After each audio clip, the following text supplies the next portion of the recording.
Tantor Audio, a division of Recorded Books, presents Temptation, an Ex's Dad Romance by Jenna Hartley, narrated by Lucy Rivers and Tor Tom.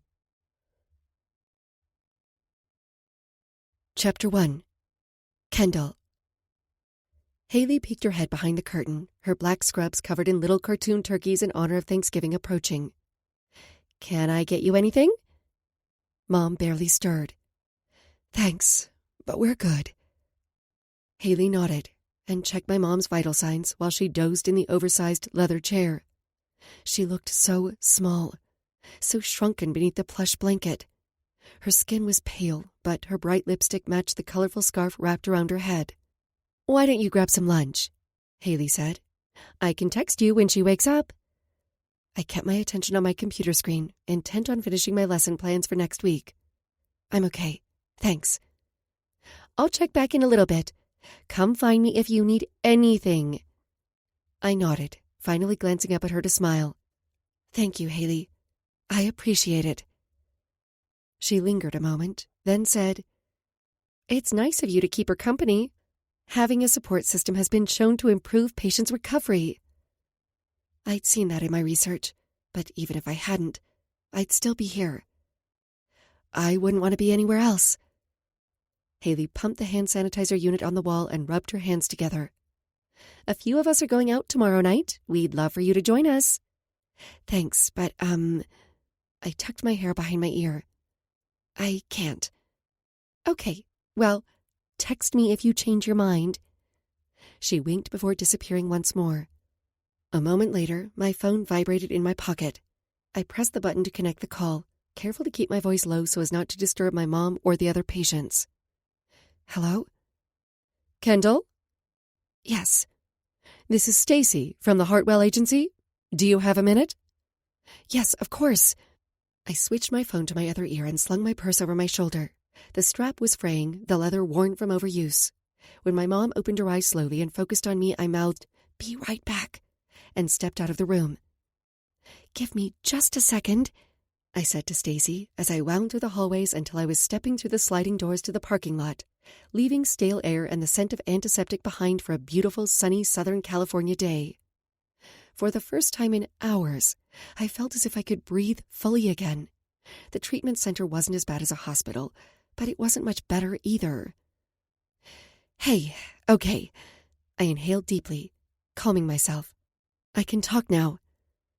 "I'm calling because we may have a placement for you." "Oh." I straightened, perking up at the prospect. "That's great news." I'd signed up with the Hartwell Agency a month ago, and I'd been waiting for a placement ever since. They were a bespoke recruitment service that placed nannies, jet crew, and other household staff with wealthy clients around the world. My best friend Emerson was a nanny for the agency, and she'd suggested I apply. Now, I know you were hoping for translator or tutoring positions, but as I mentioned previously, they're pretty rare. My heart sank. I'd really been hoping for something that would allow me to use my degrees and practice my French or Spanish. I got to do that for my online tutoring gig, but I was hoping for more of a challenge. Even so, I wasn't terribly surprised. The Hartwell Agency had told me as much when I'd interviewed. "That said," Stacy continued, "I found something else I think would be a good fit." "I'd love to hear about it," I said, trying to infuse my voice with enthusiasm I didn't feel. Between grad school loans and my mom's medical bills, I didn't have the luxury of being picky. My online tutoring gig helped pay the bills, but only just barely. What little savings we'd had long since been depleted. I was barely making ends meet, let alone making a dent in our debt. "One of our clients is looking for a house sitter." "House sitter?" I frowned. I wasn't entirely sure what that involved, or how well it would or wouldn't pay, but I'd specified no live-in positions. That was a big reason why it had taken so long to find me a placement. Most of the Hartwell Agency's clients wanted someone full-time for their yacht crew or a live-in nanny, and I couldn't commit to something like that, not when Mom was still undergoing treatment and needed me. Even if I were available, I wasn't interested in being a nanny. Emerson loved it. She adored kids. She wanted to be a mom someday, but me? Well, I was just trying to survive. And if being a parent was anything like shouldering the responsibility of taking care of my mom since her diagnosis, I wasn't sure I wanted to sign up for something like that. Especially not if it meant being a single mom like mine. I saw what my dad leaving had cost her.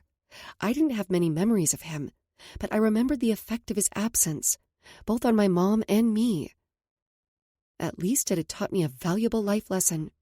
The only person I could rely on was myself. "Between you and me," Stacy said, lowering her voice, "it's one of the sweetest gigs we have. Placements like this are usually snatched up immediately." Yet she was presenting it to me. The fact that this one was available at all seemed like a pretty big red flag. "You rarely interact with the client," she continued, oblivious to my internal debate. "You get paid to live in a beautiful home, and the duties are typically pretty light." I frowned as more warning bells blared in my head. "What's the catch?" "No catch," she said in a light tone. "The main rule is that parties aren't permitted under any circumstances, and some clients can be very particular about how the house is kept, and that's understandable, considering the cost of the homes and furnishings." I nodded, thinking that wasn't unreasonable. "It sounds promising," I finally admitted. But I glanced back at the treatment center, my thoughts on my mom. "Look," Stacy said in a firm but professional tone, "I know you're not interested in live-in positions, but since there's no childcare involved, you'd have a lot of flexibility. Plus, it's in Holmby Hills, and it doesn't start for another month or so." My jaw dropped. My mind still stuck on the location. Wow! Holmby Hills was the neighborhood of celebrities and legends. Walt Disney had once had a home there, as had Frank Sinatra. I couldn't even imagine who I might run into, let alone how incredible the house would be. And I get to live there? It was definitely a step up from an air mattress in the corner of my mom's living room. "What would be expected of me?" I asked, mostly out of a perverse sense of curiosity. I couldn't actually take the position. Could I? But my mind was already calculating ways to make this work. How far it would be to Mom's condo, where I'd been living the past 6 months. The logistics of getting her to and from her appointments. The more I thought about it, the more I realized Holmby Hills wasn't out of the realm of possibility, and Stacy had said it was flexible. "I can email you the details for this client's specifications. The house is currently undergoing renovations, so you'd help supervise those." "But I don't have construction experience." "You don't need to. The designer will handle all that, but you'd let in the contractors who need to work. Plus, you'd help manage the cleaning crew and grounds team, coordinate pool maintenance and deliveries, but generally, you'd have the place to yourself." Pool maintenance? That meant there was a pool. I'd always dreamed of living in a house with a pool. That was a big selling point, not to mention the fact that it would bring in some more cash, and the rest of the requirements didn't sound so bad. "Can I think about it?" "I need an answer by the end of the day, or I'll have to call the next person on my list." I nodded. "Okay, thank you. I'll call you back as soon as I can." We ended the call, and I gazed up at the sky. I closed my eyes and allowed the warmth of the sun to permeate my skin. I imagined what it would be like to lounge by the pool at a celebrity's mansion in Holmby Hills. I pictured how nice it would be to pretend that was my life, even if only for a moment. A life filled with staff who took care of everything. Where I wasn't constantly on the go, where I wasn't exhausted with worry, where... My phone vibrated in my pocket. I frowned and opened my eyes, the fantasy fading instantly. A calendar reminder popped up on the screen, telling me to schedule a refill for one of my mom's prescriptions. I sighed and headed back inside, my shoulders hunching the moment the sterile air hit my face. When I returned to Mom's side, she opened her eyes and peered at me briefly before shutting them again. "Everything okay?" I nodded, crossing my legs. It was the Hartwell Agency. She opened her eyes again, hope replacing fatigue. "They found you a placement?" "Sort of." She furrowed her brow. "What does that mean?" I lifted a shoulder. "It's not a translator position." "Is it local?" I bit my lip, fighting the buzz of excitement. Yes, but Kendall, take it! She was enthusiastic. Well, as enthusiastic as she could be when her body was in this state, and that made my heart lift. You haven't even heard what it is, I said. I don't need to. It's a job, and you were smiling when you walked back in. I frowned. How did you know that? Your eyes were closed. I'm your mother. I sensed it. I rolled my eyes. You're so full of it. Tell me more about this position. My phone vibrated, an alert for a new email appearing on the screen. I opened my inbox and read the message from Stacy. Here. I handed the phone to my mom. Holy. She shook her head, her attention focused on the screen. You'd get paid that much to live in some celeb's mansion for a few months? I nodded. I know. It might be a few months. It could be even longer, depending on how long the renovations took. What are you waiting for? She asked, and the machine that dispersed her medicine beeped. Tell her yes. I can't. I slouched in the chair, all thoughts of sleeping in luxury and lounging by the pool vanishing in an instant. Why not? She skimmed the email again before handing back my phone. It's flexible. You could still do your online tutoring, and you'd have a real bed in a real room. Yeah, but... She frowned, placing her hand over mine. Kendall, sweetheart, we've talked about this. I glared at her. Mom! What? She lifted her hand, the one with the IV attached. You heard Dr. Johansson. I'm showing progress. And for that I was incredibly grateful. It had been a long 6 months, filled with constant concern for my mom. Diagnosis, surgeries, treatments, watching her lose her hair, seeing her health fade. Yes, but you never know how the treatment will affect you. What if you need help? I asked, thinking of how unpredictable the side effects could be. Sometimes she'd start off fine, but then a few days after treatment, the nausea and exhaustion would set in. There had been times when she could barely move, let alone function without substantial help, and while she was getting stronger, her health was still fragile. And then, there was the money. She raised a brow. You're not the only person who can help me. Hey, I chided. I appreciate you and everything you do, you know that. But it doesn't all have to fall on your shoulders. I'm not your responsibility. It wasn't the first time she'd told me that, but as an only child, I felt responsible. Not out of a sense of duty, but out of desire. She was my mom, and she'd done everything for me. Especially after Dad had left. This was the least I could do for her. I loved her, and I wanted her to be okay. She had to be okay. Sweetheart, she patted my hand. We've talked about this. I stared at the floor, counting the tiles as her heartbeat played a steady cadence on the monitor. Kendall, she said in a gentle tone, you can't keep putting your life on hold for me. I'm not, yes, she nodded. You are. Turning down Haley's invite? I opened my mouth to protest, but then I realized she'd been awake the entire time. She'd heard everything. I narrowed my eyes at her, but she wasn't deterred. It's not just that, Kendall. As soon as you found out about my diagnosis, you turned down your dream job, canceled your move to New York. And I would do it all again. I might have given up the chance at my dream job, and I knew it wouldn't be offered again, but I could never give up on my mom. You never go swimming anymore. You never go out with friends. I do yoga, and I hang out with Emerson, I protested. She continued on, despite the mention of my best friend. And what about Jude? Jude? I jerked my head back at the mention of my ex. What about him? Does he even know you stayed? I waved a hand through the air. At this point, our relationship had been over for almost as long as we'd dated. It doesn't matter.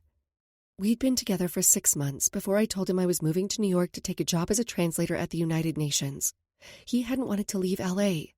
I wasn't willing to give up my dreams for a man, and neither of us was interested in a long-distance relationship. I bet if he knew you were still in L.A., He'd want another chance. The problem was, I wasn't sure I did. Jude was a nice guy, but the longer we'd been apart, the more I'd realized I didn't love him. Wasn't sure I ever had. Cancer had a funny way of showing you what was important, and my relationship with Jude had always seemed so surface level.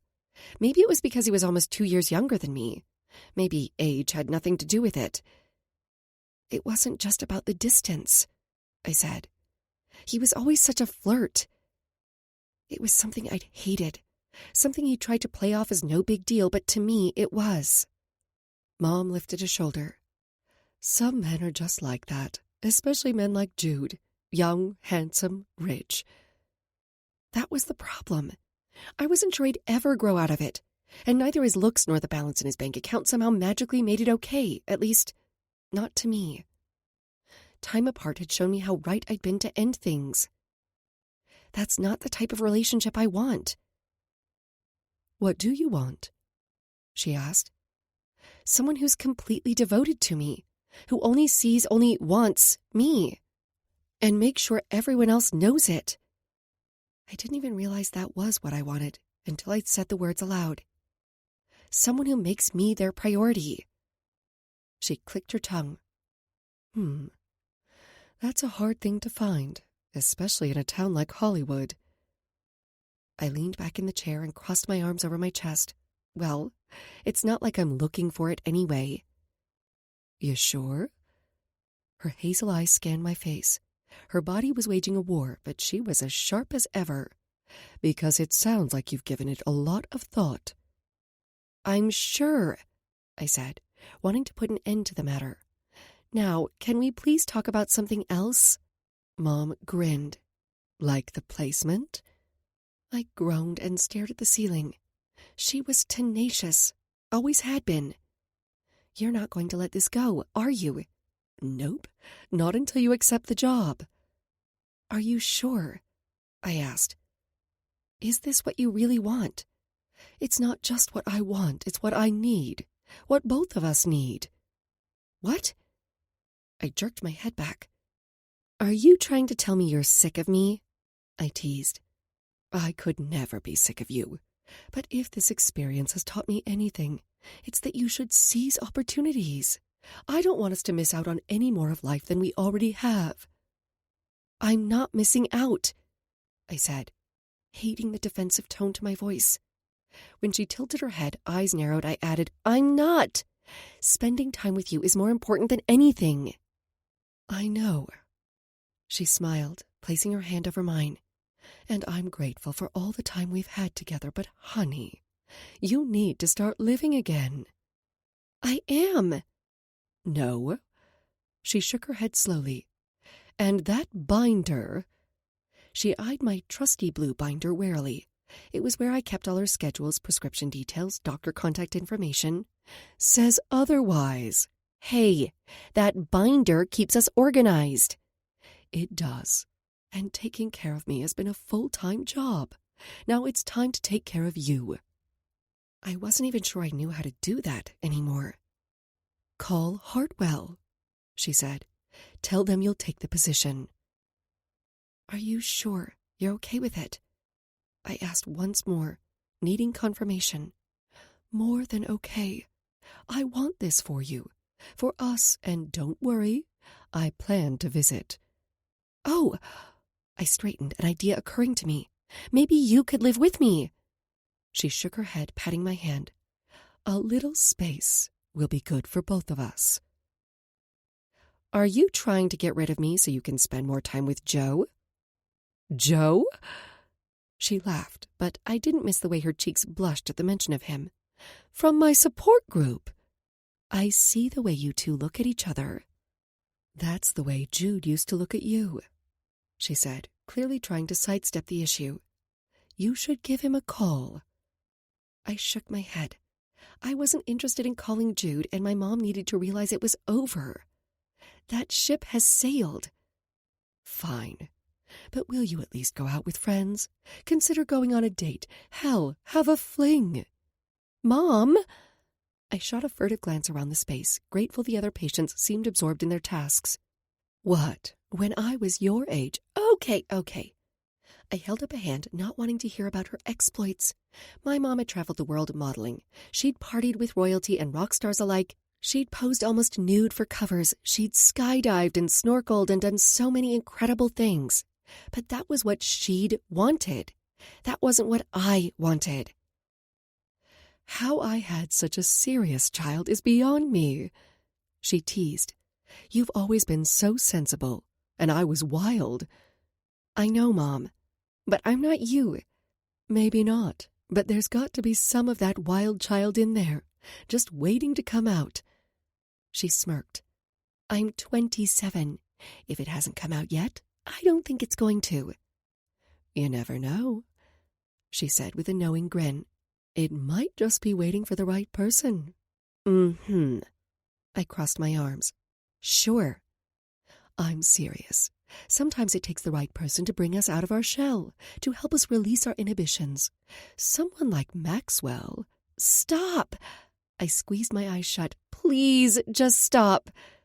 I really did not want to hear the story of her fling with the British Duke again. She laughed, and I was glad to see her smile, even if it was at my own expense. But then she winced, and my heart sank. Are you okay? I asked. She took a few deep breaths, clutching my hand. Finally, she said, I will be.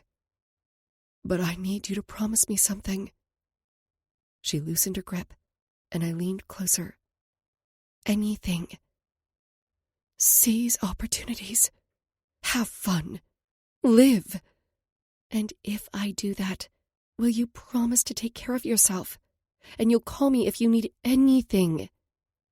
I promise. Now, promise me that you'll let loose. I rolled my eyes, but smiled as I muttered, I'll do my best.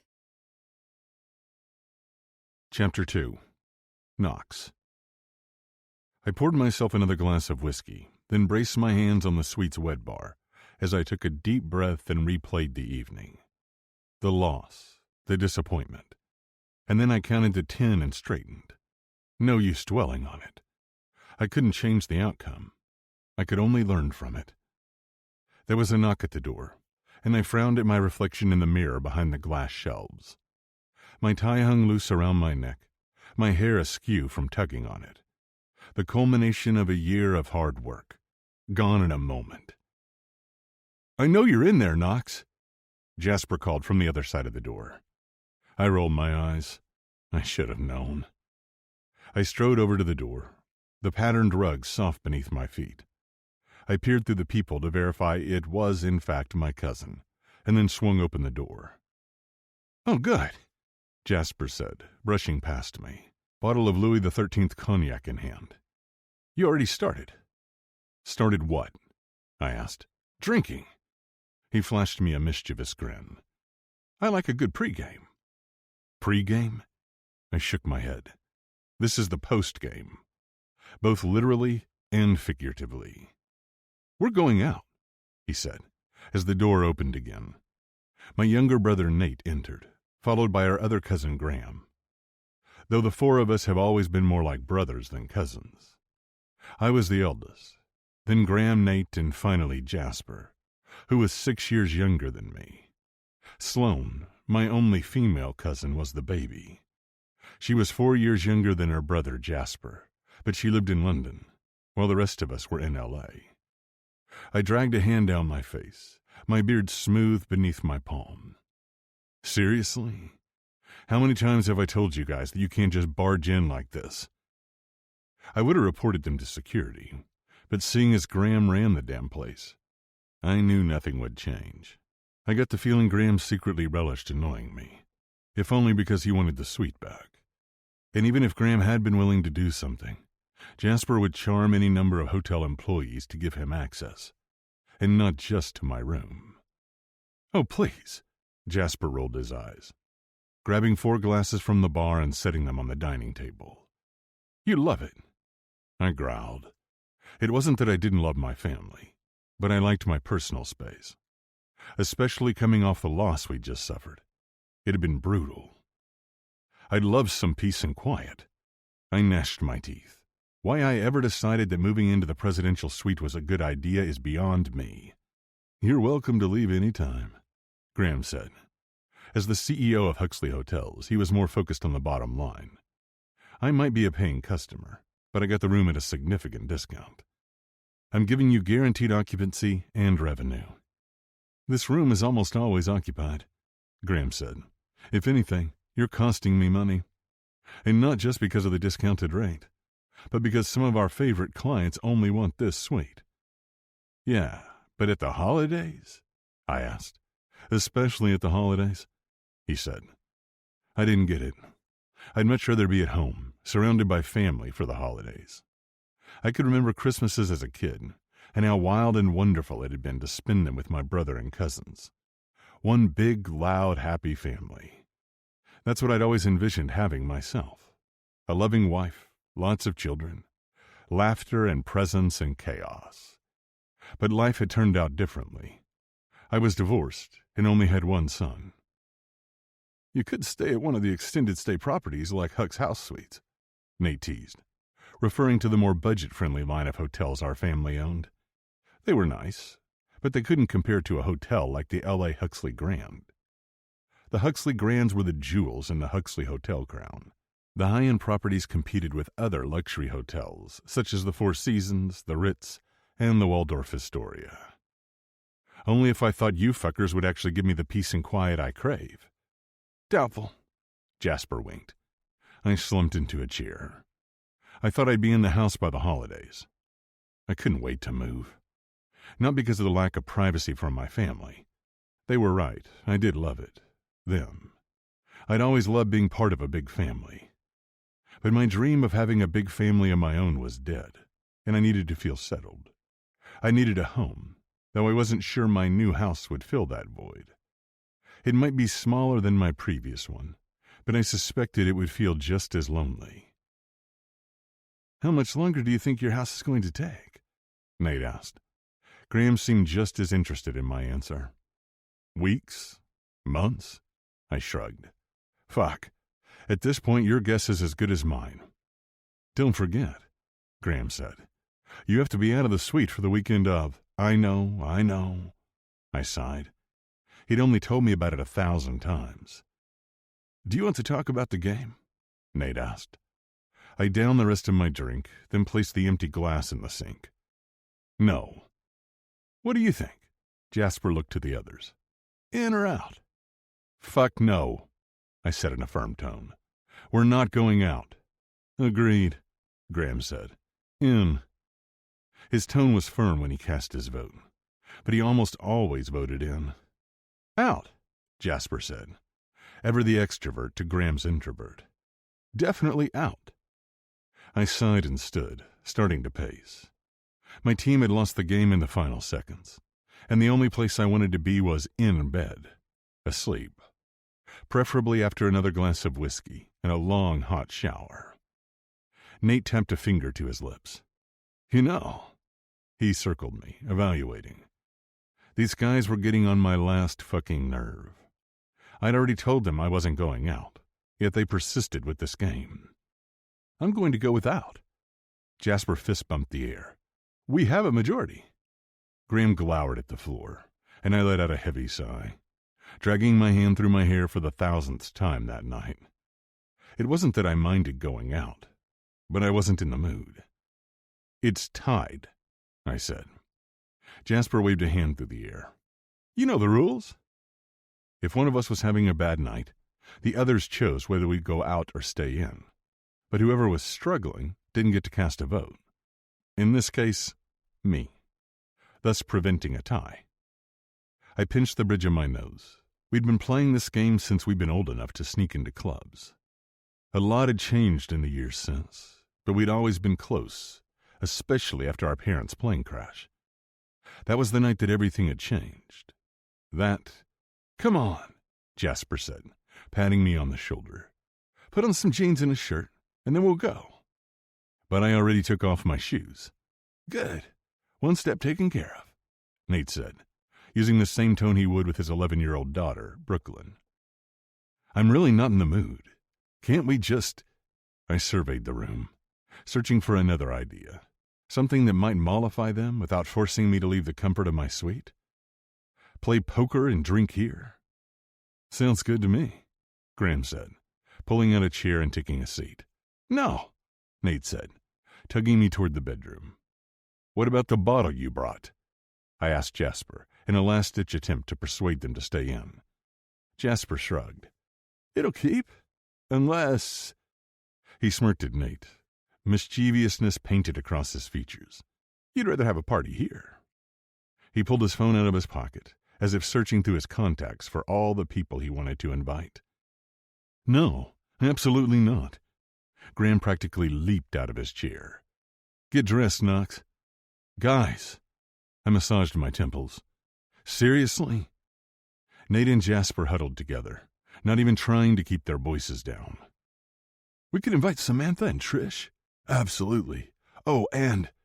Graham's scowl deepened the longer they schemed. Is that what you would prefer? Jasper asked, glancing up from his phone. We can send out a text blast right now. He looked at the screen again. Got it ready to go. Just need to push... His finger hovered over the phone, taunting us. Send. Don't you dare, Graham said, snatching the device out of Jasper's hand. While Jasper struggled to get it back, Graham said to me, You know these fuckers won't relent. It's better to just get on with it, so we can all go to bed at a semi-reasonable hour. Nate chuckled. Who said anything about reasonable? Brooklyn's spending the night at her friend Sophia's. This better not be a repeat of the last time we went out together, I said, giving Jasper and Nate a pointed look. What? Nate lifted a shoulder. It's not my fault the paparazzi swarmed us. Can you blame them? Jasper asked. You left the club with Cece Golden. Rising Hollywood star. Young, blonde. Talk about a mistake, he scoffed. Had I known? He groaned. It doesn't matter. She tried to get close to Nate, so he'd give her a part in his latest film. And when he tried to tell her it wasn't the right fit, well, she'd gone nuclear. The paparazzi had had a field day, and part of me suspected it had been staged by Cece. Either way, it was a fucking disaster. Flash bulbs everywhere, people shouting his name as we left the club. I didn't know how he dealt with it. Stop stalling and get changed, Jasper said. Fine, I huffed. Fine. After I'd washed my face and changed, I headed back out to the dining room. Jasper spotted me first and gave me a wolf whistle. Not bad for an old man, he smirked. I'm not old. You're 47, he deadpanned. Exactly. 47 isn't old, I said, giving his shoulder a playful shove. At 41, Jasper was the baby of the group, at least if you didn't include Sloane. But we didn't see her as much since she's moved to London to manage the international Huxley locations. As Graham's driver ferried us across town, I wondered if I shouldn't join Sloane in London. Maybe then I'd get some rest. When we arrived at the club, we were immediately escorted to a VIP section. It was quieter, but still afforded us a good view of the dance floor, which was packed. Bodies writhing and shaking, music thumping. Jasper hummed, surveying a group of women who passed by. This club is hot. Who are you going for tonight? Nate asked. The blonde? Nate and Jasper sounded like my son and his friends, despite the fact that they were over 10 years older. I worried that this would be my son's future, too. I worried that my divorcing his mom had soured his view of long-term relationships, even if my ex and I remain good friends. She's gorgeous, Jasper said. But did you see the redhead? She's got some killer curves. After they'd decided on their approach, Jasper and Nate stood and headed for their respective targets. I shook my head and turned my attention to Graham. He stuck out like a sore thumb in his three-piece suit. And unlike everyone else, he was sitting in the corner, quietly sipping his whiskey as he took it all in. How's the new resort in Ixtapa coming along? I asked. Graham was reserved, but he'd always talk about the Huxley Empire. It was his passion. When our grandfather had first announced his decision to have Graham take his place as CEO, it had stung. Since I was the eldest of his grandchildren, everyone had assumed he'd pass the mantle to me. It hadn't taken me long to realize he had chosen the right person to lead the Huxley Hotel's brand. If Pops had selected me, I would have taken on the responsibility, but it would have been done out of duty, not passion. I didn't have the inborn knack for it that Graham did. I could have run it, sure, and I could have made it a success, but I would have been unhappy. I'd realized that after working in the family business for a few years, it had been good training, but then I'd left to pursue my own entrepreneurial interest. The more time that passed, the more I'd realized how right Pops had been, how perceptive he'd been, and not just about me and my career path, but about all of us. Nate had become an actor and executive producer, leaving my cousins to run the family business. Sloane, Jasper, and Graham excelled at honoring the legacy and traditions of the Huxley Hotel past, while firmly rooting it in the modern era. "The numbers are looking good," Graham said. "But," I asked, sensing he was holding something back. Something was concerning him. He rubbed a hand over his jaw. "You know that blogger I told you about? Golden Goose Travel?" I joked, mostly because I couldn't remember the real name of the site. He snorted. "Gilded Lily Travel." "Yeah," I pointed at him, the alcohol making my body hum pleasantly. "That's who I was talking about." Though the actual name wasn't much better. I obtained a preview of her post. I arched an eyebrow. "Obtained?" He wore a dark expression. "Don't ask." I held up a hand. "Okay, I won't. But what did the review say?" "Judging from your expression, it wasn't glowing." "Fuck no." He leaned against the leather banquette, draping his arm over the back. "He never is. It's like she has a personal vendetta against me or something." "I'm sure it's nothing personal," I said. Graham rarely got worked up. He was passionate about the brand, but still. "She's one blogger. One of many. You don't get it." He took a big swig of his drink. "She's not just one blogger. She's the blogger. Her site is synonymous with luxury travel. Everyone looks to Lily for recommendations, and she can make or break a business." "Surely that's a bit." "No." He leaned forward, resting his elbows on his thighs. "It's not." "Okay, so—" I took another swig, putting my back to Jasper and Nate. They each had their arms draped around two women. "You said the review hasn't been posted yet, right?" "Right. Which means there's still time to change your mind."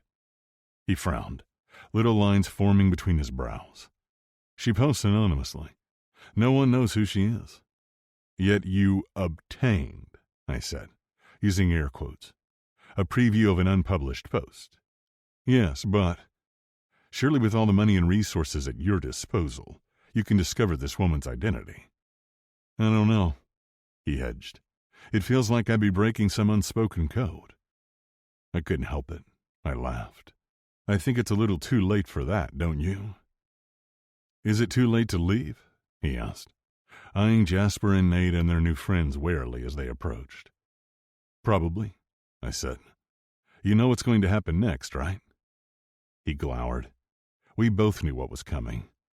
I counted down from 3 on my fingers, and just as I curled the final digit into my palm, one of the girls said, "Oh my God, this is my song. I'm dying to dance." Graham went back to sulking, burying his head in his phone. "Knox," Nate said, clapping a hand on my shoulder. "You heard the lady?" When I didn't move to get up, he tightened his grip on my shoulder. He leaned down and spoke low into my ear. "Come on. She's practically begging you to fuck her." I rolled my eyes. I was too old for this shit, and I didn't get why my brother and cousin felt it necessary to try to be my wingmen. I wasn't interested in a night of meaningless sex, and even if I had been, I sure as hell didn't need a wingman. I thought back on the last few women I'd dated. We hadn't clicked. They'd struggled to understand the demands on my time. They'd wanted more than I could give. "Come on," Jasper said. "It's just a dance." With a heavy sigh, I stood, not wanting to be rude. Graham remained where he was, unwilling to budge. I downed the rest of my drink and set my glass on the table before allowing one of the women to lead me to the dance floor. She was gorgeous, but I wasn't interested. There was only one woman I wanted, but I couldn't have her. And even if I could, she'd never be interested in me. Chapter 3. Kendall. Holy shit! This place is insane, Emerson said as I guided her through the front door. She'd been skiing with her family for the holidays, so I hadn't seen her since before Christmas. But now that she was back in town, she'd come over after our weekly yoga class to hang out and watch our new favorite show. And, after a quick stop at the guard shack to introduce her to Vincent, I'd been giving her a tour of my temporary new home. Right? I laughed, the alarm chiming twice as I closed the door. I was still getting used to living in such a luxurious mansion myself. The house was massive, a grand entrance with a fountain and gated drive. And when you stepped through the front door, a curved staircase drew the eye up to a chandelier that glittered overhead. But it wasn't just the chandelier that sparkled. The entire house was a gem that would be coveted by many, which was why they'd hired me. Part of the appeal of house sitters was that they acted as a deterrent for would-be burglars. If the house was occupied, someone was less likely to break in. Come on. I looped my arm through hers. I'll show you around. She paused, frowned. Where's all the furniture? Or is this like a modern design thing? I laughed. No, the owner is still moving in. That's part of why I'm here, to sign for deliveries from his designer. Who's the designer? Emerson asked. Lauren Clark. Oh, I love her and her work. You know her? I asked. She decorated my dad's cabin in Aspen. Oh, cool, I said, continuing the tour. How was Aspen? Gorgeous, she said with a dreamy sigh. I wish you could have gone. Me too, I said, thinking of holidays I'd spent with Emmy and her family in Aspen in the past. But we had a good time. How's your mom doing? Pretty good, I said, all things considered. Good. Emmy peeked inside one of the boxes and arched her brow. Every day, more items arrived for the home. So far, most of the deliveries had been fitness equipment for the home gym or signed sports memorabilia. I couldn't wait to see it all put together. And you still have no idea who owns it? Emerson asked. Nope, I said, letting the pea pop. From what Stacy had told me, the owner had only recently purchased the house. Not that I knew who the true owner was. According to the client dossier from the Hartwell agency, the home was owned by a limited liability corporation. It could have been Lady Gaga, for all I knew. Except, I didn't peg Gaga as a huge sports fan. That was one of the few clues I had about the owner. That and the fact that he liked designer clothes. Though, that wasn't surprising. Someone who owned a home of this size would have the best in everything. Wait till you see the closet, I said. She ran a hand through her hair. This is the sweetest gig ever. Maybe I should switch from nannying to house sitting if all the placements are like this. I laughed. I lucked out. Though the house was definitely more appealing during the day. At night it seemed huge and cavernous, as if anything could be lurking in the shadows despite the top-of-the-line security system. The alarm was so fancy, it had several different chimes based on the situation. When someone was admitted at the guard shack, there was a sequence of 3 beeps. But if a door was opened or closed, a double chime would sound. No joke, Emerson said. You hit the jackpot. Apparently, house-sitting placements are fairly rare, but you could join a yacht crew if you're sick of nannying. Her expression softened. I can't imagine doing anything else, even when it's hard. I love working with the families, but not when there's so much tension. It's been awful. Dan and Judy waited until the holidays were over, but then they finally told the kids they're getting divorced. I winced. That's hard. How are the kids taking it? She lifted a shoulder. Not well, but I try to be there for them. I'm sure you are. I'm sure you're helping them a lot just by being a constant presence. She frowned, and I could tell the situation was wearing on her. I love those kids, but everything's about to change. Pretty sure I'll be looking for a new placement soon. I gave her hand a squeeze. I knew how invested Emmy got in the families, especially the kids. It made it even harder to say goodbye when the placements inevitably ended. Enough about that, she said, shifting. Let's talk about something more fun. Go on any hot dates lately? I barked out a laugh. You're joking, right? When she shook her head, I asked, when would I even meet someone? Surely you've come across some hot doctors lately. She bumped my hip with hers. Hot and douchey. She pursed her lips. That's disappointing. Meh. I lifted a shoulder. I wasn't sure I had the time or energy to date at the moment.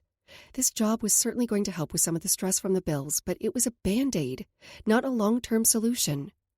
Mom and I had barely celebrated Christmas this year, mostly sticking to smaller gifts that were handmade. Too bad I couldn't give her the one thing we both really wanted, a clean bill of health. Speaking of dating, Emmy leaned into me. Supposedly, Jude's got a new girlfriend. Good for him. Doesn't bother you? She asked, studying me. What, that he moved on? I frowned. No. Why would it? Well, because... She huffed. I don't know. I always like to be the first to move on. I would have laughed, but I knew she wasn't joking. I did move on. He thinks I'm in New York, remember? You know what I mean. She rolled her eyes. You aren't upset? It's not like you're trying to tell me that you're dating him, right? I asked, knowing she'd never be interested in Jude. Still, she was acting weird, cagey or something. No, she shook her head quickly. Definitely not. He's too short and too young for me. I rolled my eyes. He's practically your age. I didn't even bother arguing with her on the height thing. Jude was 6 feet tall, which made him 4 inches taller than her. But that wasn't enough of a height difference in Emmy's opinion. Exactly, she deadpanned. No, I prefer someone older. Someone like his uncle, I teased. Mm-hmm. She got this dreamy look in her eyes. That man is fine. Though your dating Jude certainly had its perks. Free tickets to the Leatherbacks games. She ticked off a finger. Staying at luxury hotels on vacation. She ticked off another. Hanging out on the yacht. Yes, those were all incredible, I said. But none of them was reason enough to stay with him. Not to mention how competitive he can be. She dragged a hand through her long blonde hair. It was always so shiny. God, that was annoying. Tell me the truth. She leaned in. Did he have a small dick? I nearly choked on my own spit. Emerson! What? It's a valid question. I shook my head. No, it wasn't. I'm not going there. I mean, it's not like you're dating him anymore. I won't tell anyone. He did, didn't he? I ignored her request, leading her through the primary bathroom. She stopped and stared at the enormous freestanding tub, and I had to hold her back when she tried to climb in. Holy shit! This bathroom! She was peering up at the chandelier as she said it. I know, right? And it's one of 13, though it's the most spectacular. 13? She choked out. When I nodded, she said, Damn! How many bedrooms? 7. Oh, only 7. Psh. We laughed and headed for the closet. When we stepped through the doors, the lights immediately switched on. Emmy's eyes widened. Okay, forget Jude and his perks. I want to marry whoever owns this house. I laughed, though I knew how she felt. After living here for only a few weeks, I was already in love. I was scared to meet the man who owned it for fear of falling for him as well. This is... Wow. This closet is bigger than my last apartment, she said. I know. And it had more custom built-ins than the Container Store. It even had a freaking couch. Emmy plucked a hanger from the rack and held up one of the shirts. I'd wondered what the man who owned them looked like. Judging from the cut of his shirts and pants, he had a good body. I told myself he was probably a jerk, or married, or a serial cheater. Stop that! I chided, trying to take the shirt from her, but she was fast, too fast. Why, it's not like he's going to know. She perused the rest of them. It's not like you were trying it on or wearing it out. Judging from the mischievous look on her face, she was imagining doing just that. No, I said in a stern tone. Put the shirt down and step away. But it's Prada. she whined, admiring her reflection in the mirror. And the sleeves look like they'd actually be long enough. I don't care, I said in a stern tone. I need this job.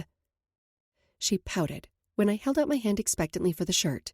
But you already have another job. Besides, who's going to ever know? Emmy, I whispered. This house has a security that could rival the Louvre. And the Hartwell agency warned me that owners can be crazy particular. As in, some of them are so anal they get pissed off if you disturb the vacuum lines from the cleaning crew. She shook her head but returned the shirt. Always such a rule follower. Don't you ever get tired of doing the right thing? Maybe I would, if I had a choice. She crossed her arms over her chest and leaned her hip against one of the built-in dressers. What? I asked, sensing she had something more to say, something that was bigger than trying on designer shirts and breaking the rules. That's almost the same thing you told me when you gave up your dream job to stay home with your mom. Seriously? We talked about this. She has cancer. Who else was going to take care of her, huh? But she's getting better now, right? I nodded. Mom was doing better, but she was still undergoing treatment. There were still risks, generally, and that she might backslide in her recovery.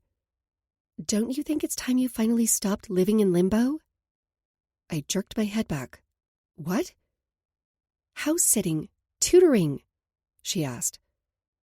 What's wrong with my jobs? Nothing, except for the fact that they're not your dream.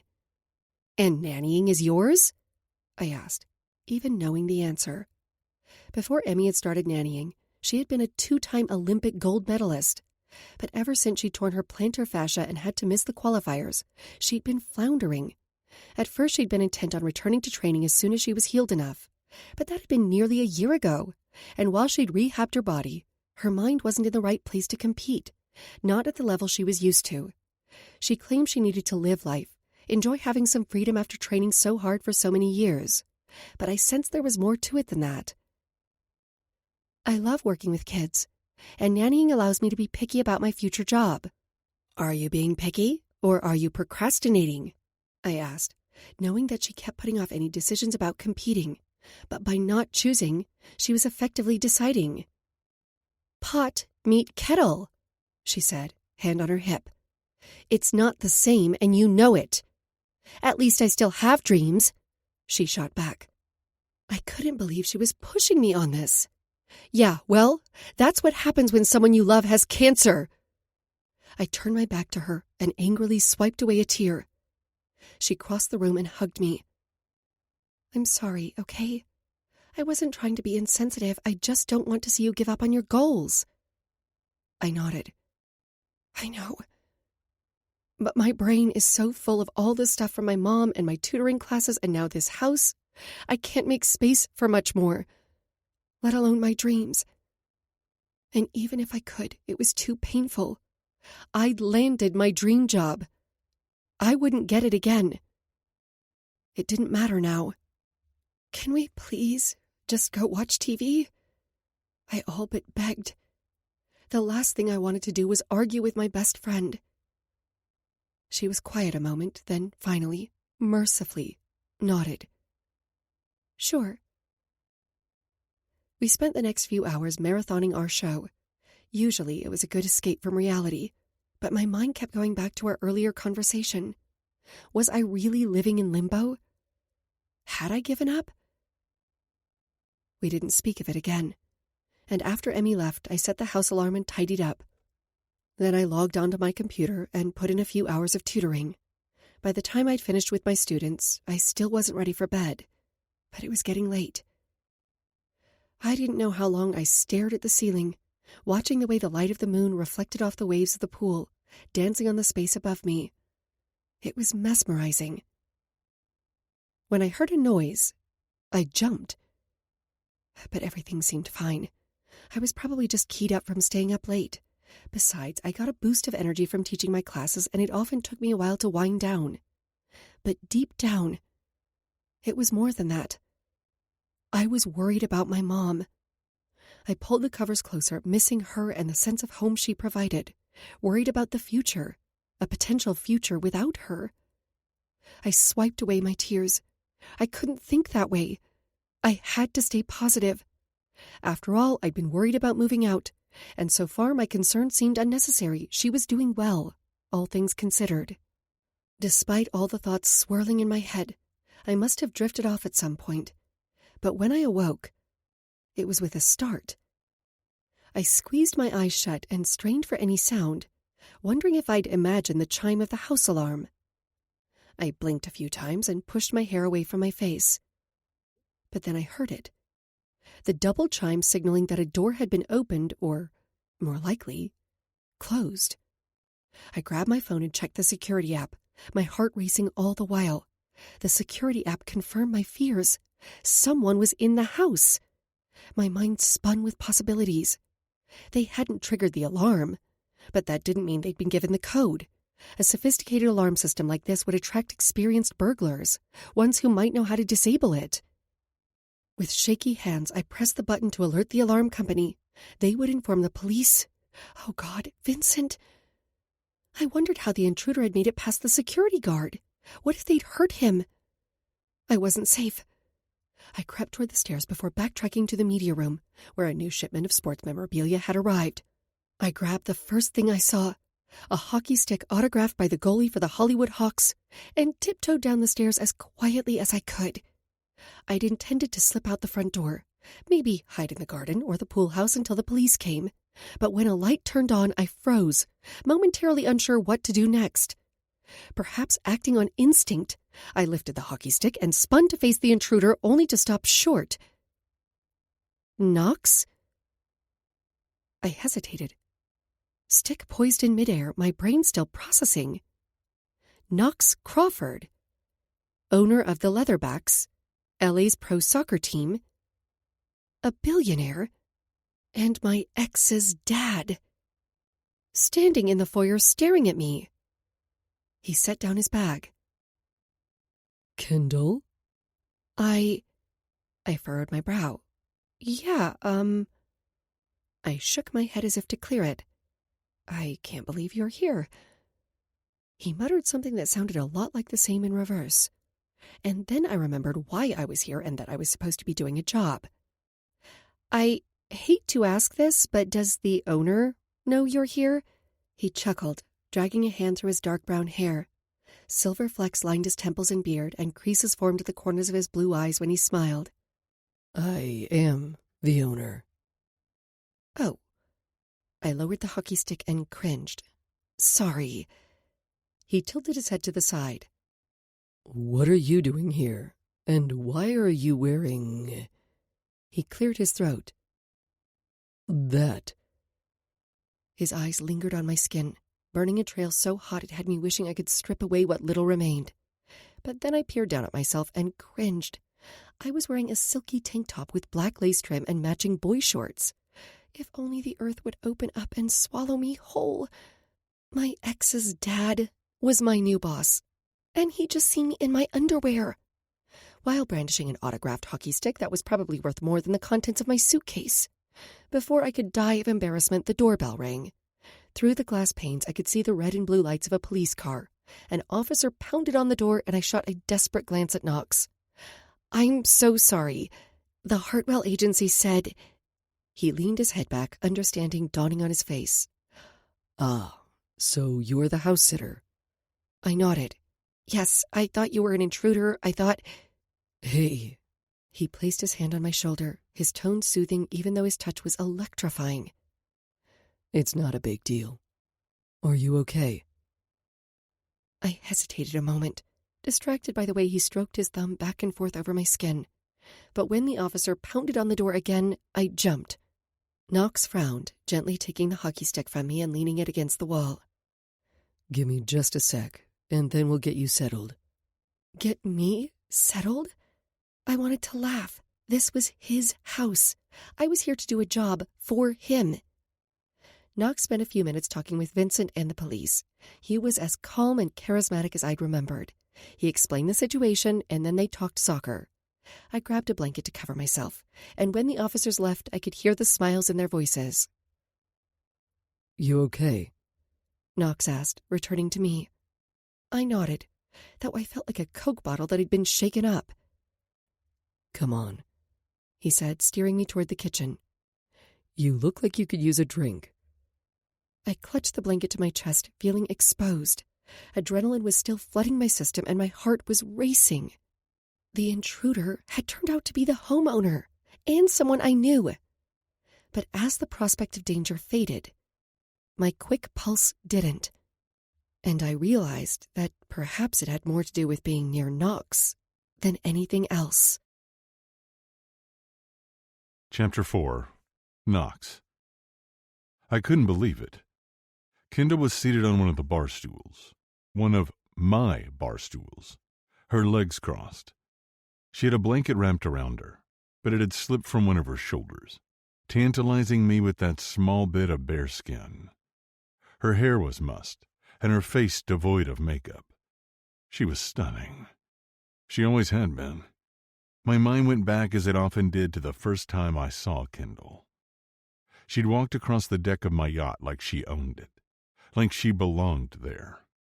She'd been wearing a neon green bikini that left little to the imagination, a thin string connecting two small triangles that scarcely covered her tan skin.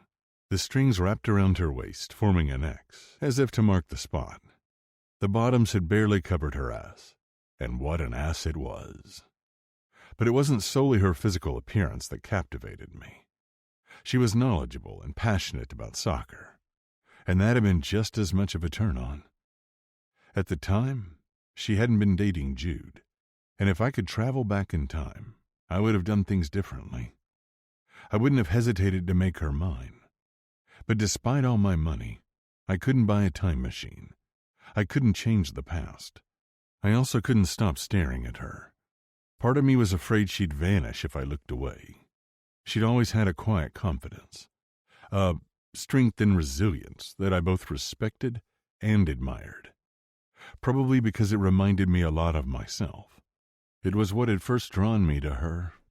Her eyes had been focused on the horizon, while everyone else partied around her. She didn't seek anyone's attention, though she certainly attracted it. She undoubtedly commanded mine, not just that night, but ever since. "I feel awful about scaring you," I said, still trying to wrap my head around the fact that she was here, that it was really her. Kendall waved a hand through the air. "I'm just glad it was you." I tried not to read too much into that. Just because I'd always felt a connection to her didn't mean she felt the same. She dated my son, for Christ's sakes. "Are you sure you're okay?" I asked, loosening my tie and dropping it on the counter, before undoing the top two buttons of my shirt. She watched me, rapt. For a moment, I allowed myself to imagine she was attracted to me, that she wanted me. But then I realized she was probably still stunned from the entire ordeal. While I was impressed with how she'd handled the situation, I felt terrible for ever putting her in that position, for doing anything to make her feel unsafe, especially around me. If anything, I'd always gone out of my way to make sure she was comfortable, even when Jude should have been the one to notice that she was cold or not enjoying an activity. Kendall nodded. "Yeah, I'm okay, thanks." Even though she spoke in a calm tone, her shoulders remained tight. I ached to massage them, to soothe away her concern. I wanted nothing more than to wrap my arms around her, even as impossible as that seemed, to make her feel safe once more. Who knew if she'd even want that? I sure as hell shouldn't want that. Yet I'd always felt a connection to her. And now she was here, in my kitchen. Something that had also seemed impossible even an hour ago. Impossible, just like everything was when it came to Kendall. And so, I forced myself, like always, to shove my attraction down, to push it away. "I didn't realize you bought a new house," she said. I straightened, trying to ignore the way my body reacted to her. Her coconut scent perfumed the air, and my blanket was touching her bare skin. And I am a dirty old man. "Knox." It was time to downsize, I said, clearly delirious from a long day of travel. She choked on a laugh.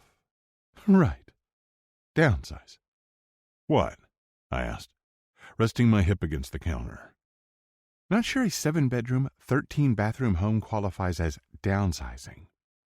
She used air quotes. I would, considering it has 10,000 fewer square feet than my last one. She laughed, the sound rippling through my house, breathing life into the space, into me. I guess that's true. Though I'm not sure I can call it home yet. I haven't spent much time here. Well, the renovations did seem to stretch on, she said. It's nice to have them complete. Yes, I nodded. Thank you for being here to keep an eye on everything. My pleasure, she said. I really enjoyed getting to know the contractors, especially this one guy, Santos. He was so funny, and they were all very skilled. I laughed. What? She asked. Only you. I rubbed a hand over my mouth. Of course, Kendall would enjoy socializing with the contractors, especially if it allowed her to converse in other languages. Perhaps sensing the need for a change of subject, Kendall said, Did you have a nice Christmas? Was she fishing for info about Jude? It was nice, if a bit hectic. I think I was still trying to recover from the end of the season. I'll bet. She shook her head. The finals. That was intense. Especially when Esposito evaded 4 of the other team's players and scored. She continued gushing about the plays made and the effort of the Leatherbacks, regardless of the fact that we'd lost. But then she suddenly stopped talking and closed her mouth. Sorry. Why are you sorry? I frowned, disappointed. I'd always loved how passionate she was about soccer. Kendall was versed in the plays. Not only did she appreciate the game, she could see it strategically in a way most couldn't, like a pool shark plotting out their winning shots. And her memory for facts and figures was remarkable. You probably don't want to talk about work when you're at home, with an employee. Was that a reminder for herself or for me? Perhaps both? Kendall, I said, as she stood and pushed in her bar stool. You, of all people, know how obsessed I am with soccer. Besides, I don't consider you an employee. But that's what I am. She smiled and placed her empty glass in the sink. And I should probably, She hooked her thumb toward the stairs. Let you get to bed, or do whatever you are going to do. I'd rather talk with you, I said. I've always enjoyed talking with you. She smiled, but then the blanket slipped, revealing more of her torso. I tried to keep my eyes on her face. Tried and failed. She rushed to grab it and cover herself. Sorry. I, wasn't expecting anyone. I chuckled. I've seen you in far less. And I'd imagined her in absolutely nothing. Her cheeks pinkened, and she dipped her head. Shit. She might be my son's ex-girlfriend and the star of my fantasies, but she was now my employee, and I was making her uncomfortable. I pressed my palms to the marble countertop, the cool, hard surface setting a clear boundary, drawing a line that I should not, could not cross. Boss, employee. Older man, younger woman. My son's ex. The fact that she dated my son was the biggest line I shouldn't cross, much as I might want her, had always wanted her.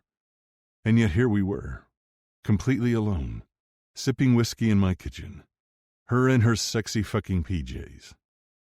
I should have said goodnight. I should have let her go. But instead, I found myself trying to make her stay. Did you see the game live? I asked. She shook her head. Tickets were crazy expensive, but Emmy and I watched it on TV. I made a mental note to get her tickets to the next Leatherbacks home game, and any other game she wanted to attend. Hell, I'd fly Kendall there personally on my private jet if it meant she'd smile again like she had earlier. Really? Yeah, why? She frowned. I didn't realize Emerson was a big soccer fan. She laughed. She's not. Not really. But she can appreciate the athleticism that goes into it. and she's a fan of parties and watching hot men run around the field. Kendall held up her hand. Her words, not mine. Now that sounds more like the Emerson I remember.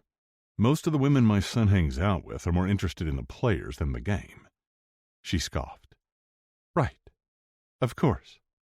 I'm sorry. I held up my hands, wondering if it had been a mistake to mention Jude, but I'd been curious how she'd respond. I didn't mean to offend you. I'm not offended. I'm also not surprised, she said. She didn't seem bitter, but I couldn't get a read on her thoughts where Jude was concerned. Trust me, I don't include you in that group, I said. You were always different. She arched one eyebrow but didn't push me on it. Since you're here, does that mean you plan to move in sooner? If so, I'll need to let the Hartwell agency know so that they can start looking for another placement for me. No, I said quickly, too quickly. No need for that. I assume it will still be a while before the house is completely finished. The only reason I wasn't staying at the presidential suite tonight was because it had been reserved for the actual president of the United States. Graham had offered me another room at the Huxley Grand, but I hadn't wanted to deal with all the extra security precautions, especially not after just flying back from the superdraft. Oh, okay. Was she disappointed? Surprised? I wasn't sure what she was thinking, and I found myself saying, it would be nice to have you here, living in my house. I shouldn't like the sound of that so much. Right, of course. Well, that's why I'm here. She straightened, brightened. You have a beautiful home. Not sure it's much of a home at the moment, I said, glancing around at all the blank walls and stacks of boxes. I wasn't sure anywhere felt like home anymore. It will be, she said with confidence, and somehow I believed her. Speaking of, why are you here? What are you doing in my house? In all fairness, I didn't know it was your house. I had no idea you'd moved. Besides, everything was addressed to an LLC. I nodded. That was my lawyer's idea. Asset protection. She was quiet a moment, and I waited for her to answer my question, but she didn't. So, I prodded. The Hartwell agency placed me, she said. I narrowed my eyes at her. We both knew she was dodging the question. I wanted to know why. The last thing I remembered Jude telling me was that Kendall was moving across the country. As my mind raced through possible scenarios for why she hadn't, my expression softened as concern took precedence. Are you okay? I know you and Jude aren't together anymore, but I always liked you, Kendall. Thank you. She dipped her head. And yes, I'm okay. Jude, thought you were moving. I was. She lifted her shoulder, her expression both wistful and somehow pained. My memories of Kendall couldn't compete with reality. They dulled in comparison to how beautiful and vibrant she was in person. Her light brown hair flowing down her back and over her shoulders. Those soulful hazel eyes that both saw too much and said too little. Does he know you stayed? No. She shook her head, clutching the blanket to her. And I'd appreciate it if you didn't tell him. Just for now, she tacked on, though the words were said with some reluctance. I considered it a moment, not sure what to make of her request. I didn't think things had ended badly between the two of them, but the fact that she hadn't told Jude she'd stayed, well, I didn't know how to interpret that. I wondered how Jude would react to the news. He was dating someone new, Christine or Chriselle or something. He hadn't introduced us yet, so I didn't get the impression it was that serious. But it had been with Kendall. Kendall had been important to him. I shouldn't, she started, stopped, then swallowed hard. I'm sorry. I shouldn't have asked you for that. Besides, I'm sure he'll come over at some point. I shook my head. He knows I have a house sitter, so he doesn't have any reason to stop by. Even so, I didn't like lying to my son, especially without good reason. Can I ask you why it's so important to you? Not telling him? She blew out a breath, her lips forming a perfect O. My life is complicated at the moment. I briefly wondered if the move to New York had been a ruse or an excuse. I didn't realize I'd said as much until she barked out a laugh and said, I wish. What then? I asked, concern churning my gut. I told myself I was being protective because she was younger than me, because she'd once been attached to Jude. And as a father, as his father, I felt somehow responsible for her. But I knew my feelings toward Kendall had nothing to do with Jude. When she said nothing, I added, Come on. If I'm going to keep your secret, at least give me something. I was teasing, sort of. Selfishly, I wanted to know what was going on. I needed to know she was okay. My mom has cancer, she blurted. I stilled but quickly recovered. I'm sorry, Kendall. If I remembered correctly, Kendall was an only child. Her father wasn't in the picture, hadn't been for a long time. I hated to think of the stress she had been under since learning of her mom's diagnosis. I can't even fathom how difficult that's been for both of you, I said, knowing she'd always been close to her mom. How are you doing? She lifted her chin toward the ceiling, her eyes watery. You know. She let out a shaky breath. You're the first person who's asked me that. Everyone else tries to encourage me to live my own life. But how can I when she's the only family I have? I placed my hand over hers, wanting to comfort her, wishing I could do more. Tell me how I can help. She shook her head, a sad smile crossing her lips. You just did. I'm serious, Kendall. This job helps. And the fact that you offered means... She let out a shaky breath. Well, more than you could ever know. Of course, I said, though I was determined to do more. We fell silent for a minute, and I was honored that she trusted me with her secret, that she let me in. Part of me wondered why she'd chosen to confide in me about this when she hadn't even told Jude. Can I ask you something? She finally broke the silence. Anything, I said, and I meant it. Kendall had no idea how captivated I was by her, and I needed to keep it that way. What are you doing here? She asked. I mean, I know it's your house, but it's also the middle of the night. I chuckled, rubbing a hand over my face. That's a long story. She cocked her head to the side. I've got time. I considered it a moment, then poured us both another drink. I just returned from the super draft. Holy! Her eyes widened. I didn't even realize. She shook her head. That's right. How'd it go? Pretty well. We had a good time, and I got a few players I really wanted. That's awesome. It was. I nodded, taking a sip of my whiskey. I mean, apart from a few tedious meetings about newly proposed rules for the league. The new rules ranged from non-fraternization to an expansion of the player buyout policy. But most people wouldn't care about them. I doubted even someone as invested in the team as Kendall would, despite her interest in the sport. I always wondered, why soccer? She asked. Apart from the fact that you played in college. Because you could have bought any pro team. Yet you purchased a failing component of a relatively unpopular franchise.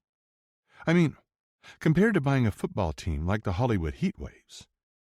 Because I saw an opportunity to build something, and I like a challenge. She smiled. Why does that not surprise me? It was more than that, though. The passion people have for soccer is like no other. And the fans. I spent a year in London, working at the Huxley Grand. I lifted a shoulder. When I went to the games, I fell in love. She smiled wistfully. I get that. One of the few memories I have of my dad is him taking me to a soccer match. It was exhilarating. Exactly. Did you ever get to see Beckham play while you were in England? She asked. Yeah, I chuckled. Why? Did you have a crush on him? Doesn't everyone? Before I could respond, she added, He's one of the greatest players of all time. He is. He's achieved a level most can only dream of. Did you ever want to go pro? She asked. That's the dream, isn't it? I asked. But I was never talented enough to play at the professional level. Owning a team is something I can do, regardless of my age or physical ability, because my body certainly can't perform at the same level it used to. Maybe not on the field, but I'm sure it's more than capable, she said, and I wondered if I'd imagined the way she looked at me, with lust and heat and a question in her eyes. I was probably wishing for something that wasn't there. It was late, and she was my employee, not to mention over 20 years younger than me, and my son's ex. I couldn't think of someone more off-limits. Chapter 5. Kendall. So, did you meet the homeowner yet? Emmy asked. We just finished yoga and were headed to our favorite juice bar. Yep, I said as we rounded the corner. And I thought he was a burglar. Her eyes went wide. You're kidding. I shook my head. Nope. Called the police and everything. Holy shit. Did you get fired? I laughed. No, it gets even crazier. Crazier how? She asked, gracefully dodging a French bulldog as we walked down the sidewalk. You're never going to believe who owns the house, I said. I was still trying to wrap my head around it myself, and I'd had a week to get used to the idea of Knox being the owner. Let me guess. She tapped a finger to her lips. Taylor Swift? No, but that would be amazing. Right? Her shoulders slumped. I guess I should have known that wasn't the answer, considering all the men's clothes in the closet. I pressed my lips together to keep myself from blurting the truth. Ryan Reynolds. I laughed. Wrong again. Ryan has a wife and kids. Oh, yeah. So, the owner is single? I considered it a moment. I think so. Hot? Yes, but I couldn't admit that, so instead I said, he's my boss, remember? The two don't have to be mutually exclusive. Trust me, in this case, they do. She arched an eyebrow. So, who is he? Someone famous? I'm dying here. I was tempted to draw it out even more just to mess with her, but I couldn't wait to see Emmy's expression when I told her. Knox Crawford. Knox Crawford? She said his name slowly, emphasizing every single syllable as her eyes widened. Owner of the LA Leatherbacks? One of the heirs to the Huxley Hotel fortune, philanthropist? A man who somehow manages to get hotter every year? And let's not forget... I held up a finger to stop her because she'd left out the most important part, at least where it concerned me. Jude's dad. I'd said it mostly to remind myself, because the more time I spent with Knox, the more difficult it was to remember the fact that he was off limits. Hello, Zaddy. She licked her lips. I rolled my eyes, though I didn't disagree. Don't you think he's a little old for you? Knox was in his late 40s, and the man had aged like a fine wine. No, wine wasn't right. Knox was more like fine whiskey. Smooth and complex, dignified and rich, intoxicating, delicious. No, and don't call him old. She acted as if she was personally outraged on his behalf. I would have laughed if she weren't so serious. He's distinguished, experienced. She gave me a meaningful look. Total dilf. I'd do him. I inhaled deeply and let it out slowly. Her comment about him being a dad she'd like to fuck made me angry, irrationally so, considering he was my boss and my ex's dad. You wouldn't? She asked, tilting her head as she appraised me. No, I answered firmly and quickly. Perhaps too quickly, judging from the amused look on her face. Interesting. She quirked a brow. What's interesting? I asked, trying to seem completely disinterested, despite the fact that my heart was charging ahead like a soccer player racing across the field, intent on making the winning goal. Are you harboring a secret crush on your boss? What? I jerked my head back. No, that would be completely inappropriate. Yet totally understandable, considering who he is. I crossed my arms over my chest, I do not have a crush on Knox. At least, that's what I kept telling myself. Maybe if I repeated it often enough, I'd believe it was true. Emmy held the door to the juice bar open for me. Didn't you ever look at Knox and imagine that was what Jude would look like in 20 years? I honestly didn't look that far ahead, I admitted as we joined the line. Because you always expect the relationship to fail. She elbowed me. I don't expect it to fail. I searched for the best way to describe it as I pretended to concentrate on the chalkboard menu hanging over the cash register. I set reasonable expectations. Mm-hmm. She crossed her arms over her chest, and I could feel her disapproving stare on my face. We placed our orders, then found a seat outside. What? I threw up my hands. You never let anyone close. You never let them in. I let you in, I said. Men, she said, exasperation bleeding into her tone. You never let men get that close to you. Just because your dad left doesn't mean every man will. Easy for you to say, I muttered. Emerson's dads adored her, doted on her and her twin. They'd always been wanted, loved. Emmy had never had to struggle like my mom and I had. She sighed. Never mind. She changed the topic. And while part of me was grateful, another part hated the idea that she might be disappointed in me. Or worse. Right. I changed into my swimsuit and headed downstairs. I found a note on the counter in Knox's scrawl, the keys to his Range Rover resting on top. Kay, can you please pick up these things from the store after your swim? Almond milk, that chocolate you like, my protein powder, pineapple. Take the Range Rover, the tank is full. Thanks. Knox. I smiled to myself, reading his note again. I loved these little notes he left for me. I loved that he wanted me to get my favorite chocolate, that he'd made sure the gas tank was full. I was taking care of him, but it felt as if he was taking care of me. I wandered outside and slipped into the pool, swimming laps until my heart was pounding and the ache between my legs had faded. I closed my eyes and rested my arms on the side of the pool. Though the day was still cool, the heater kept the water warm. I was trying to take advantage of the pool, swimming laps daily because I knew this wouldn't last much longer. Over the past few weeks, Knox had been spending more and more time at the house. He'd been setting up his office, interviewing personal chefs.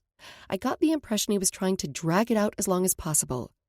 Part of me wondered if he was just being kind, if he felt bad for me since I'd confessed the truth about my mom and her cancer, and he was trying to keep me employed.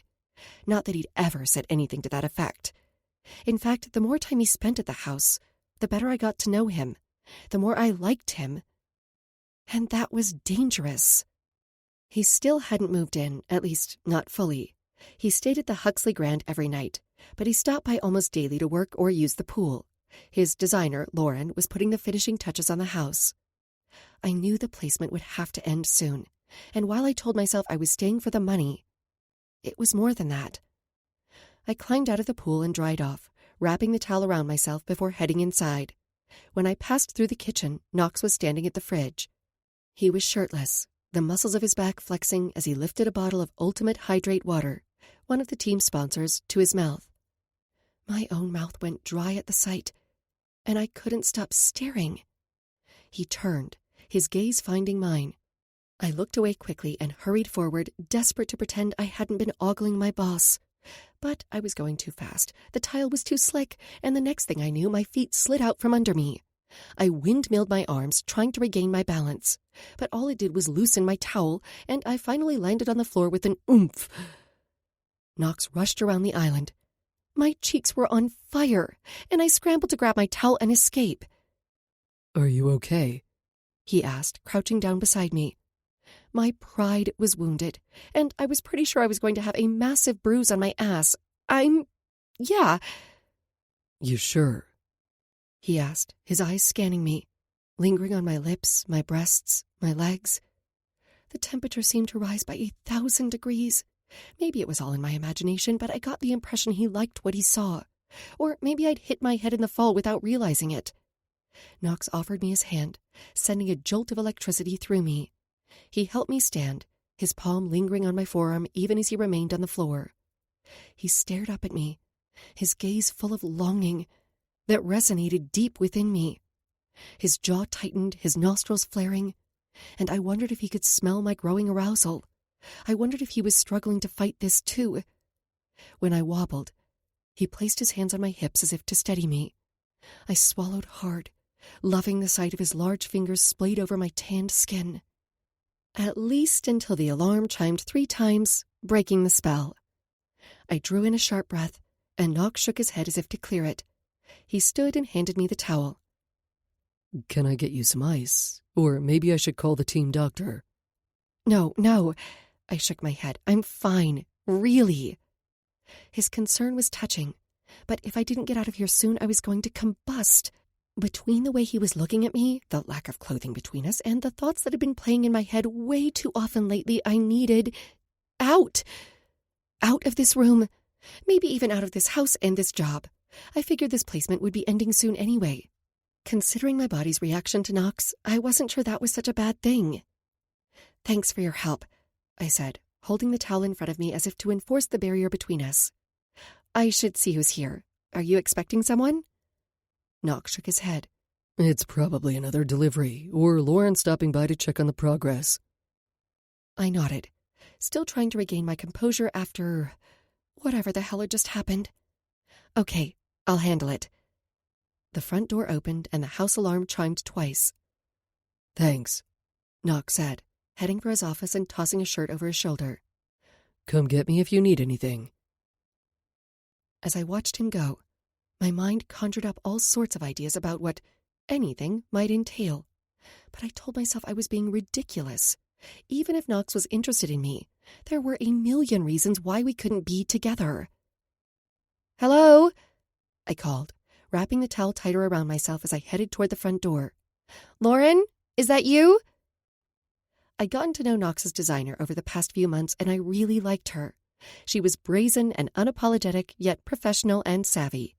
I enjoyed hanging out with her, and every time she asked for Knox's opinion, he asked for mine. I didn't know why he cared so much what I thought. It was his house, but it was empowering and flattering all the same. I stopped short when I spotted Jude standing in the entryway in his tracksuit and designer sunglasses. I wondered if it was too late to hide. Jude smiled at me, then did a double take. Kendall? I didn't know why I'd avoided him for so long. I'd assumed our paths would cross at some point. It was inevitable, since I was working for his dad and living in the guest room. But we'd gone this long. Maybe part of me naively hoped the placement would end before I'd have to face him. Hey! I gave him a little wave. Hey, Jude. He stepped closer, his eyes scanning me from head to toe. Dust motes swirled in the air, and I felt as if I'd stepped back in time. He was just as I'd remembered. Yet different somehow. The longer we stood there, the more I realized I didn't feel anything toward Jude, not even an inkling of desire. Certainly not anything like what I felt any time Knox was near. Shit. What are you doing here? Jude finally asked. The words caught in my throat, my mind spinning as I realized that maybe I'd been attracted to his dad all along. What the hell is wrong with me? Kendall? Knox called. His footsteps preceded him, but when he entered the foyer, he stopped short. He was now wearing a shirt, but I was positive we both looked guilty as fuck. Knox glanced between Jude and me, and I tried to get a read on his expression. Oh, hey, Jude, Knox said, his casual tone completely at odds with my unease. Jude furrowed his brow. Dad? Knox went over to his son and shook his hand before pulling him into a hug. I didn't realize you were coming by today. I wanted to see the new house since you said it was getting close, but... He focused on me again. I don't understand. Why's Kendall here? Knox turned his attention to me, his blue eyes searching, seeking, asking if I was okay. When I nodded, he said, Kendall works for me. Jude gave my bare shoulders a pointed look. Doing what? She's been house-sitting. Knox said. Oh. Jude nodded.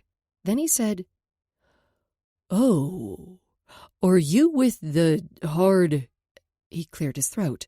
A Hartwell agency?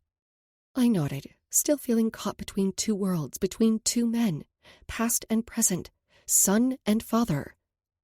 Jude furrowed his brow. But I thought you moved to New York.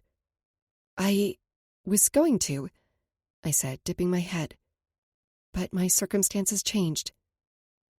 Why don't you come in? Knox said to Jude, and I was grateful for the interruption. I'll give you a tour.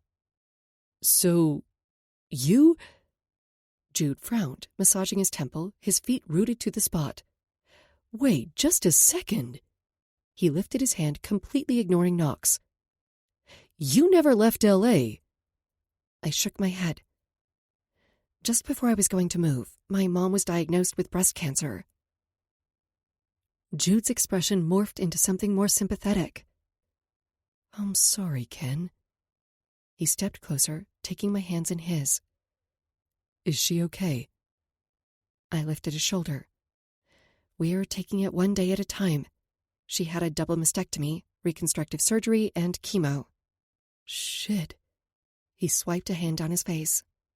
Why didn't you call me? I would have been there for you.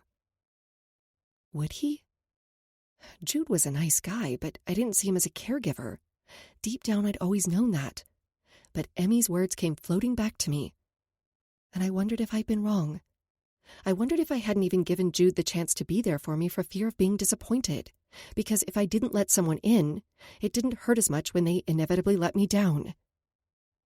Everything happened so fast, I said, clutching the towel to me. My entire world was turned upside down and we'd broken up. I figured I was the last person you'd want to hear from, and honestly, my focus was on my mom. He nodded. That's understandable. And I wasn't trying to make this about me. He blew out a breath. I wish I'd known, that's all. All this time. He rubbed a hand over his chin. I lifted a shoulder, the bridge of my nose stinging as I fought off unwanted tears. Talking about my mom and her diagnosis made me emotional. She was the one person I could always count on. The one person who had always been there for me, apart from Emmy. Come on, Knox said, taking my shoulder and steering me toward the stairs. I shivered from his touch, but he said, Why don't you go change, Kendall, while I give Jude a tour? You can join us when you're ready. I nodded, grateful for the out. Can I get you anything to drink, Jude? Knox asked his son. I'm fine, thanks. But there was an edge to his tone that hadn't been there before. Was it because Knox had touched me? Had my expression betrayed how much I liked it? I jogged up the stairs, mindful not to slip once more. I changed quickly and twisted my hair into a bun. I debated hiding in my room for the rest of the day, but I knew I had to face Jude sooner or later. I forced myself to return to the kitchen, knowing I couldn't put it off any longer. Knox pulled out a chair for me, and I took a seat at the counter. Jude sat beside me, angling his body toward mine. I still can't believe you're here. He smiled and lifted his hand as if to touch me, but then stopped himself. Neither can I said, shifting my gaze to Knox, then quickly back again. How long have you been working for my dad? He turned to Knox before I could answer. Why didn't you ever mention this to me? I cleared my throat, hoping to get ahead of the situation. I asked him not to. What? Jude looked stricken. Why? I stared at my hands, hating myself for the mess I'd caused. My actions were hurting Jude and driving a wedge between him and his father, and for what? My life is complicated. I don't know where I'll be in 6 weeks, let alone 6 months. And I worried if you knew I'd stayed, well, you'd be upset. Because you stayed for your mom. And not you? I nodded. Jude and I had broken up because I'd gotten my dream job, because I was moving. He leaned closer and placed his hand over mine. I understand why you stayed. Of course I do. He gave my hand a squeeze before letting go. I wish you would have let me be there for you. I still hope you will. Out of the corner of my eye, I felt Knox watching us. When I finally chanced a glimpse at him, his jaw was clenched, his hands balled into fists on the counter. But then he turned away, and I wondered if I'd imagined it. I need to make some calls, Knox said. I'll leave you two to catch up. I opened my mouth as if to stop him, as if to say something, but then closed it. There was already enough tension between Jude and Knox because of me. I didn't need to make it worse. Chapter 6. Knox. I still can't believe you're here, Jude said, a note of awe in his voice as I carried down the hall from the kitchen. I wished I could see Kendall's expression. I wished I knew what she was thinking. Was she happy to see him? And why did I care so much? You know why. I dropped my head to my chest. I needed to shut that shit down real quick. Kendall was off limits, and my little crush was embarrassing, not to mention inappropriate and dangerous. God, if Jude knew how I felt about her, how I'd always felt about her. I pinched the bridge of my nose. At least he didn't seem upset with me. I wouldn't be surprised if he were. For the moment, though, he seemed so happy to see Kendall that nothing else mattered. I should go. Leave. And yet I lingered in the shadows, Jude's and Kendall's voices carrying back to me. It was a shitty thing to do, eavesdrop on their conversation. But I've been doing a lot of shitty things lately where my son was concerned. Hiding the fact that Kendall was working for me, living at my house. But that wasn't even the worst of it. The worst part, the most shameful, disgusting part, was that I'd been lusting after Kendall. And not just lately. Always. Since the moment I locked eyes with her on my yacht, and every time since, I had noticed Kendall. It didn't matter how many times I told myself she was with him. I'd seen her first, and I couldn't help but be drawn to her. Now that she was living in my home, now that I'd gotten to spend more time alone with her, my attraction had only grown stronger. It wasn't just about her beauty, though she was definitely gorgeous. Long brown hair streaked with gold, soulful hazel eyes that harbored wisdom, sun-kissed skin that begged for me to caress every curve, explore every dip. When I placed my hands on her hips earlier, it was as if she'd been made for me. She intrigued me, relaxed me, and I found myself making up all sorts of excuses to spend time with her. I'd even asked her to tutor me in Spanish to improve my fluency, though she refused to let me pay her. She said I was doing her a favor by letting her practice with someone. And then there was her personality. She was smart and hardworking and selfless, and she really cared about others. Her mom, me, even Jude, despite the fact that they'd broken up. But that was just it. My son had dated her. And even though he was now dating someone else, I had no right to think the things I did about his ex, to feel the way I felt about Kendall. She might be single, but she would never be mine. And the sooner I got that into my head and her out of my house, the better. I studied the field a few days later, watching the team run its drills. "Looking good, Esposito," I called. Number 44 held up his hand and waved at me. All the players were looking good, strong. We'd had a stellar preseason so far, and if we kept it up, the Leatherbacks would have another shot at the League Cup. "This might be the year," Jude said from beside me, echoing my thoughts. My son and I had always been close. We'd always had an uncanny ability to read each other well enough to guess what the other was thinking. It was part of why I'd been so thrilled when he decided to work with the Leatherbacks and me. I'd never wanted Jude to feel pushed into a career path, but I was grateful he decided to follow in my footsteps. And while I didn't plan to step down any time soon, I hoped that one day I could leave the team in Jude's hands. It was my job as his father to prepare him for the world, to prepare him to take over this team one day, or to forge his own path. Just as my grandfather had prepared us to take over the family's hotel dynasty, or build our own empires.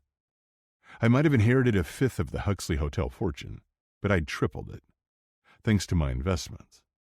and I'd always tried to encourage Jude to do what was right for him, whether it was the leatherbacks or something else. I know. I clapped a hand on his shoulder. We came so close last year. The team is hungry for it. He nodded. I can see that drive, that determination, even in practices. Yes, I said. It's all coming together. We fell silent a moment, watching the players as they ran drills. The maintenance team was working on the digital signs, where the Ultimate Hydrate logo was currently displayed. The company was focused on distilled water with electrolytes, and they were one of the Leatherback's biggest sponsors. So, were you ever going to tell me about Kindle? Jude asked. I'd been expecting and dreading this conversation. I was only surprised it had taken him this long to bring it up. I wanted to, I said. I really did. I get it, he laughed, seeming far too at ease, considering the subject matter. She can be very persuasive. I fantasized about all the ways Kindle might be persuasive.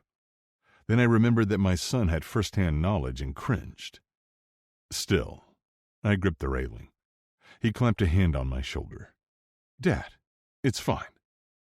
If he only knew. Really? I asked, still trying to wrap my head around the fact that Jude had accepted this so easily, that he wasn't mad. Yeah. He crossed his arms on the fence, his gaze following the team as they progressed across the field. It was really nice to see Kindle again. I frowned. Did that mean he still had feelings for her? And what about his new girlfriend, Chrissy?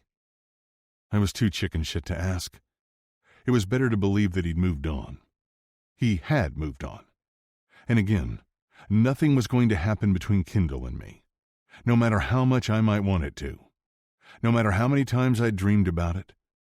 Jacking off to the image of her in that damn neon green bikini, imagining how she'd feel wrapped around me, the sound she'd make, How much longer are you going to pretend you need a house sitter? His question caught me off guard. What do you mean? Oh, come on, Dad. You could have moved in a week ago, maybe more, yet you didn't.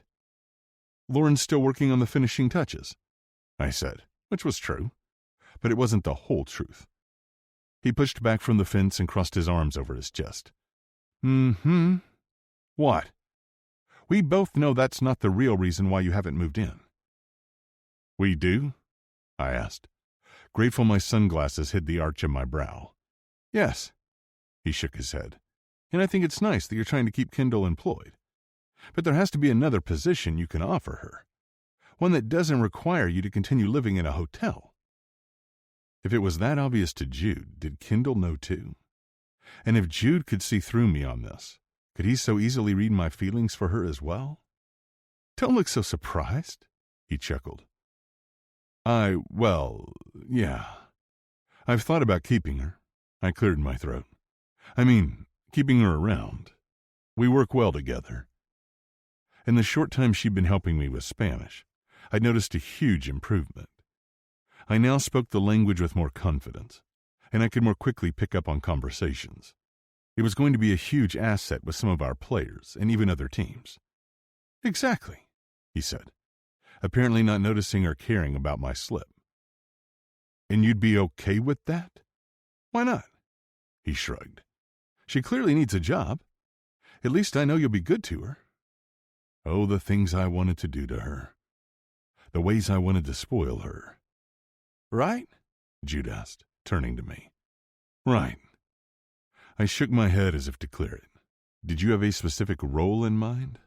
You keep whining about finding someone to manage all the stuff with the children's charities. Whining? I stared at him, aghast. Me. He laughed and rolled his eyes. Yes, you. I know they're important, and I think we need some help. And you think Kindle's the right person for the job, I said, already knowing that was the case. I couldn't believe I hadn't thought of it before. I think she'd be a good fit. You already know she's responsible. You said yourself that you work well together. I nodded, afraid to say more. Afraid to reveal my true thoughts where Kindle was concerned. Plus, she's got a big heart. This will be right up her alley. You're right, I said, but I'm guessing she might have other plans. He shrugged.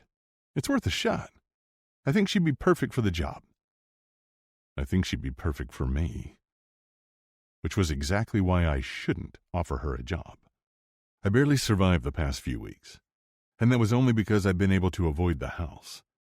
Anytime I was near her, our connection became even more difficult to ignore, to deny. Dad?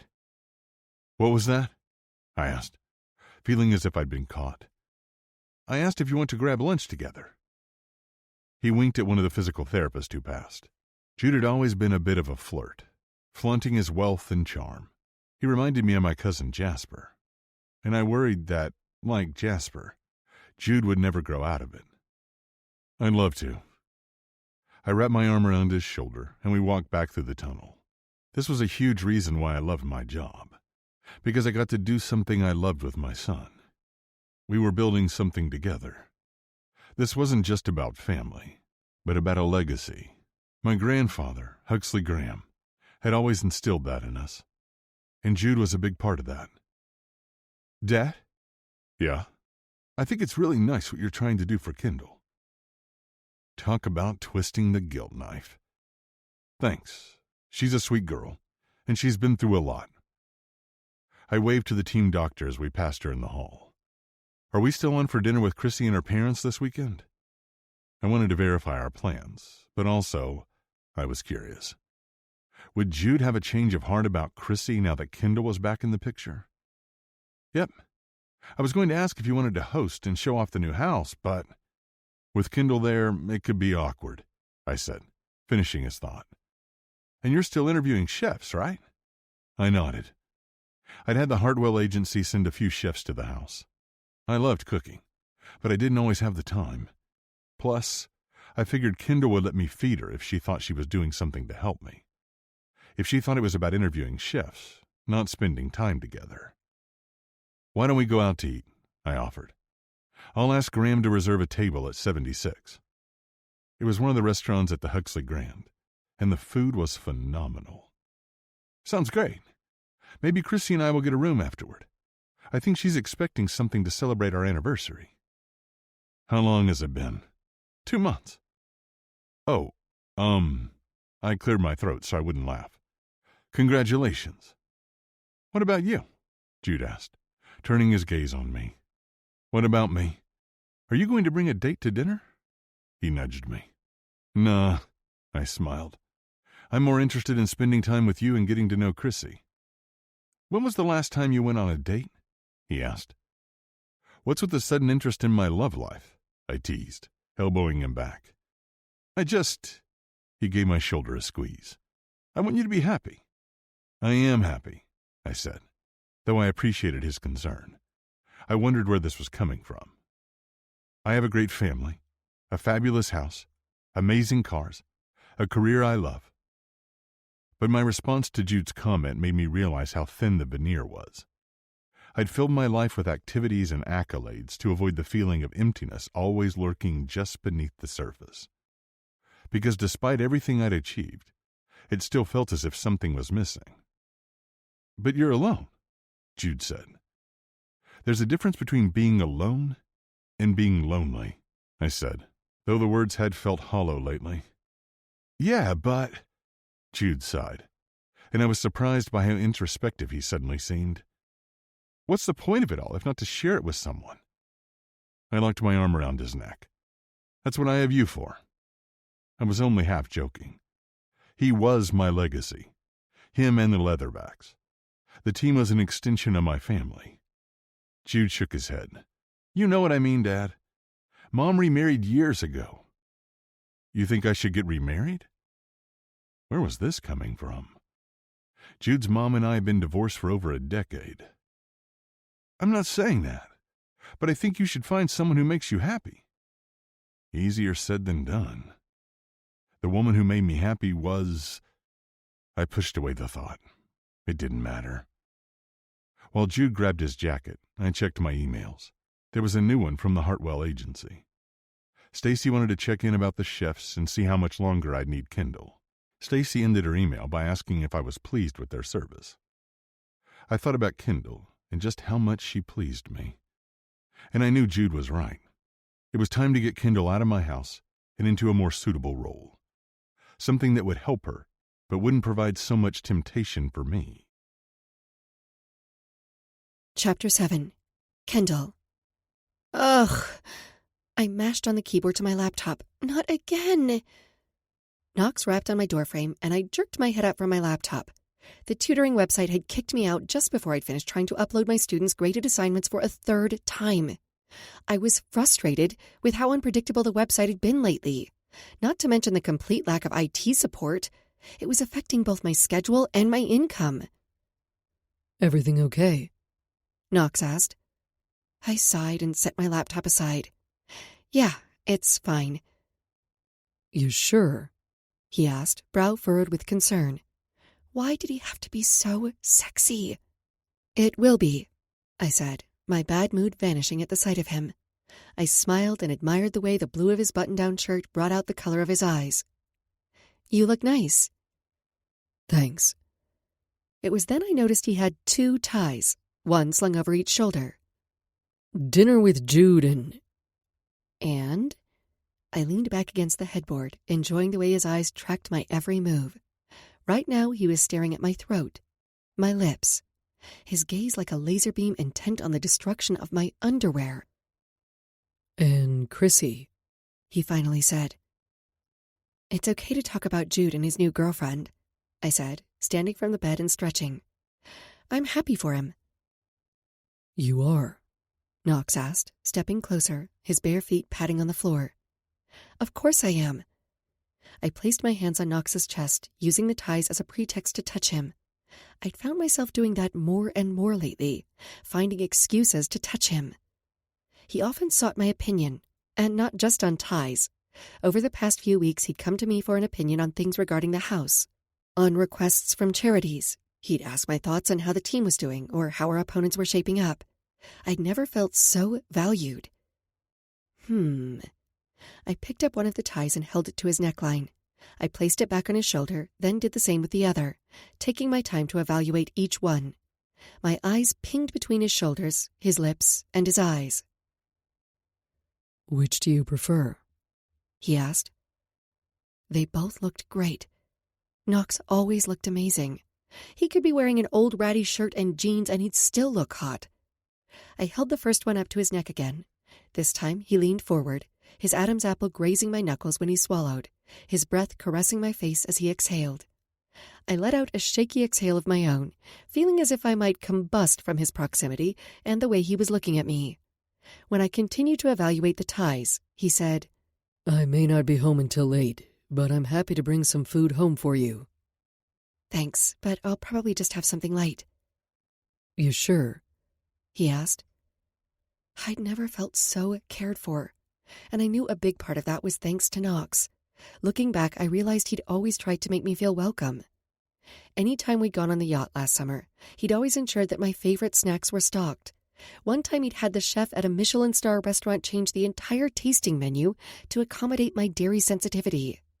Knox had always gone out of his way to make sure I was comfortable and enjoying myself. In the past, I'd told myself it was because I was dating his son.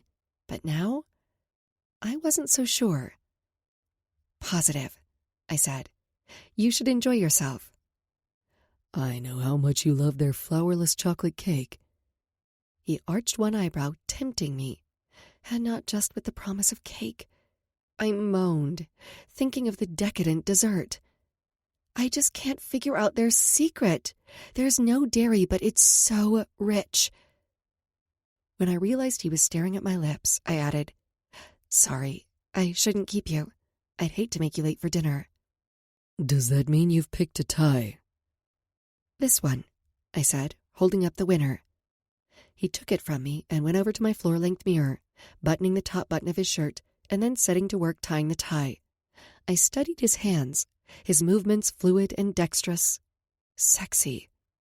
Even though his attention was on the tie, I could feel his eyes on me, watching me in the mirror as he finished dressing. It felt strangely intimate. All right, he said, turning to face me. Good? Good, I said. though it was so much more than good. I'll walk you out. He placed his hand on my lower back, ushering me down the hall. As I admired the newly hung artwork, I realized how comfortable I'd become. Every day this felt more like my home, and less like a job. I knew I'd have to move out at some point, and I knew that day was coming sooner than later, but the idea filled me with a sense of dread. I'd miss this beautiful house and all the wonderful staff who would become my friends. More than anything else, I'd miss Knox. Thank you for sorting the mail, Knox said. Of course. I liked doing little things to make his life easier. He was always doing things for others, even if they didn't realize it. For the longest time, I thought Jude was behind the peonies, my favorite, in our hotel rooms when we stayed at Huxley Grand Properties for the Leatherbacks away games.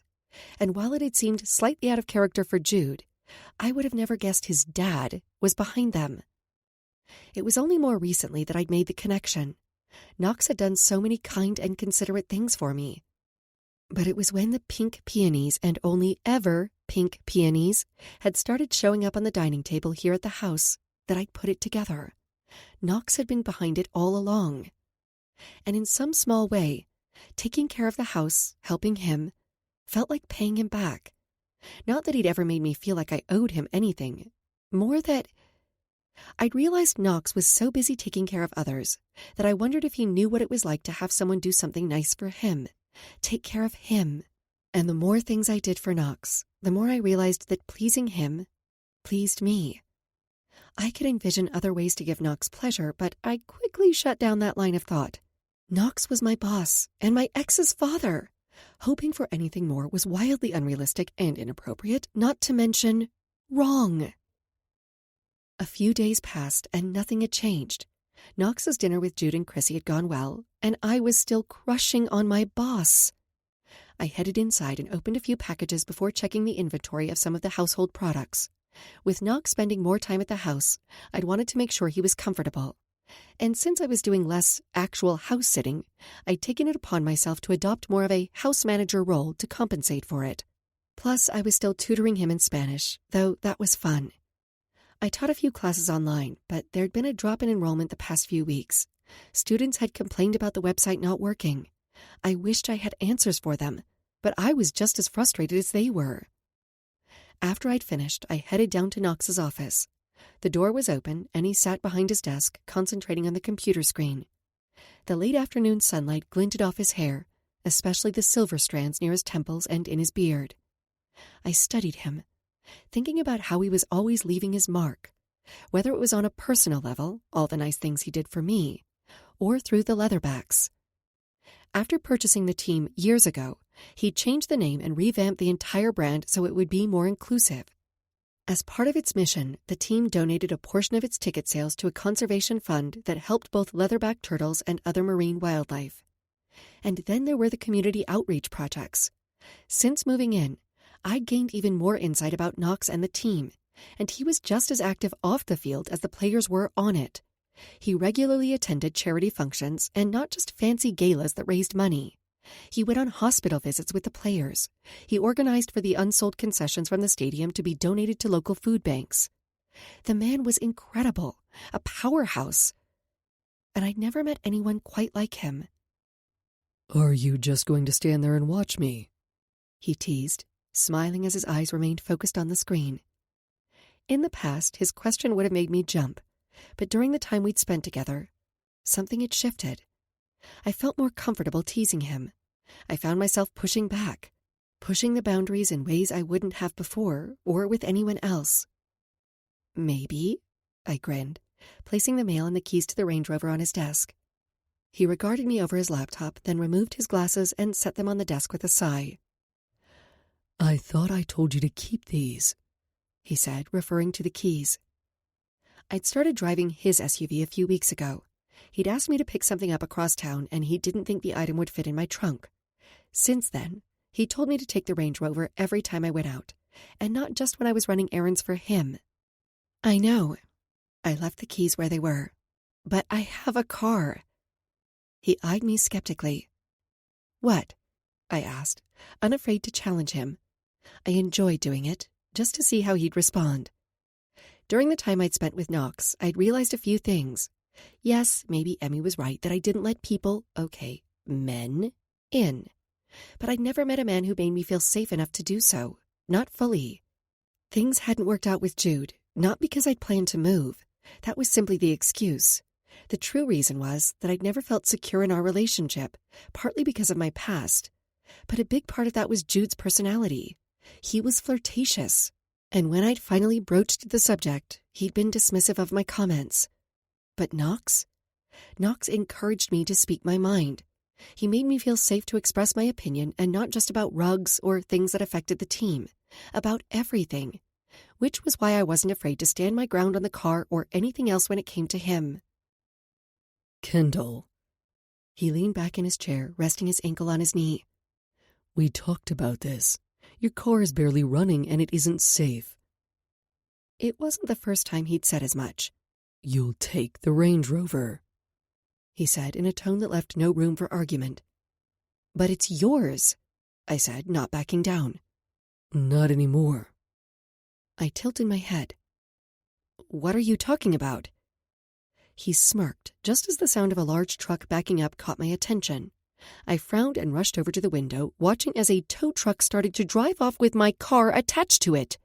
My eyes went wide. What the hell? I ran for the door, but Knox said, It's too late. You can't just... I sputtered, hands on my hips. You can't just take my car. You stole my car.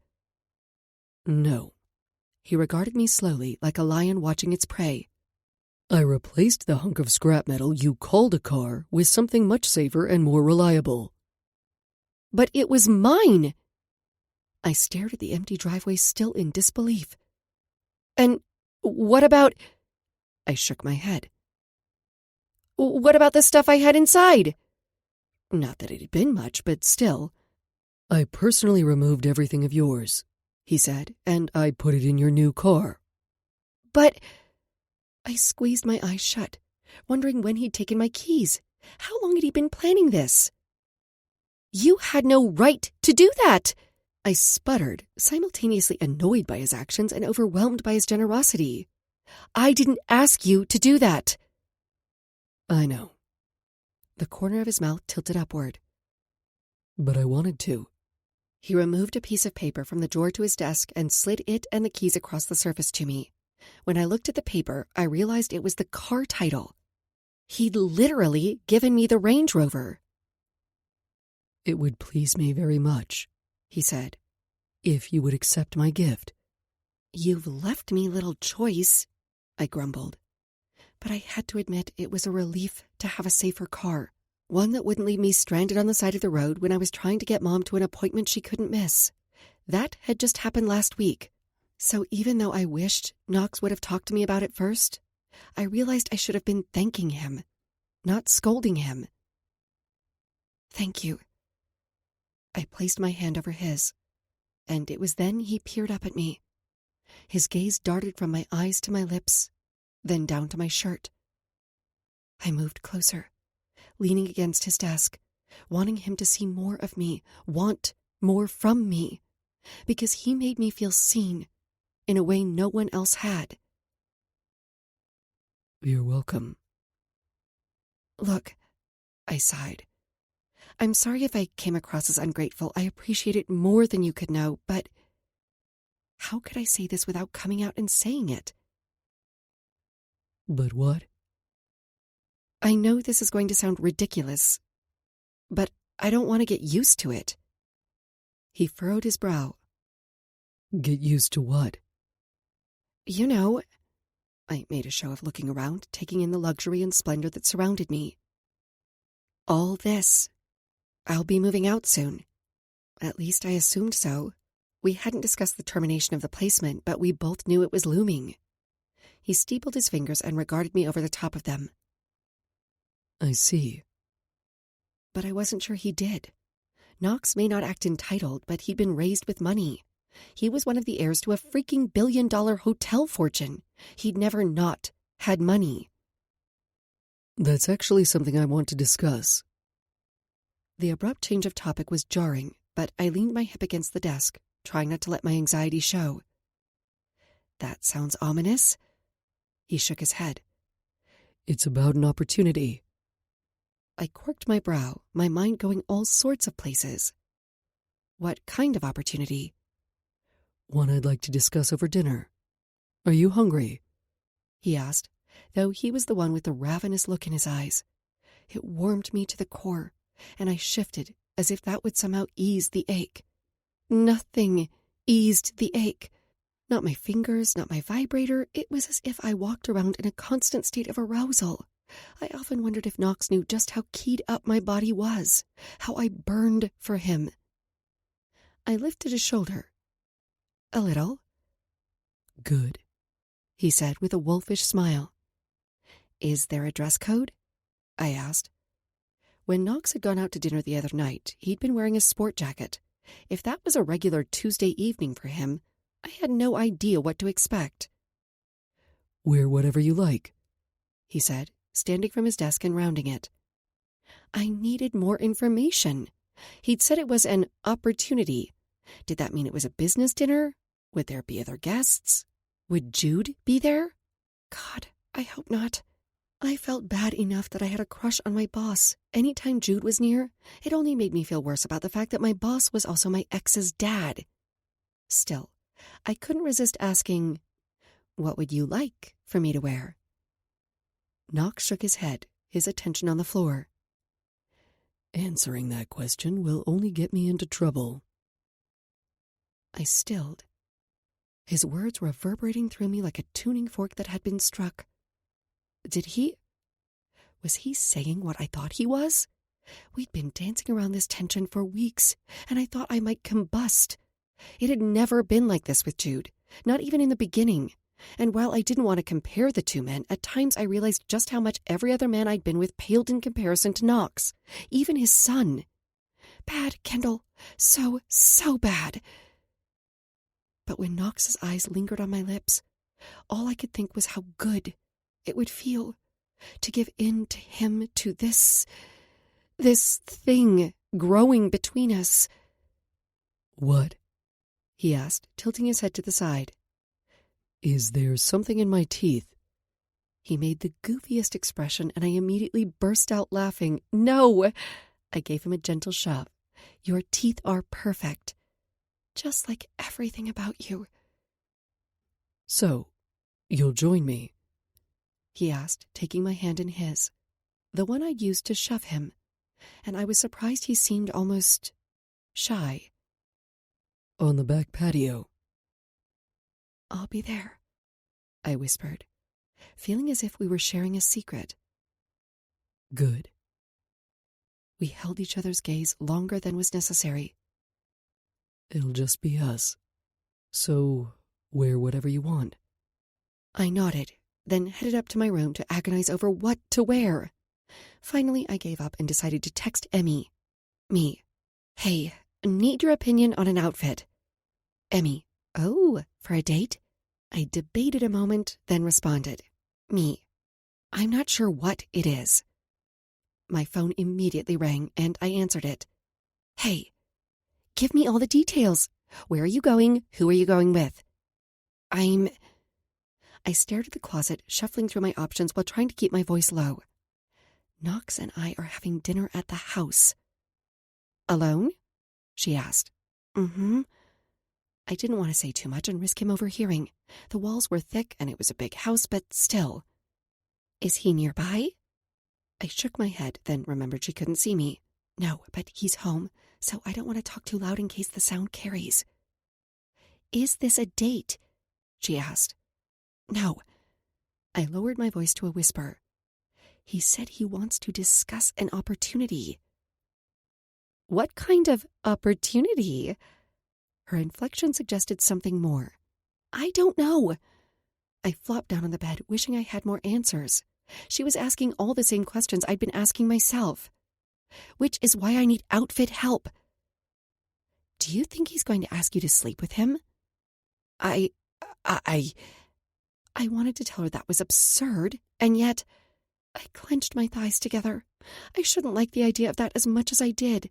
Oh, but you want him to, she said. I I hesitated, not even sure what to say. I'll admit I'm attracted to him, but it can't go any further than that. Maybe it should. Maybe that's why you're calling me, for reassurance. Emmy, I hissed, hating how right she was. Will you please just help me with my outfit? I can only help you if you're honest about your goals. Are you trying to look professional or sexy? I rolled my bottom lip between my teeth, then said, maybe a little of both?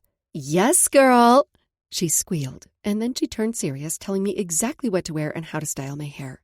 Before hanging up, she said, oh, I'm so excited. Just as I said, I think I'm going to be sick. Have fun, Emmy said before we ended the call. Live a little, for once in your life. Just don't fuck up our free tickets to the Leatherbacks. Fine, I huffed, but I was laughing. I'll do my best. We'd settled on a lavender-colored dress that was soft and gauzy. It was dressy but comfortable.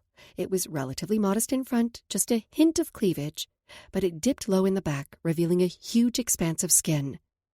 I took my time curling my hair and braiding part of it so it would rest over one shoulder. When I headed downstairs, Knox was already waiting. He stood with his back to me, his attention on the sunset. His hands were in his pockets, and I tracked his form from his shoulders to his tapered waist to his powerful legs. Hey, I said, joining him, looking out at the sky from the same vantage point. Hey. I could hear the smile in his voice. Come, sit, he said, pulling out a chair for me. He placed his hand on my back, lingering a moment before sliding down my bare skin. You look beautiful. I admired the flowers, pink peonies, of course, and the chilled wine as I tried to calm my nerves from his words and his touch. Knox and I always found small ways to touch each other, but this felt different. What am I doing? Thank you, I said, taking a seat. Feeling his presence, the connection between us, even as he stood behind me just out of reach. My pleasure, he said, joining me. I would have prepared dinner, but I thought we could both use the night off. The back door opened and a waiter stepped out, a plate of salad in each hand. He served us without a word, and then he was gone. Wow, I said, thank you. That's very thoughtful. I suppose that means you finally decided on a chef. He nodded. Yes, you were right. Javier was the best choice. I preened, pleased he'd accepted my advice yet again. That he continually sought it out, wanting my opinion. Our conversation turned to other matters, the team, soccer, everything. Well, almost everything. Neither of us mentioned Jude. When the salad plate was cleared and the entree arrived, Knox turned to the waiter. Thank you. That will be all. The man nodded and took his leave. I assumed he'd let the other staff know that they were dismissed for the night, leaving me completely alone with Knox. He lifted his wineglass and I joined him for a toast. Thank you for taking such good care of the house. And me. Absolutely, I said, feeling both gratified and sad as I sipped the wine. This was clearly goodbye. Have you enjoyed working with me? He asked. I was surprised not only by his question, but by the way in which he'd phrased it. Even though I might have been here to do a job, he always made it seem as if we were equals. He'd never treated me as anything but. Very much, I said. His eyes lingered on my lips, hanging on my every word. Would you want to continue working with me? I leaned back in my chair and laughed as I ran a hand through my hair. Knox, you obviously don't need a house sitter. You haven't for a while. Damn. His lopsided grin made my stomach quiver with anticipation. You caught me. Yes. I rolled my eyes. And while I appreciate you letting me stay on as long as I have, we both knew this day was coming. Which is why I wanted to talk with you. I contacted the Hartwell agency to officially end the house-sitting placement since I plan to move in next week. I nodded, wondering where he was going with this. Was he going to ask me to sleep with him? Was that the opportunity, as Emmy had suggested? I shook away the thought and tried to focus on what Knox was saying. "I'd like to continue to have you tutor me in Spanish," he said. "And I want to hire you as my personal assistant to manage some charity projects for the leatherbacks." You do? I tried not to frown. "You sound surprised." He tilted his head to the side. "Disappointed, perhaps." No, no. I waved my hands in front of me, telling myself to slow down on the wine. I mean, yes, I'm surprised and I'm flattered. I took a breath. But I'm not sure that's a good idea. "Because of Jude?" he asked. I nodded, figuring that was easier than admitting the truth. Knox might no longer be my boss, at least for the moment, but he was still Jude's dad. "Jude actually suggested I hire you for this position." I jerked my head back. He did? I'd seen Jude a few times over the past few weeks. He was as friendly as ever, but I was still surprised that he'd suggest such a thing. Knox sipped his wine. "He did. He knows how much I've enjoyed working with you, and he thinks we're good together." He did? Does? "You get free tickets to the games," Knox continued. You already give me free tickets, I teased, though I didn't expect that to last much longer now that my placement was over. A pair of tickets had appeared on my nightstand every week since that first night in his kitchen. Emerson and I had been taking full advantage of them. The leatherbacks were on a roll this season, and my mom was thrilled that I was living life again. She was certainly living life again. She was still undergoing treatment and tired easily, but she'd started dating Joe. For the first time in a while, life felt almost normal. Knox narrowed his eyes at me. "Well, if you want that to continue, then I suggest you take the job." I laughed. "Mm-hmm." He sighed, his shoulders slumping. "Please, I need someone I can rely on, someone I can trust, and I can't think of anyone better for the position." He was selling it a little too hard. Not that I didn't know my worth, but the fact that Knox had prolonged the house-sitting gig so I'd have extra income made me wonder if he was offering me this new position for the same reason. Pity. Thanks, but I don't want a pity job. "Pity job," he scoffed, and I immediately realized my mistake. Knox expected excellence, and the offer wasn't made out of pity but kindness. "I wouldn't hire you unless I had faith in you, and trust me." He leaned in, his eyes darkening. "I am going to work you hard." Holy shit. The images that raced through my mind at his statement, Knox taking me from behind, my hair clasped in his fist, me riding his... "Kendall?" he asked. I bit my lip and dipped my head. Could he tell that my mind had gone down a completely unprofessional path? "Can I think about it?" I asked, wondering how I could possibly continue working with Knox and resist this insane pull. Surely it wasn't one-sided, was it? Part of me wanted to believe it was, because then it would be nothing more than a childish infatuation with my boss. But another part of me knew the feeling was mutual, knew Knox longed for me the way I burned for him, and that staying anywhere near him was asking for trouble. "Absolutely," he said. "But we have a charity event coming up, and I need you." Had I imagined the seductive tone to his voice? I nodded and turned my attention to the pool, stared out at the water in an attempt to compose myself. After a moment passed, he asked, "Kendall, can I ask you something?" "Sure," I said. "You know this has Jude's blessing, yet you remain hesitant. Does that have anything to do with me?" I fidgeted with the hem of my skirt. I'm not sure I should answer. "Because you think I won't like your answer." I shook my head, trying hard not to laugh. No, not exactly. "Do you want to know what I think?" he asked. I hesitated a moment, then nodded. I was weak when it came to this man. How much longer could I resist? "I think you're smart and kind, selfless and caring." I dipped my head and smiled. Thank you. "But I've always known you were incredible." I lifted my head. Thank you. I said again, stunned. Knox had said nothing about my physical appearance and everything about my heart. It was as if he saw me. Not the version of Kendall everyone else saw, but the true me. And while I know you could do this job in your sleep, and you have dreams that are so much bigger than this, I'm confident you could do a lot of good in this role. Because every time you help someone, I see the way you light up.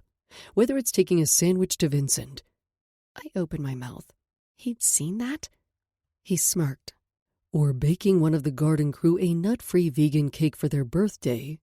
You like celebrating people. And that's why I think you'd be perfect to help with this. Wow.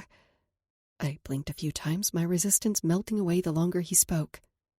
I don't know what to say. I'm not going to pressure you into anything, but I'd love to have you on my team. Okay, I said. I'll consider it. How could I not after a speech like that? I mean, wow. Our lives on this planet are short, but the legacy we leave behind can last forever. I nodded, knowing how important legacy was to Knox, and how right he was. His honesty encouraged me to be vulnerable. For the moment, he wasn't my boss. He was just a man, someone I respected and admired, not because of what he'd accomplished, but because of the type of person he was. So, with a shaky breath, I asked, "Do you want to know what I think?" He leaned forward, and the pull between us intensified. Very much.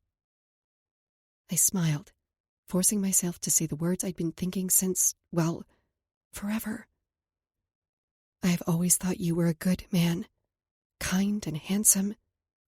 Thank you. He tugged at the collar of his shirt. Now you're the one who sounds disappointed. He chuckled. Handsome is nice, but it feels like, well, what if I were to call you cute? I wrinkled my nose. Exactly, he said, smoothing a hand down his beard. Well, excuse me, but it was the only semi-appropriate compliment I could come up with. He leaned forward, his voice deeper. And what if I don't want you to be appropriate? Knox. Sorry, it's late. I should go. He stood quickly, nearly toppling his chair.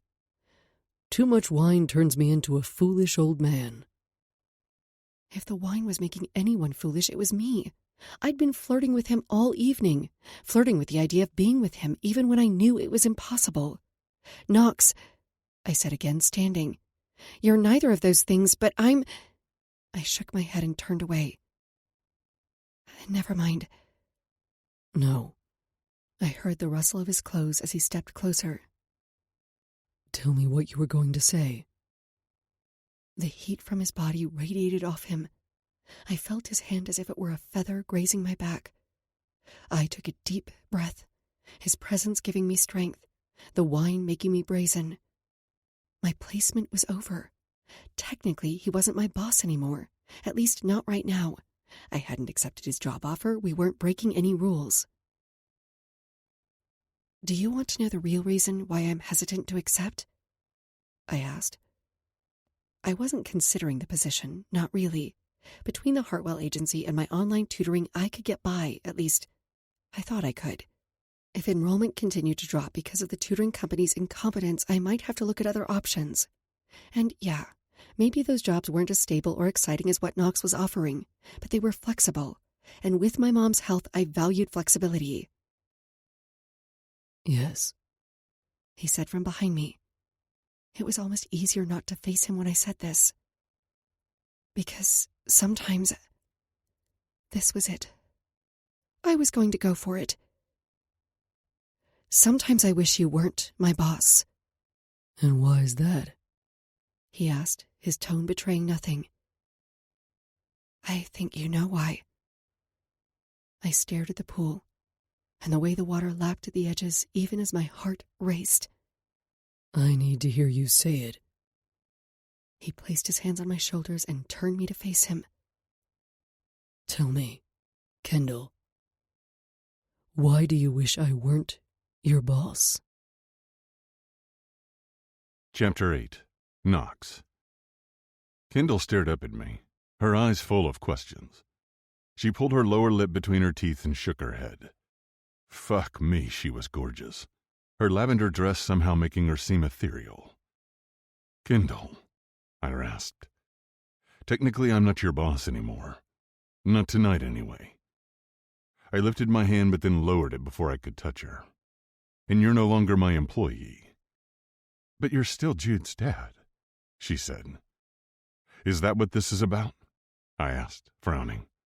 Because he'll tell you the same thing I did earlier. He wants you to take this position with the team. He wouldn't if he knew. She drew in a jagged breath, and I waited for her to finish that thought. Seconds felt like hours until she said, If he knew the types of thoughts I've been having about you. I stilled, feeling as if everything had built up to this moment. I'd waited too long to act before and had missed out. This might be my last shot, my only chance. What types of thoughts? I asked, hoping I was right, hoping she wanted me as badly as I wanted her. She dipped her head. They're inappropriate. Her candor encouraged me to proceed despite all the reasons not to. If I had $1 for every time I've had an inappropriate thought about you, I'd be a billionaire. She laughed. You are a billionaire. Okay. If I had to pay $1 every time I had an inappropriate thought about you, I'd have no money left. Her eyes searched mine. You would? I nodded. I think about you all the time. When I go to bed, you're the last thing on my mind. When I wake up, you're the first. These past few months have been a test of my willpower, and I'm not sure how much longer I can resist the... I gestured to her. Temptation. Resist you. I was practically panting, my heart racing in my confession. It felt as if the organ was surging forward, trying to leave my chest as I awaited her response. She closed her eyes, her lashes fluttering as if my confession pained her. I know, but... Then she opened her eyes slowly and nibbled on her lower lip, tantalizing me even as I prepared myself to be ripped in two. We can't. I nodded, the air between us swirling with tension. You're right, I said, but that didn't stop me from stepping closer. We shouldn't. Exactly, she said, leaning closer, leaning into me. That was it. The truth. It was finally out there, and I felt both better and worse. Kendall wanted me, and I wanted her, but we couldn't be together. We could never be together, at least not in any meaningful way. What if... She shook her head and backed away slowly. No, I should go. She hooked her thumb over her shoulder. Before we do something we'll regret. I watched her turn and leave, but I couldn't let her go. I didn't care that she was younger, that she dated my son. Nothing mattered in that moment but this woman, because when I was with her, it was as if the world stopped. Before she reached the back door, I called, Wait. She paused, but didn't turn to face me. Her shoulders were hunched with tension, and I knew how she felt because I was damn near ready to explode myself. What if we could have tonight? I asked, finishing her unspoken question from earlier. She let out an exhale, her shoulders relaxing as she turned to face me. Yeah, but that's impossible, right? I shook my head, stepping closer. Maybe tonight is the one night that this, I gestured between us, could be possible. Tonight we're no longer boss and employee, she said, as if trying to convince herself this was okay. But what about tomorrow? I placed my finger to her lips. Tomorrow isn't guaranteed. She of all people knew that. So, tell me, Kendall, what do you want? She kissed my finger, and my body came alive from that simple touch. I stared, enraptured by her lips, especially when they parted slightly, inviting me in. I slid one finger into her mouth, then another, my dick hardening at the warmth, the wetness enveloping me. I groaned, imagining her doing the same thing to my cock. Kendall, I groaned, enjoying the way her eyes darkened with lust. I removed my fingers, trailing them down her chin, her neck, to the top of her dress. Her nipples pebbled against the material. They'd been distracting me all night. "Go for a swim with me?" she asked, almost shyly. "What?" I blurted, still trying to unscramble my brain. "A swim," she said, stepping away from me, grasping the hem of her dress and pulling it over her head in one smooth movement. I stared at her, mouth agape. Her body was beautiful in the moonlight, the shadows only accentuating her delicious curves. "What are you—" I clenched my fist, forcing myself to remain rooted to the spot despite the overwhelming desire to move closer, to touch her. All she wore was a lacy lavender thong, the rest of her body revealed to me. She was baring herself to me. "I'm seizing the day. Or, I guess the night," she shrugged, a sexy little smirk playing at her lips. "Kendall," I groaned. This woman was going to be the death of me, but I'd been the one to push that line, to dip a toe in the forbidden, and now she was going to jump right into the deep end. She turned and sauntered toward the water, my eyes never leaving her form. When she reached the edge, she flashed me the sweetest smile over her shoulder, and then she dove in, barely making a splash. When she popped back up, she was grinning. Her skin was wet, her hair even darker against her skin. "Are you going to stand there and watch?" she teased, reminding me of earlier, in my office. My mind conjured up an entirely different image, one where she was laid out on my bed, touching herself, and I was enjoying the show. Even so, I didn't need to be asked again. I couldn't strip out of my clothes fast enough. My hands were shaking as I attempted to unbutton my shirt. It didn't take long for me to give up and rip it open, buttons flying onto the grass.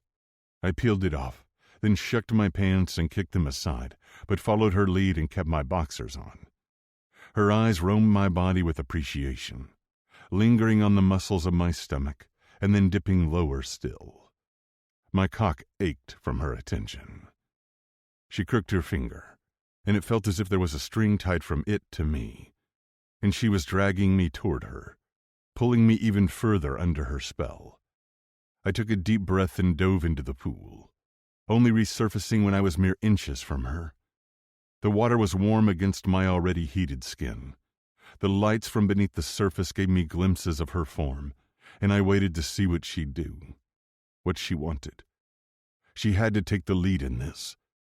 When she splashed me, I reared back in surprise, and then I leaned my head back to the sky and I laughed. Only Kendall. I returned my attention to her, narrowing my eyes. "You're going to pay for that." "Oh, yeah?" she taunted, as if she wanted me to punish her, and then she took off. She was fast. I'd seen her swimming laps often enough to know that she was an agile swimmer, but she wasn't fast enough to escape me. I caught up to her quickly, tugging her leg, pulling her to me. We surfaced, and she placed her hands on my shoulders, her touch like a jolt of electricity against my bare skin. My cock was already standing at attention, and I wondered if she realized what she did to me, the power she held over me. She squirmed against me, her breasts crushed against my chest, my body hyper-aware of her every move, of the feel of her warm skin against mine as she giggled and writhed against me. Finally, I decided to tickle her. Only then did she stop fighting. She was too busy laughing to try to get away. I loved seeing her let go, have fun. I loved that she felt comfortable enough with me to relax. She wrapped her legs around my waist, and I held her close. My cock was desperate for her, seeking her heat and nudging her entrance through the thin material of her thong. Then slowly, her laughter subsided, and everything became serious again, tenuous. "Tell me what you want," I said, waiting for her command, her request. In that moment, I would have given her anything. She peered up at me, water dripping down her forehead and over her lips. I wanted nothing more than to kiss her, claim her. Kiss me. The words were said so softly, I wondered if I'd imagined them, as if I'd somehow willed her to say them. I slid my hand into her hair, using the other to grip her hip and pull her closer to me, to line us up so our bodies connected the way my mouth ached for hers. And still, it wasn't enough. Would it ever be enough? One kiss certainly wouldn't be, and I was positive one night wouldn't either, but that was all we had. I know this is a bad idea, I said, inhaling her coconut scent, wondering if she tasted as good as I imagined. But I can't seem to think clearly when it comes to you. I know. Her throat bobbed as I kissed down the column of her neck. God, I know. I kissed her cheekbones, tasting the chlorine on her skin mixed with the flavor of her, the corners of her eyes, her forehead.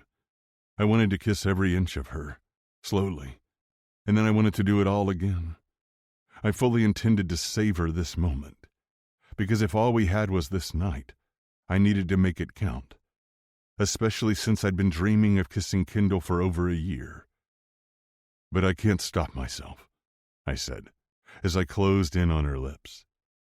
No one can ever know, she whispered.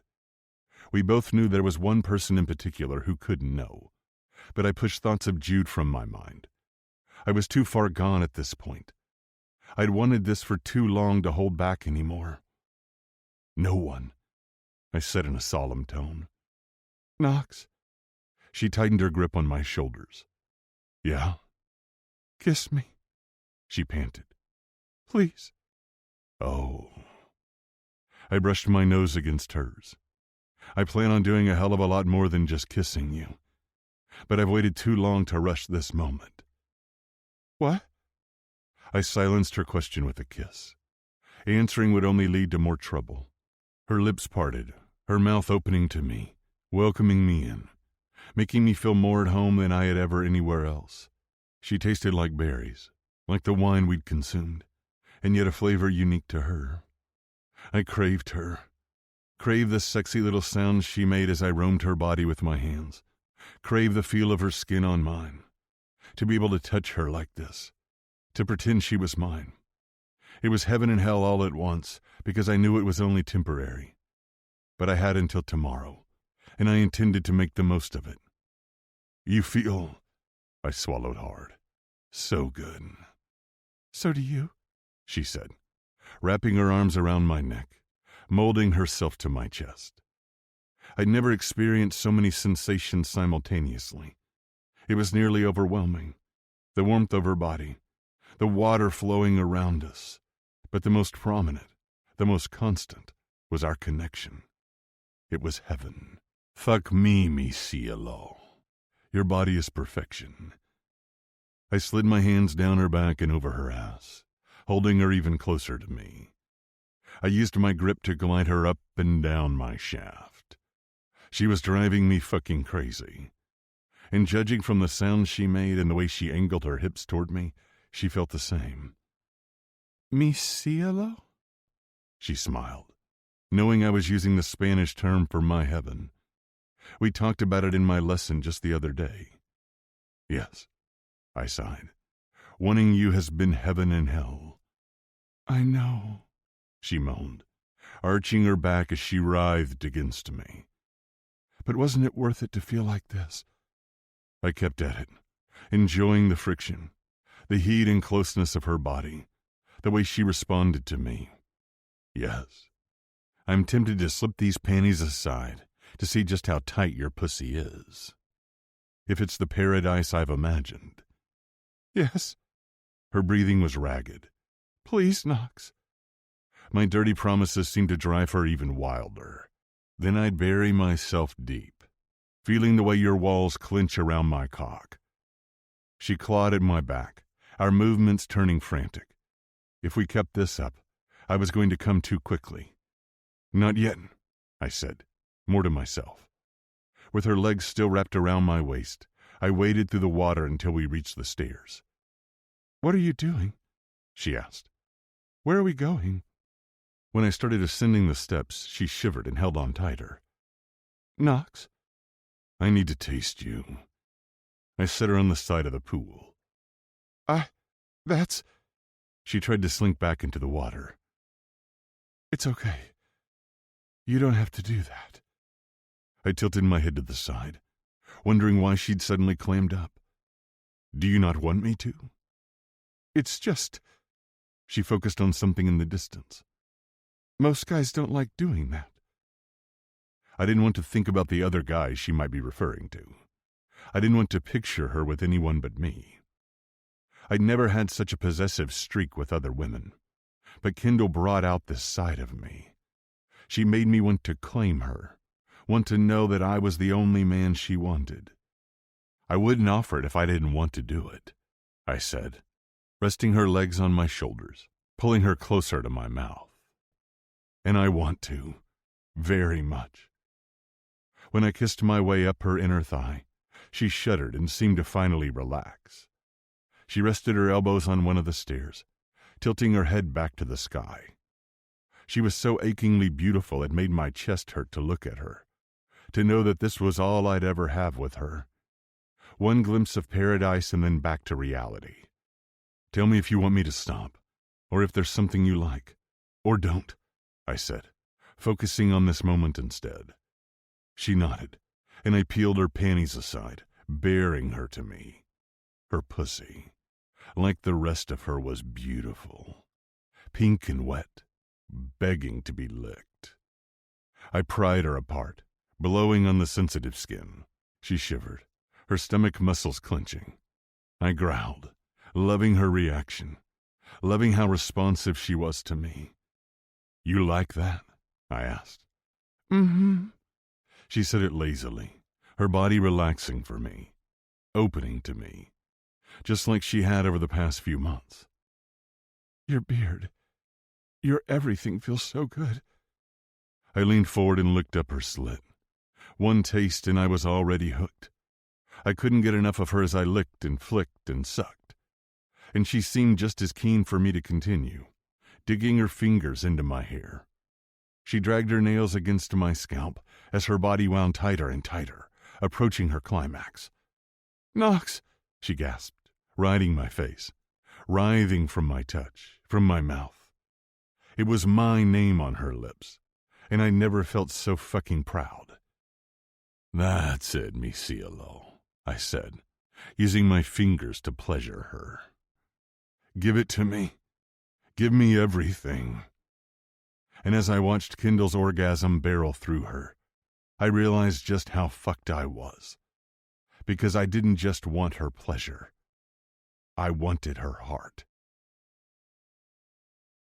Chapter 9. Kendall.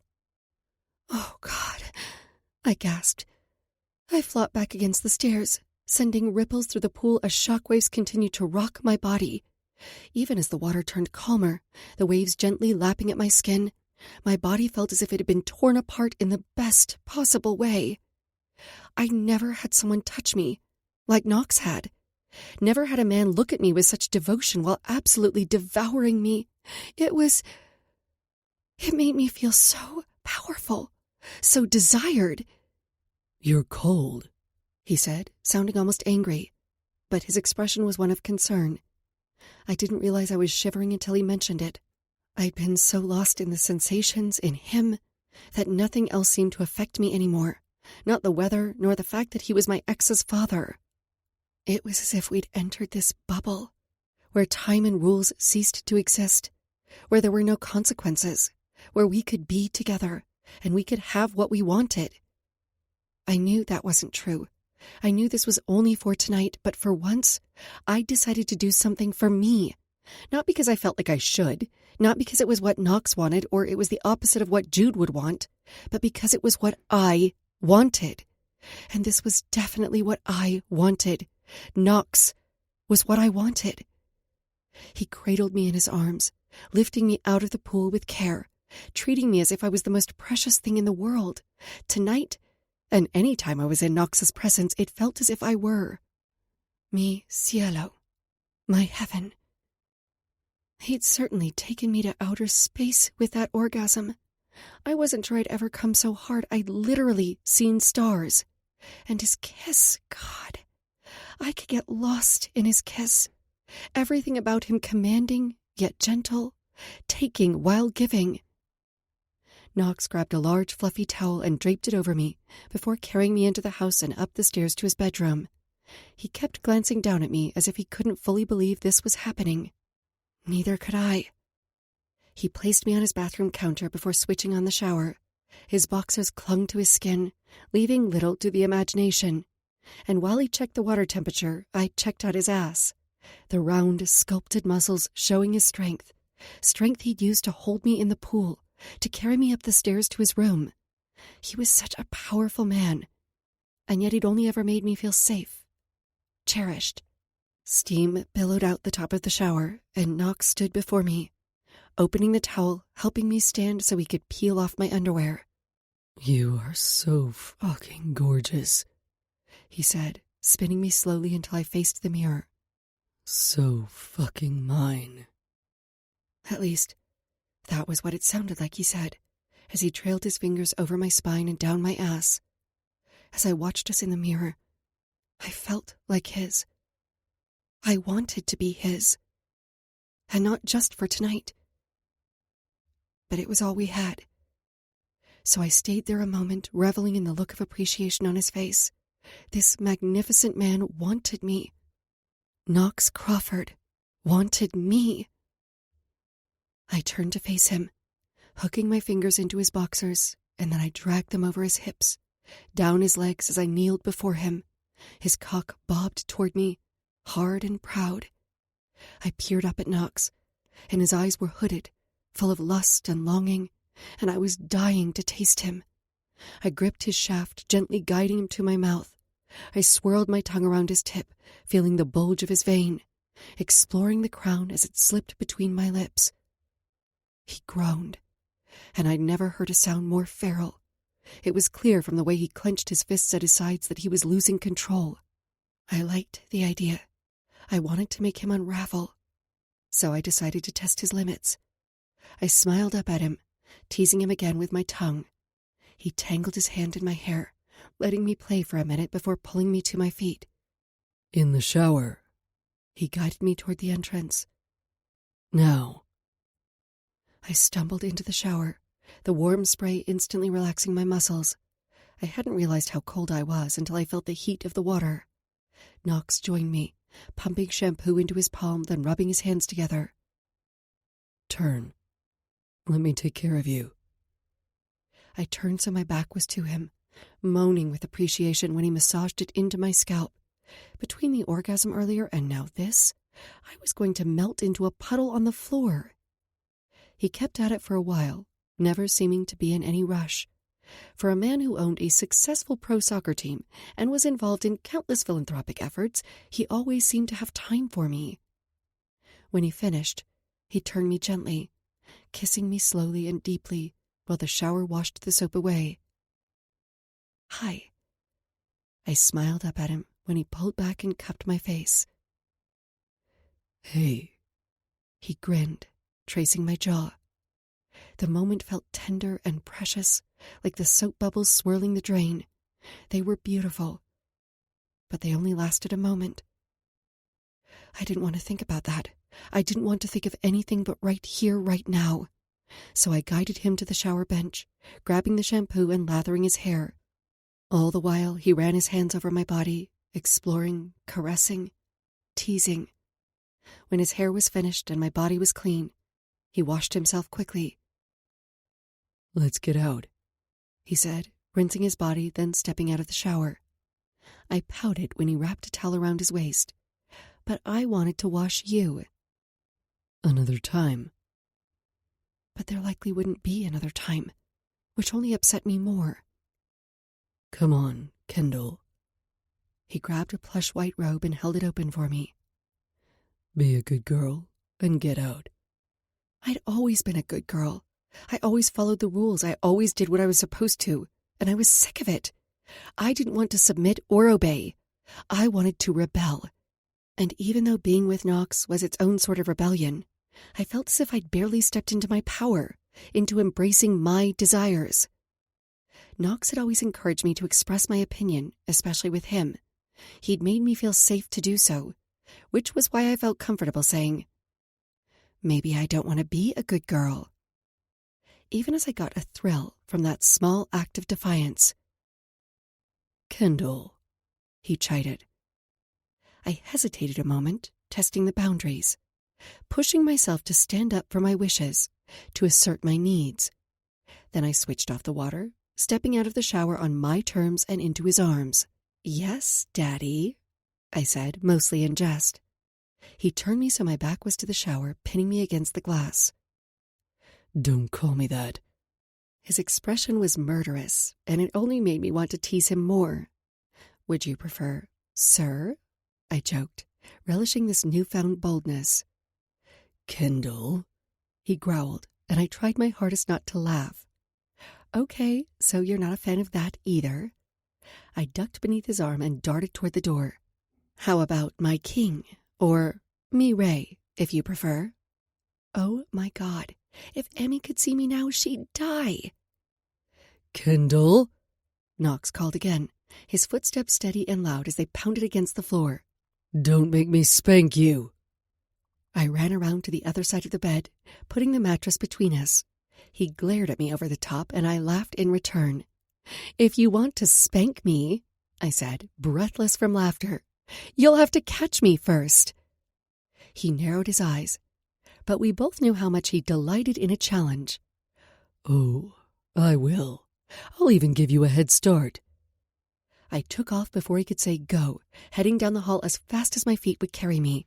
My heart was pounding so loud I could barely hear him counting, but it didn't matter. He was fast, he was determined, and he would catch me. But that didn't mean I'd make it easy for him.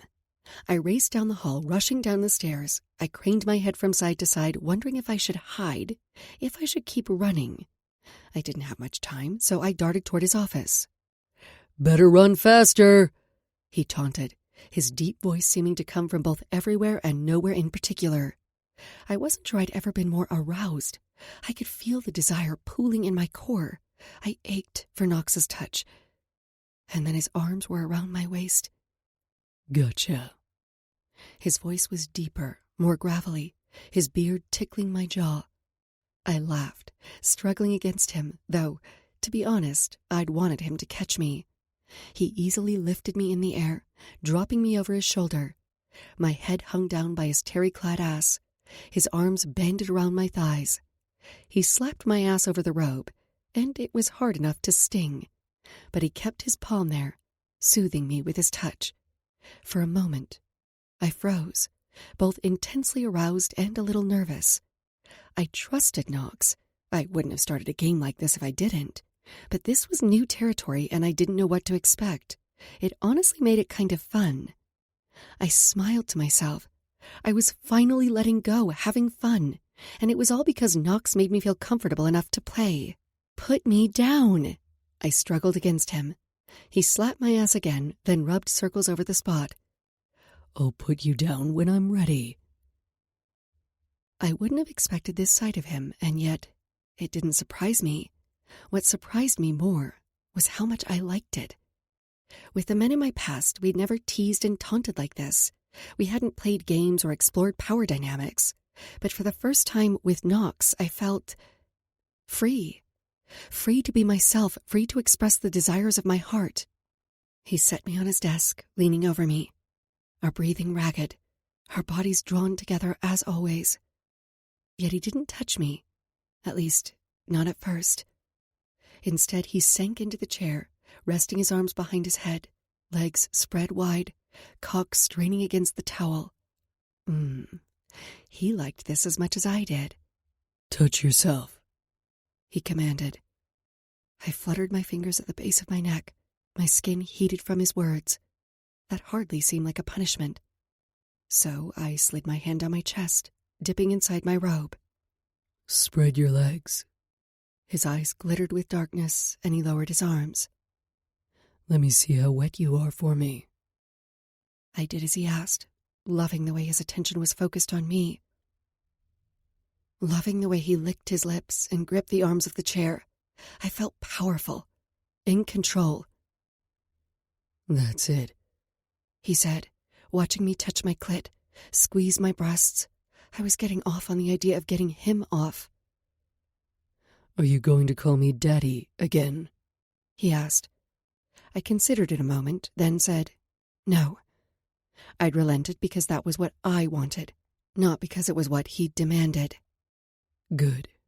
Now come here. He opened his towel and pulled me onto his lap. His skin was warm, his legs strong, his cock insistent. I can't tell you how many times I've imagined this. You, I admitted, as I rocked on top of him. His erection slid between my folds, dangerously close to plunging inside me. We were being reckless, but it felt too good to stop. These past few weeks, he asked, tightening his grip on my hips, guiding my movements. I shook my head, tilting it back when he tugged open my robe and began playing with my nipples. Oh, God, Knox. Before, he asked with a lilt to his voice, and I struggled to follow the conversation. The sensations he was provoking inside me were too good, too distracting. I nodded slowly. His answering groan rumbled through me, vibrating deep in my core. Since when? He kissed down my neck, his beard scraping my skin, leaving a trail of sparks in his wake. When I didn't answer, he grasped my throat lightly.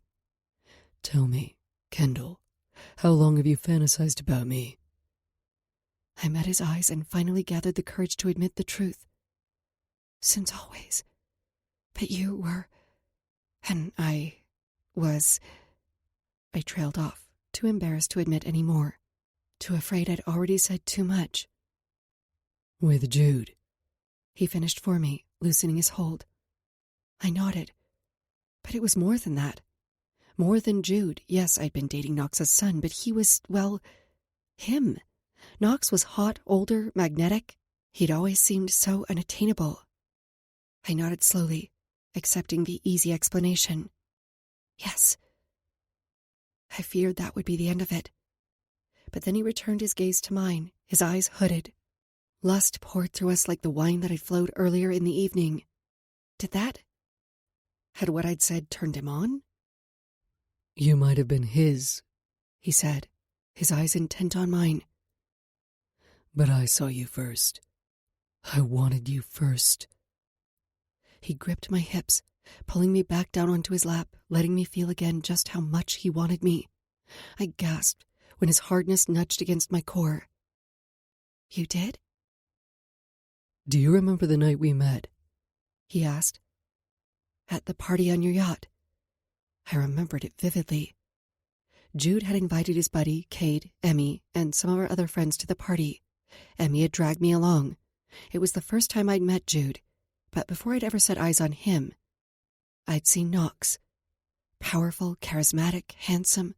His world was so different from mine, he might as well have lived in a different universe. Knox nodded. That fucking neon green swimsuit. He dropped his head to his chest. And then you started talking to me about soccer. I laughed, stunned that he remembered what I'd been wearing, that he remembered me. That's what did it, huh? That's what did it. He captured my lips in a searing kiss. So you were attracted to me because I love soccer? I teased. I was attracted to you. He tucked my hair behind my ear. Surely you noticed. I stuttered. I had no idea. If only I'd known. The entire time, I imagined what it would be like to touch you, kiss you. He slid his hands beneath my robe, caressing my ass. I can't tell you how many times I dreamed of pulling aside those flimsy bottoms and sinking into you. I shivered from his words, from the desire that practically oozed from his voice. I'm sure it didn't take much. I was practically naked, and my nipples were hard any time you were around. He gripped my hips, rocking up and against me. That was for me. I nodded, remembering how attracted I'd been to Knox from the moment I'd seen him standing at the railing. I hadn't known who he was. I hadn't known he was the owner of the leatherbacks, or that he had a son. The realization hadn't come until later, until after I'd started dating Jude. But I didn't want to think about Jude. I was too far gone at this point, too tired of ignoring my wants and needs for a man who'd never put me first. "What else did you think about?" I asked, reveling in Knox's confession. "What it would be like to suck them." Knox slid his hands up my ribs, cupping my breasts. I gasped, arching my back, my nipples aching for him to do just that. "Yes, please." He tugged the robe aside, bearing my breast to him. He stared at me as if I were the most decadent dessert, and then he kissed the underside of my breast, his touch feather-light, his beard gently scraping my skin in the most delicious of ways. He continued to tease and torture me, showering my skin with attention but never touching my nipple, until finally he pulled one into his mouth and I nearly came undone. "Oh, God," I said, shivering from his touch. "That feels so good." His cocky grin told me he was as pleased by my reaction as I was by his ministrations, and the way his hard-on dug into me promised so much more to come. "Even better than I'd hoped," he said. I angled my head back and moaned as he continued lapping and sucking, using his teeth against my skin. I'd never had someone show my nipples so much attention, and my pleasure was building, wound so tight I thought I might explode from that alone. I hadn't thought it possible, at least, not for me. But when I allowed myself to relax and receive the pleasure Knox was intent on giving me, I found the precipice growing closer and closer. "And then, last summer," he trailed off, and I knew he was avoiding mentioning Jude. So I picked up the thread, going back to that moment in time, rewriting our story with Knox. "You'd walk around shirtless, your tanned skin glistening," I gasped when he added his fingers to my clit.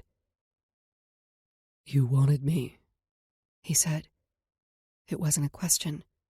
We were too lost in the fantasy to care. "I wanted you." I took a shaky breath. "I wanted you to slide your hand beneath my swimsuit and touch me like you are now." "Did you?" he rasped. I wasn't sure whether I had then or I wanted to now, but I was enjoying myself too much to question it. I pulled my bottom lip between my teeth and moaned both in answer to his question and from what he was doing to me. I writhed on his lap, enjoying the look of desire in his eyes, loving the fact that he seemed just as out of control as I felt. I leaned forward, grazing the shell of his ear with my teeth. "I need you inside me, Knox. Now." He grabbed a condom from the desk drawer and unwrapped it before sliding it down his cock, and then he guided me to his tip, then paused. As with so many other things, he waited for me to take the lead. I sank down onto him slowly, both of us groaning in unison, months of pent-up tension finally being released. "Mi cielo," he sighed, a look of serene contentment overtaking his expression. "Cielo," I agreed, reveling in the way our bodies fit together. Chapter 10. Knox.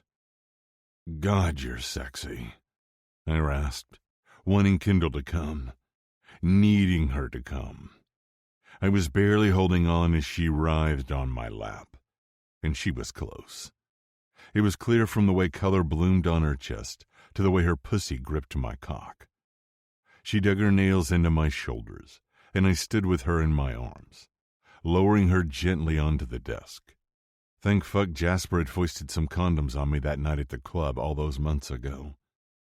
I knew he'd intended for me to use them to get over the leatherback's loss, but I hadn't. And I'd shoved them in this drawer, where they'd sat, unopened, until now. "That's it," I said, using my thumb to stroke her clit, rubbing in circles while I watched the point where our bodies connected, where I disappeared and she began. But it was more than the physical connection. I felt it on an emotional level, too. I'd always felt it with her, but I tried to deny it for so long. "Knox," she gasped, propping herself up on her elbows. "Oh, God."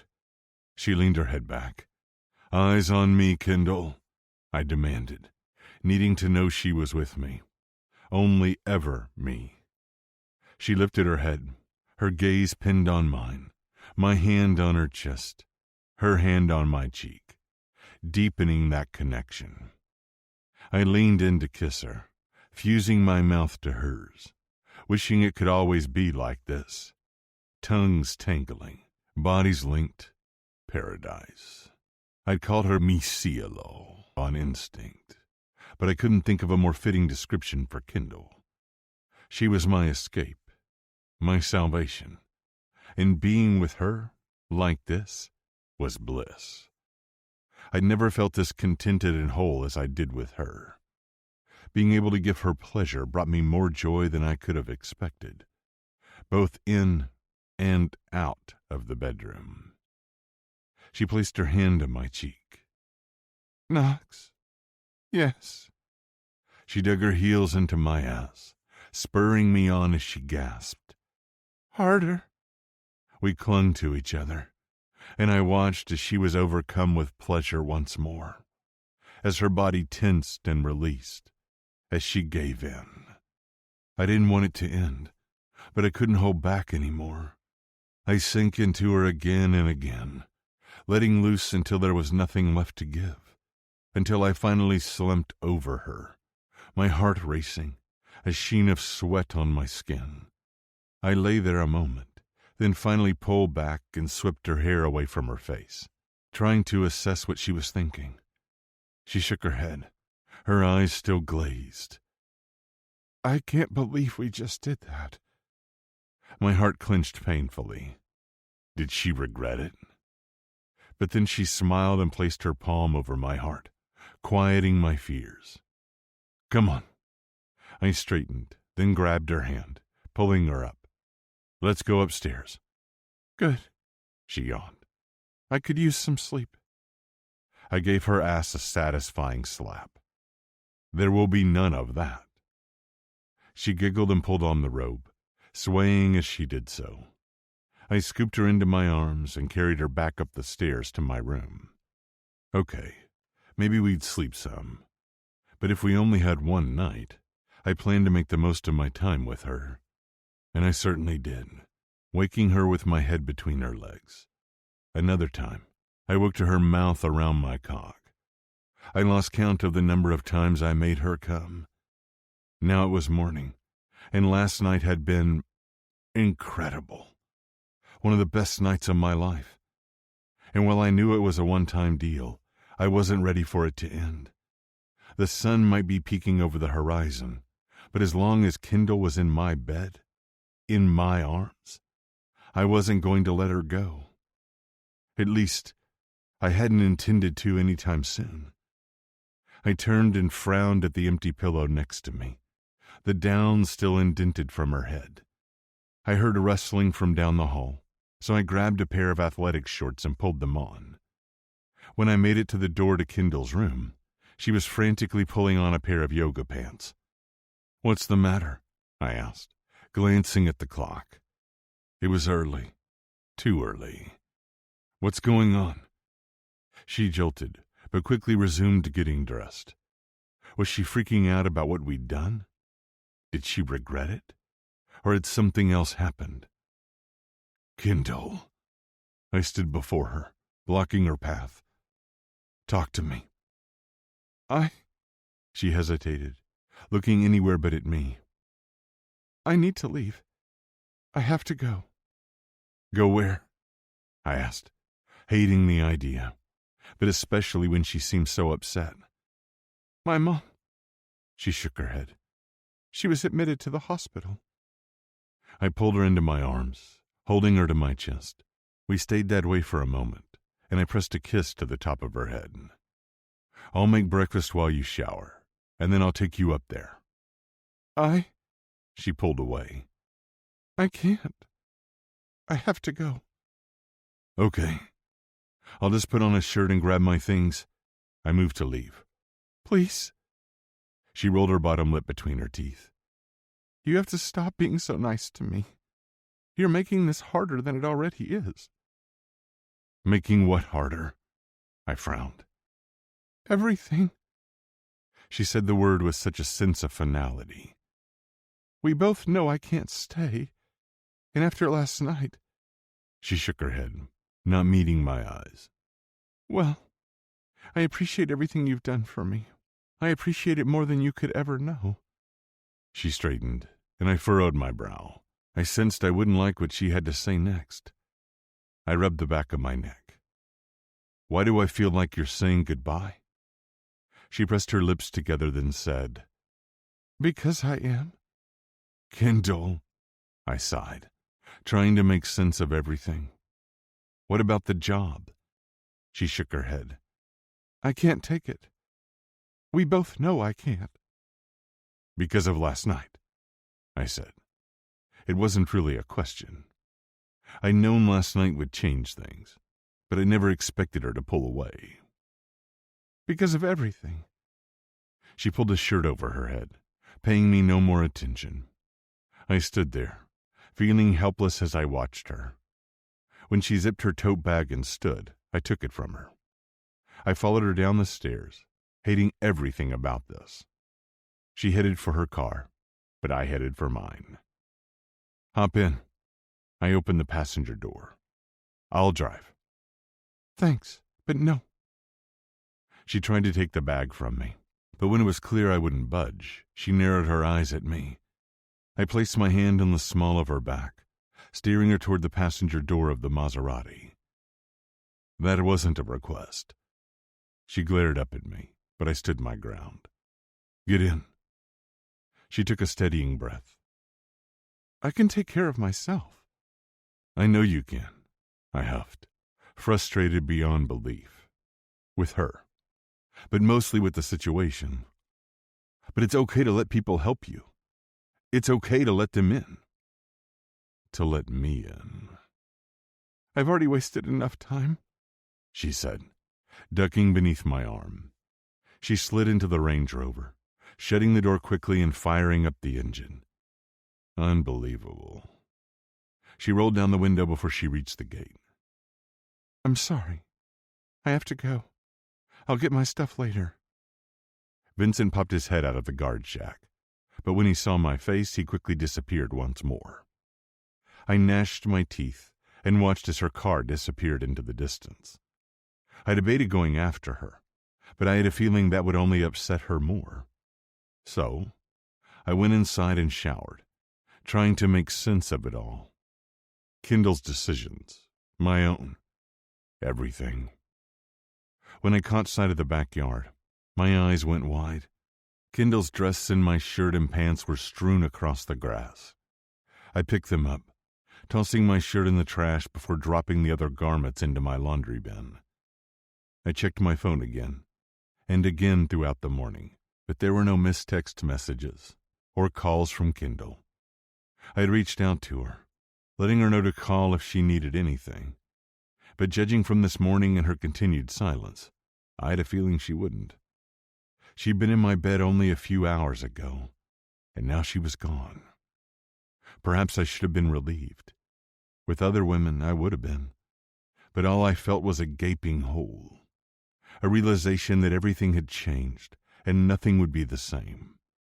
And the idea of my life without Kendall felt even emptier than it had before. When the security alarm chimed 3 times, then twice, I jogged toward the front door. Kendall. Oh, thank God, I said in a rush. But when I rounded the corner to the foyer, it wasn't Kendall. It was Jude. Dad? He scanned my features. Is everything okay? Hey, Jude. I cleared my throat. My heart was fucking racing, and I thought I was going to be sick. What are you doing here? He tilted his head to the side. You invited me over for brunch, so we could look over the numbers for the team? Remember? Fuck. That's right. I clapped a hand on his shoulder and ushered him inside, my gut twisting with guilt. Come in. You seem flustered. His expression betrayed concern. Are you sure you're okay?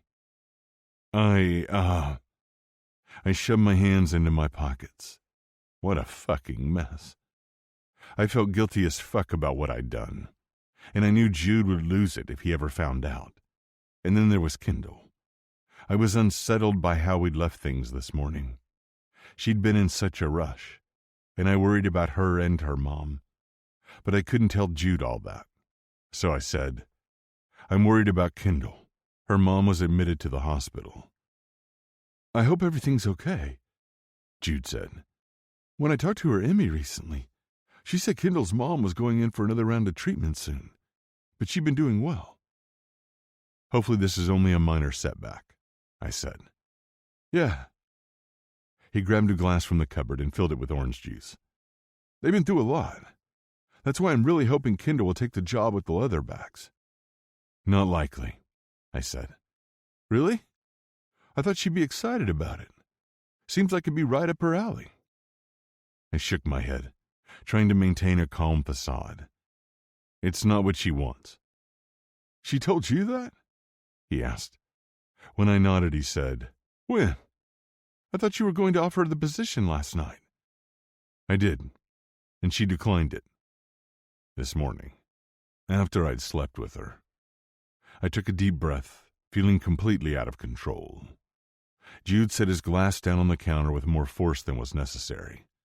Well, we'll just have to change our mind, won't we? He smoothed his palms over the surface. Jude. I rubbed a hand over my face, wondering what the hell I'd been thinking. I don't think she's going to change her mind. So that's it? You're really just going to let her go? He asked, and I wondered if he regretted letting her go months ago. You did, I said, hoping to remind him of that fact, and then immediately regretting it. I sounded like a jealous asshole, and I was lashing out at my son, of all people. His shoulders slumped. That was different. It's just a job. Kendall's a smart, capable young woman. I'm sure she'll find what she's looking for. It just isn't me. It's not just a job. I heard from a mutual friend that she needs the money. I furrowed my brow. What are you talking about? Her mom hasn't been able to work for months. Kendall's been taking care of her and paying their bills. And you know as well as I do that medical expenses aren't cheap. I nodded, thinking of how much the Leatherbacks spent on health care. Kendall was carrying so much more than I'd realized. She never mentioned it, I said. Yeah, well, you know how she is. But I'll convince her. He leaned across the counter. So, do you want to go out for brunch or stay in? I lifted a shoulder, still processing everything Jude had told me. My chef asked for the morning off at the last minute. But if it's all the same to you, I'd rather stay in. Brunch in L.A. wasn't just a meal out. It was a chance to be seen. And after the morning I'd had, I was in no mood to put on a smile and keep up appearances. Trying to act normal in front of Jude was challenging enough. Fine, he said, as long as you cook. Deal. He was a terrible cook, probably because he thought it was an annoyance, where I found it relaxing. You start the omelets, and I'll grab your laptop. Sounds good. I headed for the fridge and started pulling out ingredients. A moment later it hit me. He'd headed toward my office, the office where I'd taken Kendall on my desk. My eyes widened in panic and I scrambled down the hall. Jude, wait. Whoa, ho, ho. Someone had a wild night, Jude said as I skidded to a stop in front of the door. Papers were still scattered on the floor. My pen cup had been knocked over, the contents strewn across the desk. My usually tidy office was a disaster, much like my thoughts. And then I watched in horror as Jude used the end of a pen to indicate the discarded condom wrapper that had fallen just beside the trash can. He gave me a pointed look. Care to explain this? No. I turned for the door, needing to get out of there, away from the evidence of last night. It was both a painful reminder of the power Kendall had over me, and the fact that I betrayed my son in the most unthinkable of ways. In that moment, I was hit with the full force of what I'd done, and I nearly vomited on the $40,000 rug Kendall had helped me choose for the office. "And all this time," Jude said, his footsteps shuffling down the hall behind me, "I thought maybe you were secretly holding out hope that you and Mom would get back together." "What?" I jerked back my head. "No," I barked out a laugh, mostly to cover just how uncomfortable I was. "We're definitely better off as friends," I stilled, turning my attention back to him as it dawned on me. "Why? Do you wish we'd get back together?" "No," he laughed. "I guess I wondered if that was why you never date. Because you're still hung up on Mom." I closed my eyes and pinched the bridge of my nose. If he only knew. "I love your mom, but I like our relationship as it is. We're better as friends." "So, who was your lady friend?" he asked. "A gentleman. You were with a guy?" He smirked. "Interesting." I rolled my eyes in an effort to hide my discomfort. I was worried Jude would put the pieces together and realize what I'd done, who I'd been with. I know, he held up his hands. "A gentleman never kisses and tells. Just answer one question." I tried to school my face into a neutral expression as I waited. "Is it serious?" I shook my head, forcing out the words. I blew out of breath. "Nothing. Because it can never be anything more than last night. One perfect night that never should have happened." Chapter 11. Kendall. I lifted my shirt to my nose, inhaling the scent of Knox's cologne. It smelled like vacation, like freedom and fun, like comfort. He always made me feel so safe, and even just having this small token of his was calming. It grounded me, blocking out the smell of antiseptic. God, I hate hospitals. I peered over at my mom. She was sleeping peacefully, and her vitals looked good. She'd been admitted early this morning for an infection, and after testing, they discovered she had mono. Unbelievable. I wanted to blame Joe, but I knew he felt terrible. Besides, he'd been the one to convince her to come to the hospital, and he'd been at her side the entire time. The doctors assured me she would recover, but we hadn't had a scare like this since the beginning. It didn't matter that Joe was here. I should have been with her. I should have been paying better attention so it wouldn't have reached this point. But I'd been distracted, wrapped up in Knox. And not just last night. God, last night. The memory of it filled me with equal parts pleasure and guilt. It was empowering and liberating, and also so wrong. Part of me still couldn't believe what I'd done. I'd slept with my boss. Well, technically, my former boss. But even more than that, I'd slept with Jude's dad. I'd slept with two men who were related. First the son, and now his father. What the hell is wrong with me? "Kendall," Joe said, placing his hand on my shoulder. "why don't you go home? Get some breakfast or a shower?" "I'm fine," I snapped, then immediately regretted it. "Sorry, I rubbed my eyes. I didn't get much sleep last night, and I hated hospitals." "I know." He rubbed a hand over his face, his eyes on Mom, and I realized Joe had lost sleep for an entirely different reason, which only made me feel worse for not being there for her. "I shouldn't have snapped at you. I know you're only trying to help. I blew out a breath. I wasn't used to this. Having someone be there for us. Be there for Mom. I'm worried about her. And how we were going to afford this. Between her medical debt and my student loans, we were barely keeping our heads above water. The placement with Knox had been nice while it had lasted, but now that was over. Hopefully the Hartwell agency would find something else, but there was no knowing how long that would take. And with how unpredictable the tutoring website had been lately, I couldn't depend on that either. Maybe I should have taken Knox up on his job offer. "She's going to be okay," Joe said, with more confidence than I felt. "She has to." The way he looked at her, with such intensity and devotion. I realized it was the way Knox looked at me. My heart clenched painfully in my chest, and I sank down onto the chair and placed my head in my hands. A headache had been building all morning, and I had a feeling no amount of coffee would cure what ailed me. This was more than an orgasm hangover, as Emmy would have called it. Last night was... Well, it was only supposed to be for one night. But what a night it had been! The culmination of months of tension. The realization that it had been so much more than just sex. Which was exactly why I'd left. Why I'd turned down the job. Why I couldn't see Knox again.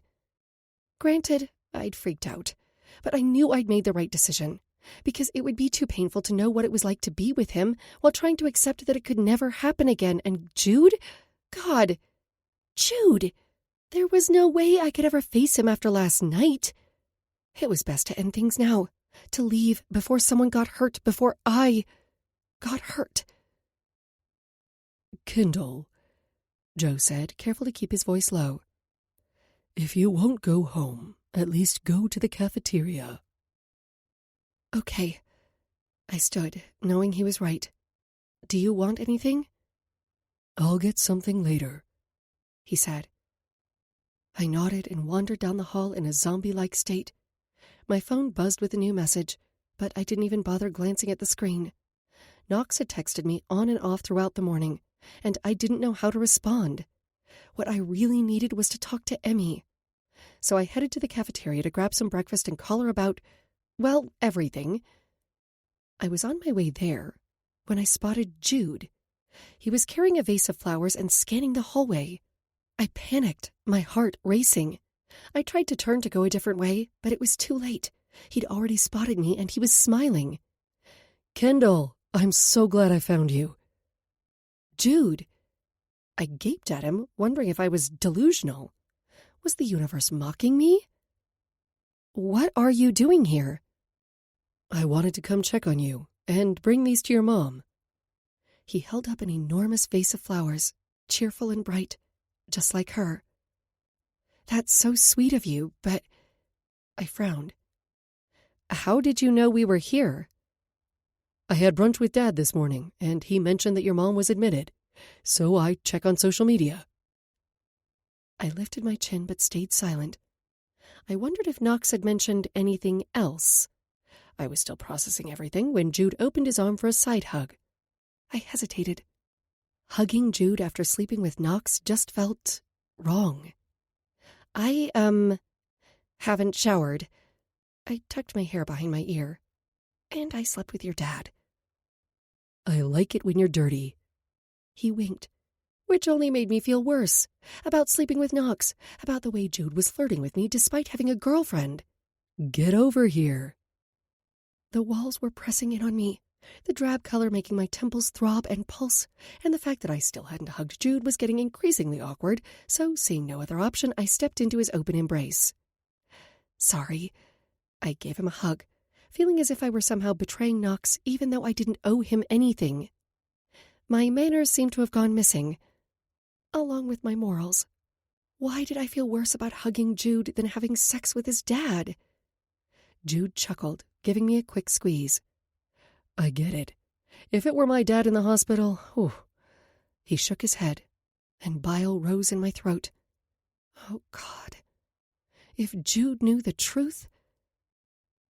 Ken, Jude asked, placing his hand on my lower back.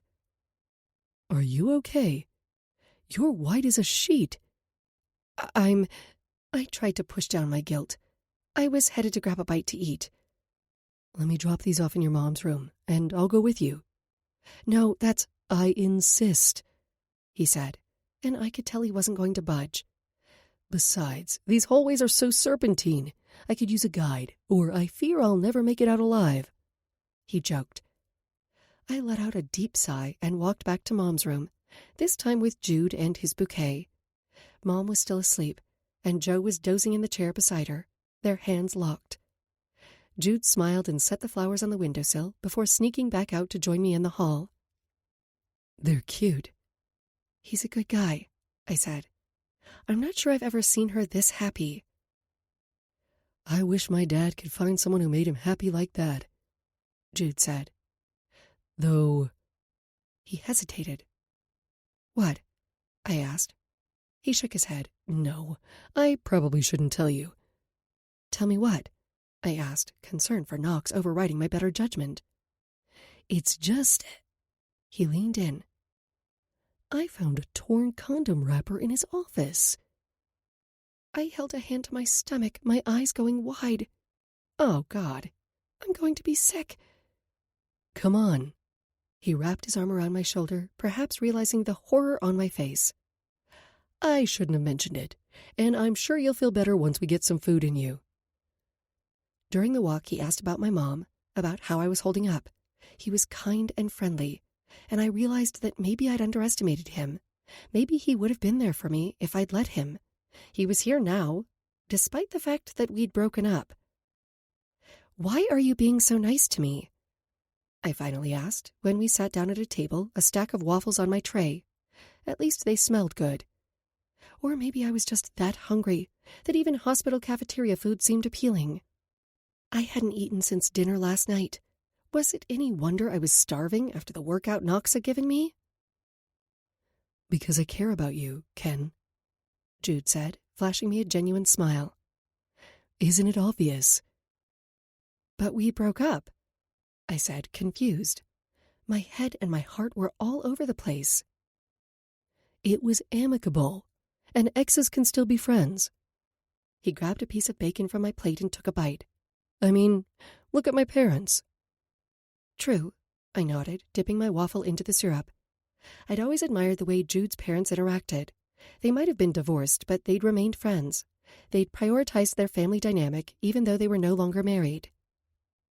And to be totally honest, I might have also had a selfish motive for coming here, he said.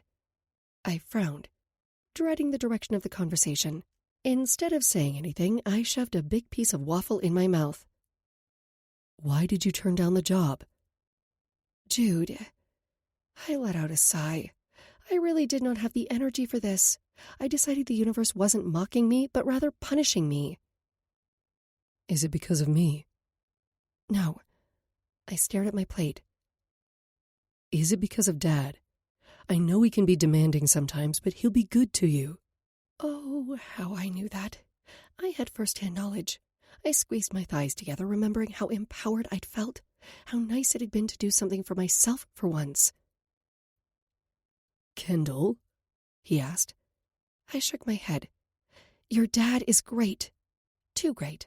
That was the problem. Look, Jude took my hand in his. I know it's not your dream job, but it's a good opportunity. It's stable and pays well. You get free tickets to the games, and I'm sure Dad would be flexible with your schedule. I sighed, wishing I could accept. I know, but... He held up a hand. You've had a crazy morning. Take some more time to think about it before you make a decision. I don't need more time, I said, pushing my food around the plate. I'm not going to change my mind. My phone chimed with an incoming text message from Emmy. When I saw the screen, I frowned at the link she'd sent. What is it? Jude asked, then leaned over, reading my screen. Holy shit. I squeezed my eyes shut. This was a nightmare. It had to be. Any minute I'd wake up and realize none of it was real. But when I opened my eyes again, the news article was still sitting there. The tutoring website had been shut down, pending a federal investigation, and I was out of a job. Seems like a message from the universe, Jude said. I rolled my eyes. Or it's just bad luck. Well, then it's lucky. He nudged me with his elbow. I came here to offer you a job. I have a job. The tutoring gig wasn't my only income source. Just my main one. My stomach clenched. The Hartwell Agency? He shook his head with a laugh. Do you really want to keep working there? What? I spat, annoyed with his attitude. Not all of us were sons of billionaires. It's not good enough for you? It's not good enough for you. His eyes pierced mine. I mean, some of the guys joke that it's the hard-on agency, that Hartwell is basically a glorified escort service. Wow. Even if it wasn't true, I'd fed right into that stereotype. My fork clattered against the plate and I nearly choked. Jude patted me on the back and slid my water closer. You okay? Uh-huh. I placed a hand to my chest, still trying to catch my breath. Yep! I swallowed, but it went down like glass. Once I'd caught my breath, I said, "The Hartwell Agency is reputable. Kings and sultans use them to staff their castles." He dropped his head. I'm sorry. I shouldn't joke about something like that. But what we're offering you is so much better. Why would you turn that down? I studied him. Why is it so important to you that I take the job? Because my dad could really use the help, and I get the feeling so could you. His smile was gentle. I didn't know what to say. Jude was right, I needed the money. But it wasn't that simple. He didn't realize what he was asking. Then again, maybe I was making this into a bigger deal than it needed to be. Jude and I got along, despite the fact that we used to date, and Knox and I had been professional the past few months despite our insane chemistry. Besides, I was moving out of Knox's house. I wouldn't have to see him all the time, and any time I did, we'd be at the office, with other staff, with Jude. If Knox and his ex could get along so well after being married and having a son, surely we could handle this. Right? I dropped my head, resignation settling in. Fine, I'll do it, I'll take the job, but... I held up a finger when he opened his mouth to speak. Only until he finds a suitable replacement, or I get another full-time placement from Hartwell. Fine, great. Jude was clearly pleased he'd gotten his way. You won't regret it. I wasn't so sure about that, but I kept that thought to myself. Chapter 12. Knox. I stood with Jude and some of the players from the team while we waited for the event to begin. The Leatherbacks and I would be visiting with kids undergoing treatment at a local hospital. We'd pass out swag and take pictures. Basically have fun and take their minds off things for a little while. Kendall was busy making the final arrangements with the staff, and I couldn't stop thinking about her. About our night together. I'd barely seen her since then, apart from the occasional meeting at the office. And even then, she seemed to be avoiding me as much as possible. She'd accepted the job via email. HR had expedited the hiring process. Kendall had officially moved out of my house, and I told myself it was both necessary and for the best. She was my employee. Again. And we'd agreed it couldn't happen again. Hell, it shouldn't have happened in the first place. Jude turned to me with a smile, and I felt even shittier for what I'd done. It would be so much easier if I didn't have to see her every day. But he'd pushed Kendall to take the job. She'd agreed, and now here we were. "Who pissed in your oatmeal?" he asked.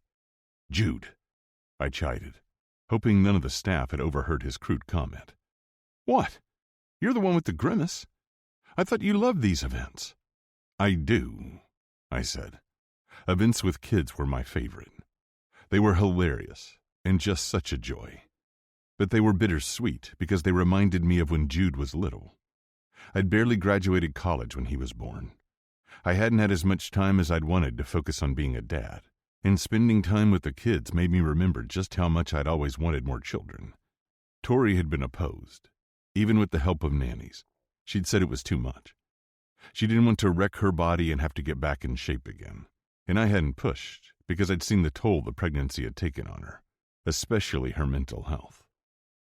"What then?" Jude asked. "Are you worried Kendall won't pull it off?" I crossed my arms over my chest. I have full faith in Kendall. It was myself I didn't trust, especially when it came to her. She'd been working for the Leatherbacks for a week, and it had been a struggle to act professionally, to pretend as if nothing had ever happened between us, to ignore my desire to pull her into my arms and do it all again. "Well?"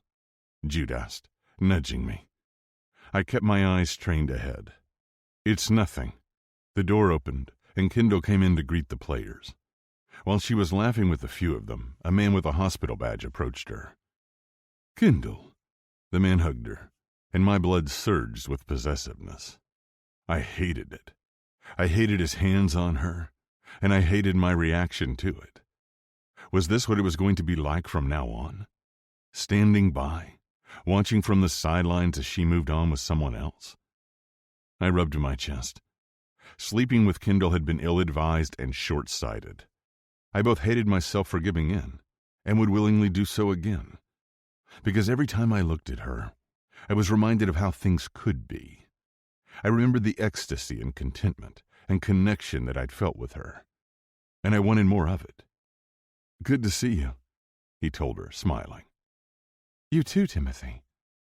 Her tone was genuine, and she practically fucking radiated. It didn't matter that she was in a room full of celebrities. She always captured the attention of anyone lucky enough to be near her. "Thanks for all your help making this event a success." "Are you kidding? This is all you." He winked, and I shoved my fists in my pockets so no one would see how hard I was clenching them. She laughed and patted his shoulder. "We make a good team." When her eyes darted to me, Timothy's attention followed. "Knox," she smiled. "This is Timothy. He's the hospital's point person for the event." I held out my hand to shake his, maintaining eye contact but keeping my grip even. "Nice to meet you." "The pleasure is all mine, Mr. Crawford." He grinned, as if he hadn't just been lusting after my woman. But she wasn't mine. When Kendall placed her hand on my arm, the contact soothed me enough to relax, enough to remember why we were here, and how many eyes might be watching. "Please," I said, flashing Timothy a warm smile. "Call me Knox." "Well, Knox," he smiled, "we're all very excited for your visit. Do you want to brief the team, Kendall?" She explained the schedule and asked if there were any questions. She was a natural. I couldn't stop staring at her. The way her lips parted when she spoke, the sight of her dress clinging to her breasts before flaring out over her hips. I hadn't even realized she'd finished talking until Jude nudged me. "She's captivating, isn't she?" "You have no idea." "She's so much more talented than this job," I said. "Yes, but at least we get to keep her for now." I watched my son out of the corner of my eye, wondering if he wanted another chance with her. But as he walked off to join some of the players, I reminded myself that Jude was with Chrissy, and they seemed happy together. She and Jude seemed like a good fit. Our group headed down the hall to the patient wing. Just before we entered, Kendall held up her phone. "You guys go ahead. I have to take this." I frowned as she turned and darted back down the hall in the direction we'd come.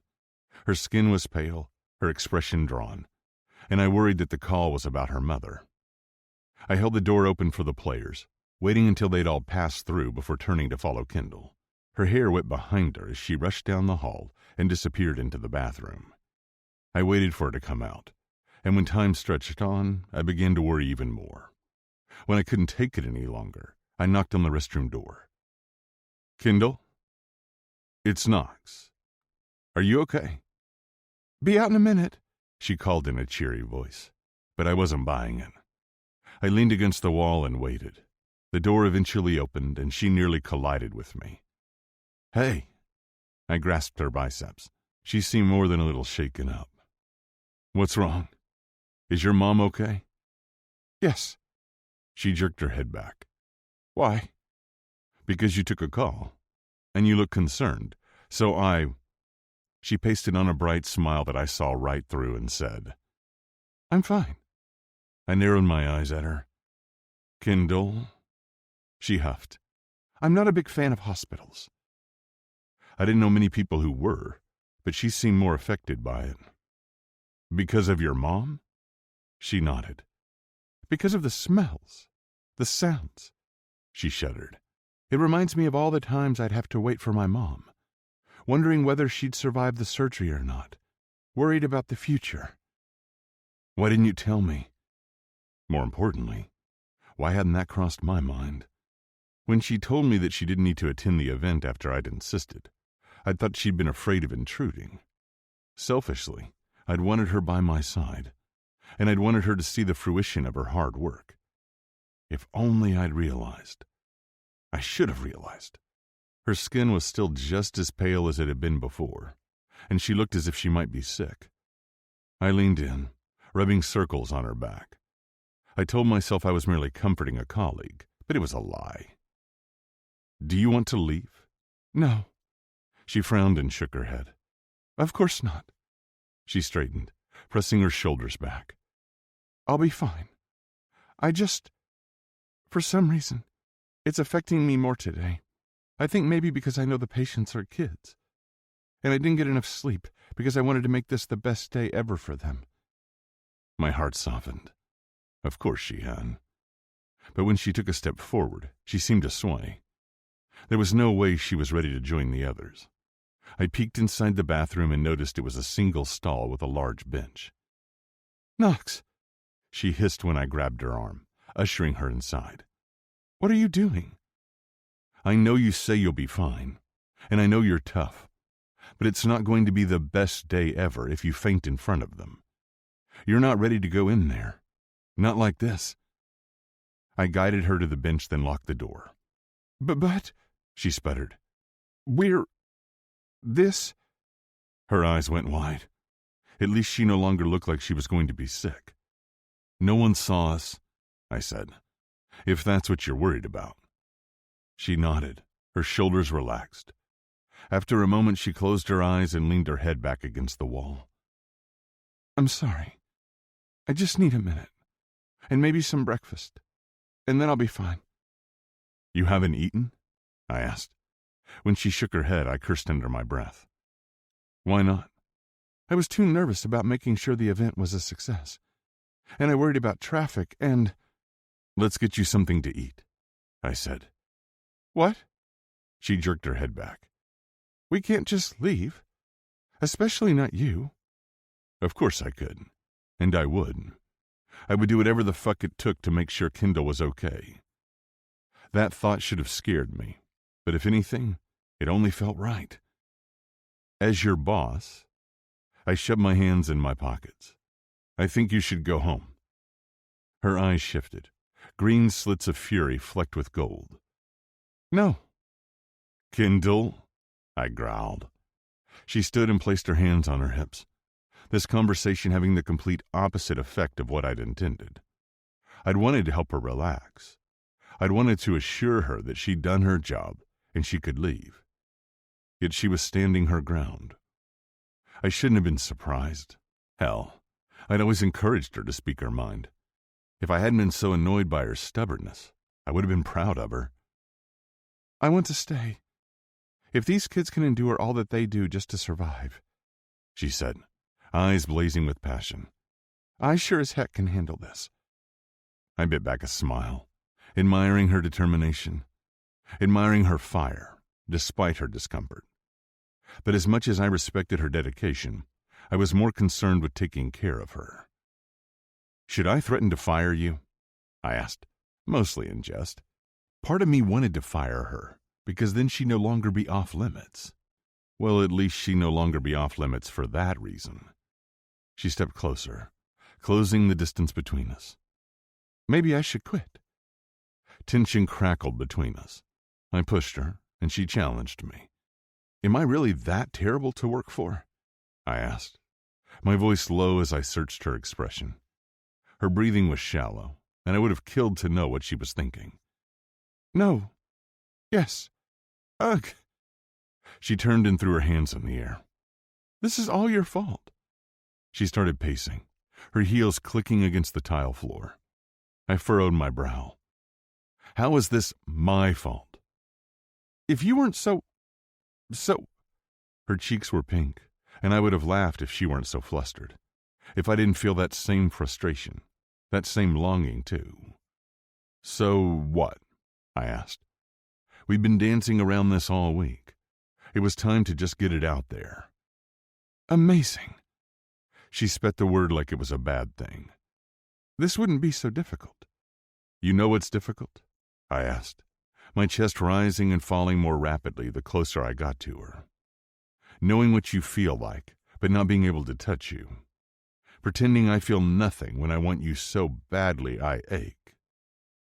She stepped closer, placing her hands on my chest. "Knox." She peered up at me, her hazel eyes questioning, wanting. I was already close to my breaking point, and I didn't know how much more I could take. Kendall. I clenched my hands at my sides so I wouldn't touch her. I closed my eyes and took a steadying breath. She was temptation personified. She was going to be my damnation. But when I opened them again, all I saw were her beautiful eyes peering up at me. And in that moment, everything else faded away. Mi cielo. Touch me, Knox. Please, she whispered. It was my undoing. If I touch you, I rasped, my controls so damn close to snapping. I won't be able to stop. Maybe I don't want to stop. Her swallow echoed against the tile walls, and I was taken back to that night, to the way she'd swallowed my cock, then my cum. Maybe I'm tired of trying to fight this. I grabbed her hips without thinking, instinctively knowing exactly where to place my hands. My body came alive from her touch, as if I'd been denied oxygen. She was the air I breathed, and I needed more. I slid my hands up her waist, her rib cage, stopping just below her breasts. I wanted to kiss her. I wanted to taste her again, consume her the way she consumed my thoughts. She was such a fucking distraction. Even if this is a bad idea, she whispered, echoing my words from our night together. I cupped her cheek, wondering if she was referring to this moment or our relationship. Is it? I asked, leaning in and touching my nose to hers. Because it's the only thing that feels right. I know, she groaned, moving closer still until our lips nearly touched, our breath mingling. Staying away from you has been torture. But we can't. I leaned in, caging her in my arms. How could something so wrong feel so right? We already did. You know what I mean, she said, as I ran my nose down her cheek, behind her ear, taking her coconut scent deep into my lungs and trying to memorize it. It's different now. I'm your employee, and I need this job. I had a plan for that, but right now, I need you. I spoke the words beside her ear, each one revealing just how unraveled I'd become. I need you too, she said, breaking the last thread of my resistance. So much for keeping my distance. So much for the rules. I turned her so her back was to me, hands braced on the wall. The position perfectly showcased her form. Drawing my eyes up from her heels to her ass to her gorgeous waterfall of hair that flowed down her back, I slid my hand over her stomach until I was cupping her mound. Knox. My name was a moan, a plea as she arched back into me, pressing her ass against my hard-on. I glanced back at the door to confirm it was locked. Even knowing how risky this was, I couldn't stop touching her, wanting her. This was what you wanted, wasn't it? I asked, stilling my hand, waiting for confirmation to proceed. She let out a shaky breath. Yes. I caressed her thigh, lifting her skirt until I could access her panties, but she wasn't wearing any. Naughty girl, I said, gripping her hip. Were you secretly hoping for this? Maybe. It sounded as if she was biting her lip, trying to keep quiet. You wanted me to fuck this sweet pussy, I said, sliding my fingers through her slick folds. All the while I kissed her neck, her shoulder, anywhere I could reach. Yes, she gasped, arching back into me. I held her tight, not wanting to give her an inch, not wanting to let her go. Yes, Knox. Fuck me. She whimpered when I increased my pressure, concentrating on the sensitive nub. Her hips were rocking now, and she was trying to hump my hand. I fucking loved how wild she was. Will you stop torturing me now? She begged. Mi cielo, I said, slipping my other hand into her hair and fisting it.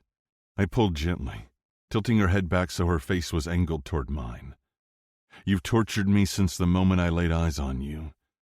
I'm only just getting started. This. She shook her head. No. This is it. The last time. We'll get each other out of our systems once and for all. I chuckled, the sound dark as it echoed off the tile walls. I didn't think that would be possible. At least not for me. I couldn't do it. I wasn't going to let her walk away from me again. I didn't know what that meant for our future, but I refused to have a repeat of our first time together. So I removed my hand, licking it clean before putting her skirt back in place. She tilted her head back, her lips extra pouty. What are you doing? With more restraint than I thought possible, I said, Later. She turned to face me, skin still flushed. What do you mean, later? We're going to talk about this more later. At my house, I said, knowing I was taking a risk. Knowing it was going to be fucking painful to try to ignore this hard-on until then. Tomorrow night. Over dinner. I didn't want to wait that long. I didn't want to give her even more time to change her mind. But I was supposed to attend a business dinner tonight with the MLS commissioner and some of the other team owners. And it was an engagement I could not break. Besides, if Kendall came over tomorrow night, I could give her my full attention. We could spend the weekend together. I was already imagining it, in detail. But then she placed her hands on her hips. But what if I say no? Do you want another orgasm? She narrowed her eyes at me. You played dirty, Crawford. No, Kendall. I took her chin in my hand. I played a win. I adjusted myself and headed for the door. I'll be waiting for you. She muttered something under her breath that sounded a lot like, cocky bastard. But I merely smiled and continued on, pumping some hand sanitizer and rubbing my hands together before I left. When I reached the patient wing, I could hear the excitement bubbling out. I grabbed some of the team gear we'd brought to give away and started making the rounds. The kids were adorable, and their parents seemed just as giddy about our visit. I took pictures of them with the players and laughed when some of the guys attempted to put on a puppet show. Jude was busy with some of the other kids, and I was relieved he didn't seem to have noticed my absence. I didn't know what Kendall and I were going to do about my son, but staying away from her wasn't working. Maybe I should have been stronger. Maybe I should have tried harder. But I was so tired of fighting it. Kendall entered a minute later, her expression betraying nothing of what had just transpired between us. She took a seat at a table where some kids were crafting, eagerly joining in the efforts despite her distaste for hospitals. I admired how she threw herself into the job, how she dedicated herself to making sure the event ran smoothly and participated as well. She said something, and the kids erupted into laughter. They adored her. Hell, who wouldn't? Kendall and I had never talked about children, but it was clear she delighted in them, as did I. She would be a great mom someday, if that was what she wanted. But I couldn't be the person to give it to her. Chapter 13. Kendall. You okay? Emerson asked as she rolled up her yoga mat beside me. You seem distracted today. Yeah. I exhaled slowly, staring at the ceiling. My mind still spinning, my body on overdrive. We just finished a class with our favorite instructor, and going through the poses had helped me feel calmer and more centered, but only marginally so. My mind was still on Knox, on what he'd said yesterday, when we were at the hospital for the Leatherbacks event. I'd been hoping to tell Emmy about everything with Knox, but she'd been out of town, and now I didn't even know where to start. He was hot. It was forbidden. We were a secret, and it needed to stay that way. So I contemplated what to say. I'd slept with Knox once. I could still brush it off as a mistake. But in my heart, it didn't feel like a mistake. At least if I ignored the fact that I dated his son, I'd slept with his son. That was the part that always made me cringe. But I couldn't not tell Emmy. She was my best friend, and she would never think less of me, even if I was totally judging myself for sleeping with my ex's dad. I opened my mouth to tell her, but before I could speak, she asked, "How's your mom doing?" "Better, thanks," I said, shoving down my confession. At least for the moment. Joe hasn't left her side. "Aw, that's sweet." I kneeled and started rolling my own mat. It would be if I didn't have a front-row air mattress to their budding romance. She frowned. "It sucks that you had to move out of Knox's and back into her living room." "Hopefully it's only temporary," I said, though I had no idea how I could justify the expense of moving out of Mom's. But hey, maybe the Hartwell agency would come through with another house-sitting placement, even if it seemed like a long shot. "You've been through a lot, not just the past year, but the past few weeks," she said, placing her hand on my shoulder. "Your placement ended, your mom was in the hospital, your tutoring gig was—" She shook her head. "Well, I didn't see that one coming." "Neither did I said, still trying to wrap my mind around the fact that the tutoring website was being investigated for fraud. Maybe I should have realized something sketchy was going on. For weeks I'd been annoyed with the lack of customer service and the declining enrollment, but I'd assumed it was a temporary glitch. It sucked that I wasn't going to be paid for the last month, but at least I wouldn't have to testify or be involved going forward. "I suppose it's not all bad." She smiled. "You got a new job with the Leatherbacks." "True," I said, taking my time to smooth out any wrinkles before setting the mat in the bin with the others. She continued talking as we grabbed our shoes, but my mind was stuck on my new job. It was fulfilling, and I loved working with the team, even if it was a struggle to focus any time Knox was near. "Kendall?" Emmy asked. I glanced up. "I asked how you like your new job." She'd given me the perfect opening to talk about Knox. I decided to ease into it. "It's good." I nodded. "Well, mostly. I thought the event went well." I sighed. "Yeah. Well, don't be too hard on yourself. You only just started. I'm sure it'll get easier once you learn the ropes." We walked in silence a moment, the pressure building within me with every step closer to the juice bar. We were nearly to the counter when I blurted, "It's not about learning the ropes. I did something really bad." She turned to me slowly, her eyes widening. We'd been friends long enough that I knew she was connecting the dots.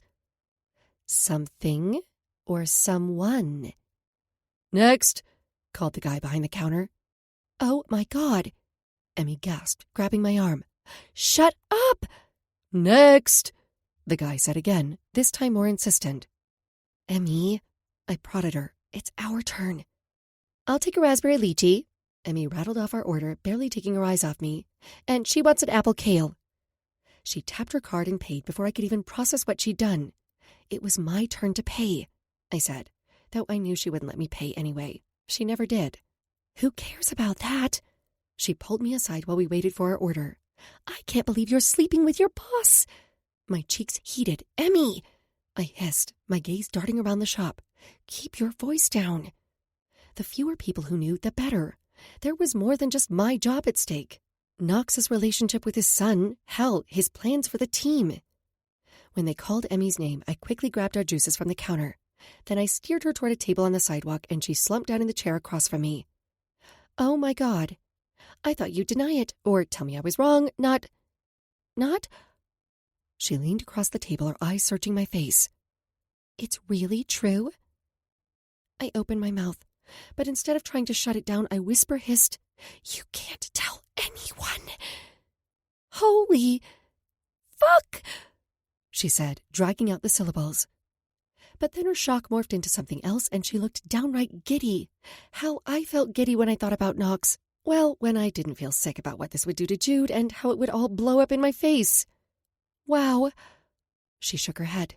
"Just wow." I wasn't sure I'd ever seen Emmy speechless, or at least I'd never been the cause of it. "You're such a rule follower." Her tone was one of exasperation, but it was clear from her expression that she was impressed. "And when you finally decide to break them, I know." I covered my face with my hands. "God, I know. It's terrible." "Is it, though?" She smirked. "I mean, how's the sex?" I rolled my eyes, but laughed all the same. "Emmy," I chided. "I'm serious, Kendall." She leaned forward, wearing an earnest expression. I want to know. He's... My cheeks heated. Amazing. Better than it was with Jude? She held her reusable straw to her mouth and took a dainty sip. I cringed. Seriously, Emmy, God! What? She shrugged, leaning back in her chair. I'm sure you've thought about it. How could you not compare the two? Honestly, I huffed. I spend most of my time actively trying not to think about just that. She shook her head. Well, I can genuinely say I never saw this coming, mostly because I figured you'd never allow it. But I always suspected Knox had the hots for you. You did not. I slapped her arm playfully, relieved to have finally told her. I did, she said with a solemn expression. Any time you were near, his eyes never left you. Even though Knox had admitted as much, it shocked me that Emmy had seen it too. How had I never realized it? Since when? I asked, dying to hear more. She rested her elbow on the table and dropped her head in her hand. Since always. Did Jude know? Why didn't you tell me? Hello? She jiggled her head.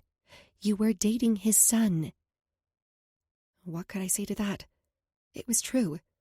But I also wasn't going to admit that she was right, mostly because Knox had told me that in confidence. It felt too personal, too intimate. You better hope Jude never finds out. He would flip his shit. I cringed. I know. Do you remember how bad it was when Cade got the same watch as him? I groaned and shook my head.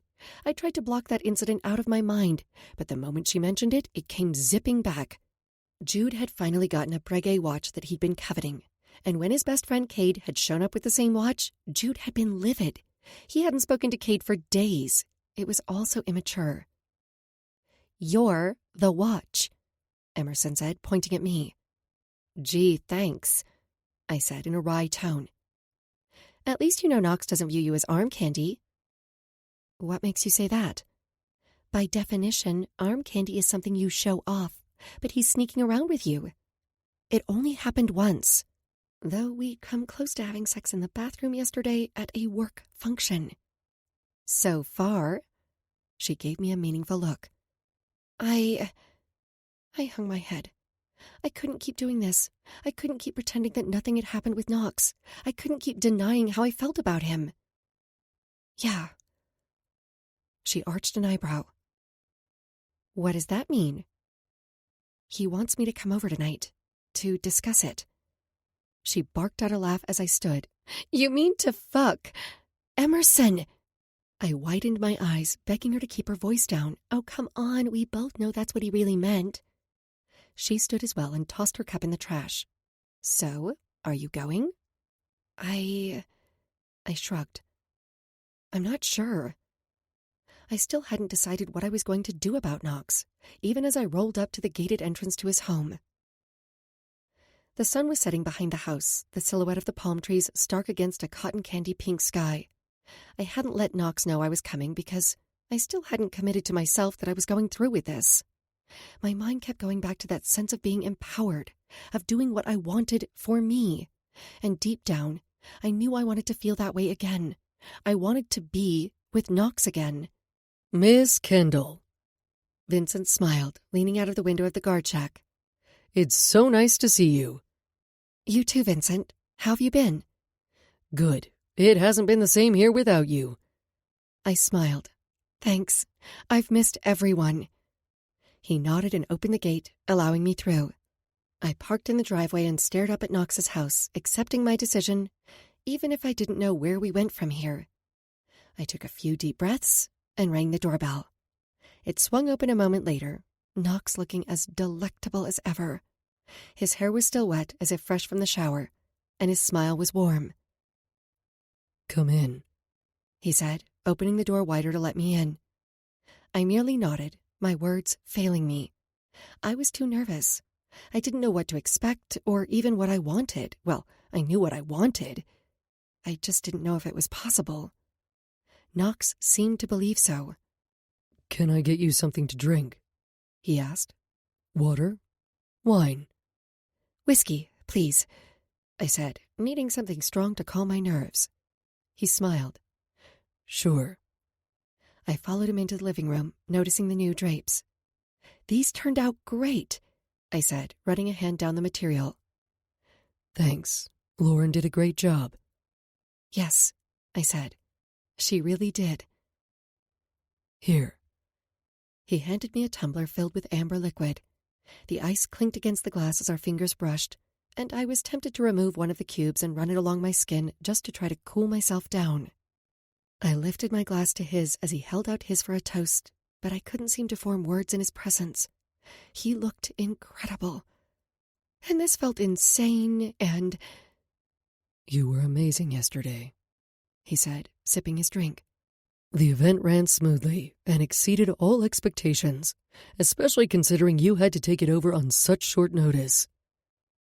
Thank you, I said, appreciating his praise, and yet feeling as if there was a formality to his words that hadn't been there before. A lot of the legwork had been done for me, so... No, Kendall. His expression was serious. Don't downplay your role. You pulled it all together at the end, and you made it special. Thank you, I said. So did you. The kids seemed to have a blast. He nodded, taking a seat in one of the chairs. I didn't know what to do with myself, so I perched on the arm of the sofa. When the silence stretched on and I couldn't take it anymore, I finally asked, Knox, is everything okay? He shook his head. I know I asked you to come here, but I was wrong. This is wrong. I scoffed. What happened to... I pitched my voice low in a terrible attempt to mimic Knox's. It's the only thing that feels right. He groaned, but said nothing. The silence stretched on for so long that finally I stood. Right, I said, embarrassed that I'd come. I wasn't going to be yanked around. I grabbed my purse, then headed for the door. And then I paused. In the past, or with other men, I would have stayed quiet. I would have let it go. But Knox had always encouraged me to speak my mind, and I wasn't going to hold back now. I turned to face him, resolved to find out the truth. I don't understand. What changed since yesterday? Where's the man who was determined to be with me and would let nothing stand in his way? The man who said he needed me and made me believe it was true. Is true, he said, his expression one of agony. Then tell me what's different, I demanded. I mean, what happened to playing to win? Don't you get it, Kendall? When it comes to us, everyone loses. I softened, remembering how much was at stake for all of us. Is this about your relationship with Jude? Yes. He sighed, and no, He smoothed his beard. Look, seeing you with the kids at the event, well, it got me thinking. And you should be with someone younger, someone whose life goals are more aligned with your own. I wanted to laugh. At this point, I wasn't sure I had any life goals, but I wasn't going to tell Knox that because I knew it would only piss him off. Instead, I inched closer, needing to touch him, reassure him. I'm too old for you, he said, as if trying to warn me off. I barked out a laugh. Are you kidding? I don't think most people would bat an eye at our age difference. Now, the fact that I dated your son, that may raise some eyebrows, but you being older than me? Not just a little older, he interrupted. I'm 20 years older than you. I waved away the distinction. No one cares, and it's a moot point. No one is going to know about us anyway. Maybe I care, he roared. Maybe I want people to know about us. But do you know what that would do to Jude? To you. To me? I asked, trying to understand. I'm only trying to protect you. That's not your job, I said. I'm a big girl. I can take care of myself. I know that. He cupped my cheek, and I leaned into his touch. But maybe I like taking care of you. Then take care of me, I said, wrapping my arms around his neck, sensing his resistance waning. I waited until his eyes met mine. Like this. Because you're the only person who can give me what I want. He evaluated me a moment. This is really what you want? Yes, Knox. This is what I want. He leaned closer until our noses were touching, our foreheads kissing. So much energy bounced between us as he gazed into my eyes, the tension growing until it finally snapped. Then everything happened in a blur of movement and passion as we lost ourselves in the kiss, in each other, giving and taking exactly what we wanted, over and over again. Chapter 14. Knox. Weeks flew by in the blink of an eye, a blur of work, soccer, and Kindle. Every spare moment I had, I spent with her. She'd stayed over almost every night for the past few weeks, but I hated the reality that crashed down on me at the start of each day. Because then we'd go back to the office, back to pretending there was nothing between us. We might be sneaking around, but I wanted her with me all the time. The sun was barely cresting the horizon when Kendall rolled out of bed. I groaned, tugging on her hand. "Don't go." "I have to. All my stuff is at my mom's." She leaned back over and kissed me, her hair caressing my skin. "But I'll be back later." "You wouldn't have to leave it all if you'd just move in." "Right," she laughed. But I wasn't joking. I was still traveling regularly for games, and when I wasn't, I wanted her at my house, in my bed, in my arms. I still worried that she'd want children someday, but I realized that was a conversation for the future. Right now, we were happy, and that was all that mattered. The question of our future, and what that would mean for my relationship with Jude, would have to wait. I'm serious. I tucked her hair behind her ear. I'd flown home late last night, as soon as the game had ended, just so I wouldn't have to spend another night without her. "Think about it." "About what?" she asked, placing her hand on my bare chest. Fuck, she was gorgeous. Her full lips pink and pouty, her skin warm and welcoming. I didn't ever want her to leave. "Moving in with me," I said. Surely this hadn't come as a surprise. She practically lived here already. I'd even had my stylist add new clothes to Kendall's side of the closet so she wouldn't have to pack a bag. Shockingly, she hadn't put up much of a fight about it, probably because I'd persuaded her with a few orgasms. And how are we going to explain that to Jude? To my mom? You could tell her you got another house-sitting placement with the Hartwell agency. I didn't like the idea of asking Kendall to lie, but for now, it felt as if we didn't have a choice, at least until I figured out how to handle this with my son. "And Jude?" she pushed. I lifted a shoulder, trying to convey nonchalance despite a twinge of anxiety. "We'll tell him you're moving into the pool house." She scrunched up her face. It would have been adorable, except I knew it meant she was going to try to refuse. "So, another lie. Just for now. Just until I figured out how to tell Jude. Until I was confident Kendall would be in favor of the idea." "Mm-hmm." She pushed off the bed and started getting dressed. Before she pulled her shirt over her head, I hooked my arms around her waist and hauled her back into my bed with me. I rolled on top of her, pinning her in place. "Knox," she giggled, struggling to free herself from my hold. "Let me go." "Say you'll stay," I demanded. "I can't. I have yoga with Emmy." I kissed her neck, her clavicle. She sighed, melted. "You know what I mean." I rasped against her skin. "I love that you asked, but I don't see how it could possibly work." "We'll figure it out," I said, just like we figured everything else out. Together. She cut my jaw, thumb brushing my lower lip as those hazel eyes sparkled up at me. "Together, huh?" Yes.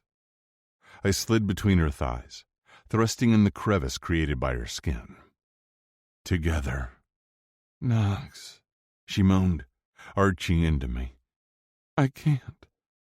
Yes. I gnashed my teeth. And you will.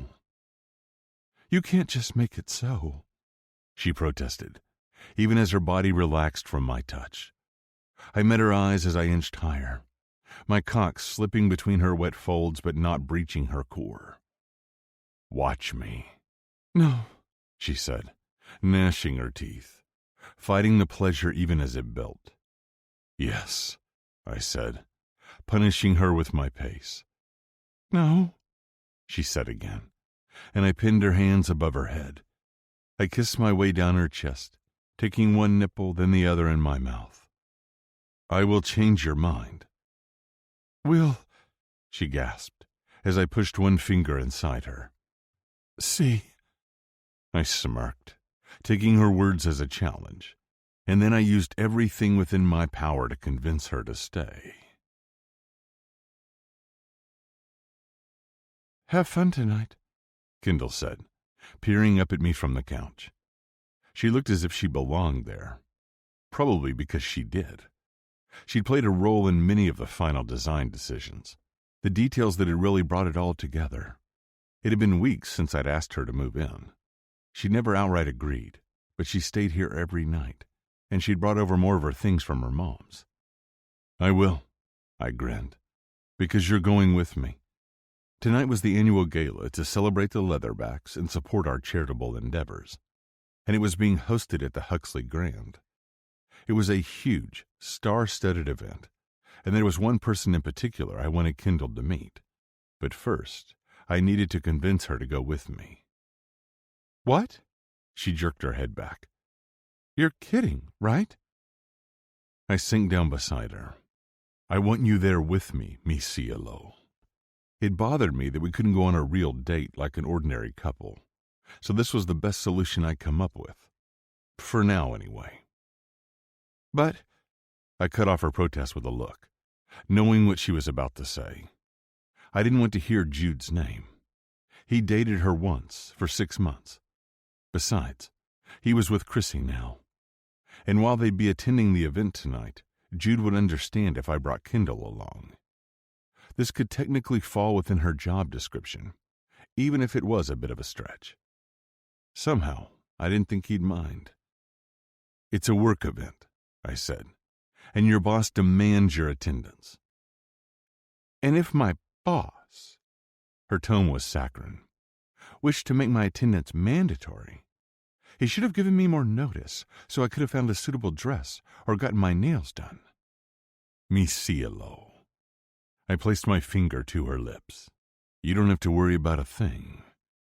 Her eyes widened and narrowed. Knox, what did you do? You'll see.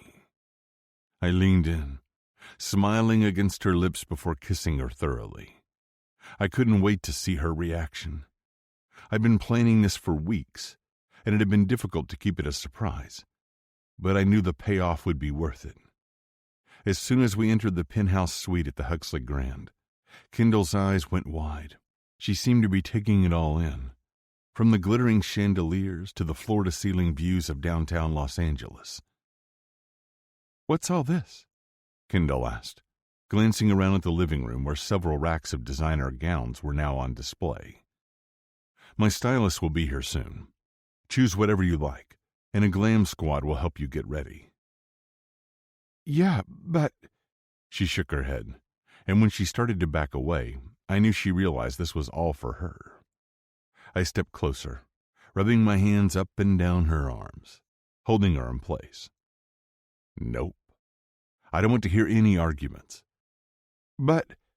I kissed her, holding her close. It would please me very much to dress you in a beautiful gown. She sighed in resignation, her shoulders relaxing. I knew she enjoyed pleasing me, and I had a feeling she was just being stubborn about the gown.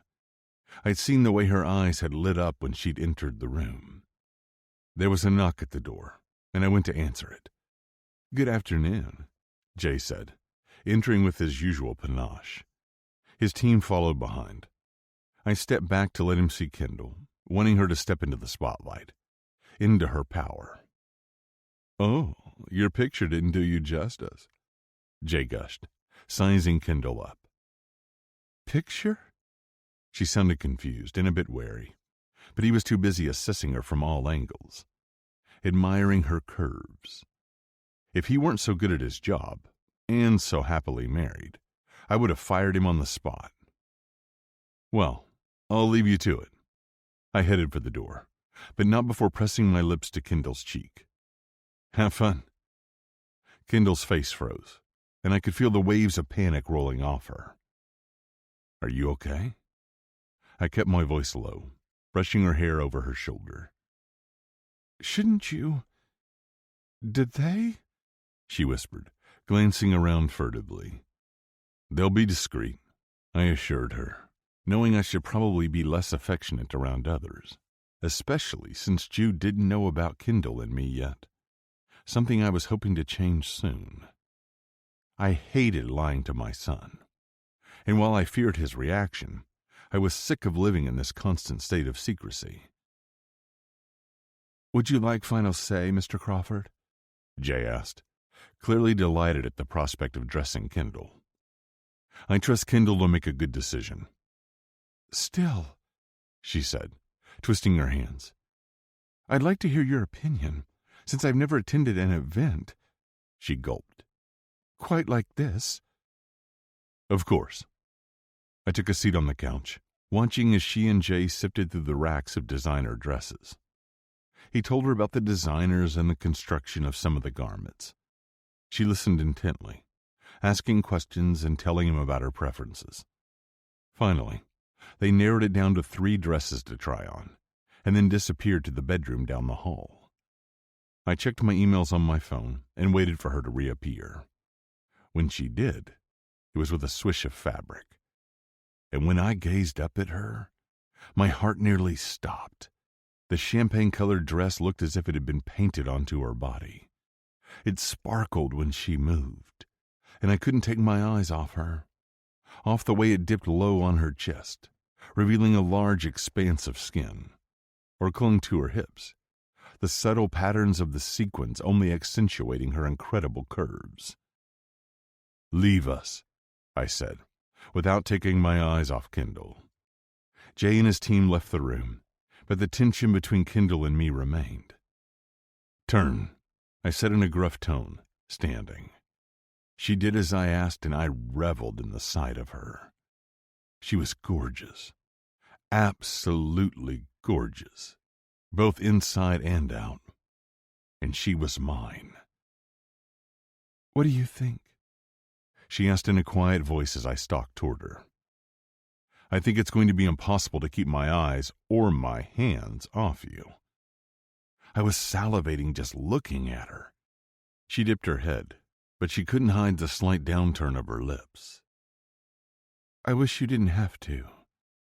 I trailed my fingers down her sternum, and she shivered. "What do you think of the dress?" She peered down at the material and smiled. "It's beautiful." "No."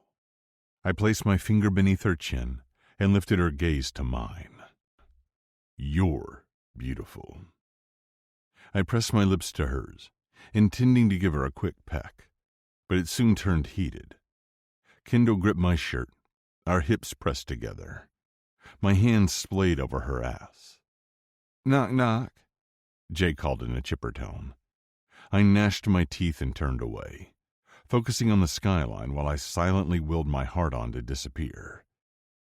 "Did you want to try on any of the others, or shall we proceed with this dress?" Jay asked.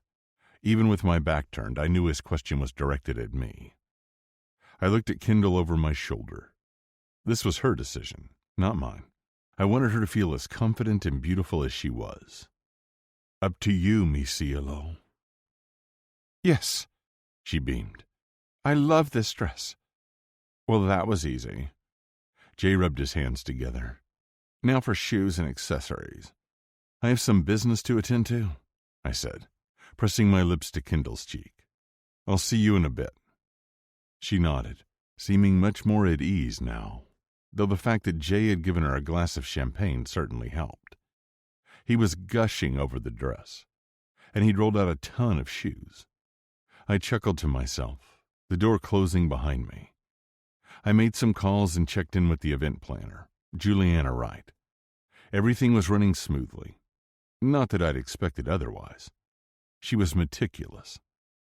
I went to Jasper's hotel room to shower and change into my tux, then grabbed one final surprise before heading back up to the penthouse. "She's all yours," Jay said as I exited the elevator to the top floor. His team had taken the rejected garments down the staff elevator, and I couldn't wait to see Kendall. "Thank you, Jay." He stepped closer, adjusting my tie. "This Tom Ford looks divine on you." "You always make me look good." I appreciated his eye for design. "Thank you," he said, sincerity ringing in his voice. "I'm always happy to style you. And now, Kendall. Though, I guess I've already been styling her, considering all the clothes we filled your closet with." I nodded yes, and I'd appreciate your continued discretion. He mimed zipping his lips. "You got it, boss. It was nice to finally meet her in person. She's a rarity in Hollywood, gorgeous and authentic." He shook his head, but he wasn't telling me anything I didn't already know. "She's going to slay." "I don't doubt it." I took a step forward, eager to see her. He placed a hand on my chest, eyeing me up and down. "Whoa there, cowboy." I stilled. "What?" "Do not fuck up my masterpiece," he said with a stern expression as I continued past him. "I mean it, Crawford," he called. I chuckled, but continued down the hall, swiping the keycard to the suite. The lock disengaged and I swung the door open. And there she stood, her hair in waves down her back. She peered out at the city, her dress glittering like the sunset on the beach, a promise of forever. My forever. My God. I drank in the sight of her, scarcely able to form words. Jay hadn't been exaggerating when he'd referred to Kendall as a masterpiece. She slowly turned to face me. Her eyes scanned me from head to toe, an appreciative smile spreading over her face. "Wow!"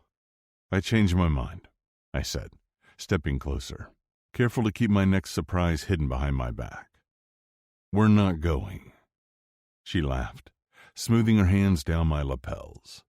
Tempting, but it gives us something to look forward to for later." I liked the sound of that.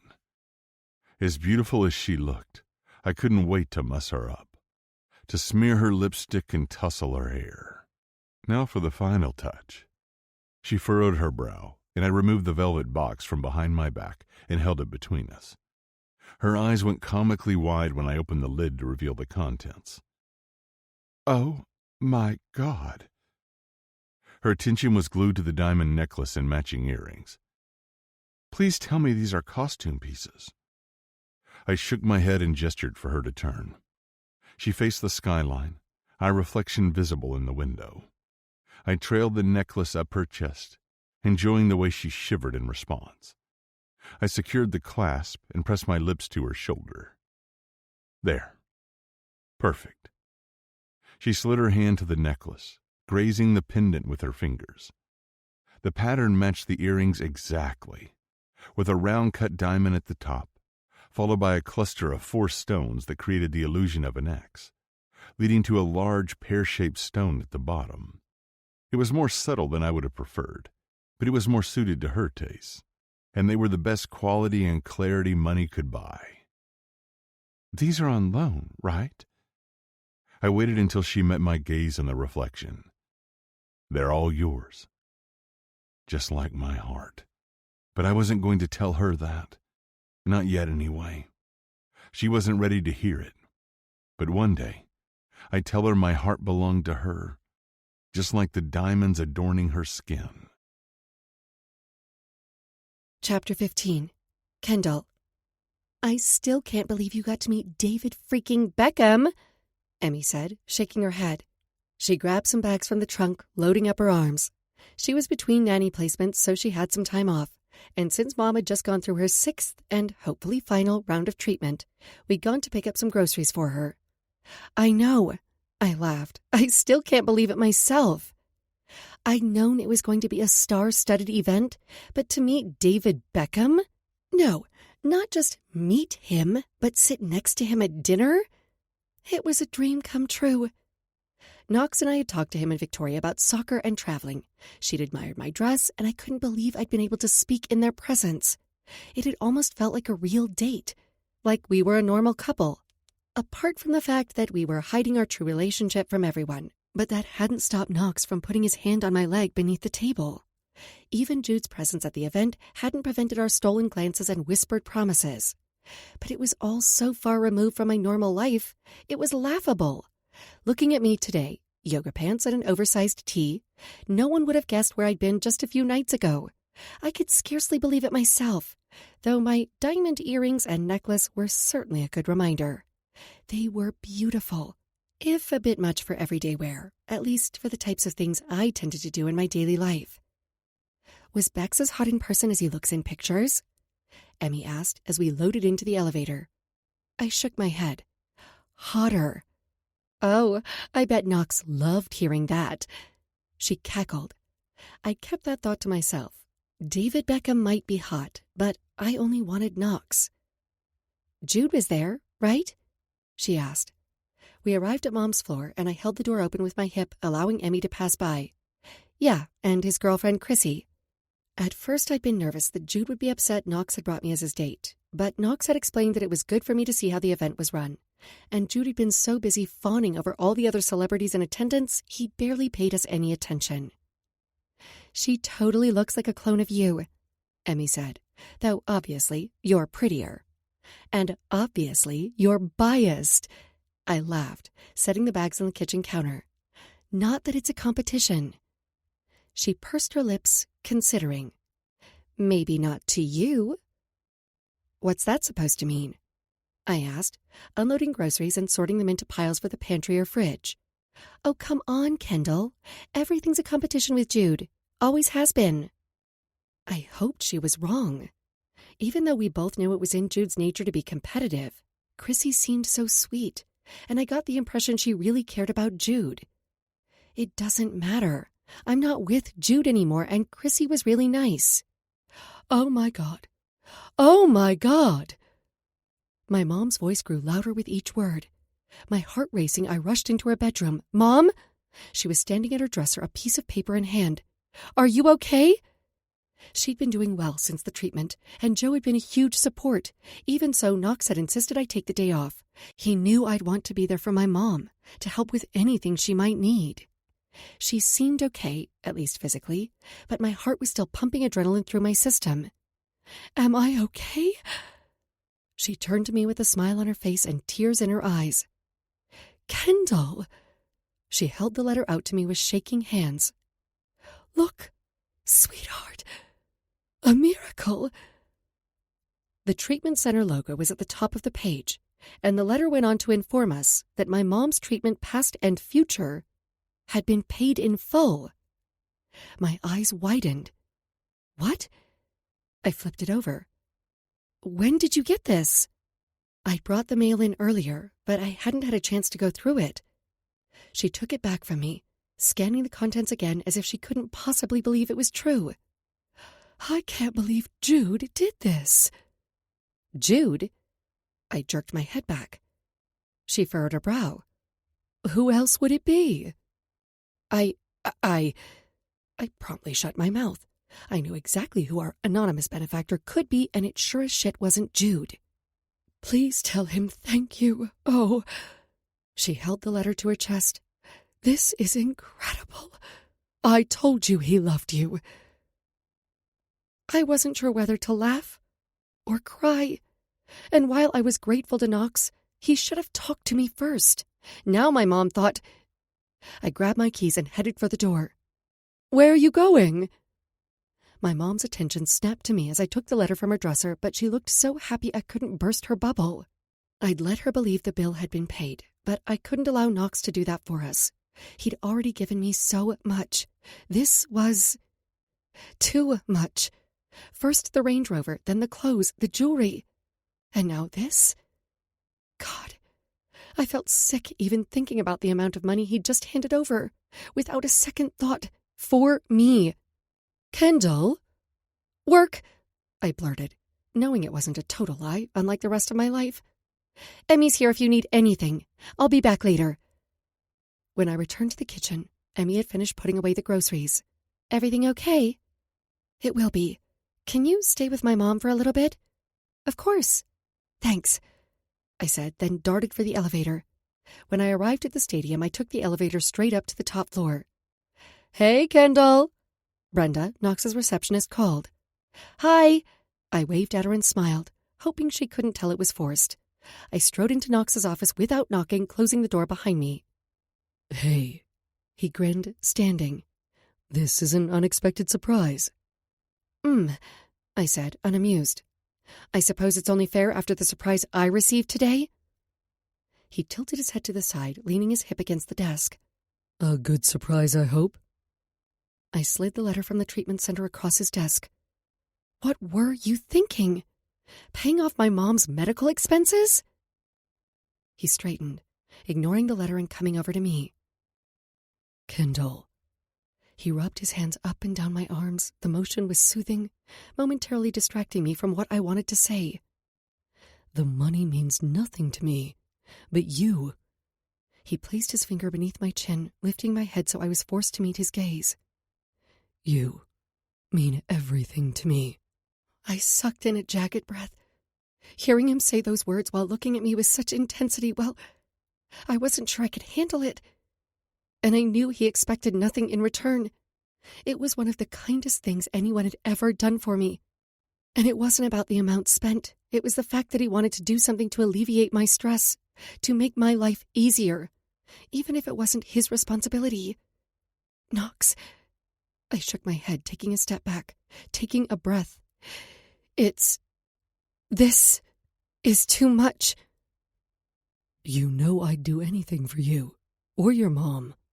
So what's really bothering you? Is this about the money, or something else? All of it. But I found myself saying, I told Emmy about us. I figured, he said, and I'm glad you have someone you can trust to confide in. I appreciated that, but how was I going to tell him this?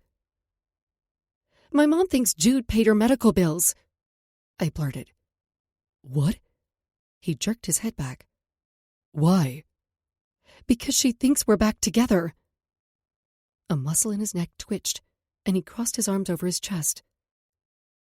Why did you tell her you were with Jude? I threw up my hands. I didn't! He came to the hospital and brought her flowers when she got mono, and she assumed he paid her bill. Knox frowned. I'm glad Jude's been a good friend, but I don't like the idea of your mom hoping you'll give him another chance. I massaged my temples, a headache brewing. This was such a mess. The secrecy was wearing on me. I hadn't realized just how much until the other night at the gala, until now. I let my hands fall to my sides, slumping in exhaustion. I've tried to tell her it's not happening, but it's not like I can tell her about us, I said. If only I'd never... Dated him? Knox asked quietly. I nodded, hating that I couldn't avoid bringing Jude into the conversation. Whether we mentioned him or not, the guilt was still there. He would always be part of the equation because he was Knox's son. Knox pushed away from the desk and grasped my chin, his blue eyes piercing in their intensity. You may have dated him first, but you always belonged to me. I was frustrated with our situation, and the fact that we could only ever be a secret, and I was mad at myself for falling for him.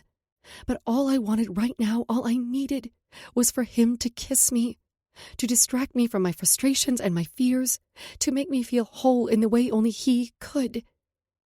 My eyes fluttered closed, and I waited for Knox to kiss me, to claim me with his mouth as he had with his words. But instead, he tightened his grip on my chin and rasped, Say it. Say what? I asked, peering up at him. Tell me you're mine.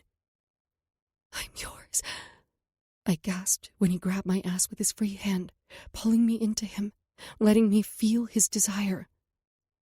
Good. He rested his hands on my waist. Now prove it. My body ignited, incredibly turned on by his words. Here. Now? We'd always been very careful in our interactions at the office, never wanting anyone to suspect the true nature of our relationship. Yes. The black of his pupils nearly eclipsed the blue of his iris. Did you really think you could storm into my office in those fucking pants and not provoke me? I glanced down, only then remembering what I was wearing. Yoga pants and a t-shirt. I sighed, wishing I'd thought this through, wishing I'd been more professional. And why aren't you wearing my earrings? He asked, turning me so my back was to him. And my necklace. He held me to him with one arm, using his free hand to rub me through my pants. Oh, God. God isn't here, he said, making me realize I'd said the words aloud. I am, and it damn well better be my name on your lips when you come. My mouth went dry at his words, loving the way he could be both possessive and gentle, demanding and loving. My eyes darted to the door, knowing it could open at any moment. This is dangerous. I don't fucking care, he growled, sliding his hand inside my pants. His gentle touch contradicted the harshness of his tone. And the fact that you're this wet says you don't either. Knox, I gasped when he speared me with his fingers. He worked me into a frenzy, the pleasure building fast and furious. I couldn't control it any more than I could my feelings for this man. I was on a high-speed express train. Trying to stop this orgasm was as pointless as trying to stop myself from falling for Knox. So I let go. But before I could cry out, he covered my mouth with his hand. He spun me, pushing me back onto the desk and pulling my pants down over my hips. I didn't know what had gotten into him, but I liked it. He spread my legs wide before standing back to admire the view. Mi cielo. He rubbed a hand over his beard, the other pressing down on his cock. How did I get so lucky? I scoffed, admiring the incredible man before me. I'm the one who's lucky. Don't move, he demanded as he went to the door. Where are you going? I asked, embarrassed that the question almost came out as a whimper. This man made me desperate for him. He locked the door, then returned to me, a look of pure determination and lust on his striking face. He knelt to the floor, strong hands gripping my bare thighs, his head between my legs. He was about to devour me. When my phone rang. I pushed up on my elbows. He glared at me over my mound. You should stay here and let me take care of you. What if it's my mom? I asked, worry lancing me. He grabbed my phone from my purse. But when he saw the name on the screen, he clenched his jaw. Why is Jude calling you? Maybe it's something about work, I said as it rang again. He knows you have the day off. His tone was flat, though I sensed anger beneath the surface. I shrugged, exasperated. Then maybe he's calling to check on my mom. Does he do that often? He asked, his hands flexing on my thighs. I swallowed, glancing at the screen, wondering if I should answer it, wondering if Jude was in the building, if he'd catch me in the arms of his dad. Answer it, Knox said, hitting the button to connect the call before I could disagree or try to stop him. Hello? I cleared my throat, nerves working their way through my system. I glared at Knox. What the hell was he thinking? Kendall? Jude's concern was evident in his tone. Are you okay? Knox leaned forward and nuzzled my already sensitive clit, making me draw a sharp breath. I'd barely recovered from the last orgasm, and I had a feeling he was determined to kill me with pleasure. It didn't sound like a terrible way to go. My head fell back as he licked up my slit, and I bit the inside of my cheek to hold back a moan. Yeah? Damn. Knox was making it difficult to think, let alone speak. The flicks of his tongue were distracting, as was the way he was looking at me, intent on my pleasure. I was calling to see how your mom's doing. Oh, Knox inserted a finger, and I bucked my hips, nearly knocking his keyboard off the desk. She's good. The words came out breathy and strange. Are you sure you're okay? Jude asked, clearly concerned. I gripped the edge of the desk when Knox curled his finger, hitting that magical spot. Yeah, just busy. Okay, I'll swing by later with some dinner. Mm-hmm. I leaned my head back, the sensations overtaking me until Knox bit the inside of my thigh. My eyes darted to his, and he shook his head, a dark look in his eyes. What? I mouthed. No dinner. He mouthed back. I nearly groaned with frustration. I wanted Knox to stop teasing me, withholding my orgasm, and I didn't understand why he was so upset. Jude was just being nice. It didn't mean anything. Did it? I struggled to compose myself and my thoughts. That's really sweet of you, Jude, but totally not necessary. Don't be silly. I'm happy to do it. Knox stood and unzipped his pants, removing his cock. I loved the way he slicked the tip through my juices, no barriers remaining. After the gala, Knox hadn't wanted to use condoms anymore, and I had readily agreed since I was on the pill. His eyes held a challenge, a dare. His message was clear. If I wanted him inside me, I needed to convince Jude to leave me alone, to let me go. I scrambled for a plausible excuse, something believable. I don't think my mom's up for visitors. Knox nodded, inching his way inside me. I never felt as full or as complete as when we connected like this. Perhaps another time soon, then, Jude said, completely oblivious to the fact that his dad was fucking me on the other end of the phone. Thanks, I said in a rush. Gotta go. And then I disconnected the call as quickly as possible. Good girl, Knox said, smoothing his hand down my sternum. I narrowed my eyes at him. Do you want me to call you the D word? I asked, knowing how much he hated being called Daddy. Only if you want me to gag you with my cock. His eyes were wild. That didn't sound like too much of a punishment to me. What has gotten into you?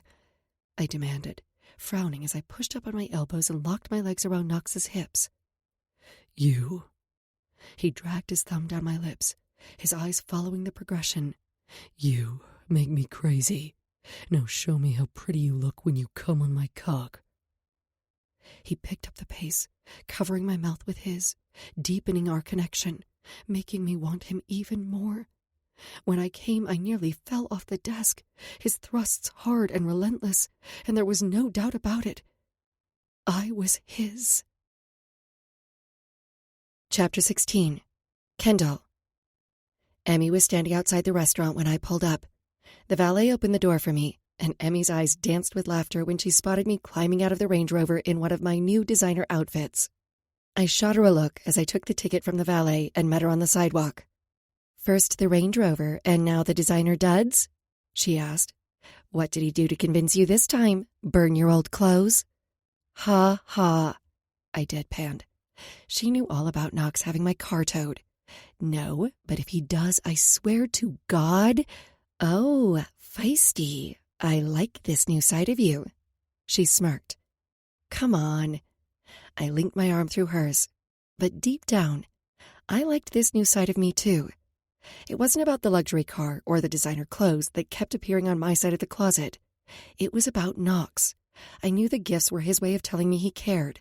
And despite how nice all the presents were, the only thing I really wanted was him. Rough day at the office? She waggled her eyebrows. I rolled my eyes. Seriously, Emmy? What? She shrugged. That was bad, even for you. She stared at me with mock outrage. Hey! Drinks, I said, giving her a pointed stare. We are here to celebrate your new placement. She frowned. Not sure it's worth celebrating. The inside of the restaurant was loud, so I waited until we'd been seated and ordered drinks to broach the topic again. So, What happened? She flopped back in the booth with a groan. I don't want to talk about it. Why not? I asked. Because he's a pain in the ass and I want to quit, but I won't. She straightened. Because I'm a professional and his daughter is freaking adorable.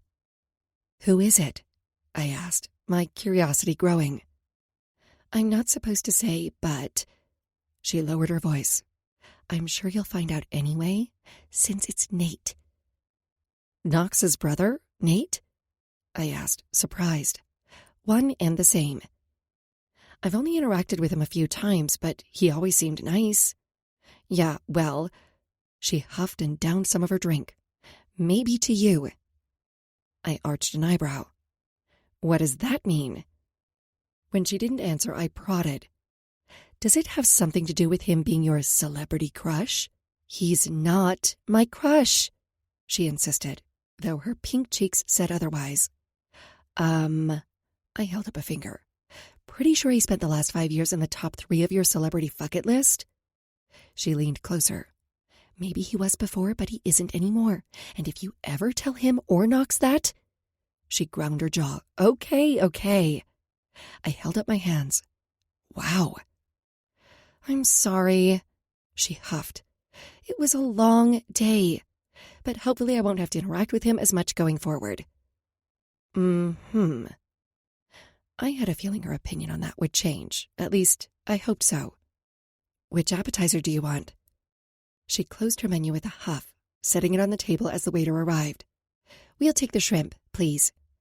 Absolutely, he said, and then disappeared again after taking the rest of our order. How crazy is it that we were placed with brothers? She asked. Well, they both have money, and businesses like Hartwell thrive off personal recommendations. Yes, but I guess it's got me thinking about brothers. Where was she going with this? How cool would it be if we married into the same family? I grinned, loving the sound of it. Then we'd legit be family. We already are family. She teased, but then she started laughing, clutching her stomach as her eyes watered. Oh my God! What's so funny? It's just... She was laughing so hard she could barely breathe, let alone speak. She held up a hand. I'm sorry! And then she burst out laughing again. Come on, Emmy. My face broke into a smile. I didn't know what was so funny, but her laughter was infectious. Tell me. Well... She covered her mouth with her hand, then she schooled her features into a neutral expression, or tried to anyway. If you married Knox, you'd be Jude's stepmom.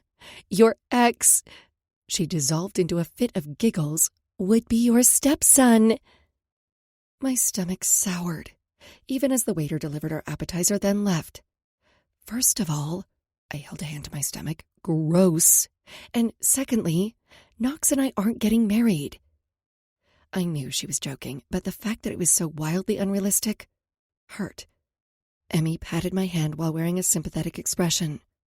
Maybe not, but I get the feeling Knox is serious about you. I hedged, fiddling with my empty glass. I know I'm basically living with him, but marriage? I shook my head. All the while, I tried to ignore the pang of longing I felt at the idea of not having to hide our relationship, but instead getting to celebrate it. Girl, he's taking a huge risk by being with you. When I frowned, she added, with Jude? And Knox doesn't seem like the type of man who would jeopardize his relationship with his son for a mere fling. Maybe not, but it's not like we're planning to tell Jude about us. Kendall, she smiled. Let your mind drift gently with the melody, as if carried by a soft breeze across a quiet night.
He's in love with you.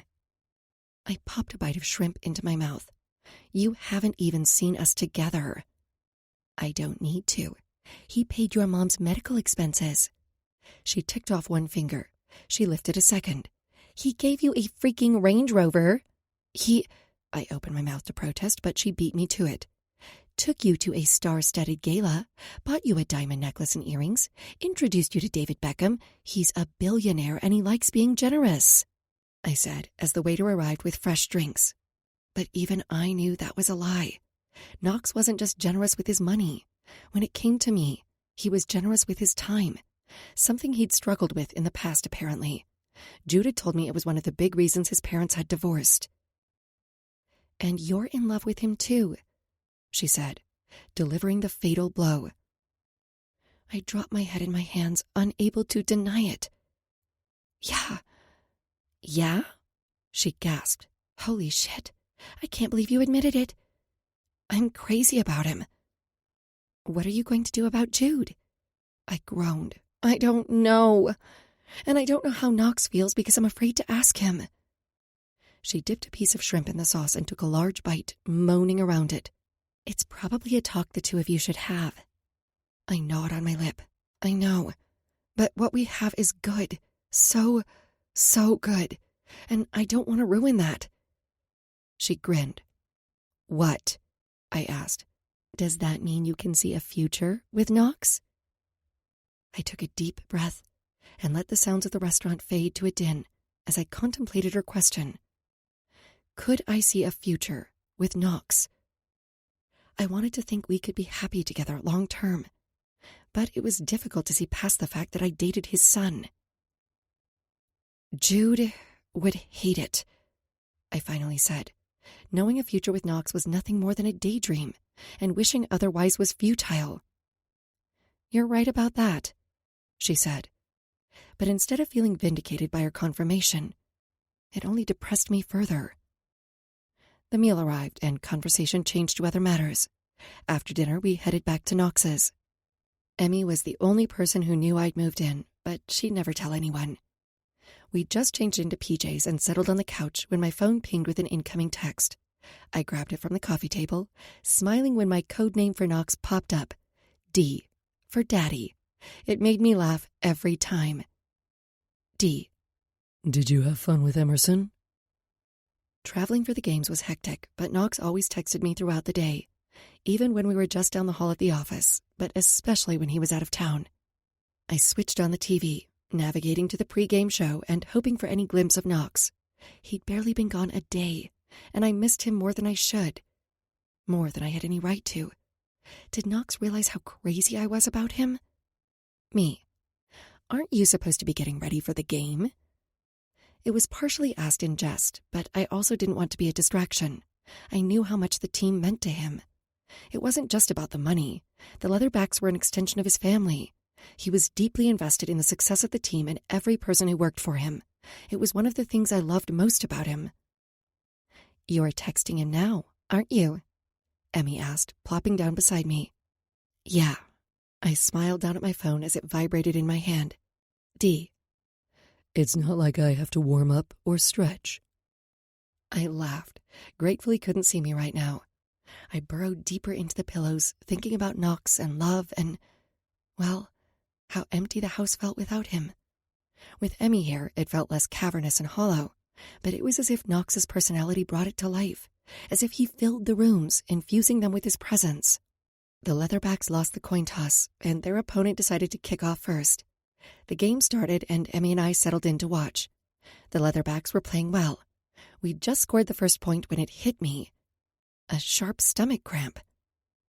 Are you okay?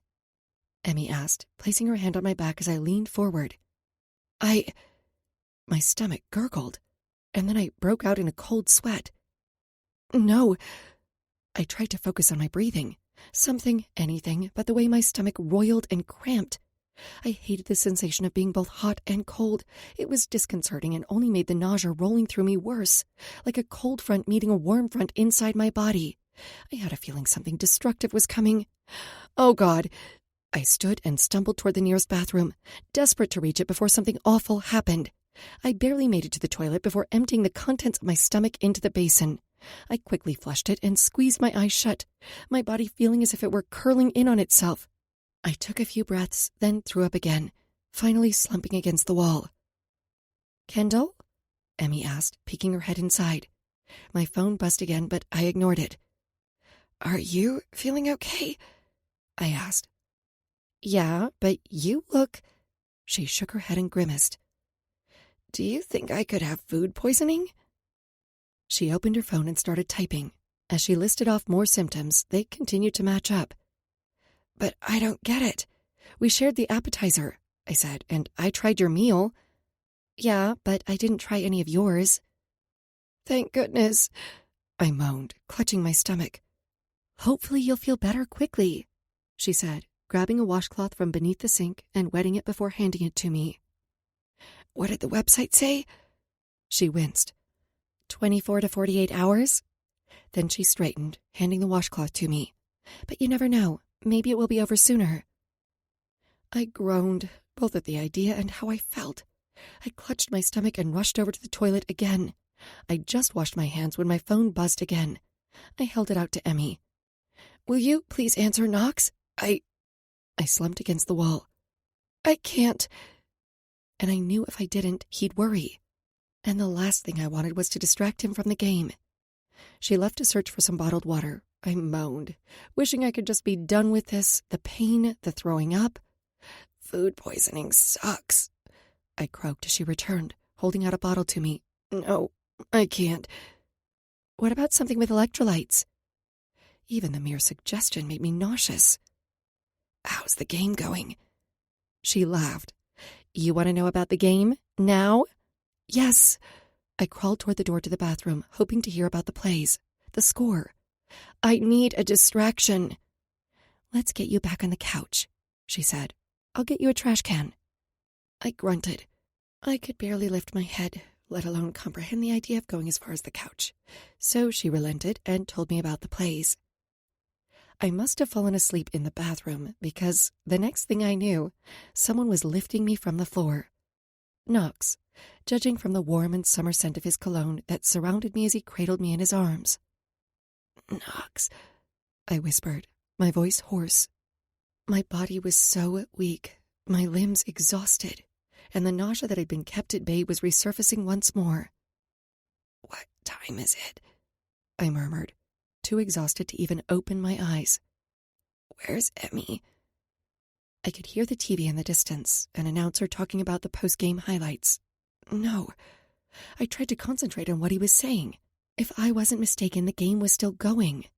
"She's asleep on the couch," Knox said. "I'm glad she called me." But... I tried to make sense of everything as he carried me up the stairs. "Shh, mi cielo, I've got you." He placed me gently on the bed.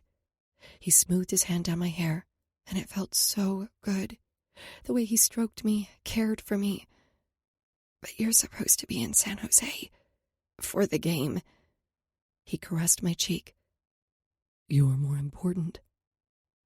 I forced my eyes open, my throat aching from earlier. I wasn't even sure how to respond to that statement. For Knox to say I was more important than soccer, than his legacy and his team?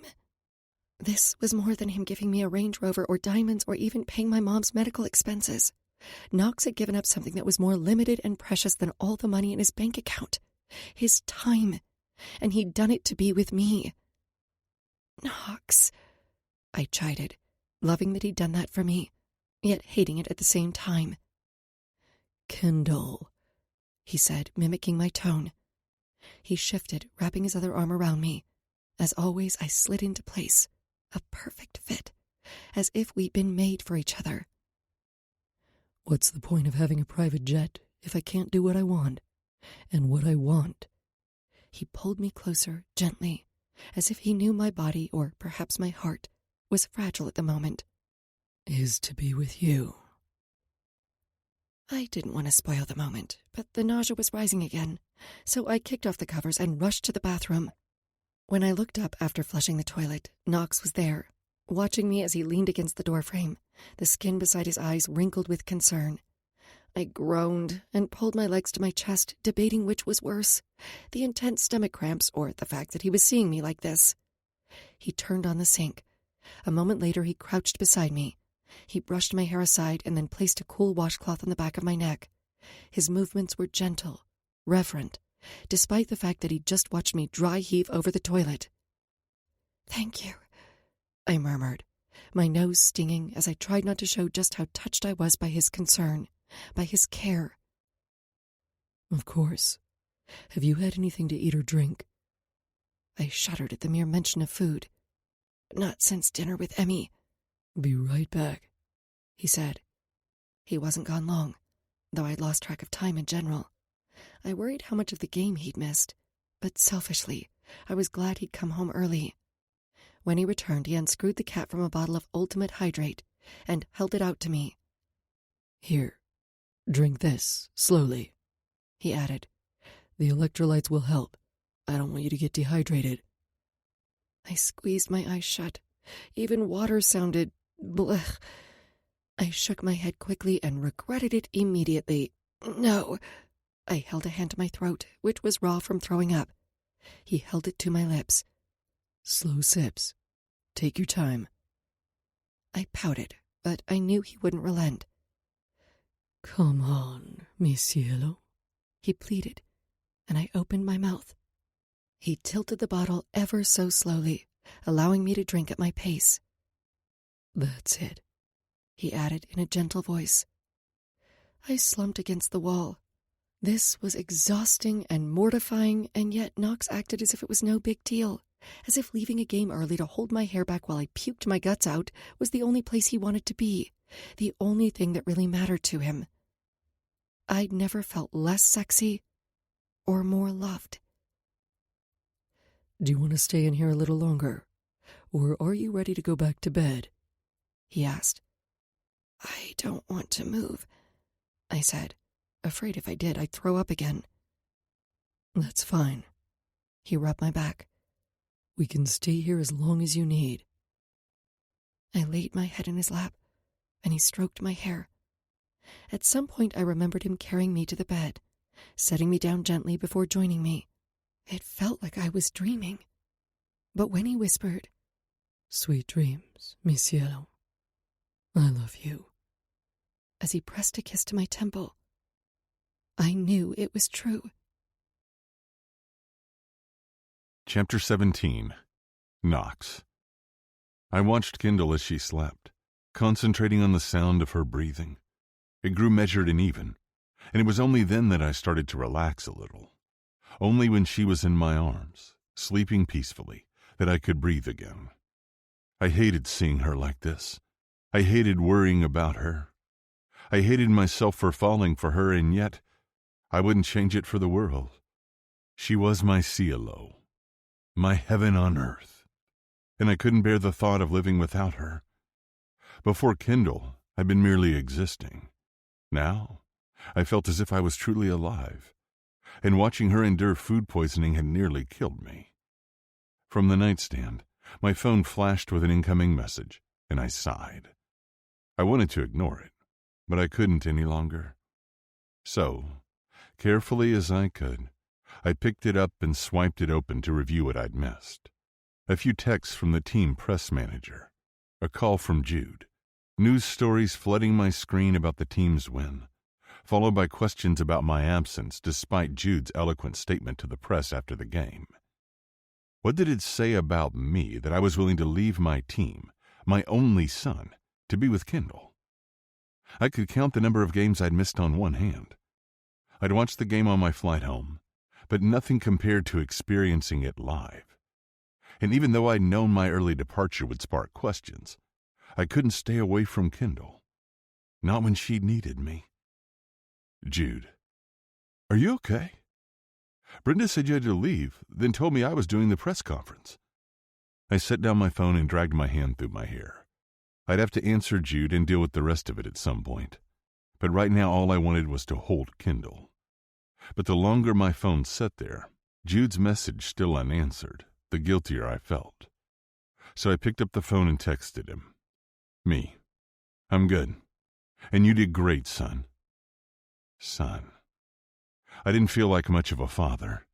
Not when I'd left the game early to go home to her, the woman who held my heart in her hands, my son's ex. I watched Kendall's sleeping form, her chest rising and falling with every breath. She was okay. She was going to be okay. I let out a slow, measured breath, trying to calm myself so I wouldn't wake her. I needed to tell Jude. Now wasn't the time, but I knew I couldn't expect to keep this a secret much longer. Hell, I was lucky we'd been able to as long as we had. It wasn't fair to keep this from Jude. It wasn't fair to Kendall either. She deserved more. But it would put everything I'd worked so hard for, not to mention my relationship with my son, at risk. I worried that Jude would resent me when he found out the truth, that he'd hate me. Jude, are you sure you're okay? Me. My praise isn't that rare, is it? I resorted to humor because the truth was too painful, too explosive, especially for a text message. I told myself to treasure this moment. I had everything. Another Leatherbacks win, a good relationship with my son, and Kendall in my arms. The moment felt fragile and precious. I watched as 3 dots danced on the screen, appearing and disappearing. The same pattern again until finally disappearing altogether. I had a feeling he'd been pulled into another event for the team, and I trusted him to handle it. Kendall needed me more. Or perhaps what was scarier to admit was that I needed her. When I was with Kendall, she made me feel like the most important person in the world. She made me feel valued, loved.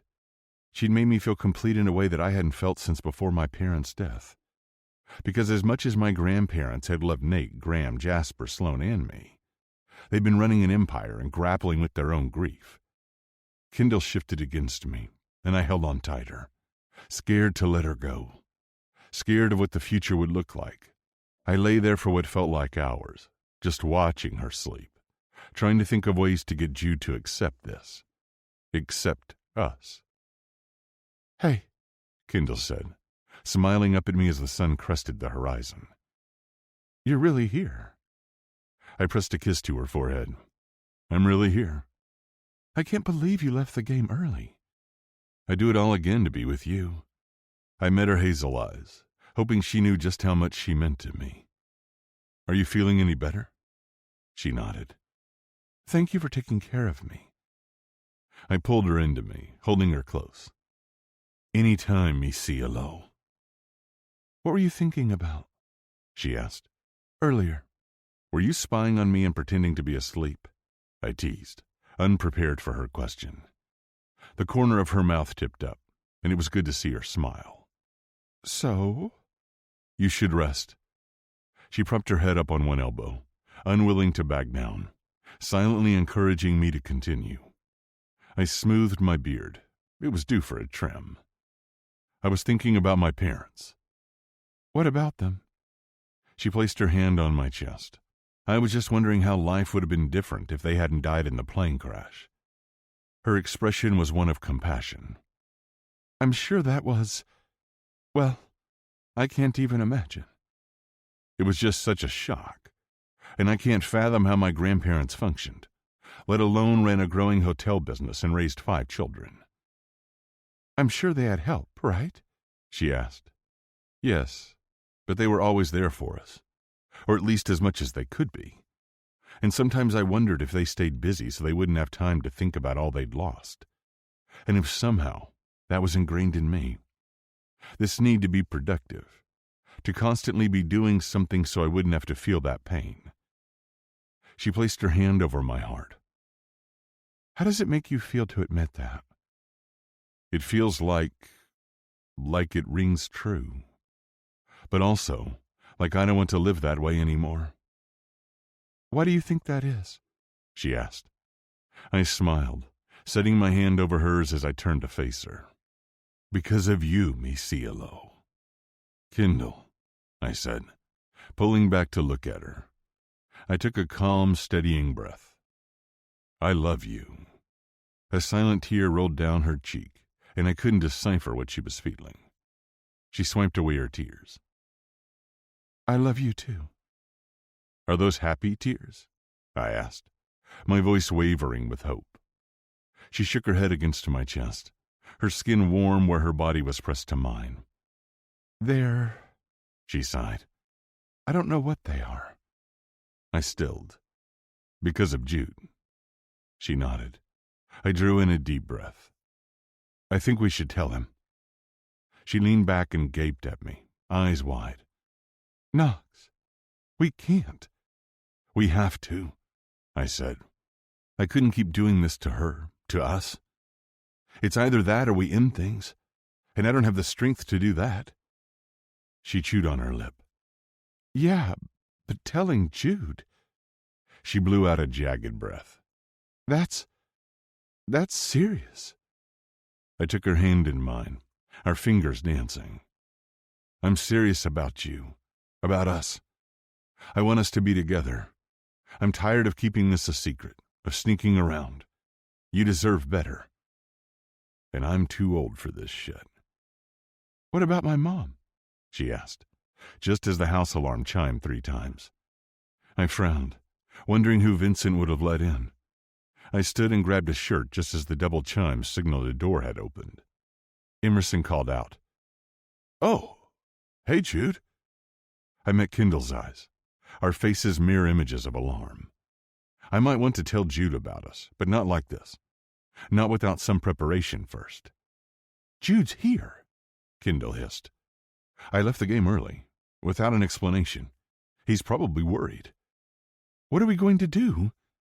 She scrambled around, looking for her clothes. "What the hell are we going to do?"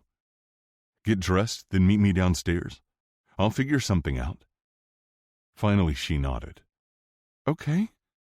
Okay. I pulled her to me, pressing a kiss to the top of her head. It will be okay. Promise. I pulled on my shirt and jogged toward the stairs. Jude was standing in the foyer with Emerson, and I silently thanked her for diverting him. "Hey, Jude," I said. "Dad, hey. I wanted to come by to check on you, but it..." He studied Emerson, a puzzled expression on his face. "Looks like you have company." "I was just hanging out with Kendall while you guys were gone for the game," Emerson said, and I was even more grateful that she knew about my relationship with Kendall. And more importantly, she seemed willing to keep our secret. Jude immediately perked up. "Kendall's here?" He glanced around as if searching for her. Then his eyes landed on the doors to the backyard. "I'll just go say hi." He took a step in that direction, assuming she'd be in the pool house, because that's where he thought she was living. "Shit. I'm sure she'll join us soon," Emerson said, perhaps realizing like I did that Jude would expect Kendall to be in the pool house, not upstairs in my bedroom. Jude opened his mouth, but I asked, "How about some breakfast?" I clapped a hand on his shoulder and steered him toward the kitchen. "You too, Emerson," I said over my shoulder. "Great," she squeaked. "I'd love some." Javier was already in the kitchen, preparing various ingredients for the week. "Good morning." "Morning, Javier. Could you whip us up some breakfast, please?" "Eggs, bacon, pancakes, fruit?" "That would be great, thank you." "Any allergies or food sensitivities I should be aware of, besides Miss Kendall's dairy intolerance?" I turned to Emerson. "Emerson, anything you can't have or don't want?" She shook her head. "Nope, but I will take a mimosa." "Absolutely," Javier said. "It's a lovely morning. Would you like to eat your breakfast outside?" "Great idea," I said, and opened the doors to the back patio just as Kendall padded into the kitchen. Javier brightened. "Good morning, Miss Kendall." "Good morning, Javier." She smiled, and then started conversing with him in Spanish. They spoke quickly and fluidly. Thanks to Kendall's ongoing tutoring, I understood almost all of it. "Hey, Ken," Jude said, giving her a hug. "How are you?" "I'm good." Her skin was still pale, and her eyes were tired, but she looked better than she had last night, and for that, I was thankful. Jude and Kendall chatted for a moment, and then she joined Emmy at the pool. They sat on the side and dipped their feet in the water. "So, what happened last night?" Jude asked, while Kendall and Emmy were absorbed in their own conversation. You never leave the game early. I was worried about you. I know, and I'm sorry you were worried, but I had to take care of something. He furrowed his brow. What could be more important than the game? The team always comes first for you. I tugged on my neckline. It was a personal matter. A personal matter? Jude frowned, but then his eyes widened. Wait. Does this have something to do with her? Her? I asked, my pulse skyrocketing as I tried to buy myself some time to formulate a response. Yeah. He lowered his voice. You know, the woman you had sex with in your office? I cleared my throat, grateful that Kendall seemed too absorbed in her conversation to pay us any attention. Yeah, actually. Wow. He rocked on his heels. I thought it wasn't serious. So did I. He grinned. That's great, Dad. I'm really happy for you. But what happened last night? Is she okay? Yeah, I smiled. She seems to be doing much better now. We fell silent for a moment, and then he blew out a breath. I still can't believe you left the game. For a woman. One day, I said, when you find the right person, you'll realize you'd do anything for them. Even things that once seemed unthinkable. Wow. He turned to me, smiling. You really love her. Yeah. I rubbed the back of my neck. I do. When could I meet her?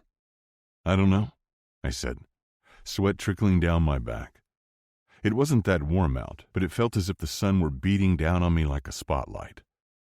It's complicated. Is she married or something? He asked. Or something, I said, as Javier emerged from the house with several plates of food. Jude's face brightened, and I braced myself for whatever crazy idea he was going to throw out. We've been talking about taking the yacht out soon. You should bring her. We could have a party. Something low-key. I huffed out a laugh. Jude, with you, it's never low-key. I'm just saying. It would be a low-pressure environment for her to meet some of your friends and family. For me to meet her. I was touched that my son was so invested in my happiness, but it only made me feel worse. I don't know. I hedged as the four of us made our way to the table. We're taking the yacht out soon, Jude said to Kendall and Emerson. You're invited, of course. Of course, Emerson teased, taking a seat next to Jude. Kendall was across from her. Now help me convince Dad that he should bring his girlfriend, Jude said, opening his napkin. Kendall started coughing, choking on her water. Emerson patted her back. You okay? Jude asked, while Emmy spoke to Kendall in calming tones. I wanted to be the one comforting her, but I fisted my hands beneath the table instead. Kendall took a few slow sips of water, and I watched her closely, feeling helpless. Last night had been enough of a scare. Kendall wheezed, forcing a smile. Yeah, down the wrong pipe. Do you want some eggs and bacon? Jude asked, holding the plate out for her. Oh, She looked as if she might be sick. Her eyes darted to mine with a silent plea. I'm not very hungry. Maybe some pancakes? I offered, knowing they'd be milder on her stomach. She flashed me a grateful smile. Yes, thank you. Jude continued talking about the yacht, and I was grateful to Emerson for listening. I was too concerned about Kendall to focus on much else. Needing to touch her, I placed my hand on her thigh beneath the table and she jolted. You okay there? Jude asked. She glanced around. I was startled by a bug. Did you know Dad was dating someone? Jude asked Kendall. She shoved a giant bite of pancake in her mouth and made a big show of chewing it. Emerson's eyes ping-ponged between the three of us like a cat at a tennis match. I figured she'd bust out the popcorn any minute, at least if she had some. I've done my best to be discreet, I said, hoping that answer would satisfy him. Does Graham know? Or Nate? Jude asked, unwilling to drop it. I shook my head, wishing Emerson would divert the conversation again, wishing for an out. What about Jasper? He asked. No, I haven't told anyone. He sipped his coffee. Your secrecy is only making me more intrigued. I laughed, though it sounded forced to my ears. Jude, you're making this into a bigger deal than it needs to be. Then just tell me. Who is she? I wished he'd stop pushing. I told you. It's complicated. I need to talk to her about it first.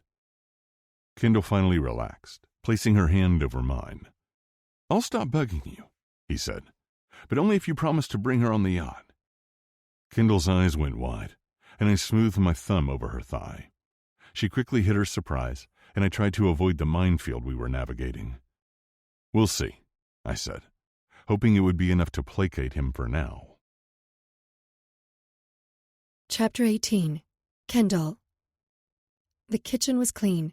Emmy had already left, and I got the feeling Jude was only leaving because Knox had made some excuse about needing to check in on his girlfriend. And Jude thought I was catching up on some things in the pool house. Another lie, one of many. So many that I'd lost count. How many lies had we told just this morning, let alone the past few months? It was wearing on me. Thanks again for coming by to check on me, Knox said to Jude. Of course, I'm just glad everyone is okay. They said something else, but I couldn't make it out. I was too busy wondering what Knox had told his son about his girlfriend, and how many more lies we'd tell, and if Jude would ever forgive us, especially Knox. The alarm chimed twice in quick succession, letting me know that the front door had opened and closed, which meant Jude was finally gone. I breathed a sigh of relief and slumped against the wall. I wasn't sure which had been more exhausting, battling food poisoning last night or trying to act normal in front of Jude this morning. Knox rounded the corner to the kitchen, narrowing his eyes when he spotted me. Back to bed with you. I shook my head, though nothing had ever sounded more appealing. I'd picked at breakfast, my stomach was calmer, but by no means back to normal, and Jude's unexpected appearance certainly hadn't helped. Come on, Knox said, picking me up in one smooth movement. I draped my arms around his neck and rested my head against his chest. His heartbeat was calm and steady, and it helped me relax. By the time we reached the bedroom, I was exhausted, even though he was doing all the heavy lifting. I was glad he'd insisted I go back to bed. I didn't have the energy for anything else. Perhaps sensing that, he placed me gently on the bed. I sank into the plush mattress, missing him already, even though he was only a few feet away. My eyes drifted closed as he stripped out of his pants. I could hear the rustle of fabric as he removed his shirt before joining me in bed. How are you feeling? He asked, touching me gently. First my forehead, as if he were checking my temperature, then my cheek, my lips, my chin, all the while his eyes scanned my face. I'm exhausted, I admitted, feeling a weariness that went down to the bone. I'd been up most of the night before, my body turning itself inside out, and this morning had been stressful beyond belief.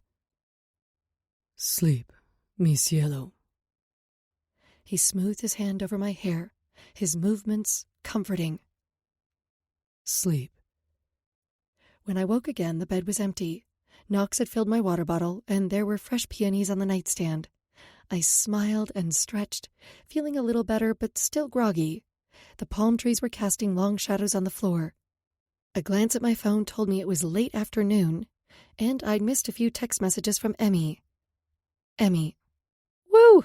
This morning was crazy. Are you okay? Emmy. I'm sure Kay is taking good care of you, but let me know if you need anything. I smiled and sent back a quick text. Me. Thanks, Em. I passed out after everyone left. I only just woke up. Emmy. I'm glad you got some rest. Me. Me too. That was a lot. Emmy. I'll say. What are you going to do about the yacht party? I groaned. Part of me had hoped this morning was a figment of my imagination, a nightmare. It had certainly felt like one. But Emmy's text reminded me that it wasn't. And I didn't know what the heck I was going to do. Me. I don't know. Knox and I need to talk about it. Emmy. What do you want to do? Me. I'm tired of lying, but I'm scared. Emmy. I have to say, You two are really cute together. He's good for you." I smiled down at my phone, appreciating her approval more than she could know. Me. "Thanks, Em. That means the world to me." Emmy. "I'm just glad to see you happy." Me.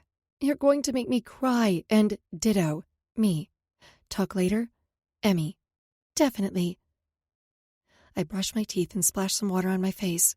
My skin was still pale, but at least my stomach seemed to have calmed down. I wandered down the hallway, following the sound of Knox's voice to his office.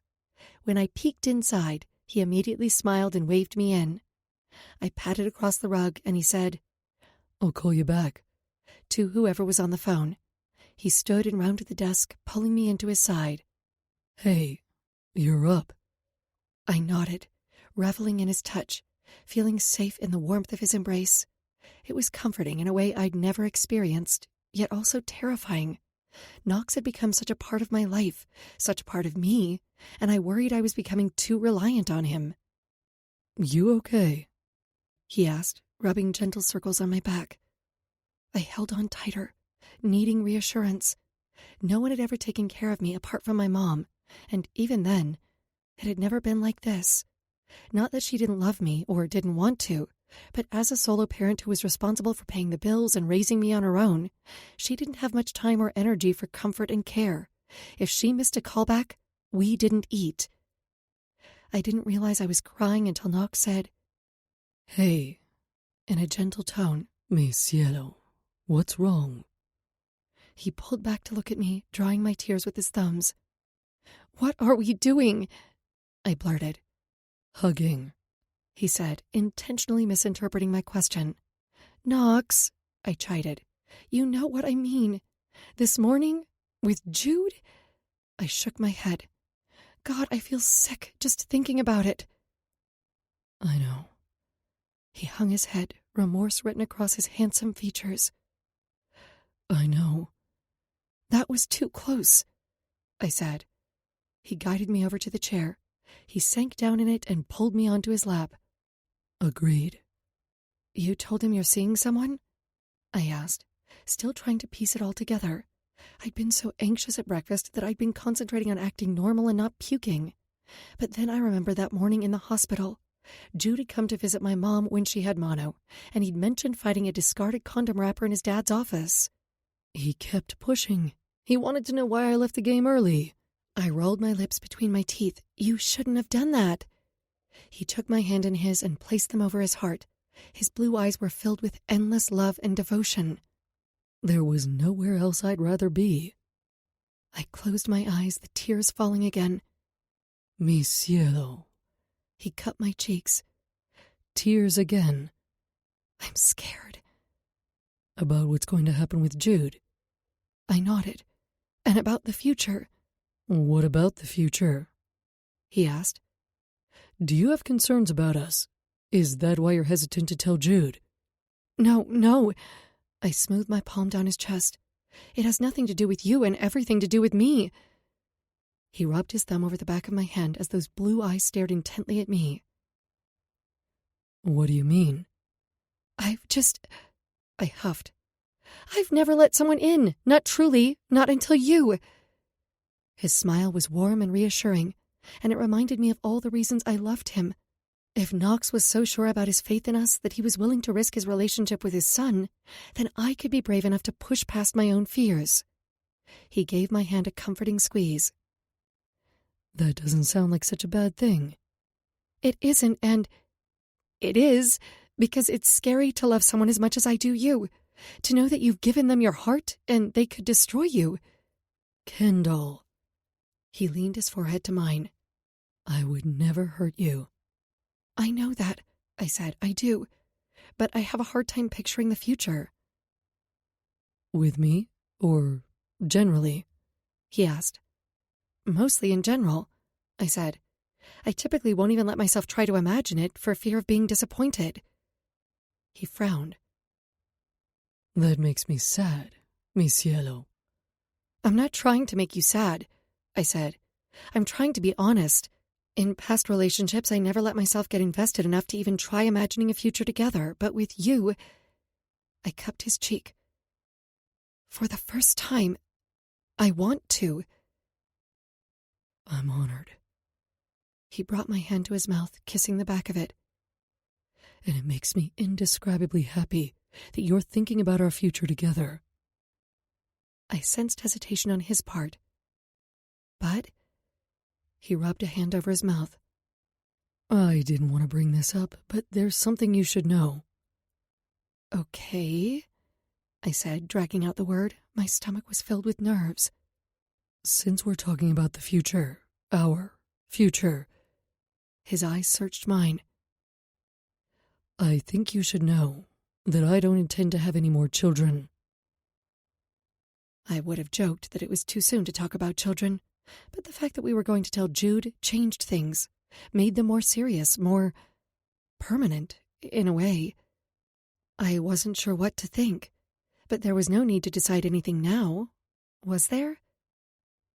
Can we leave it open for future discussion? I mean, we haven't even told your current child about our relationship. Talking about future potential children seems premature. If only I were younger. Knox shook his head, his expression one of longing and lament. But I can't imagine having a baby at my age. I'm too old to start again. Psh! I rolled my eyes. You're 47. There are tons of celebrities who've had babies after 50. Besides, I don't even know if I want children. That's just it, he said.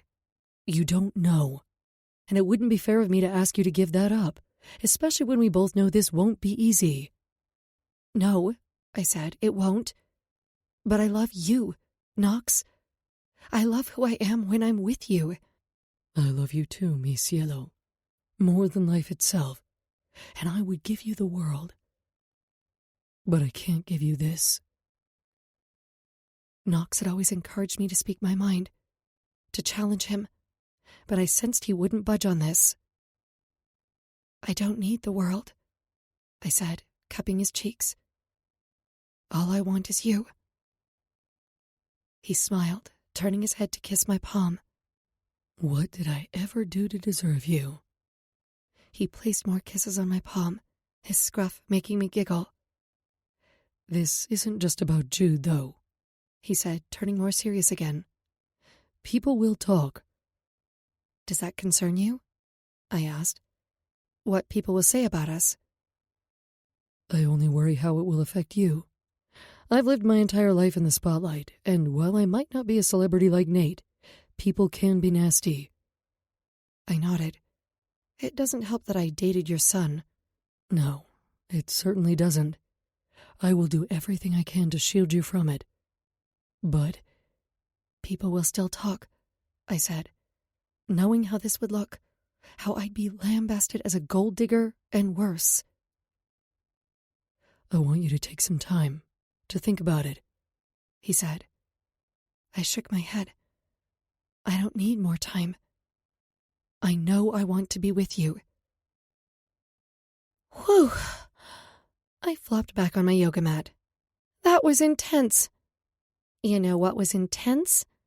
Emmy asked from her position on the floor beside me. That breakfast with Jude. I know, I groaned. He just kept pushing for answers. It was so awkward. Did you and Knox talk about it? Yeah. I continued to stare at the ceiling. Come on. She stood and held out a hand. You can tell me all about it at the juice bar. I'm buying.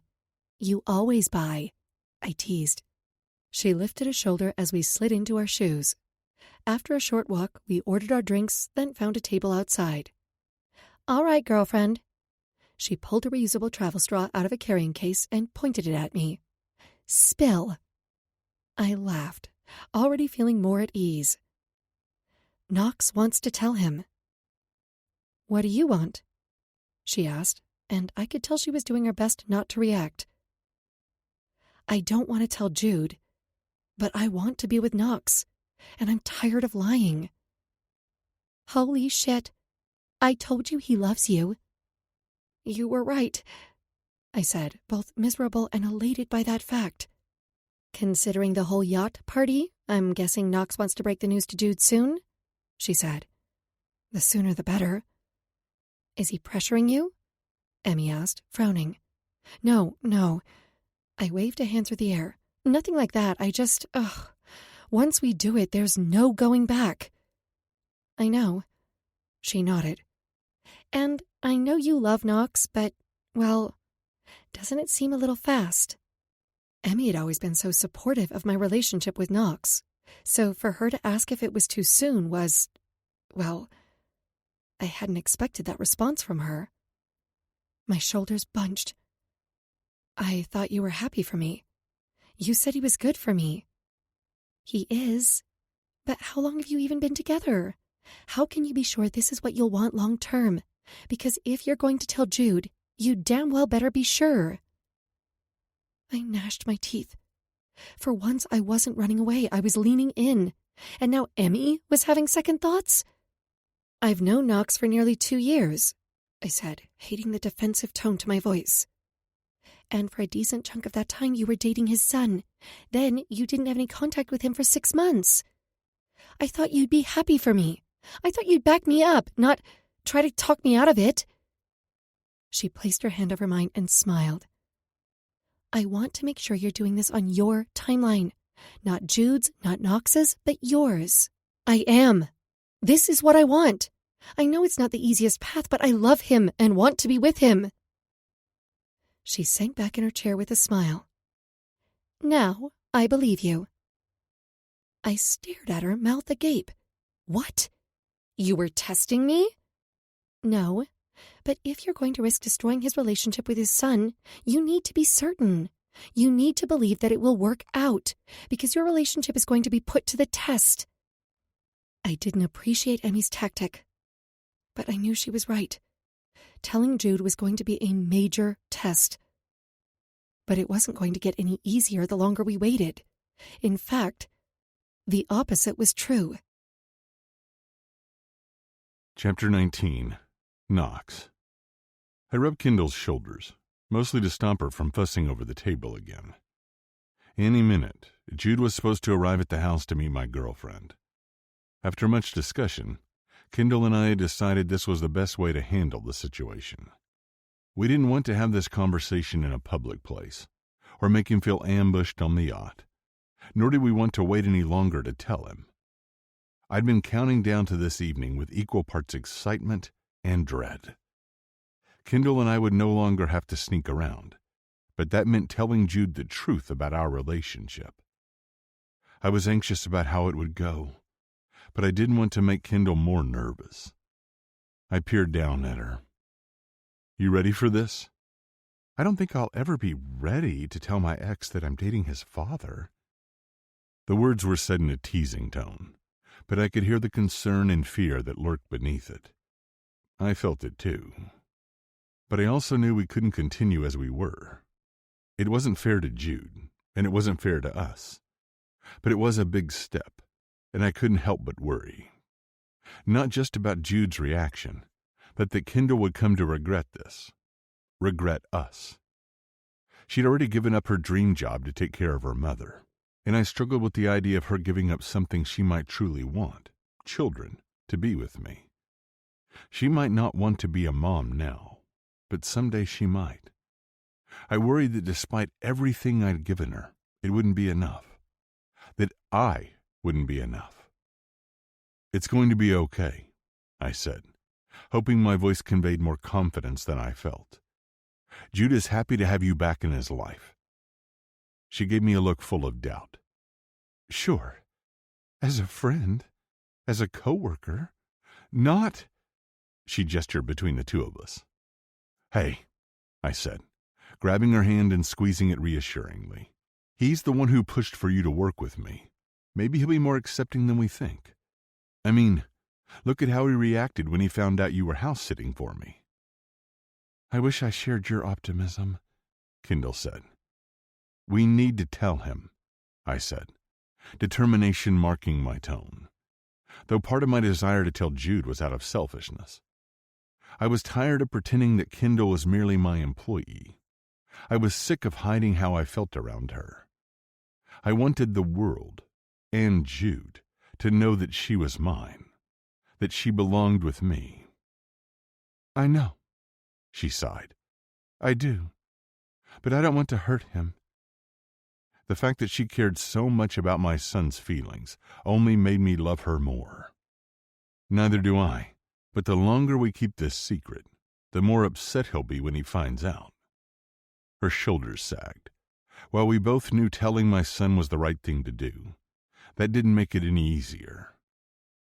Try not to worry. I rubbed her shoulders, wanting to put her at ease. He's been dating Chrissy for a while now, and they seemed really happy together.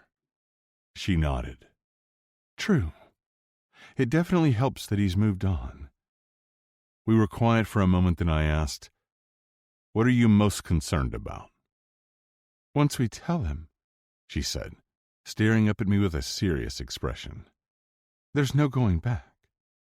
"I know," I said in a solemn tone, "but it's time, past time." I cupped her cheek and she leaned into my touch. "Who knows? Maybe he'll be happy for us. You saw how excited he was about the fact that I was dating someone." "Huh!" She barked out a laugh. "Were you always this happy-go-lucky?" I laughed. "No, it's you, Kendall." I kissed her, savoring the taste of her on my tongue. "You make me feel alive, hopeful. You make me believe anything is possible." She smiled, but it was tinged with sadness. "I love that about you." My phone rang, and I frowned when I saw Jude's name on the screen.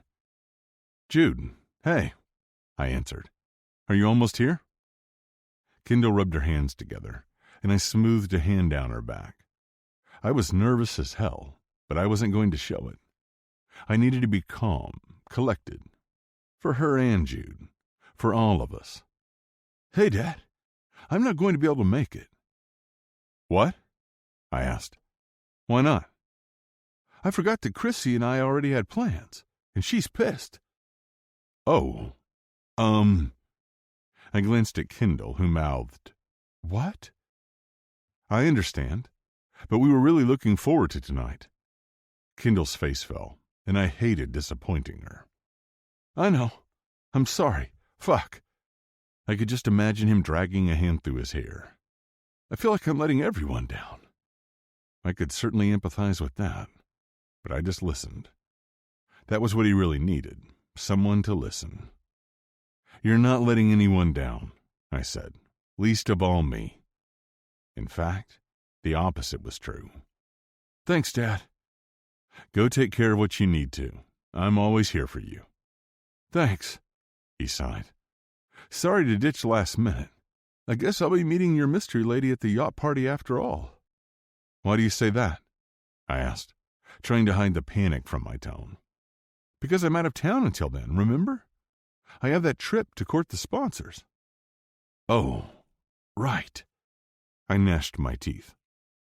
"Okay, well, we'll figure something out. Have a good trip." "Bye, Dad. Love you." "Love you too," I said, disconnecting the call. "He's not coming," Kendall said, sinking down onto the couch. "We've been building up to this, preparing for it. And now?" I let out a heavy sigh. "No, he's not." She squeezed her eyes shut. "What are we going to do?" I sat next to her, pulling her into my arms. "We're going to eat a nice dinner and enjoy our evening alone." "About Jude," she said flatly. "We'll tell him soon." I kissed the top of her head. "Not on the yacht, though, right?" I scoffed. "Fuck no. But you should still come." "I don't know if it's a good idea." "We don't have to decide anything tonight. What about some dinner or a swim?" Her eyes darkened, probably thinking back to our first night together. "Definitely. But dinner first. Javier prepared an incredible meal for us, and I'd hate for his efforts to go to waste." I pulled her into me, rasping into her ear. "And I'll have you for dessert." She gave out a sexy little squeal when my beard grazed her neck. "Yes, please." "Oh my God, how many people did he invite?" Kendall asked, peering into the distance where a large group was talking and laughing at the entrance to the yacht club. Seagulls swooped in the distance, hunting for scraps of food. The surface of the water was calm, the sky clear. It was the perfect weekend for going out on the yacht. Everyone was still far enough away that they wouldn't be able to make us out. So I joined Kendall at the railing, wrapping my arms around her. If the crew members remembered that she dated Jude, they didn't remark on it. There were no raised eyebrows, though I expected nothing less than complete discretion from my employees. "You know Jude," I said. "He loves a good party." Kendall spun to face me, her hands braced on the railing behind her. It had the effect of pushing her chest out, and my mouth watered at the sight. Now was not the time to be thinking about all the things I'd imagined doing to her on this boat, but it was a good distraction. "You're beautiful, you know that?" She smiled, placing her hands on my chest above my heart that belonged to her. There was no way I'd jeopardize my relationship with my son if I weren't crazy about her, if I weren't absolutely certain that she was it for me. "Do you want some champagne?" I asked. "That sounds nice." I grabbed the bottle from inside and poured 2 glasses. When I returned to the deck, she was waving at someone in the distance. "Showtime," she murmured, as I handed her a champagne flute. Jude boarded first. He was smiling and laughing, but his steps were clipped and his jaw tight. "Where's Chrissy?" Kendall whispered, scanning the group like I was. "I don't know. Maybe she had to ride separately." One of the crew members went down to meet Jude and the rest of our guests. Soon after, my son joined us on the top deck. His sunglasses shaded his eyes, but I could tell the moment I saw him that something was off. "What's wrong?" I asked, when he immediately took a champagne flute offered to him by one of the crew. "Is Chrissy okay?" "She isn't coming." He gulped down his glass. "We broke up." I watched Kendall out of the corner of my eye and tried not to let my panic show. "I'm sorry to hear that." He held his glass out to the crew member for a refill. "Don't be. I'm not." I arched a brow, but tried to otherwise remain expressionless. I could remember when he and Kendall had broken up. He'd been upset, down, not angry. "Where's your lady love?" he asked, using the nickname he'd taken to calling her.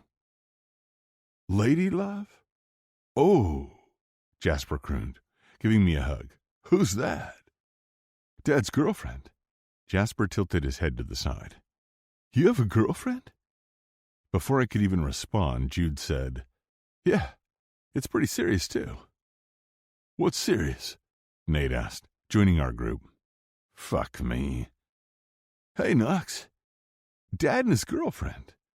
I really wish Jude would stop making such a big deal of this." "Well, damn."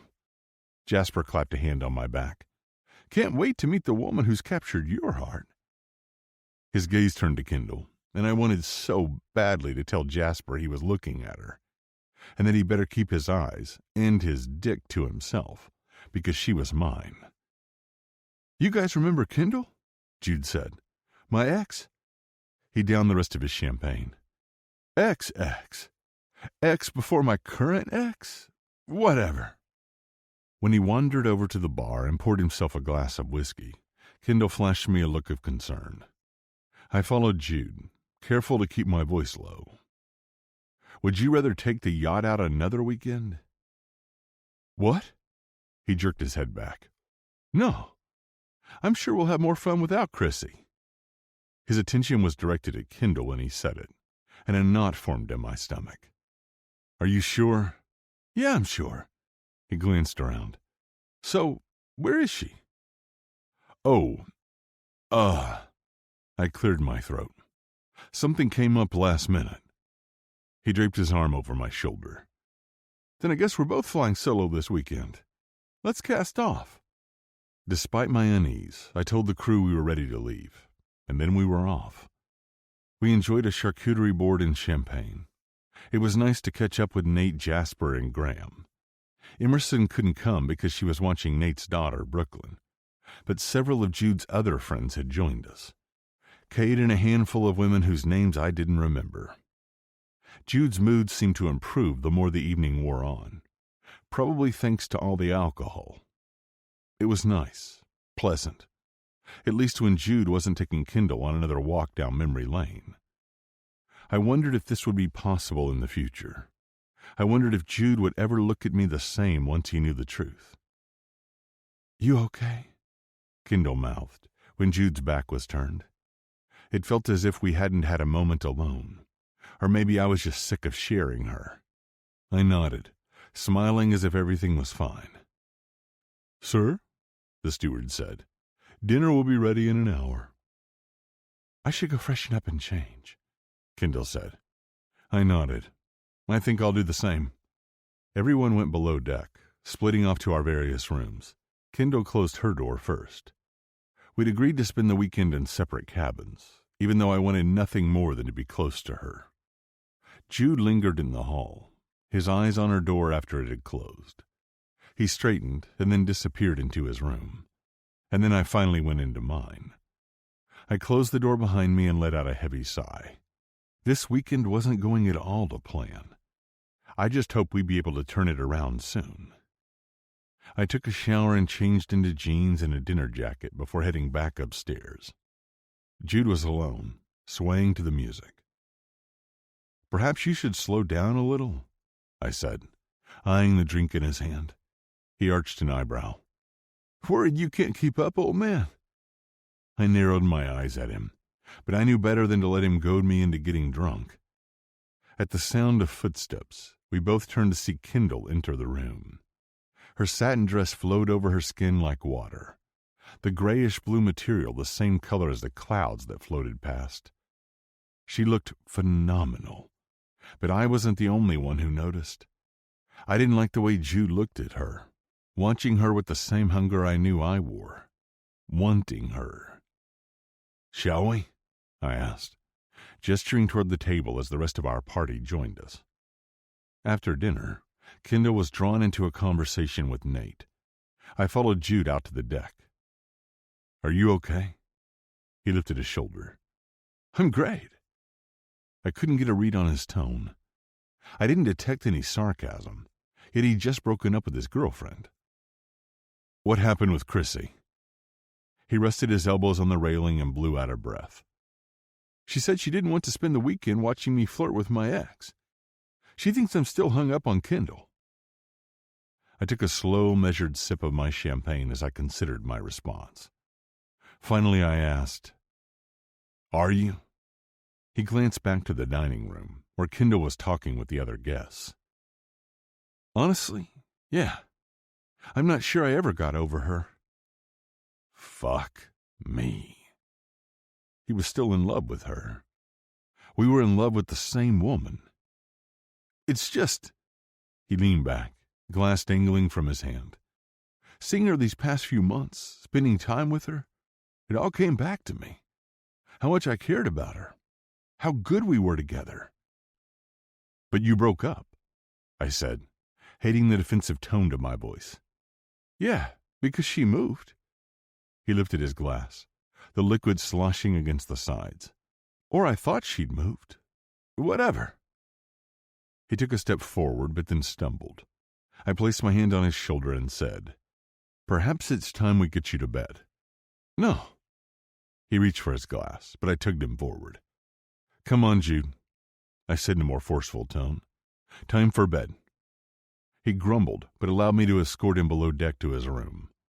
Once he was safely in bed, I let out a sigh of relief. "Good night. Sleep well." He grabbed my neck and pulled me back down to him for a hug. "I love you, Dad." I smirked. "I love you too." "No, really. You're the best. You're always there for me. And you brought Kendall and me back together." I stilled. "Wait. What?" "You brought her back into my life. And now I get to have a second chance." Fuck. I sure as hell hoped that was the alcohol talking. I gave his shoulder a gentle squeeze. "I'm sure things will look different in the morning." Chapter 20. Kendall. I stared at the clock on my phone. It was early, but I'd given up on falling back to sleep. I tossed and turned all night. I'd been so consumed with thoughts about Jude's potential reaction, and I missed the comfort of sleeping with Knox's arms wrapped around me. I wanted to go home. I wanted to go back to our bubble where Knox and I could be together, where we were happy. I didn't know what to make of last night. Jude had been flirtatious, complimentary.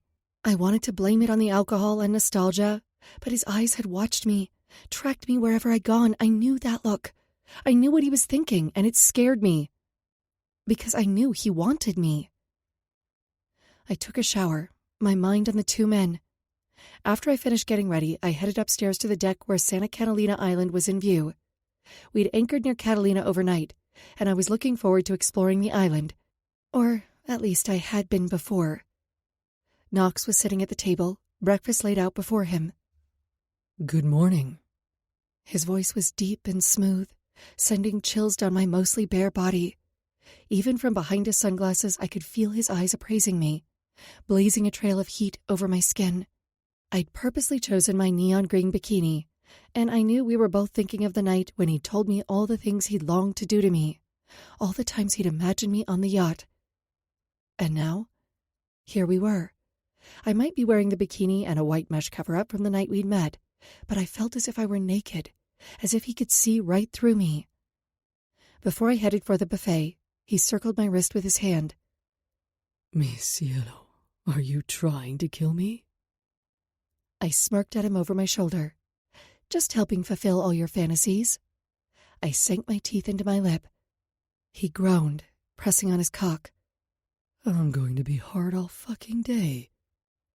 He pulled me closer and smoothed his other hand down my side, over my hip, his expression one of longing. Knox. I glanced toward the stairs. We were the first ones up, but I didn't expect the quiet to last long. He huffed and removed his hand. "I hate not being able to touch you." I leaned down so my lips hovered next to his ear.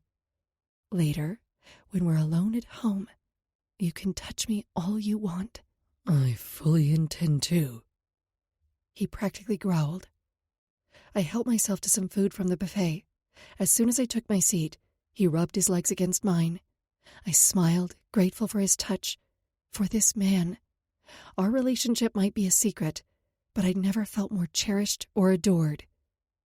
Knox and I ate our breakfast in companionable silence, and I could envision many mornings spent like this. It wasn't about the yacht or the lifestyle. It was about him, about the way he made me feel. "Morning," Jasper said, and I snapped my attention to him. I immediately pulled my legs back from Knox.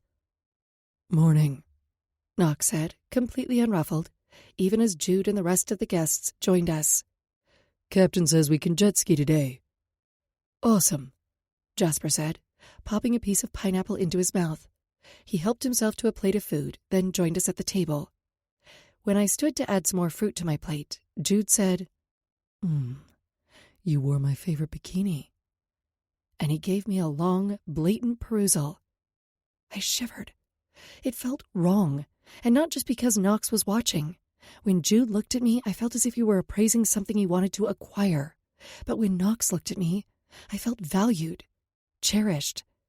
I glanced at Knox, and his jaw was tight. I had a feeling it was going to be a long day. After breakfast, the steward asked if anyone wanted to jet ski. "Pass," Graham said. "You're so boring." Jasper rolled his eyes, then stood. "I'm in." "Me too," Jude said, and a group of us proceeded down to the back deck where the jet skis were docked and waiting. Everyone else paired off, 2 per jet ski. Then Jude climbed on one and held out his hand for me. "Come on, gorgeous." I got the odd sense that he was trying to recreate our time together.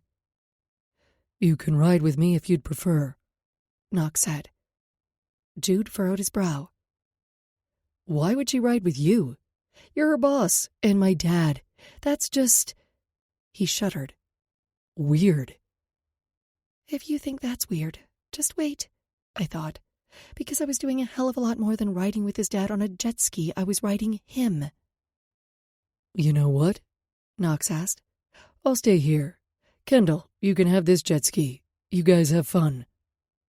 There, I said, smiling. Thanks, Knox. What? Jude barked out a laugh. You hate driving the jet ski. It was a fact, but I also didn't want to ride with Jude, my legs pressed against his, my heat against his back. Let's go, Jasper called, his tone bleeding with impatience. Kendall? Jude said, expectant. Come on. I rocked on my feet, glancing at Knox. What the heck was I supposed to do? Everyone knew I hated driving the jet ski. But for all the times Knox had encouraged me to use my voice, I seemed to have lost it in that moment. Maybe I'll just, I hooked my thumb toward the boat, even though I'd been looking forward to it. Nah, come on. Jude grabbed my wrist, tugging me toward him and nearly into the water. It'll be fun. Promise.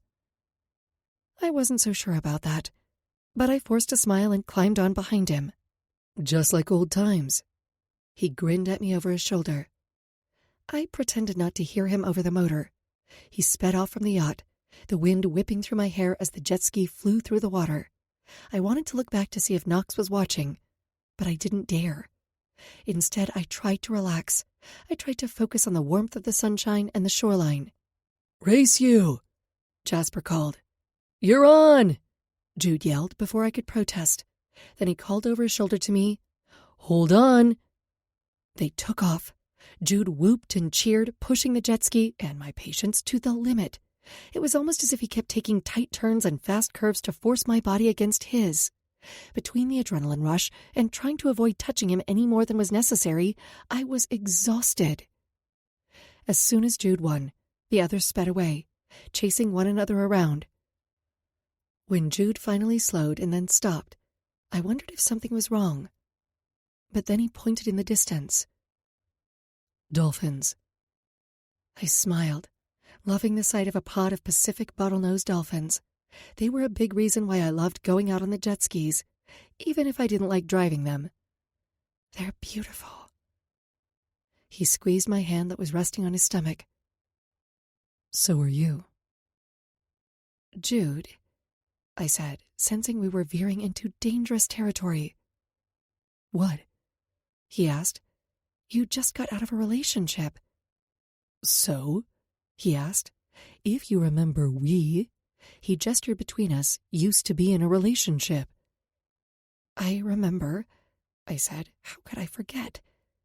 I wanted to believe there was a reason for everything, but if the purpose of my relationship with Jude was to connect me with his dad, well, I wished the universe could have found another way to have made that happen. Because the longer we spent on the yacht, the more awkward and untenable this situation was becoming. Jude clearly had the wrong idea about us. Or maybe he was just looking for a rebound. But a rebound with an ex? That sounded messy. Was it really any messier than the situation I currently found myself in? Maybe we could be again, Jude said. Maybe there's a reason you stayed in LA and that our paths crossed again. Yeah, my mom had cancer. I hadn't meant for the words to come out as sharp as they had. I hadn't meant to say them at all, but I was cranky from bouncing on top of the waves and nearly being thrown off, and I didn't like where this conversation was headed. I know. He sighed. I'm sorry, I smoothed my hands down my thighs. Jude, it's fine. It's no one's fault that she got cancer. I'm sorry she did. But I'm not sorry about seeing you again. Spending time together this weekend, these past few months, has reminded me of how good we were together. I mean, didn't we have fun? What was I supposed to say? We were in the middle of the freaking ocean and he'd effectively trapped me in this conversation. We did, and I'd been naive to think it wouldn't get to this point again. But he'd moved on. He was happy with Chrissy, at least until a few days ago. But nothing, he said, taking my hand in his. Please, Kendall, let's give this another chance. Suddenly the sun was scorching and I scrambled for a response, any response that didn't involve telling him about Knox. I'm actually seeing someone. And now I understood why Knox had told Jude he had a girlfriend. He jerked his head back. You are? Since when? I cleared my throat, sliding my hand out of his.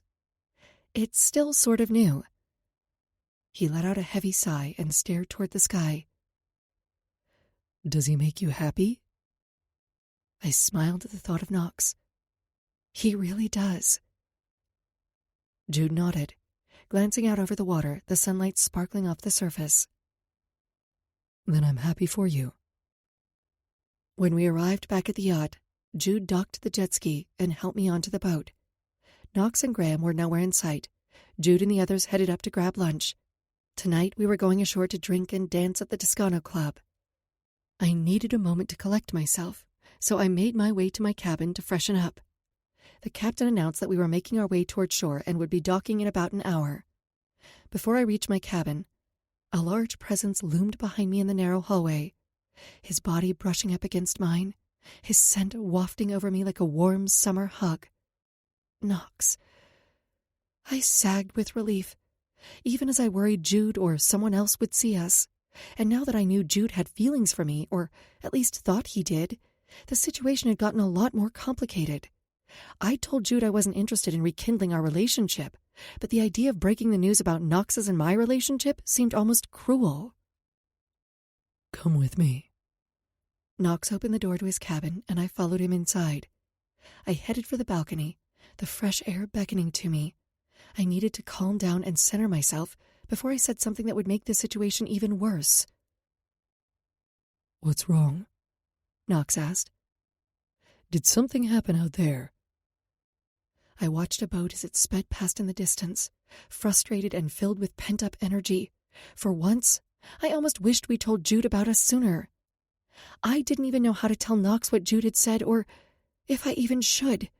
There was only one thing that could help me relax right now. I sighed, melting into his touch. I need you. You have me, he said, caging me in with his arms. He pulled my hair over my shoulder to kiss my neck. You'll always have me. I dropped my head back, resting it against his chest, taking a moment to ground myself.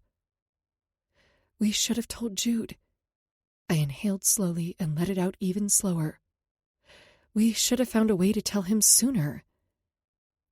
I agree, he said. But we can't tell him now. At least not while we're on the yacht, and he's fresh off his breakup. I squeezed my eyes shut. I know, but I hesitated, not wanting to drive an even bigger wedge between Knox and Jude. He told me earlier that he wants a second chance. He held me to him.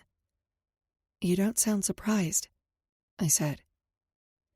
He said as much last night, but I'd hoped it was the alcohol talking. I turned to glance at him over my shoulder, my eyes wide. He did? Yes. He gripped my chin lightly, pressing a kiss to my lips. And I feel bad for him, but he's not thinking clearly. I agree, but this only makes it even harder to tell him about us. Kendall, mi cielo, we will tell him when the time is right. It doesn't matter who does or doesn't know about us. Knox pressed against me, his hard-on digging into my ass as one arm came around my front, banding me to him. You're mine. I nodded, leaning into his touch, into him. This. Say it, he commanded, perhaps sensing what I needed without my even verbalizing it. He brushed his fingers over the swell of my chest. Who does this heart belong to? You, I whispered, melting into him. He kissed my neck before pulling my bikini bottoms aside and cupping my mound. Who does this pussy belong to? I moaned, loving the way he'd taken control. Kendall, he growled, his voice low, dangerous in my ear, his body bracketing mine above the ocean. You. I moaned again as he began rubbing my clit with the lightest of touches. Only you. That's fucking right. He circled my clit faster, making my legs quake. You like taking my cock, don't you? God, yes. I leaned my head back, loving the possessive way he held me to him, like I was precious, irreplaceable. He yanked my swimsuit down, his movements a whisper of a rustle behind me as he lowered his shorts and slid his cock between my legs. "Yes, Knox," I cried out as he entered me. His movements were decisive, quick, the tension rolling off him in waves as he pumped into me. I leaned back into his chest, trusting that he had me, that he'd always have me, even when everything else felt out of control. I grabbed the railing and Knox placed the flat of his palm on my back. His touch was possessive, yet loving. I savored the taste of salty air on my tongue, the feel of his body rocking in motion with mine, the sound of the ocean as the waves lapped against the side of the boat. I was so lost in Knox that I barely registered a knock at the door. A moment later, Jude called, "Dad?" Chapter 21. Knox. "Dad?" Jude called again. I stilled, my hands gripping Kendall's hips, my cock still buried deep inside her. Meanwhile, Kendall curled into herself, as if she could somehow magically disappear if she concentrated hard enough. "What is it?" I asked through gritted teeth. "Are you okay?" he called. "You sound weird." I tried to relax, though I'd been on the verge of coming just a moment ago. "I'm fine." "Okay, well, some of us are going to head over to Descanso. I'll come when I can." I thought that was the end of it, but then Jude said, "Kendall didn't answer, so I'm guessing she's still in the shower. She can come with you when you're both ready." We'd been on the verge of doing just that when my son had interrupted. Fuck. I squeezed my eyes shut. Someone else joined him. It sounded like Jasper.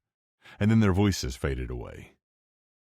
"We can't keep doing this," Kendall said, riding her bikini as I pulled up my shorts. "Just a few more days," I said, knowing she was right.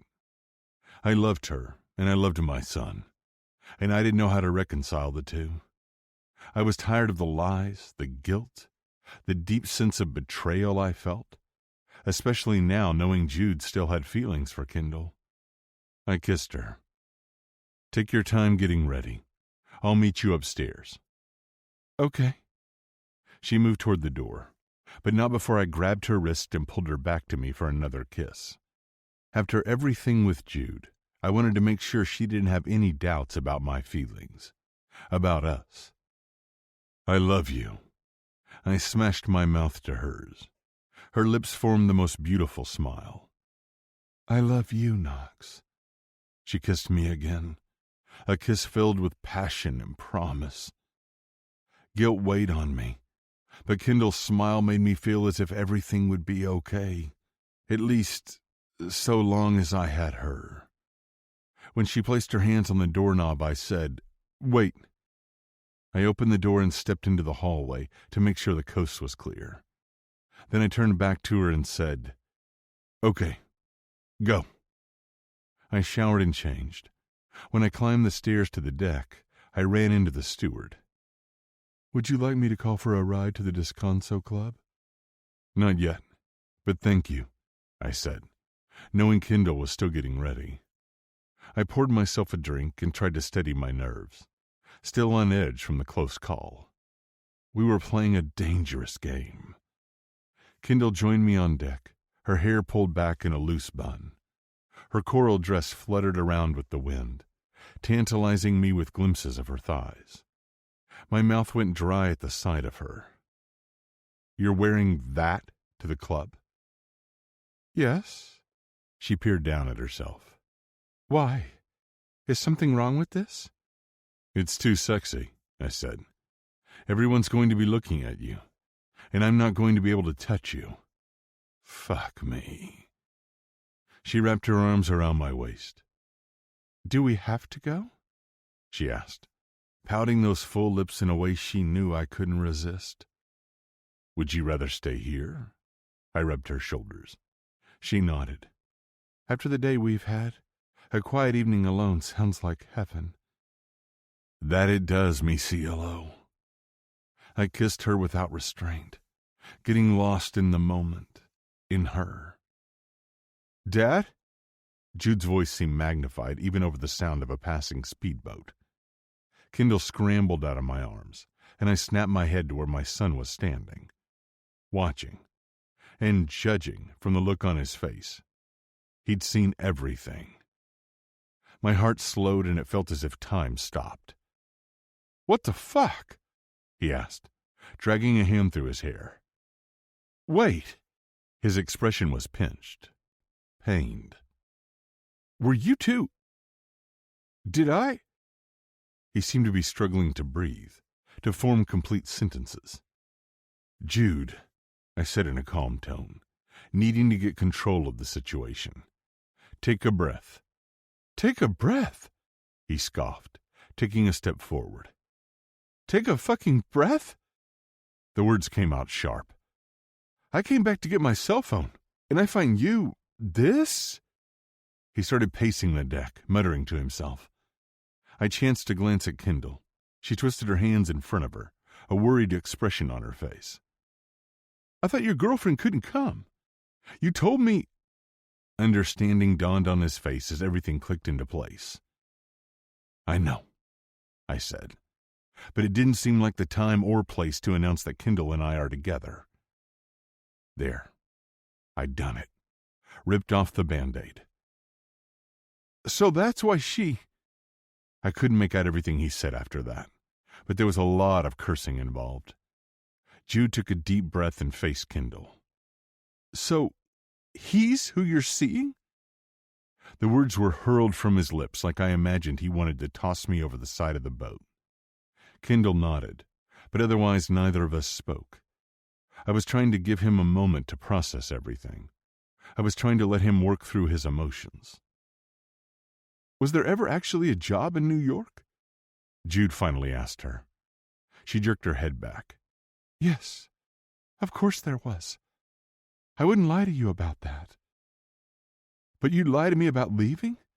About where you were living? About..." He pointed at me, his cheeks turning red even as he refused to meet my eyes. "Him?" I hung my head. I didn't want to enrage Jude more, nor did I want him to feel outnumbered, ambushed. But it stung that he was acting like I didn't even exist. Not that it was undeserved. It fucking sucked. "First of all," Kendall said, taking a calming breath, "I didn't lie about leaving. As I told you before, I'd taken the job and planned to leave, but then my circumstances changed." "I'll say." He shook his head slowly, his expression one of disbelief. "Does your mom even have cancer?" Kendall gasped as I stepped forward to shield her. "That's enough." "Wait," Kendall said from behind me, her hand on my back, giving me strength. "You think I stayed in L.A. for Knox?" He lifted his shoulder. "I don't know what to think at this point. I don't believe a word either of you has to say. For all I know, you were together before we broke up. And maybe you made up the move so you could be together in secret all this time." "Listen to yourself, Jude," Kendall said. "That's insane." He leaned forward, his cheeks growing redder by the moment. "Any more insane than the fact that my ex is fucking my father?" I flinched at his crude description and the harsh tone of his voice. "It's not..." "Like that?" "Right." He kicked at the deck. "Jude," I said in a warning tone. Jude shook his head. "Don't Jude me. Actually, better yet, don't talk to me. Now, son, no!" He sliced a hand through the air. "You lost the right to call yourself my father." I flinched. I hadn't expected this conversation to go well, but I'd also hoped it wouldn't be quite the disaster it was turning into. "I'm sorry, okay?" I dragged a hand through my hair. Jude ignored me and turned, jogging down the stairs. I gripped Kendall's shoulders, asking her to stay put. Her expression haunted me, even as I chased after my son. "Please, Jude, let's just talk about this." "Talk about what?" He spun to face me. "The fact that you slept with my ex? A woman who's young enough to be your daughter? Or that the two of you were lying to me about it, sneaking around behind my back?" I'm sorry, I said again, pleading. I never meant for this to happen. I never meant to hurt you. I'd always known that telling him would be painful, but I'd never imagined it would feel like this.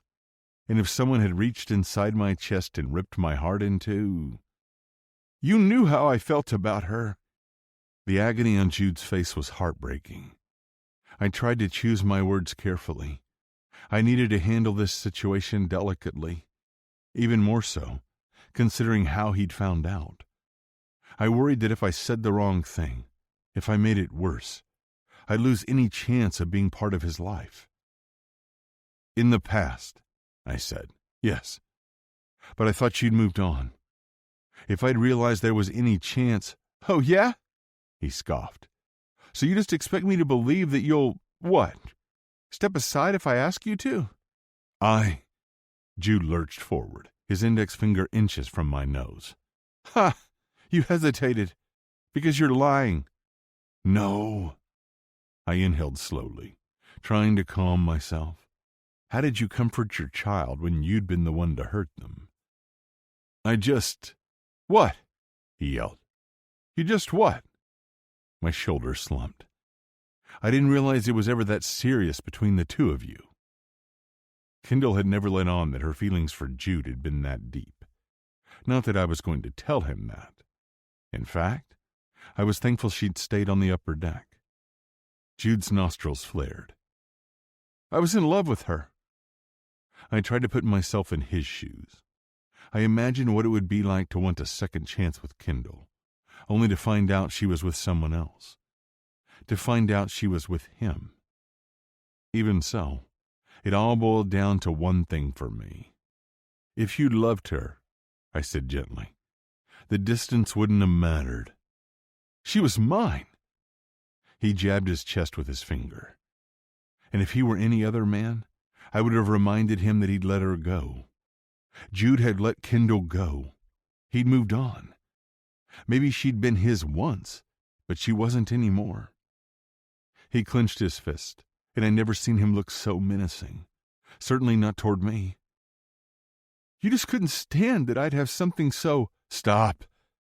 I held up my hand, trying to remain calm, for all of us. Kendall is a person. Do not talk about her as if she is a possession.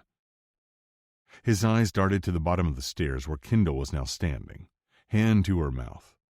Her bun had come loose, and tears streamed down her cheeks as the wind whipped her hair around her face. He scoffed and shook his head. Fuck you, he spat. Fuck both of you. He stormed off, and I took a step to follow him before Kendall placed a hand on my arm. Let him go. My eyes were glued to his retreating form. I don't want to leave it like this. Neither do I, she said, running her hand down my arm, soothing me in the way only she could. But he needs to cool down. If you keep pushing, you're only going to push him further away. I'd always put my relationship with Jude first. I'd always prided myself on being the kind of dad who was there for him, who loved him unconditionally. And yet, I'd done the unthinkable. What kind of man was so selfish that he was willing to hurt his own child? What did it say about me that I'd been willing to take what I wanted, while foolishly hoping Jude would be okay with it? I scrubbed a hand down my face. Fuck. I knew Kendall was right, but that didn't make it any easier. I hated hurting Jude. I hated disappointing him. I wanted to fix this, but I needed to give him space, even when that was the last thing I wanted to do. I cupped her cheek, scanning her eyes to make sure she was okay. She was my center, even in the midst of a storm. And I'd been so focused on Jude that I'd neglected to check in with her. I'm sorry for the hurtful things he said to you. She rolled her lips between her teeth, leaning into my touch. You have nothing to apologize for. I rubbed my thumb along her jaw. He was upset, but he shouldn't have spoken to you like that. Her eyes fluttered closed. Hopefully he'll calm down with time. I pressed my lips to her cheek, her nose, her forehead, inhaling her scent as I reminded myself that this was what I wanted, that Kendall was what I wanted. I'm worried about him, I finally admitted. I'd never seen Jude so upset. I knew he was still processing the breakup with Chrissy. Then Kendall had rebuffed his advances. And now this. I squeezed my eyes shut. I could only imagine how he was feeling. Betrayed, angry, hurt, rejected. And that was on me. I'd done this. I'd broken my son's trust, and yet I couldn't fathom my life without Kendall. I had to find a way to fix this. I would find a way. I'm worried about him too, Kendall admitted, her expression solemn, her big heart allowing her to overlook his spiteful words. Why don't you text Nate or Jasper? And say what? I asked, my mind stuck on fixing things with Jude, not involving anyone else. I didn't want to make things worse by wounding his pride even more. For now, the fewer people who knew, the better. Just ask them to keep him company. Keep an eye on him. Good idea, I said, pulling out my phone to do just that. I was glad one of us was able to think clearly. I sent a message in the group chat with Jasper, Nate, and Graham. Me, can you guys watch out for Jude? After a few minutes had passed and no one texted back, I added, Me, please. Nate, don't worry. We'll take care of your boy. Your boy. I breathed out a sigh of relief.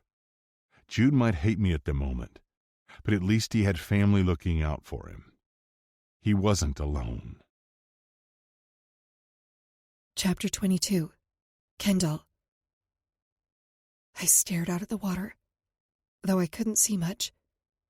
The lights from a few boats, the homes and businesses dotting the coast of Catalina in the distance. Jude had made it to shore. He had several people who loved him and were looking out for him. Based on how angry he'd been, I had a feeling he wouldn't be coming back tonight. Or maybe ever. You hungry? Knox asked, rubbing my shoulders. I frowned. Not really. I was too busy replaying the fight with Jude, the shock on his face, the confusion, and then the anger and pain. When had I become this person? A woman who would cause such destruction, a woman who put her needs and wants above everyone else's. Me either, Knox said, but steered me inside toward the dining table anyway. As always, the table was laid beautifully. It felt as if we were on a floating 5-star restaurant. But even the sight of a delicious dairy-free meal couldn't tempt me. Come, Knox said, pulling out a chair for me.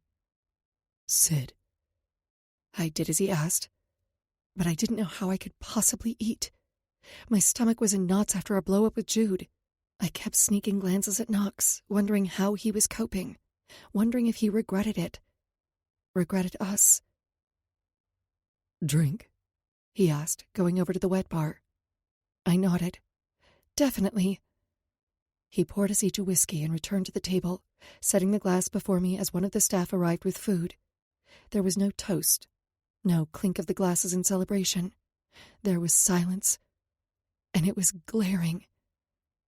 Knox kept staring at Catalina, as if he could somehow see what Jude was doing if he concentrated hard enough. I hated seeing him like this. They'd always been close. I knew how much Jude respected his dad. I knew how much Knox loved his son. This was tearing them apart. And it was all my fault. I pushed the food around my plate, my mind trying to catch up with everything that had happened, spinning with ideas of what would happen next. I'm sorry, I finally said, trying not to cry again. What? Knox peered up at me with tenderness and confusion, taking my hand in his. Kendall, you have nothing to be sorry for. Yes, I do. I squeezed my eyes shut briefly, willing the tears not to fall. I'm sorry, Knox. I gestured between us. This is all my fault. What? He jerked his head back and beckoned me to him. Come on. He tugged on my hand. I stood and climbed in his lap, feeling safe in his arms. He took my face in his hands and used his thumbs to dry my tears. Kendall, mi cielo, we fell in love. It's no one's fault. I shook my head with a defeated sigh. I know. But maybe we should have fought it harder. Maybe I should have... We tried, he said. You know we did. What's done is done. Yes, but... I let out a shaky breath. Where do we go from here? I don't know. But I will make this right, he vowed. How? My voice cracked. I don't know, but I will. He kissed my lips, the salt from my tears mingling with the taste of whiskey, of him. Because I can't imagine my life without you. I leaned into his touch, wishing those words, this relationship, hadn't come at such a high price. And as I thought about the fact that Knox's son might never speak to him again, I couldn't help but worry. But when I tried to picture the alternative, never being with Knox, the tears fell more freely. Neither can I sniffled, and he pulled me to his chest, holding me close. I clung to him, as if somehow that would tether us together permanently. I'd always wanted someone who'd put me first, who'd make me their priority.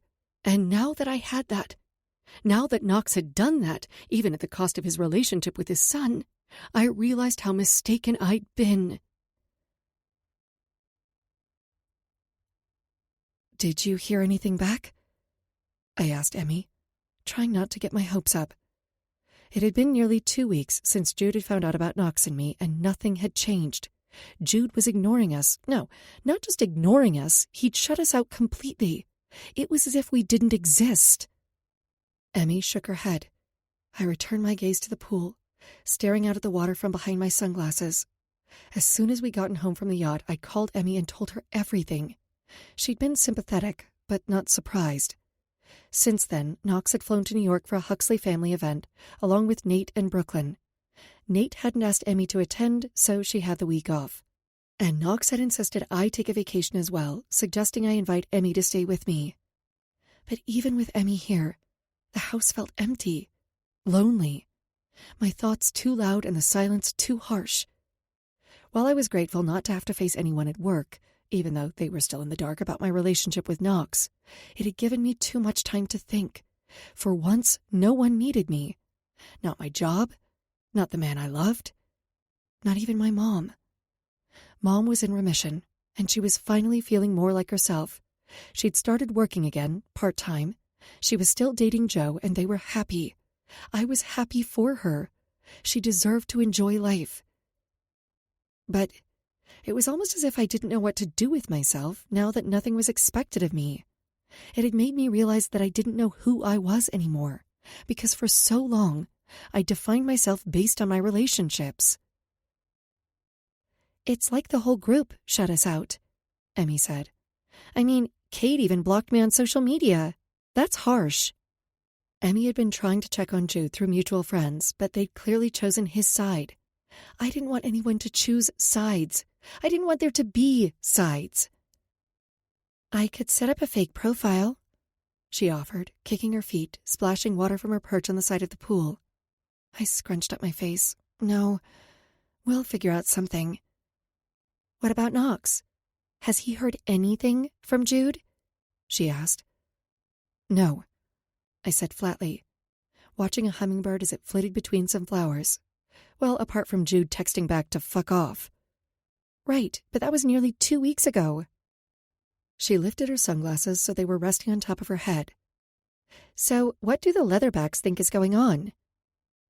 Jude has been responding to emails, but he hasn't come into the office. Knox told everyone Jude was working remotely. She shook her head. He's lucky he has a job that will allow him to do that. I know. I gnawed on my bottom lip. But how long can it continue like this? I'm worried about Jude, and Knox has been beside himself. What if Jude never speaks to him again?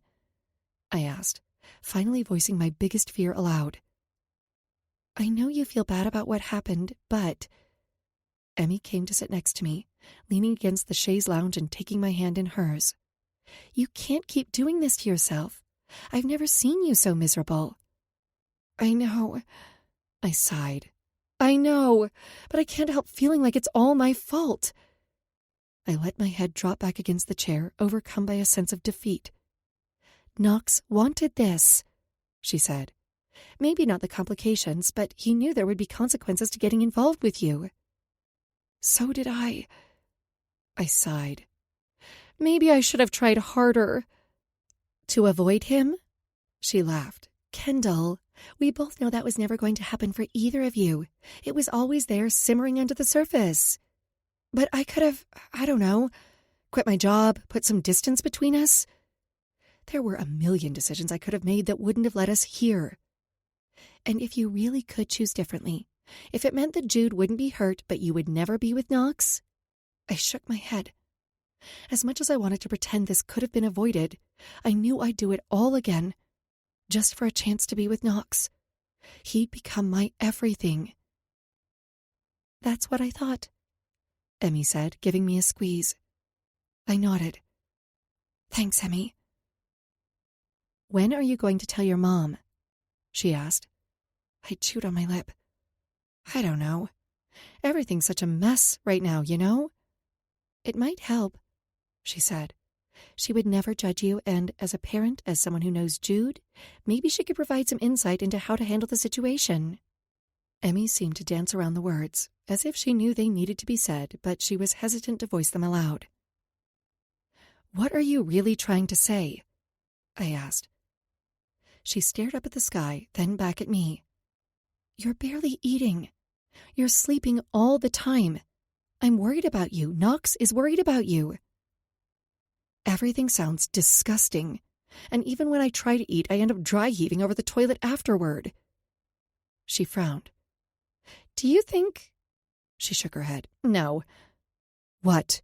I asked. No, it couldn't be. Could it? She mused. What? I asked again, irritation marking my voice. Never mind. She smiled with a wave of her hand. You're probably extra emotional since you're about to get your period. My period? I stilled. Oh, shit. I'd been so busy, so upset about everything, that I hadn't paid as much attention to anything else. But now that she'd mentioned my period, I couldn't stop thinking about it. I swiped my phone off the coffee table and navigated to my calendar app. I'm late. It could still come, Emmy said, but the cheer in her voice sounded a bit too forced. And you guys use protection, right? I'm on birth control, but we stopped using condoms a while ago. So, it's possible, she said in a gentle tone. Yes. I sighed, my world in a downward tailspin. I suppose it's possible. Why don't I go grab some tests and then you'll know? I gripped the edges of the chair. No, I can't. Kendall, she said, what are you going to do? Just pretend this might not be happening? Knox had made it very clear that he didn't want to have any more children. Yes, I said firmly, wishing it could be true. I mean, no. I want to give it a few days. I felt sick to my stomach. Heartsick. And just so out of control. Hadn't I had to deal with enough between my mom's cancer and everything with Jude? I didn't know how much more I could take. Chapter 23. Knox. Where's Jude? Graham asked. It had been nearly 2 weeks since I'd heard from my son. He wouldn't talk to me. He wouldn't let me explain. He completely shut me out. I was trying to give Jude space, but I wondered if he'd ever forgive me for what I'd done. I wondered if this is how it would be for the rest of our lives. I wondered if I'd been naive to think that I could have a relationship with Kendall and my son. He's not coming. I sipped my whiskey. I was attending the annual charity gala for the Huxley Family Foundation, but all I wanted was to be at home with Kendall. Everything okay? Jasper asked, joining us. I fucked up with Jude. Jasper raised an eyebrow, and Graham grunted. How bad? Pretty sure if he ever speaks to me again, it will be a miracle. What will be a miracle? Nate asked, joining our group. Jude's not speaking to Knox, Jasper said. Know anything about that? Judging from the way they were looking at one another, Nate did in fact know something. Nate huffed and Jasper smirked. Nate turned his attention to me, lifting his shoulder. Jude asked if he could hide out at my cabin in Bear Creek for a while. I figured it had something to do with Chrissy and their breakup. Have you heard anything from him? I asked my brother. Nate shook his head. No. Why? He furrowed his brow. Did something happen?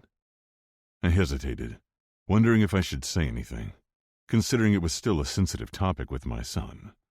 But if anyone might be able to help, it was Nate. I made a mistake. I hurt him, I said, unable to admit the truth. So apologize. Buy him a new watch or something, Jasper said, as if it were that simple, as if it could be fixed that easily.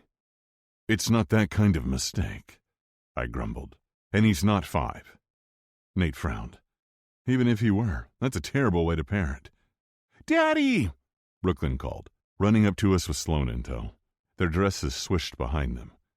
Auntie Sloan and I are going to check out the view. Okay, sweetie, have fun. Nate dropped a kiss on her head, and then Brooklyn was gone, dragging Sloan along. I swear she gets bigger every day. He watched her go with a wistful smile. I remember those years, I said. They'll be over before you know it, and she'll be an adult and... He placed his hand over my mouth. Nope, don't even say it. I'm not thinking about it. She's still my little girl. She'll always be my little girl. We laughed, and Nate released me, but I knew how he felt. Jasper and Graham were pulled into other conversations, but Nate stayed with me. So what's really going on with Jude? Did he tell you anything? Nate shook his head. No, just that he needed some time alone. I would have told you he was at the cabin if I'd realized. It's fine. You didn't know. I take it this is about more than just his breakup with Chrissy, he said. I nodded. Do you swear to keep this between us? Of course. I looked around, making sure there was no one nearby. I slept with someone who was important to Jude. Even more so than I'd realized. Nate arched his brow. Interesting. I presume you're not going to tell me who she is. What matters is that I hurt Jude, and now he's not talking to me. Nate sipped his scotch. Is it serious? With the person you slept with? I nodded. We wouldn't have planned to tell Jude if it weren't. But then, I shook my head. He found out before we could tell him. Nate winced. Yikes. Yeah. It was... I smoothed down my beard. Bad. How bad? I stared at the floor briefly. He told me he never wants to speak to me again. Nate winced, and it took me back to that night on the yacht. I kept reliving it over and over. Jude's expression of hurt and betrayal. The pain that continued to lance my heart. Jude and I had never gone this long without talking. I'd never hurt or disappointed him so deeply. I sighed. I don't know what to do. I want to fix it, but I don't know how, or if I even can. Nate considered it a moment, then asked, Could you stop seeing her? The mere suggestion made my chest ache. No, that's not an option. I loved Kendall, and I couldn't imagine my life without her. But it was destroying my relationship with my son. Wow. Nate's eyes widened. It is serious, then. I nodded. I love her, but it's more than that. Even if I stopped seeing her, it wouldn't undo the damage I already caused. I still don't think Jude would forgive me. Damn. He rubbed a hand over his chin. Who the hell is she? When I didn't answer, he decided to try to guess. I can't imagine you getting back together with Tori, he said. I shook my head. Tori and I had always been good friends. Friends who had gotten pregnant after one drunken night together in college. I'd proposed because it had felt like the right thing to do at the time, but I hadn't loved her. Not the bone-deep, earth-shattering way I did Kendall. Jude's former teacher or something? Or something. Look, Nate, it doesn't really matter. Yeah, except for the fact that now I'm fucking curious. And the more you keep quiet about her, the more I want to know who she is. A celebrity crush, he blurted, reminding me of Jude when he'd found out I was seeing someone. No, fuck. I dragged my hand down my face. Can you please focus? I need solutions. And you've tried talking to Jude? Of course I have. He keeps shutting me out. And I'm worried. I gnashed my teeth, grabbing his arm and pulling him into a quiet corner for privacy. I'm worried this rift, I said, for lack of a better word, will have serious ramifications for the team. Jude hadn't stepped foot in the office in nearly 2 weeks. Even though he was still responding to emails, his absence was already impacting the Leatherbacks. I'd heard the whispers around my office, from the team. Everyone was worried about Jude, and I didn't have a clue what to tell them, because it was clear they weren't buying my story about him researching a new project. Maybe he just needs some space. It sounds like this came as a big shock. I nodded. He definitely didn't see it coming. So give him time, Nate said with a sympathetic smile. How much time? I asked, exasperation bleeding into my tone. I've never gone this long without talking to him. And I'm about to go out of my damn mind, and it's hurting her too. Interesting, he said. Because of her relationship with Jude? Nate was clearly fishing for clues, but it was a valid question. I'd opened the door to this conversation, and I was desperate for a solution. This wasn't just hurting my son or me. It was hurting Kendall. Yes, I huffed. Look, I thought I could handle the situation with Jude. I thought he'd come around eventually, but I'm beginning to worry he never will. I mean, he was the one who told me to get out more, to start dating, and I didn't mean to fall for her. I tried to stop it, stop myself. Okay, now you really have to tell me, Nate said. I groaned and stared at the ceiling. Not until I fix things with Jude. Seems like I could be waiting a long time then. I blew out of breath. You and me both. Later that night, back in my hotel room, I tried calling Jude. I wasn't surprised when it went straight to voicemail again, nor by the fact that my texts continued to go unanswered. But I was still disappointed. I took a few deep breaths and decided to call the one person who could cheer me up. The one person who would understand. Hey, Kendall answered, and just hearing her voice put me at ease. How was the event? Fine. I rubbed my forehead. Good. The Huxley Family Foundation had donated a ton of money to a number of important causes, but it all felt so hollow, because all it did was remind me of my own broken legacy, my own shortcomings, and how badly I needed to fix things with Jude. I'm ready to come home, I said, and I talked to Nate. He's spoken to Jude recently. Oh, I'm so glad, she said on a rush of air. Me too. It was a relief to know where Jude was, and in a few days I'd be heading home, to Kendall. The thought of climbing into bed with her, of holding her in my arms, was the only thing helping me keep it together when it felt as if everything else was falling apart. I pressed the button to connect to video, and Kendall finally accepted. Hey. I smiled at her beautiful face on the screen, but then I immediately frowned. You look tired, mi cielo. Are you sleeping okay? She shook her head and my heart plummeted. Are you worried about your mom? I asked, knowing she had a scan coming up. Kendall hadn't talked about it much, but I knew it weighed on her, as did the situation with Jude. Yeah, she said, but I sensed there was more to it. Still, I didn't push. I knew Kendall would tell me when she was ready. I wish you were here, I sighed, knowing everything was better with Kendall. I miss you. I miss you too, she smiled, but it was tinged with sadness. But we both know I couldn't go with you. I nodded, but I hated it all the same. We'd agreed that until we sorted things out with Jude, we'd continue to keep our relationship a secret. He deserved some time to come to terms with the news before we went public with it. Are you and Emerson having fun? I asked. Yeah, she yawned. She told me about their day, but before too long she said, It's getting late. I think I'm going to head to bed. Late? I frowned at the screen, noting that it was 1 a.m. for me, which meant it was barely 10 o'clock for her. Something was wrong. She never ended the call this quickly. Mi cielo, I said in a gentle tone. Talk to me. She glanced away briefly, and then I watched as a tear streaked down her cheek. She wiped it away quickly. I'm late. It took a second for her words to process, but when they did, I stilled. Late. As in your period's late? I concentrated on the screen, feeling as if I were staring into a black tunnel. A black tunnel that had started spinning. Yeah, she croaked. My muscles tightened and I rubbed my brow in an effort to stay calm. Have you taken a test? She shook her head, tears in her eyes. No, she whispered. I'm too scared.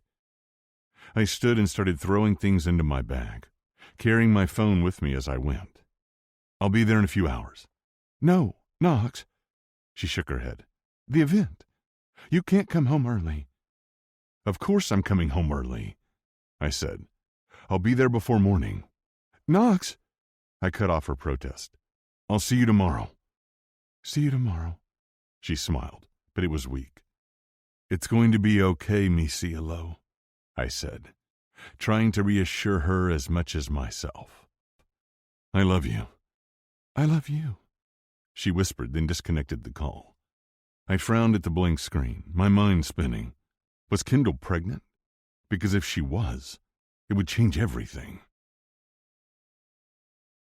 Chapter 24. Kendall. I opened the door to the backyard and walked outside, needing some fresh air.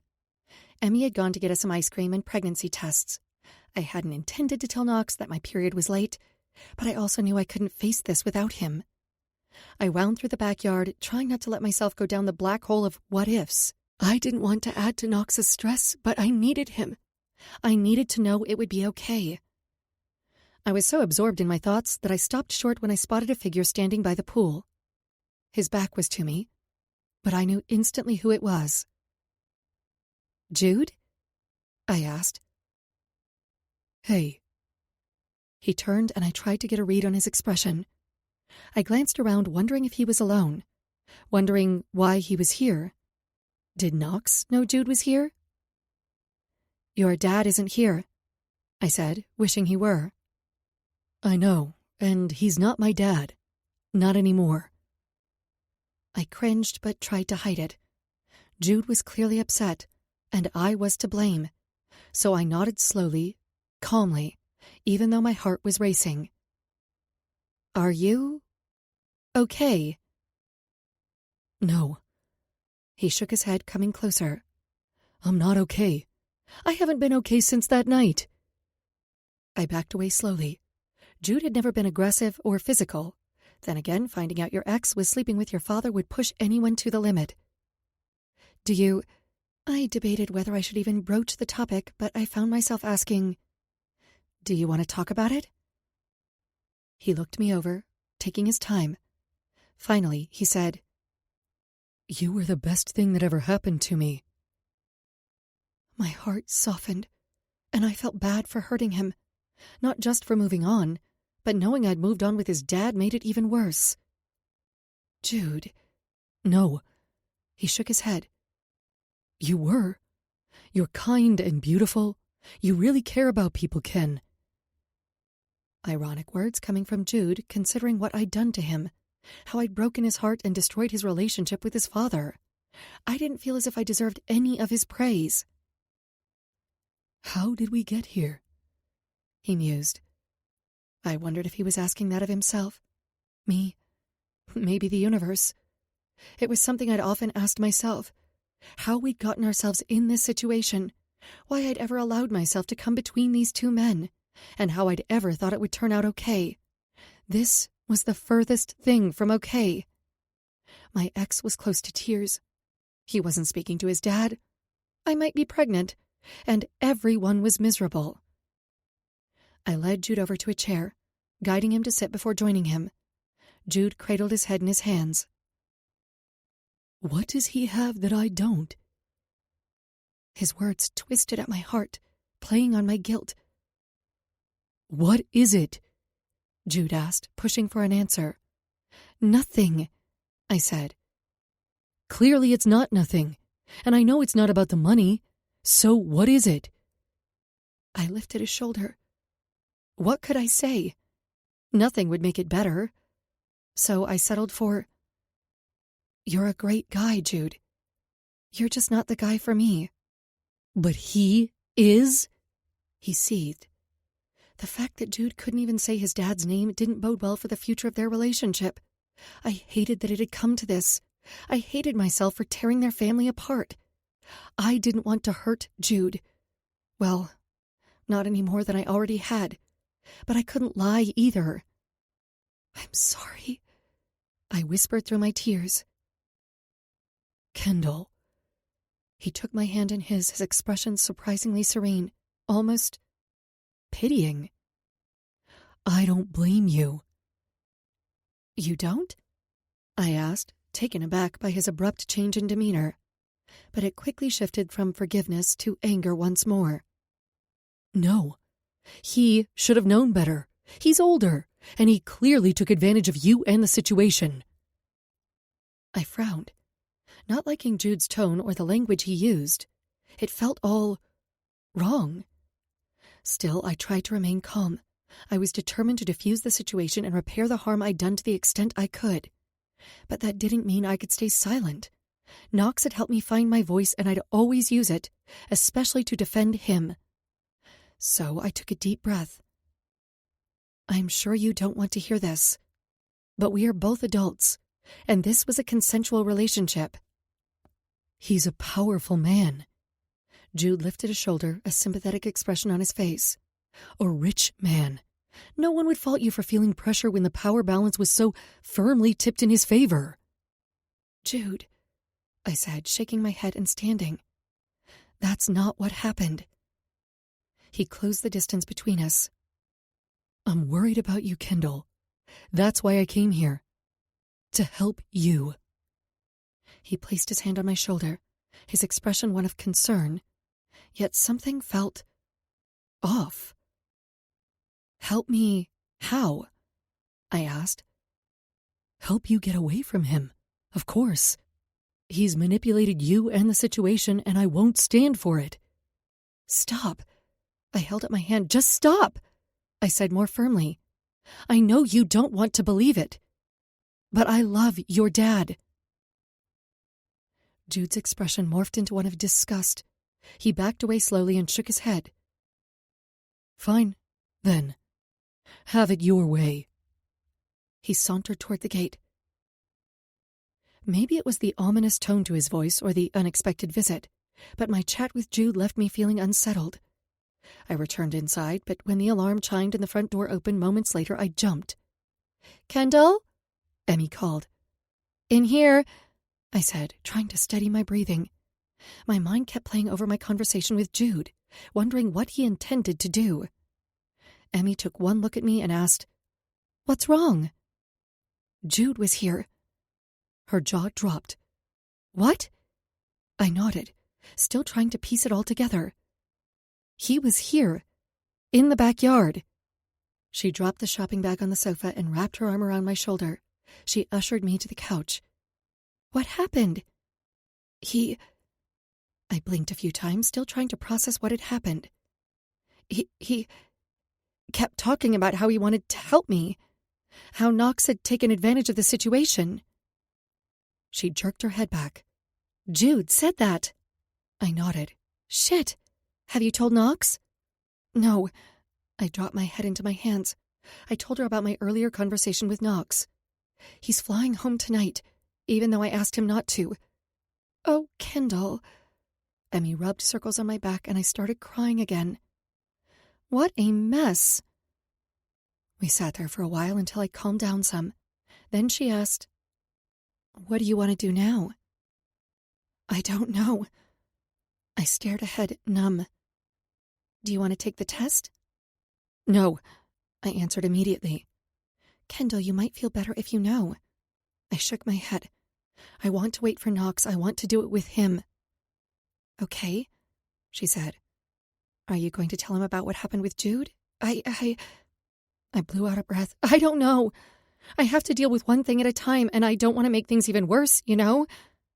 I'm not sure it can get much worse at this point." "You're wrong." I laughed, but it was humorless. "I might be pregnant with my ex's half-brother." The mattress dipped behind me, and I froze. Mi cielo. Knox exhaled my name like a prayer, pulling me into his arms. I softened, grateful he was home, surprised I'd actually fallen asleep. "Knox," I said, turning to face him in the darkness. "I missed you." "I missed you too." He dotted my skin with kisses, and my body relaxed. He was home. "How are you feeling?" "Tired," I said. I was so very tired. "Then rest," he said in a soothing tone while rubbing my back. "I'm here." When I woke again, I had to squint against the bright morning sun. I turned to grab my phone from the nightstand, smiling at the sight of a huge bouquet of fresh peonies. I wondered when Knox had even had the time to pick them up. I pulled on my robe and padded downstairs to the kitchen. Knox was sitting on one of the bar stools, working on his laptop. He looked delicious, and I wrapped my arms around him, trying to ignore the box of pregnancy tests Emmy had left for me. "Hey," he said, placing his hands over mine. "You're up." I nodded against his back, letting his warmth seep into me. "Where's Emmy?" "She left earlier, but she said to call if you need anything." "Thank you for the flowers," I said, resting my cheek against him. He turned to face me. "My pleasure." He grasped my chin, bringing my lips to his mouth for a kiss. It was languid and sensual, making me feel centered once more. I hummed, getting lost in his kiss. "How about some breakfast?" he asked. "Javier left some pancakes in the fridge, or I'm happy to whip up anything your heart desires." When my eyes landed on the pregnancy tests, my good mood vanished. "Thanks, but I'm not hungry." "Did you take the test yet?" He tucked my hair behind my ear. "No." I shook my head. "I couldn't."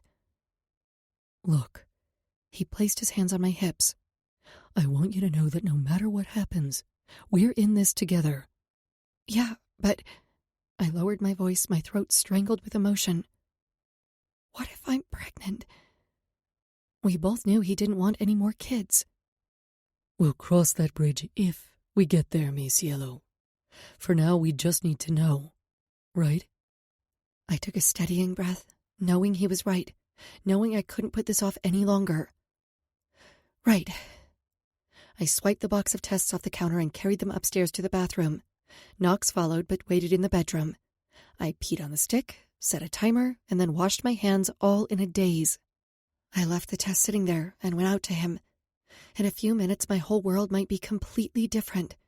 But until then, I wanted Knox to hold me and pretend that everything was fine. Knox rubbed my back and held me close, whispering words of love. But when the timer sounded, my stomach plummeted. "Do you want me to look?" Knox asked when I didn't move to check it. I shook my head and stood. "I'll do it." He wrapped his arm around me. "We're in this together. Remember." I nodded, but I wasn't sure I believed it. I wasn't sure what that meant if the test was positive.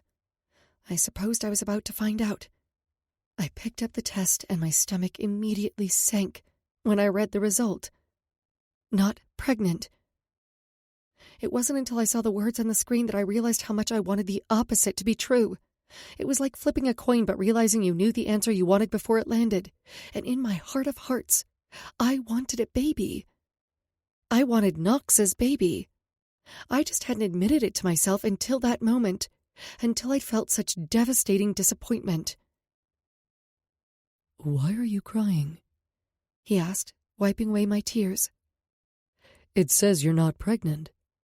That's good news, right?" I nodded slowly. The rational part of my brain knew this would have been the worst possible time to be pregnant. As much as I might want a baby someday, Knox didn't, and I'd never want him to feel forced into something he didn't want. He held me, smoothing his hand down my hair over and over as my heart shattered. I clung to him like a lifeline, his scent grounding me, his touch making me feel more at home than I had in a week. I'd missed him. God, how I'd missed him. I didn't know how long we stayed like that. His arms wrapped around me, my head against his chest, and I let him believe that they were tears of relief, because they were. But they were also tears of disappointment and sadness. Chapter 25. Knocks. Someone knocked at the door, and Kendall jumped. I watched her out of the corner of my eye. I've been watching her for the past few days, trying to figure out what was going on. She was barely eating. She seemed to struggle with sleeping, when she never had before, and I was worried about her. "You okay?" I asked, smoothing a hand down her back. "Yeah," she smiled, but it was forced. "Yeah, I'm good." "It's just—" I tilted my head, trying to phrase this so as not to make her defensive. "You seem really restless lately." She glanced out toward the pool, then back at me. "I'm fine." I pulled her close to me. "Maybe you should go for a swim. That always helps you feel more centered." "I'm not sure it will help," she said, mostly to herself. I frowned. Something more was definitely going on. "Would talking about it help?" I asked, pulling back so I could see her face. She gnawed on her bottom lip, and I wanted to suck it between my teeth. I wanted to soothe her and make her forget her worries. But I sensed this went deeper, that this wasn't something that could be fixed with sex. "Come on, Kendall. Talk to me." She peered up at me. "Promise you won't get mad?" I furrowed my brow. "Why would I be mad?" "Just," she huffed. "Please, Knox. Promise?" "Okay." I smoothed my hands over her shoulders. "I promise." "The last night you were in New York, Jude stopped by." I jerked my head back. "What?" "Jude was here." She nodded. "What did he say?" I rushed down. "What did he want?" As she told me what had happened, I held her hand, growing madder and madder. I knew he was upset, but for him to come here and make her feel anxious, for him to... I stood, ready to storm over to his condo and demand he talk to me. I'd had it. "This has gone on long enough. I'm going over there." My footsteps pounded the floor, determination and anger swirling through me. I'd gotten us into this mess, and I was going to get us out of it. It was my responsibility. Kendall chased after me. "Knox, please." She hung on my arm. "Think this through." "I've had enough thinking," I said, resolved. "It's time for action." "Are you sure that's a good idea?" "Yes." She sighed. "I'd offer to go with you, but I think that will only make things worse." "Please," she said, pressing up on her toes. "Please just be careful." I kissed her hard. "I love you." I sped across town. As soon as I arrived at Jude's condo, I banged on the door. He opened it only to shout, "Go away!" and slam the door in my face. "Jude!" I pounded on the door again. "Open up!"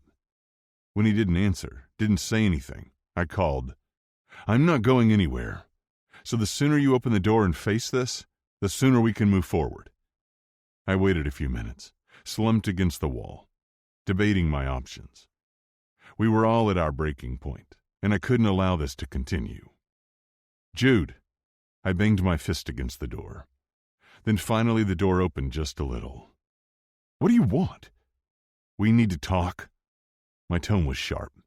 Jude said nothing, nor did he offer to let me in. He merely leaned against the doorframe, ready to step inside at any minute, and slam the door in my face forever. I didn't know where else to start, so I said, "I'm sorry. I'm sorry that we hurt you." "We?" he asked, stepping forward with malice in his eyes. "No, you hurt me." He jabbed at my chest. "You, not Kendall. If anything, I feel bad for Kendall. She clearly felt pressured by the situation. You're older than her, wealthy, powerful, her boss." The way he'd said boss, coupled with everything Kendall had told me, gave me pause. And then it all clicked. Jude was going to try to use the woman I loved to punish me. "What do you want?" I asked, pushing forward into his space. All along I'd been so focused on how this would impact Jude that I'd failed to consider the larger ramifications. This wasn't just about falling for my son's ex. It was about the team, about Kendall's job, about the rumors that would be printed about us. Some of them true, most of them not. This is about Kendall. He jutted his chin forward, but it was his placid expression that put me on edge. Not me. I'm concerned about her, he said in a sympathetic tone.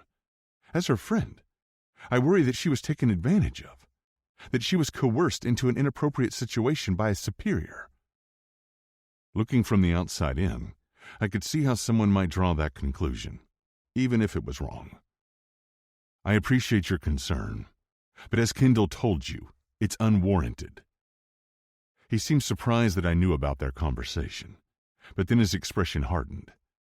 Consensual or not, it's against the rules. Fuck me. The non-fraternization clause. I was beginning to think this wasn't an idle threat. And if word of my relationship with Kendall got out, there was so much more at stake than my place in the world of Major League Soccer. There was Kendall's future, her privacy. If this story leaked, everything would change. How would I protect her then? What have you done? I seethed. Jude crossed his arms over his chest. It sucks to feel like someone you loved, someone you trusted, betrayed you, doesn't it? Jude, I gnashed my teeth. I'm sorry. I don't know how many times I can apologize for what I did. Please just... I felt desperate, sounded desperate. Don't do this. Don't ruin everything we've worked so hard to build. You're the one who ruined everything, he spat. I could go to the commissioner and have you removed. He was right, about everything. And while part of me couldn't believe he'd do something like that, I also wouldn't blame him. All along I'd been so focused on my legacy, on the team. But legacy was more all-encompassing than my limited vision. It was how I treated the people I loved. And if I couldn't do the right thing by them, then I had no business leading the Leatherbacks. In that moment, I realized what needed to be done. No need, I said, taking a deep breath, putting my wishes aside and focusing on what Jude needed. What was best for the team, best for Kendall. I'll resign. Jude jerked his head back. What? I nodded. For so long I'd clung to the team and its success as a measure of my own, as a marker for the impact I'd had. But I was so much more than that. Kendall had made me realize that. He narrowed his eyes at me. You're bluffing. I didn't flinch, didn't look away. I'm not. In fact, the more I thought about it, the more it made sense. Maybe Jude would finally realize what Kendall meant to me. I'll call the commissioner today to let him know that I'm resigning and handing the team over to you, I said, feeling an incredible sense of lightness. Fine. He strode over to his phone. Let's call him now. Together. Okay, I said, waiting for Jude. He lifted his brow as if challenging me to stop him. When I made no move to do so, he pressed the contact to dial the MLS commissioner. It rang twice, and I mentally prepared my speech. But just before the third ring, Jude let out a heavy sigh and ended the call. I met his eyes. What are you doing?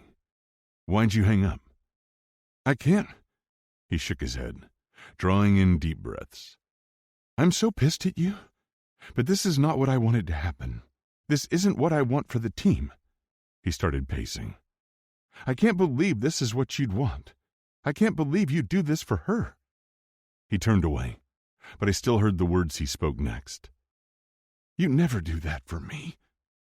I moved closer as if to hug Jude, then stopped myself.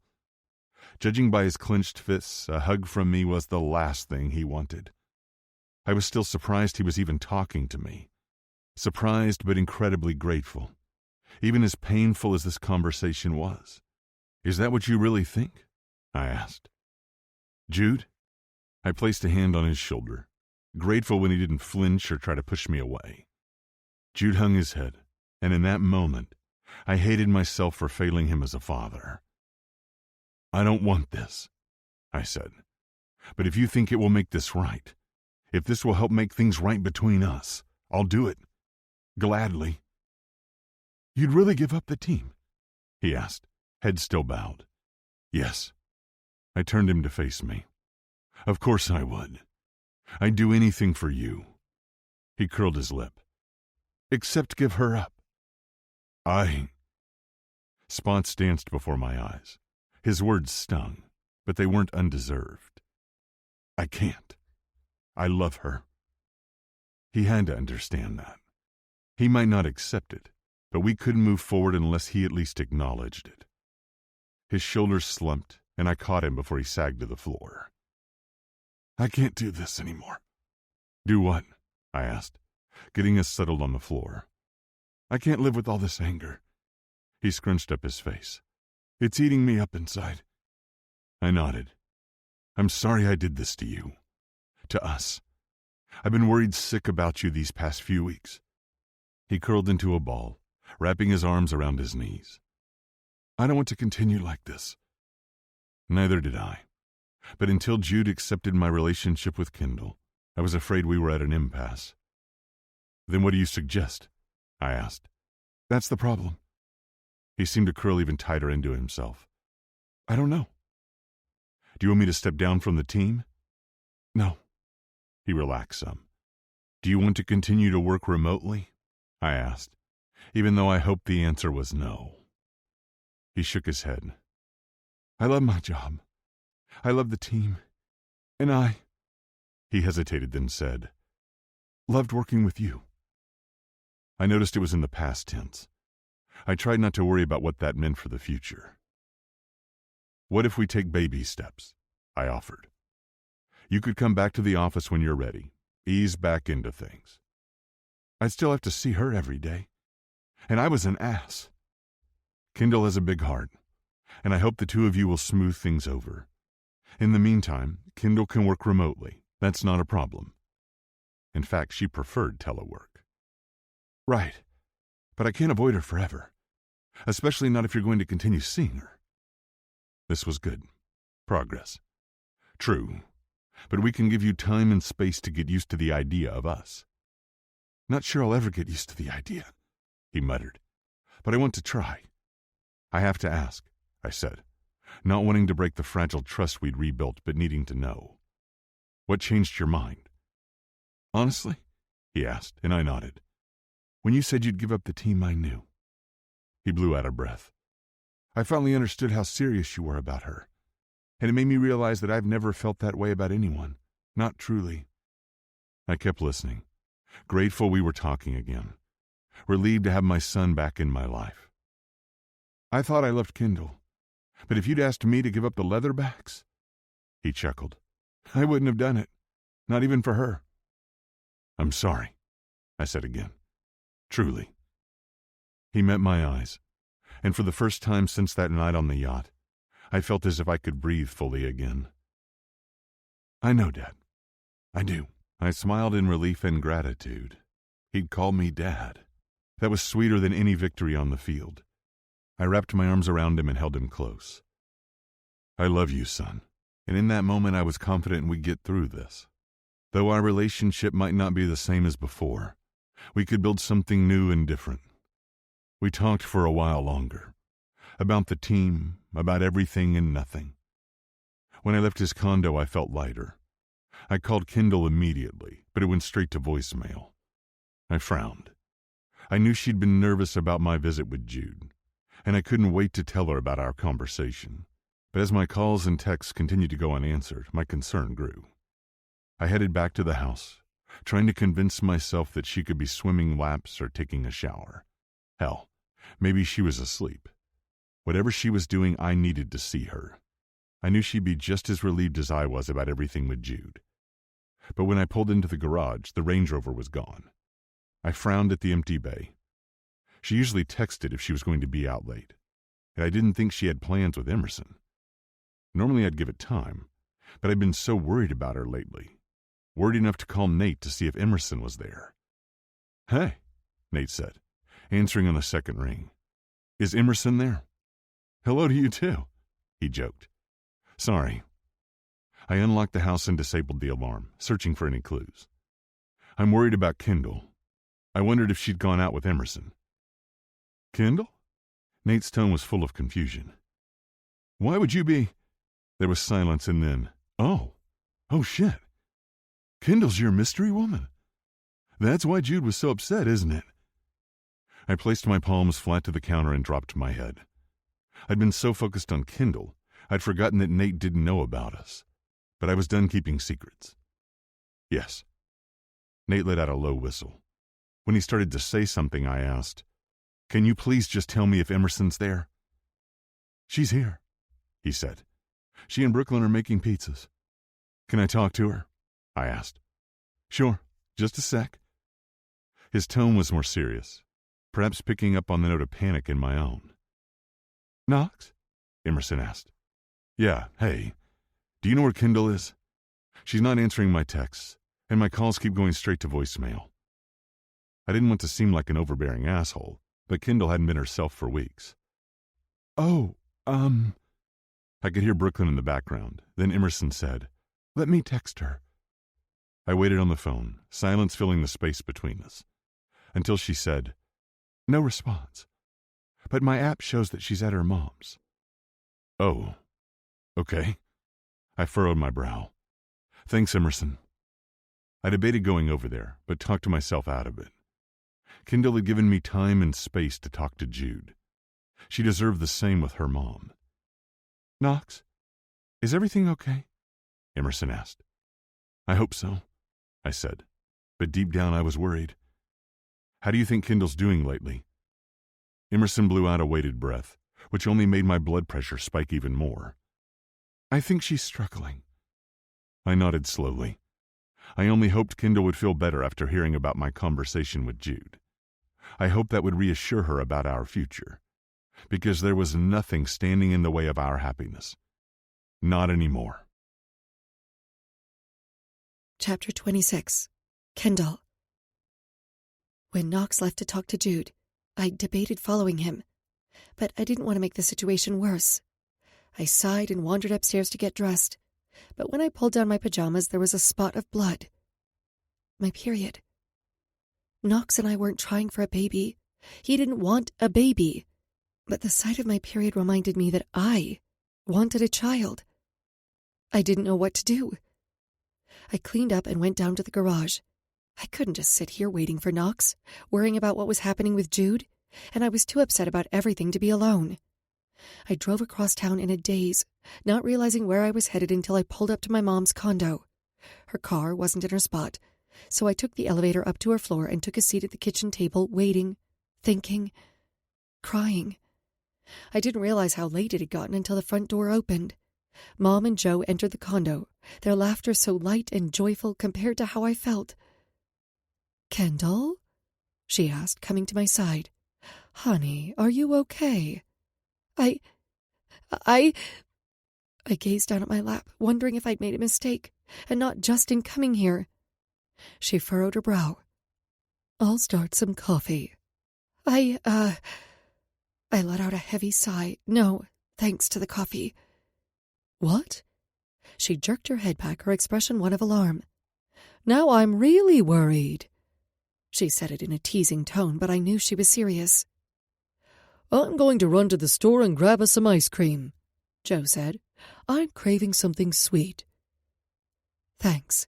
Mom kissed his cheek, and then we were alone. As soon as the door closed, I started crying again. "Sweetheart, what's wrong?" She took the seat next to mine, wrapping her arm around my shoulder. "Whatever it is, you can tell me. I will always be here for you, and I will always love you." "I've been lying to you." The words were garbled, but she understood them all the same. "About what?" she asked. Her tone was filled with nothing but love. "Jude." I took a deep breath, then said, "I'm sorry, Mom. Jude and I never got back together." "You mean you had sex without a relationship?" she said in a faux British accent that mocked the idea. "So what?" She lifted a shoulder. "You wouldn't be the first person in history to fall back into bed with an ex."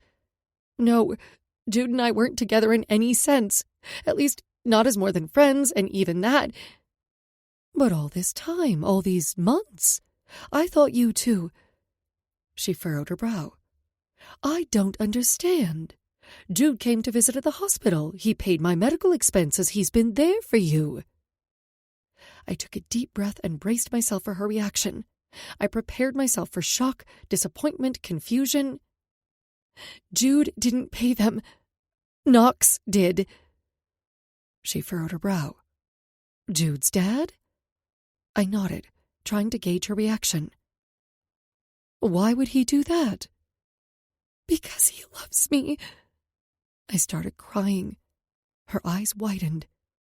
What? And I love him. I'm in love with Jude's dad. Holy. She promptly closed her mouth. Mom's earlier words only made me feel worse for not telling her. I'm sorry for keeping this secret from you, for lying, but... Kendall, sweetheart.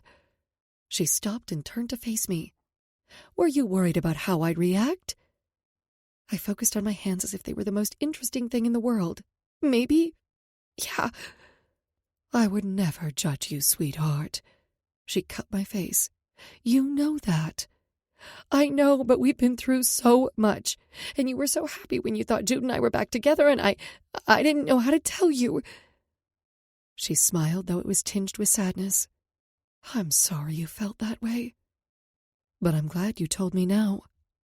Now that I'd confessed, the words came spilling out of me, along with a never-ending stream of tears. I gave her an overview of what had happened, including how everything had blown up with Jude. And then I thought I might be pregnant. Wait. She held a hand to her chest, blinking rapidly. Hold on, wait a minute. You thought you were pregnant? My period was a little late, but I think it was stress. So you aren't pregnant? She said. Right, no, I'm not pregnant, but it made me realize that I want to be a mom, except Knox doesn't want any more children. My breath came in short bursts, my chest tightening. Deep breaths, Kendall. Mom smoothed her hand down my back. Take your time. When I'd finally calmed down enough to speak again, I wiped my tears with my sleeve. He told you that? She asked. I nodded. In the past. Well, before I thought I might be pregnant. Knox knows the joy of being a father, and though a pregnancy would have been unexpected, I'm sure he would have loved that baby so much. How do you know that? I asked, though I knew she was right. Knox might not want more children, but he'd always been a committed and involved father. Even just imagining him holding our child filled me with such longing. She dried my tears. From everything you told me, it's clear he loves you very much. I love him, Mom. I love him so much it aches, but I'm scared that we don't want the same things. She hugged me to her. I hate that you've been keeping all this in. That's a lot to deal with alone. I wasn't alone, I said. Emmy has supported me every step of the way. I'm glad she could be there for you. She's always been such a good friend, and I'm not surprised she supported you through this. I'm lucky to have her. How did Knox react to the test result, or did you even tell him? He was with me when I took it. The moment he realized it was negative, the tears started falling again as I relived that moment. He seemed so relieved. How did that make you feel? She asked in a gentle tone. Relieved for him, for us. I know it's not the right time, but also, I rubbed my hands, my arms, incredibly sad and disappointed. She nodded slowly. That's understandable, and it sounds like you've been on quite the emotional roller coaster lately. We fell silent a moment, then she asked, Do you think Knox would ever change his mind? My shoulders slumped. He says that he's too old, that he's already raised a child. She nodded slowly. He's not old, but his age is definitely something to consider. Not just in raising the child. Advanced paternal age has been linked to an increased chance of miscarriage or birth defects. I dropped my head to my chest. Maybe this is too hard. Maybe I'm... My chest tightened. Too much. I already ruined his relationship with his son. At some point he's going to realize that I'm not worth all this. Sweetheart. She pulled me into her side. You didn't ruin anything. Knox was fully aware of the consequences. But Jude won't speak to him, and... She placed her hand on my thigh. I'm going to stop you right there.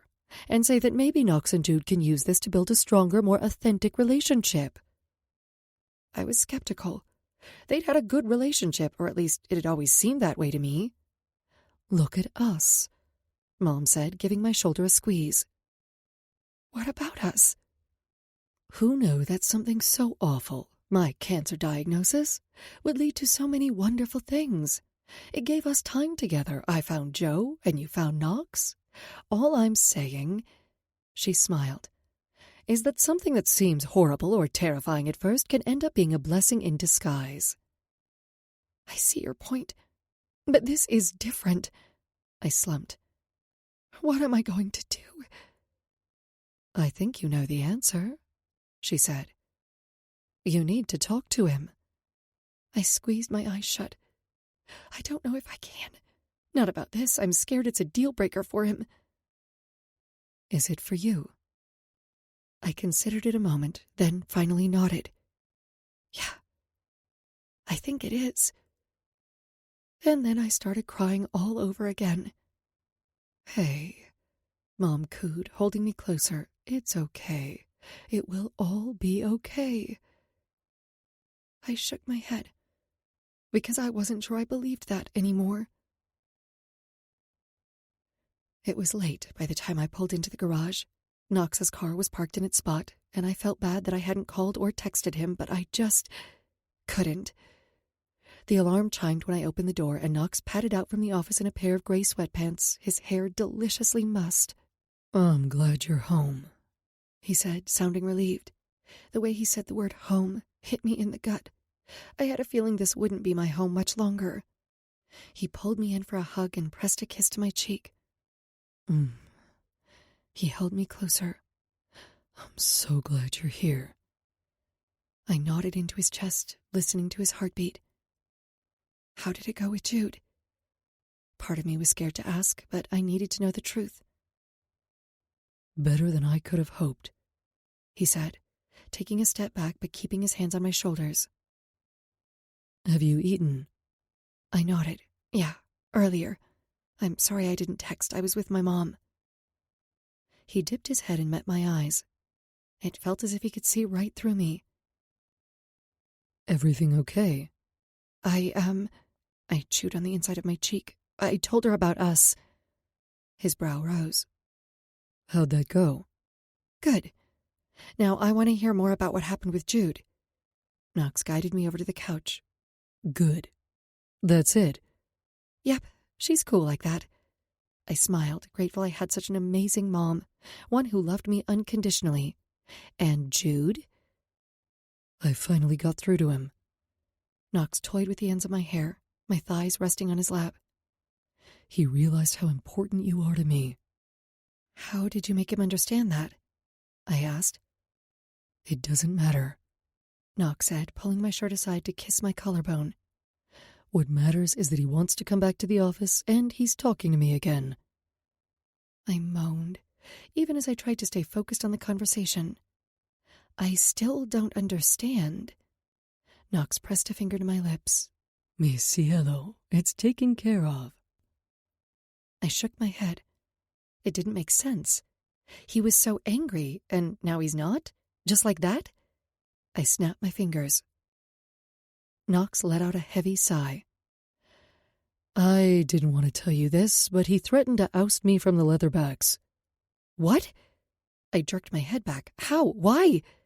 I paused, and then the answer dawned on me as I connected the dots between Jude's questions that night by the pool.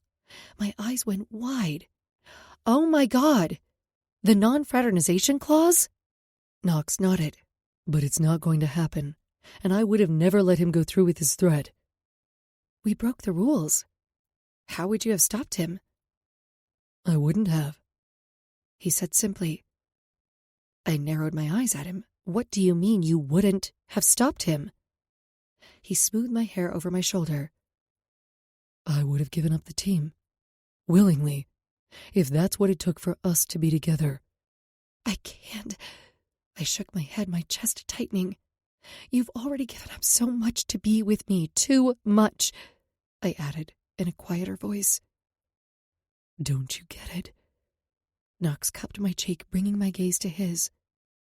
None of it matters without you. He slanted his mouth over mine, his kiss deep and passionate. It felt like coming home, and I moaned, needing that connection, needing him. He rolled so his body was on top, covering mine. I roamed his back with my hands, memorizing every inch of him, committing it to memory. How could I ever think of asking Knox for more? Of asking him for a child? I couldn't. Not after everything he'd been willing to sacrifice to be with me. His relationship with his son, the team. No. Over and over again, Knox had put me first. He'd prioritized my needs. For now, this was enough. Or at least, I wanted it to be.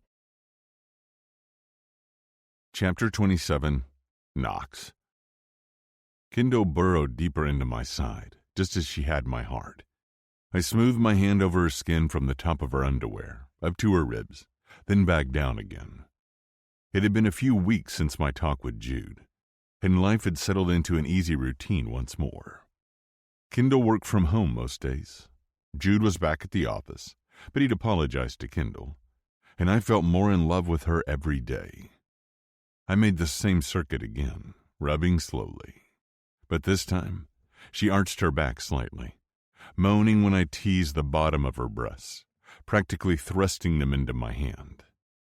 "Morning," she hummed, sliding her hand over my sweatpants and stroking me through the material. I groaned. "You're going to make me late." "Is that a problem?" she teased, shifting her hips to give me a tantalizing view of her body. "I thought you were the boss." "Kendall," I ground out, rolling us so I was on top. I grabbed her wrists and held them above her head. "Knox," she said, arching her hips so our pelvises were crushed together. We started rocking in unison. "I need you. Please." I pressed my lips to hers. "You know I can never say no to you." Her expression darkened, but then it passed. But when we resumed kissing, it felt as if her mind was somewhere else, as it often was lately. I pushed up on my elbows and brushed her hair away from her face. "Mi cielo?" I kissed her forehead, her cheek, her chin. "Is something wrong?" "No, it's—" "Don't say it's nothing. Something's clearly bothering you." And I had a feeling it had been for a while.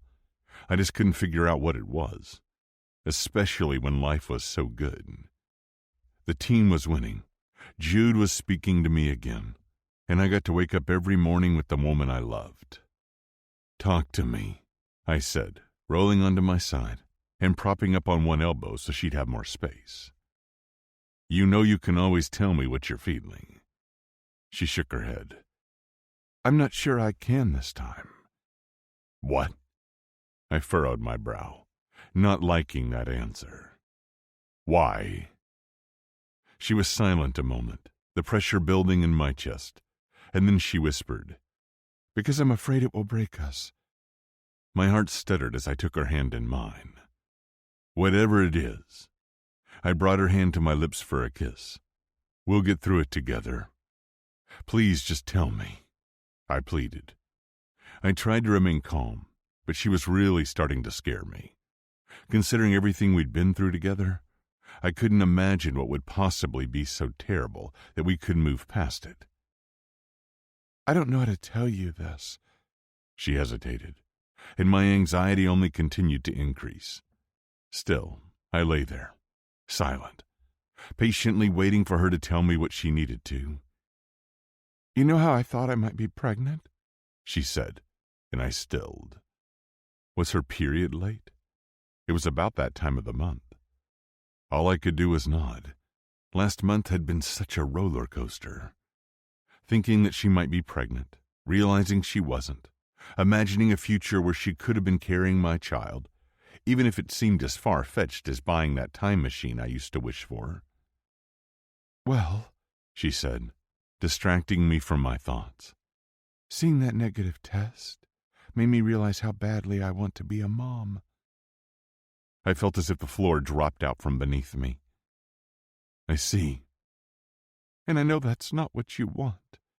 And I would never ask you for something you weren't willing to give, which is why I can't figure out where we go from here. Wow. That was a lot to process. I dragged a hand down my face, trying to compose a response. Say something, she finally whispered. Please. I clenched my jaw, but instead of remaining calm, I asked, why can't this be enough? Why isn't what we have enough? Why am I not enough? It is. I love what we have. She kissed me, and I could feel the sincerity in her words, the passion and connection in our kiss. And it feels almost selfish to even mention it, but she wiped away a tear. But you want to be a mom, I said, finishing the sentence for her. She nodded, and I smoothed my hand over her back. I was at a loss for words. I'd been afraid this would happen all along, and now that Kendall had admitted what she wanted. I'm not asking you to change your mind. I'm just... She sighed. I've been carrying this with me, and I tried to give it time. I tried to convince myself otherwise, but I can't. My chest was so tight, it was difficult to breathe. Yet I found myself asking, what are you saying? Her eyes were rimmed with red, and yet she was still the most gorgeous woman I'd ever seen. She placed her hand over my heart. Knox, I would never want you to change what you want for me, just as I know you'd never want me to compromise what I want for you. You're right, but you have such a tight grip on my heart, on my very soul, that... I took a shaky breath, unable to fill my lungs completely. Mi cielo. The idea of living without you, it kills me. I placed my hand on her waist, hoping I could get through to her with my touch, hoping she'd let me in, let me love her, hoping it would be enough. She choked on a sob, her hands still pressed to my chest. I don't want to live without you either, but we want different things. And it's not like having a child is something you can compromise on. You either have one or you don't. It was clear she was hurting. I wanted to soothe her pain, but I had a feeling nothing I could say would make any difference. Kendall had made up her mind, and she wanted something more. She deserved more. She deserved everything, even if I couldn't be the one to give it to her. I'm sorry, she whispered, tears cascading down her cheeks. I'm so sorry. So am I said, knowing I had to let her go. Come on, Jude said, entering my office. It's time. I'm busy, I grumbled, my eyes focused on my laptop. It had been nearly 2 months since Kendall had ended things, and I'd practically lived at the office since then. I couldn't go home. I couldn't stand being there alone, without her. Soon after that morning when everything had fallen apart, she'd resigned from the Leatherbacks, moved out. It was as if she was trying to erase every part of herself from my life, which was impossible because she was permanently embedded in my heart. But it didn't matter how much I loved her, or how hard I tried. She wanted the one thing I couldn't give her.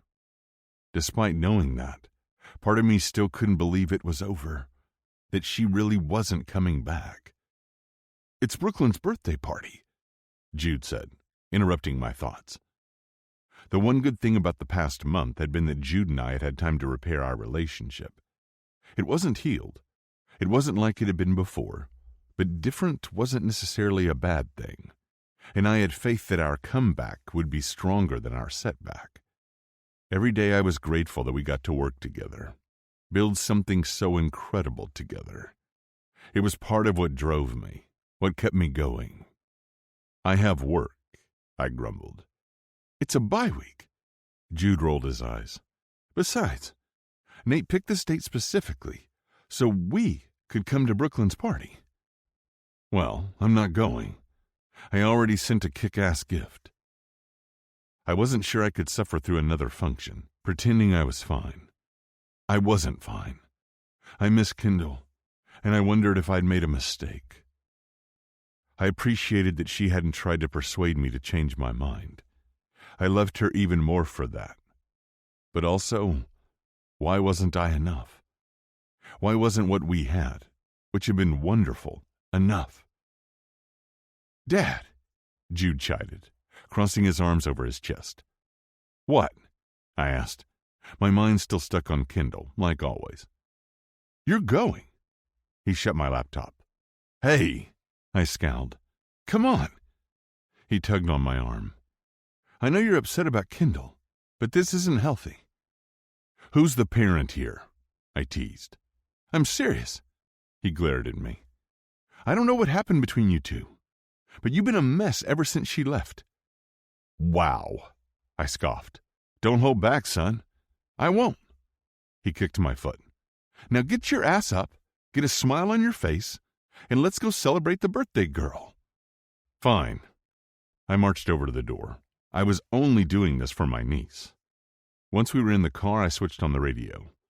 But the song reminded me of Kendall, so I quickly turned it off again. I loved her, and if I were younger, if I didn't think it would jeopardize my relationship with my son further, well, maybe having children would have been an option for us. But it just wasn't anymore. And that was the most painful thing of all. It wasn't that we didn't love each other enough, or that we weren't happy together. It all came down to timing. "Do you want to talk about it?" Jude asked. "With you?" I barked out a laugh. "I can't even believe you'd offer." "You've got to talk to someone. Hell, I might understand what you're going through better than anyone." I twisted my hands on the wheel. "I wouldn't be too sure about that." "Try me," he said. I scrutinized him quickly, then returned my attention to the road. "I'll just pretend we're talking about someone else. Not, you know." The fact that you didn't even say her name speaks volumes. I couldn't imagine my son would want to hear the post-mortem of my relationship with his ex, even if he and Chrissy had gotten back together.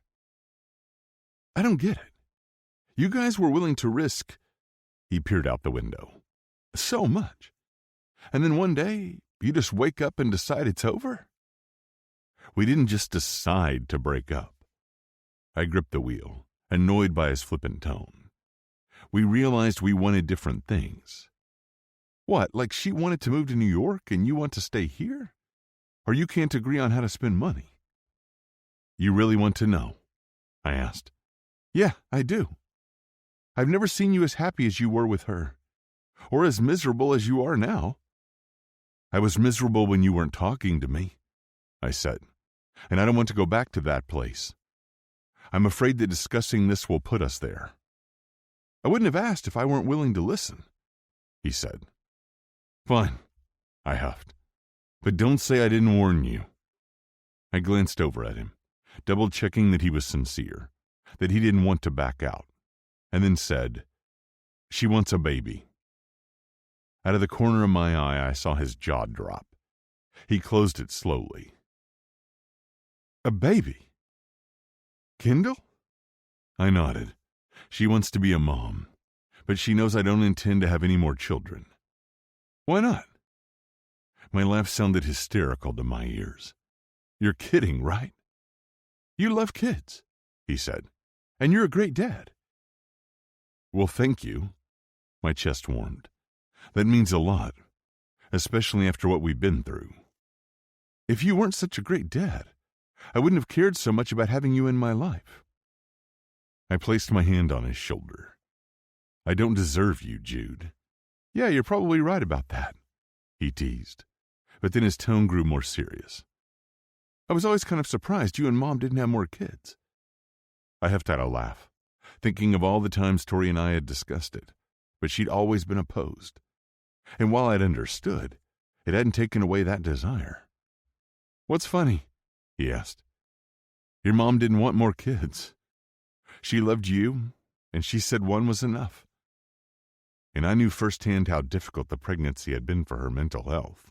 Tori had made her wishes clear long ago, and then we'd gotten divorced. So you would have had more if she'd agreed? Oh, yeah, I smiled. I loved growing up as part of a big family. I always saw myself as having that too. Could I really have that now? With Kendall? I wanted it more than anything, but I was scared. Scared to get my hopes up. Scared to think it could still be possible. For so long, I'd convinced myself that part of my life was over. A dream unrealized. It sounds like you still could. With Kendall, Jude said. I got the distinct impression he was encouraging me, and I didn't know what to make of this unexpected support. But wouldn't that be weird for you? I asked. A dry laugh escaped him. Oh, yeah, it would be weird as fuck. Because she's your ex, I said, trying to understand. There's that, but I was thinking more of the fact that I'm at the age that I could have a kid the same age as yours. I laughed, running a hand over my beard. Yeah, that would definitely be weird. Right? He chuckled. But maybe it could be cool, too. Wow. I hadn't seen that coming. I pulled onto Nate's street and put the car in park. I turned to Jude and frowned. Really? Yeah. He rubbed the back of his neck. Look, I appreciate you taking my feelings into consideration, but you've always told me that it's my life and I should do what's right for me. I'm sorry I didn't see that before with you and Kendall, but I do now. So if having more kids feels right to you... I swallowed back my emotion. Wow. I was shocked. Thank you. He opened the car door. Just don't expect me to babysit, he teased. I stayed in the car staring straight ahead, still trying to make sense of my conversation with Jude. Had he really just given me his blessing? I felt lighter than I had in weeks. If it was my life, and I should do what was right for me, I knew what the answer was. Kendall. Always Kendall.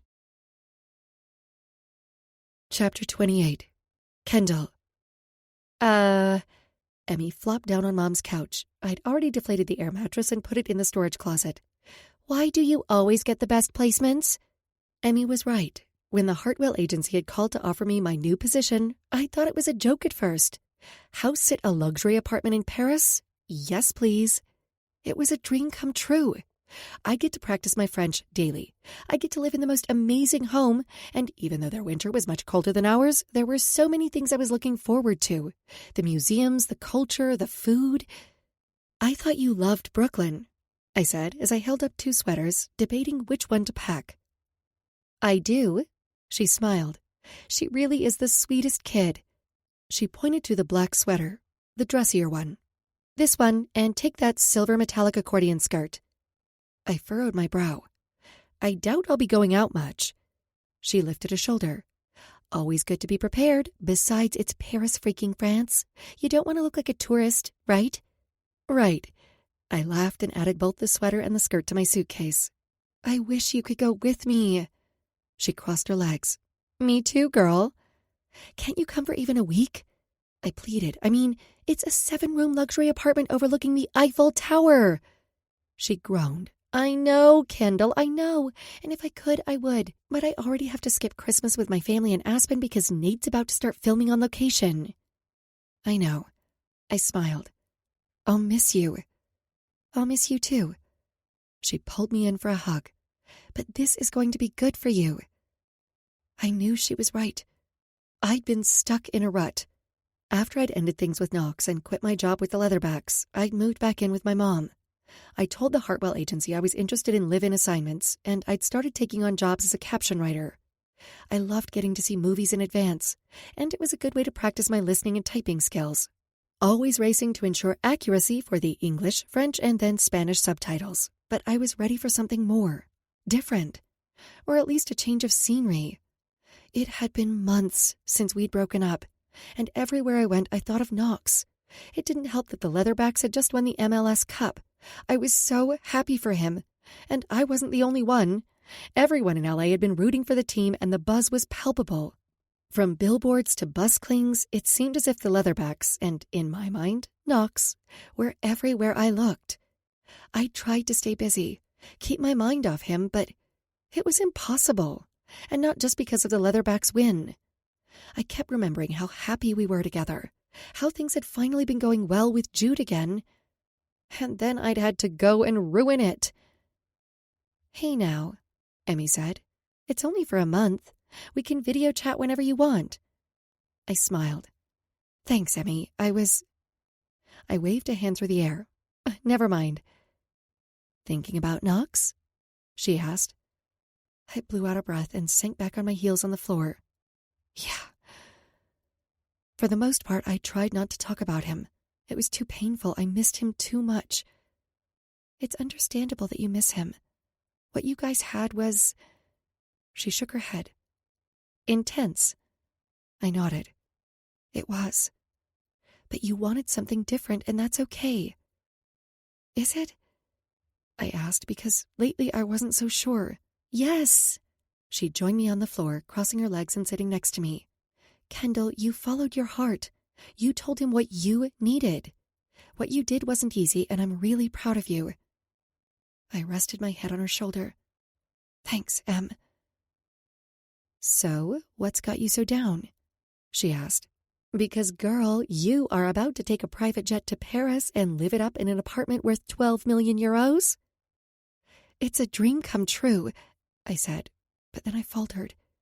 "And yet, I can't help wishing I were experiencing this with Knox."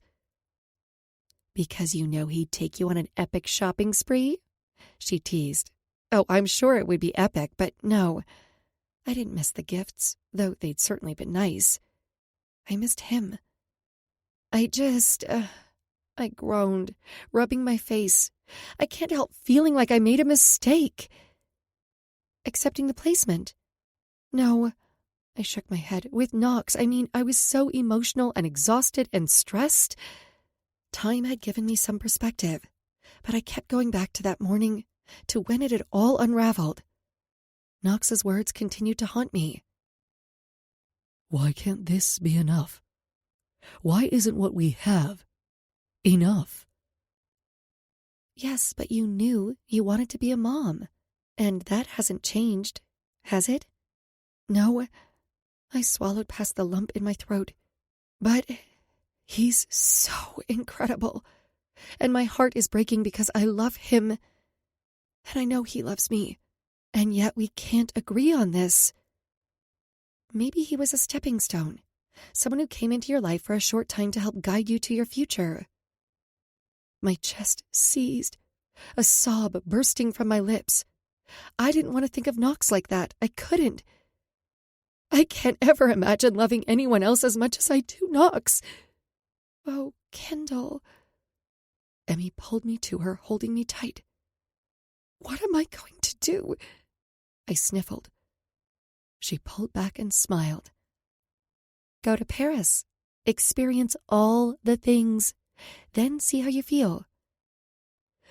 "Okay," I nodded, knowing this was the trip of a lifetime. "I'll go."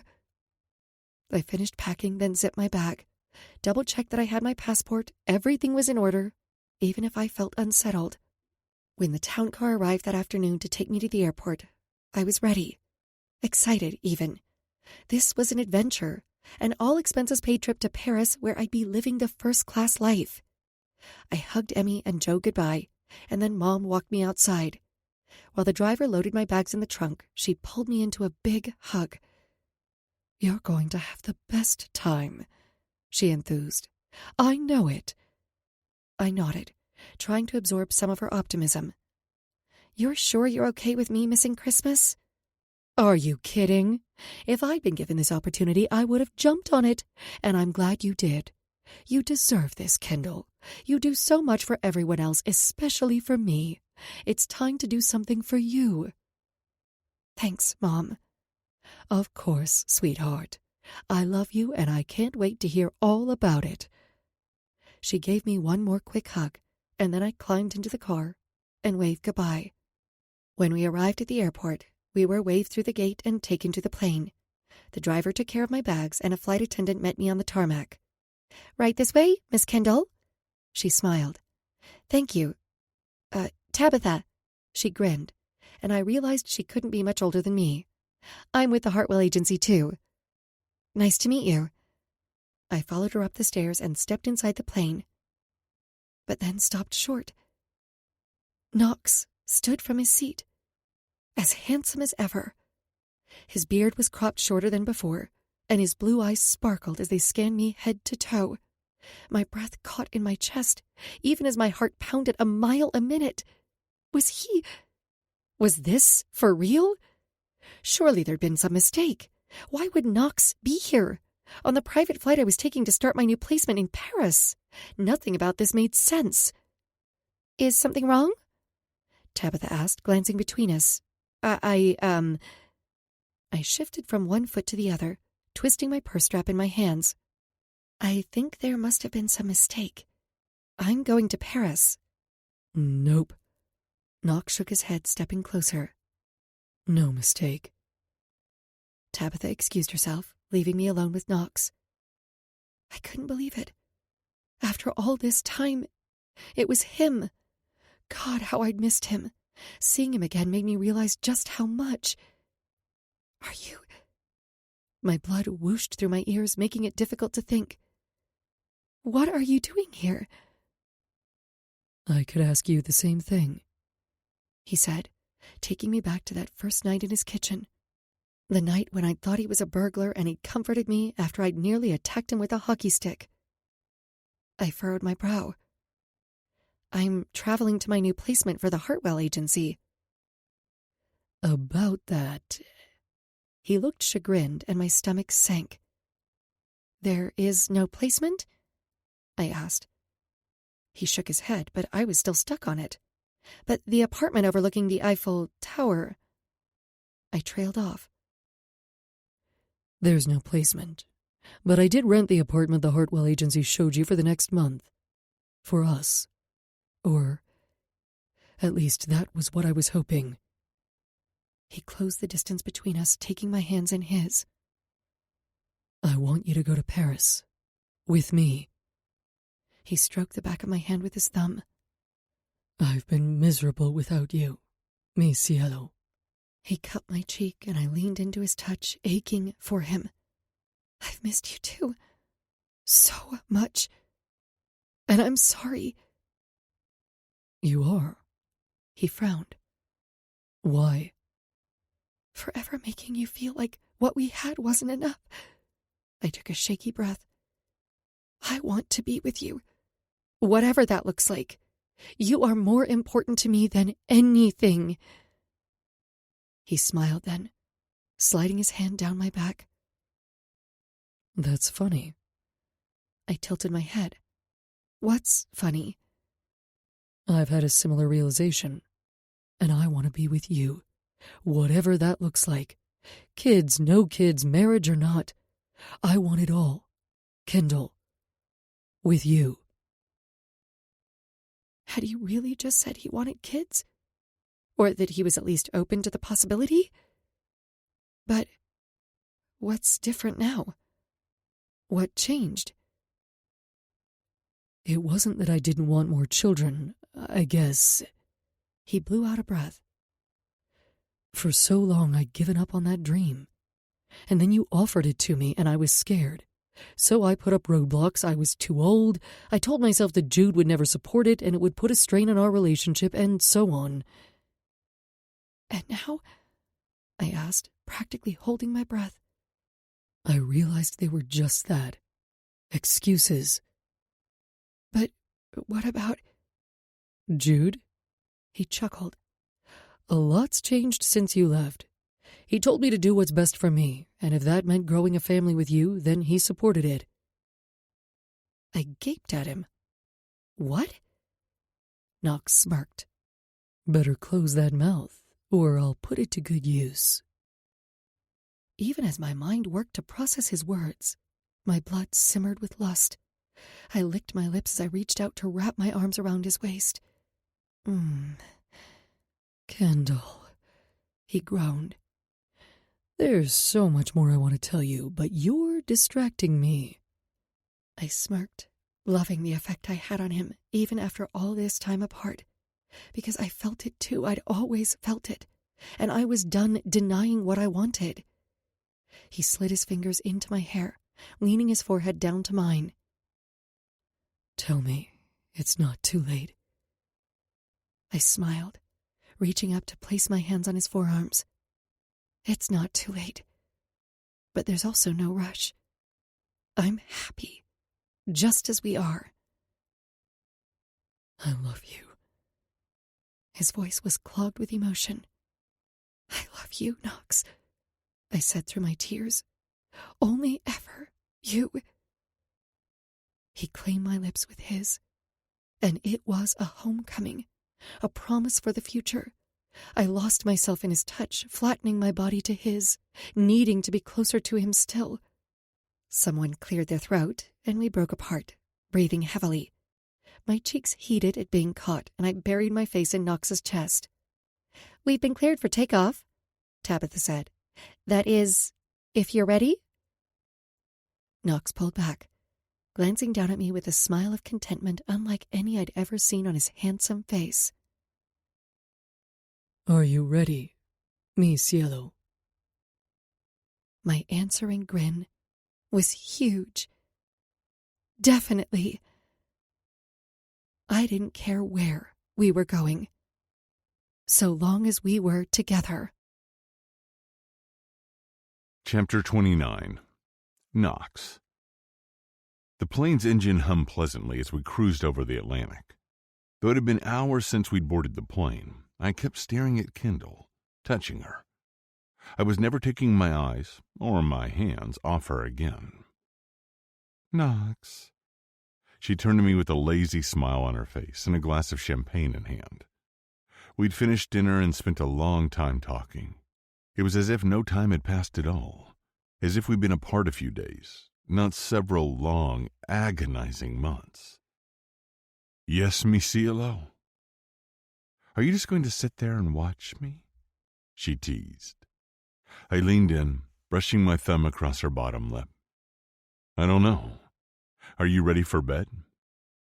Her lips parted slightly, and I slid my thumb between them.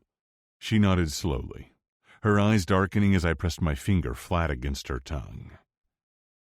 "Good," I said, withdrawing my thumb and standing. "Can I get you anything else, Mr. Crawford?" Tabitha asked. I shook my head, my attention solely on Kendall. "We're good, thank you." Kendall linked our hands, and I led her to the bedroom at the back of the plane. The covers had already been turned down, and the lighting was soft. I closed the door and locked it, cocooning us in the soundproof space. "This is incredible," she said. "You're incredible," I said, backing her toward the bed as I dotted her skin with kisses. "I've missed you." She angled her head, granting me more access. "I've missed you too, Knox. If I'd known—" "If you'd known what?" I asked. She combed her fingers through her hair as if to smooth it, then dropped her hands and smiled. "If I'd known you were waiting for me on the plane, I would have worn something different. Maybe put on some makeup or something?" I grasped her chin, forcing her gaze to mine, wanting her to see the truth of my words. "I like you just the way you are." She smiled, stroking her hands down my back. "I know, but—" "But nothing," I said, kissing her. "There will be plenty of time to dress up in Paris. Trust me. We're going to all the best stores. You're getting a new wardrobe. Shoes, purses, clothes, lingerie." I kissed her neck. "Especially lingerie." Is that so?" Judging from her lazy hum, I had a feeling she'd agree to whatever I wanted. Yes. I was glad she was so pliant, so relaxed and finally ready to let me give her everything. "I plan to spoil you, mi cielo, and I won't take no for an answer." But then she gazed up at me with fire in her eyes. "You won't, huh?" "Nope." I pushed her shoulders gently so she fell back on the bed. She laughed and propped herself up on her elbows. "So bossy." "You love it," I smirked, removing my tie and unbuttoning my shirt. "I love you," she said, and I could feel the sincerity in her words, the intensity.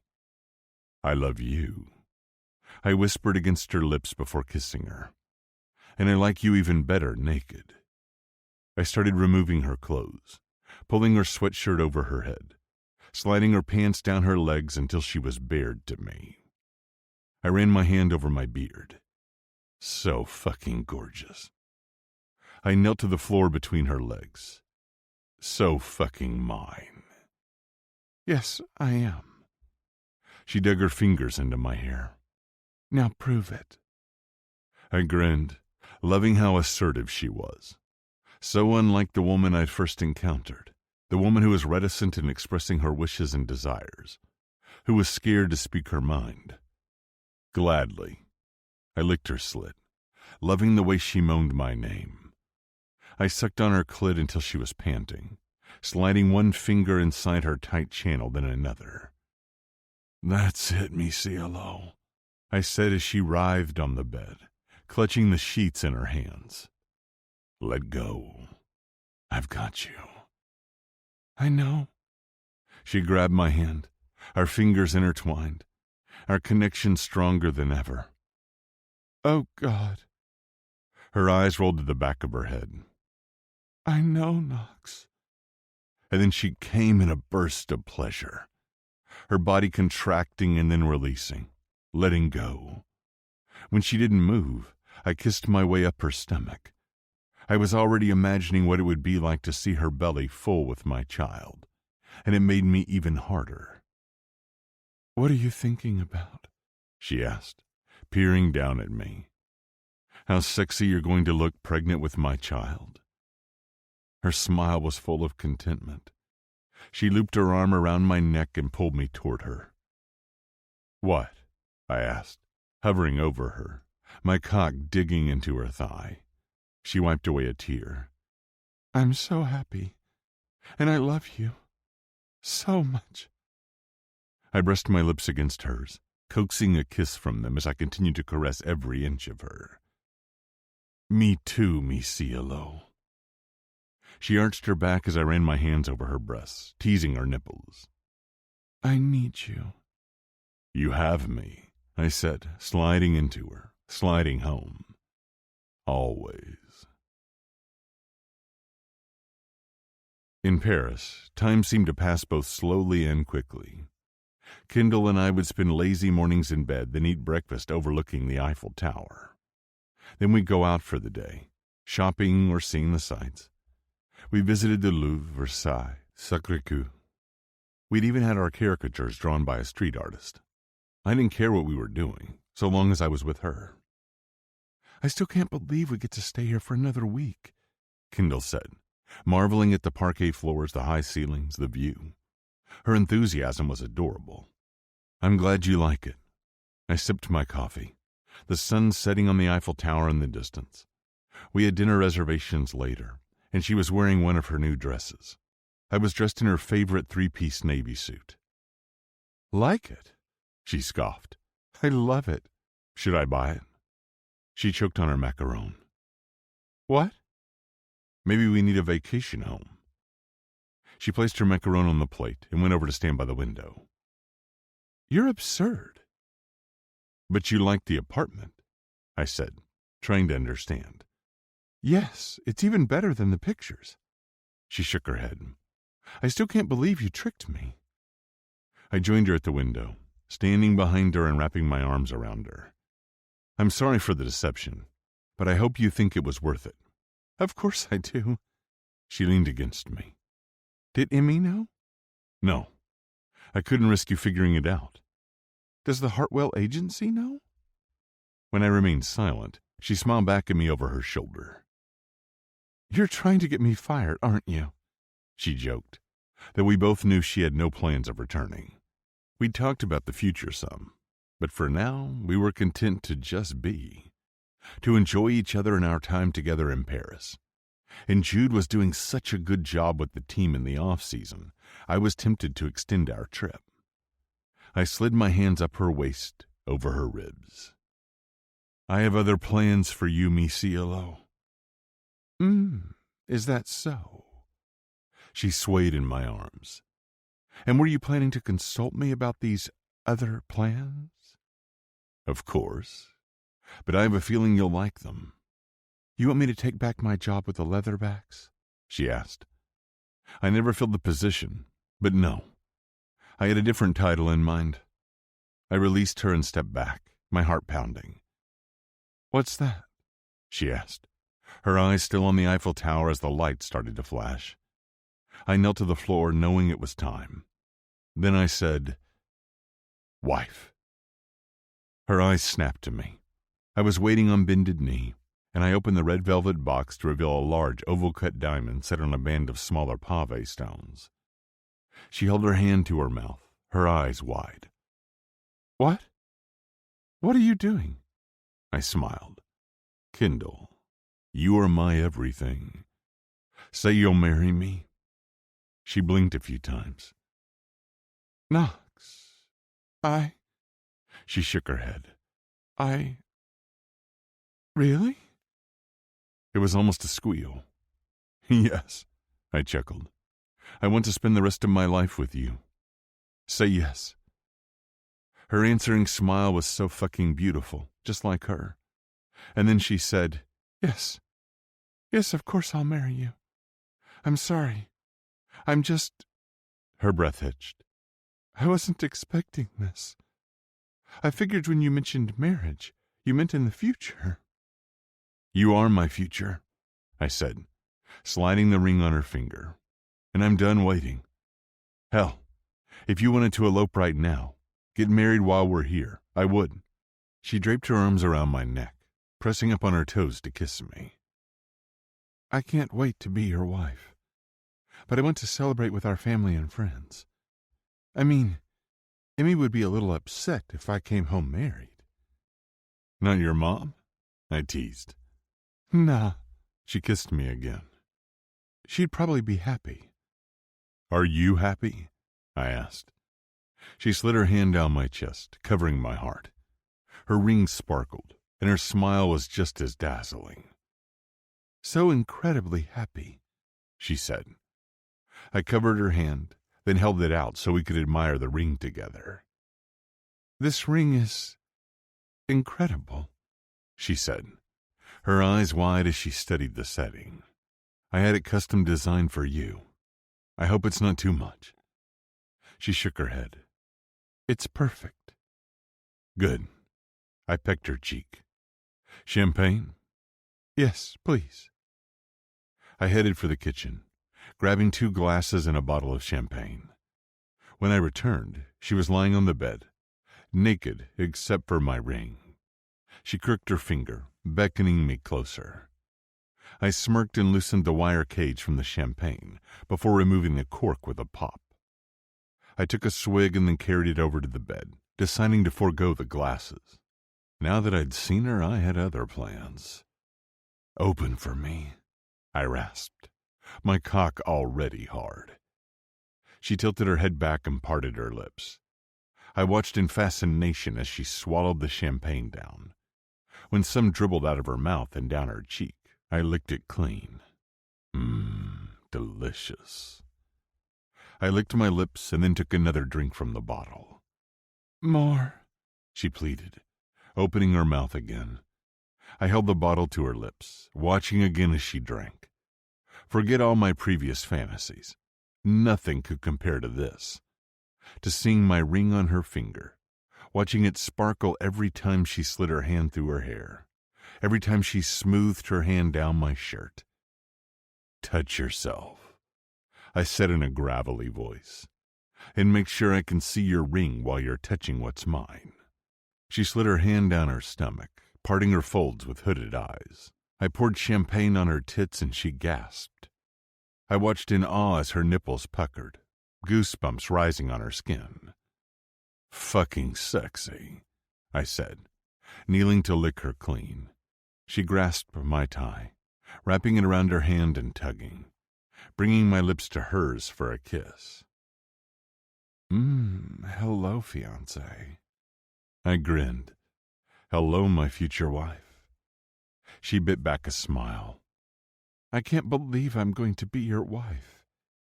I chuckled and slanted my mouth over hers, the champagne mixing with her, a potent elixir. The bottle was heavy in my hand, but when I tried to set it down, she stopped me. "More?" She arched her back. "Yeah?" I asked, tilting the bottle. "Yes," she sighed. I poured some on her stomach, drinking it from her belly, lower still. This woman was intoxicating, and I wasn't sure I'd ever have my fill. I knelt to the floor, busying myself between her legs, bringing her to the brink of pleasure, then backing off before taking her to the edge once more. All the while we drank champagne, laughed, and made love, while the Eiffel Tower sparkled in the distance. I'd never been happier, and it was all because of her. The woman with the kind heart and the soulful eyes. A woman who had once seemed completely off limits, but had shown me that anything was possible. This concludes Temptation by Jenna Hartley, narrated by Lucy Rivers and Tortom. Copyright 2023 by Jenna Hartley. This unabridged audiobook is published by arrangement with Jenna Hartley, care of 2 Daisy Media LLC, and was produced in the year 2024 by Tantor Media Incorporated, a division of Recorded Books, which holds the copyright thereto. Please visit Tantor.com for more information on our growing library of unabridged audiobooks.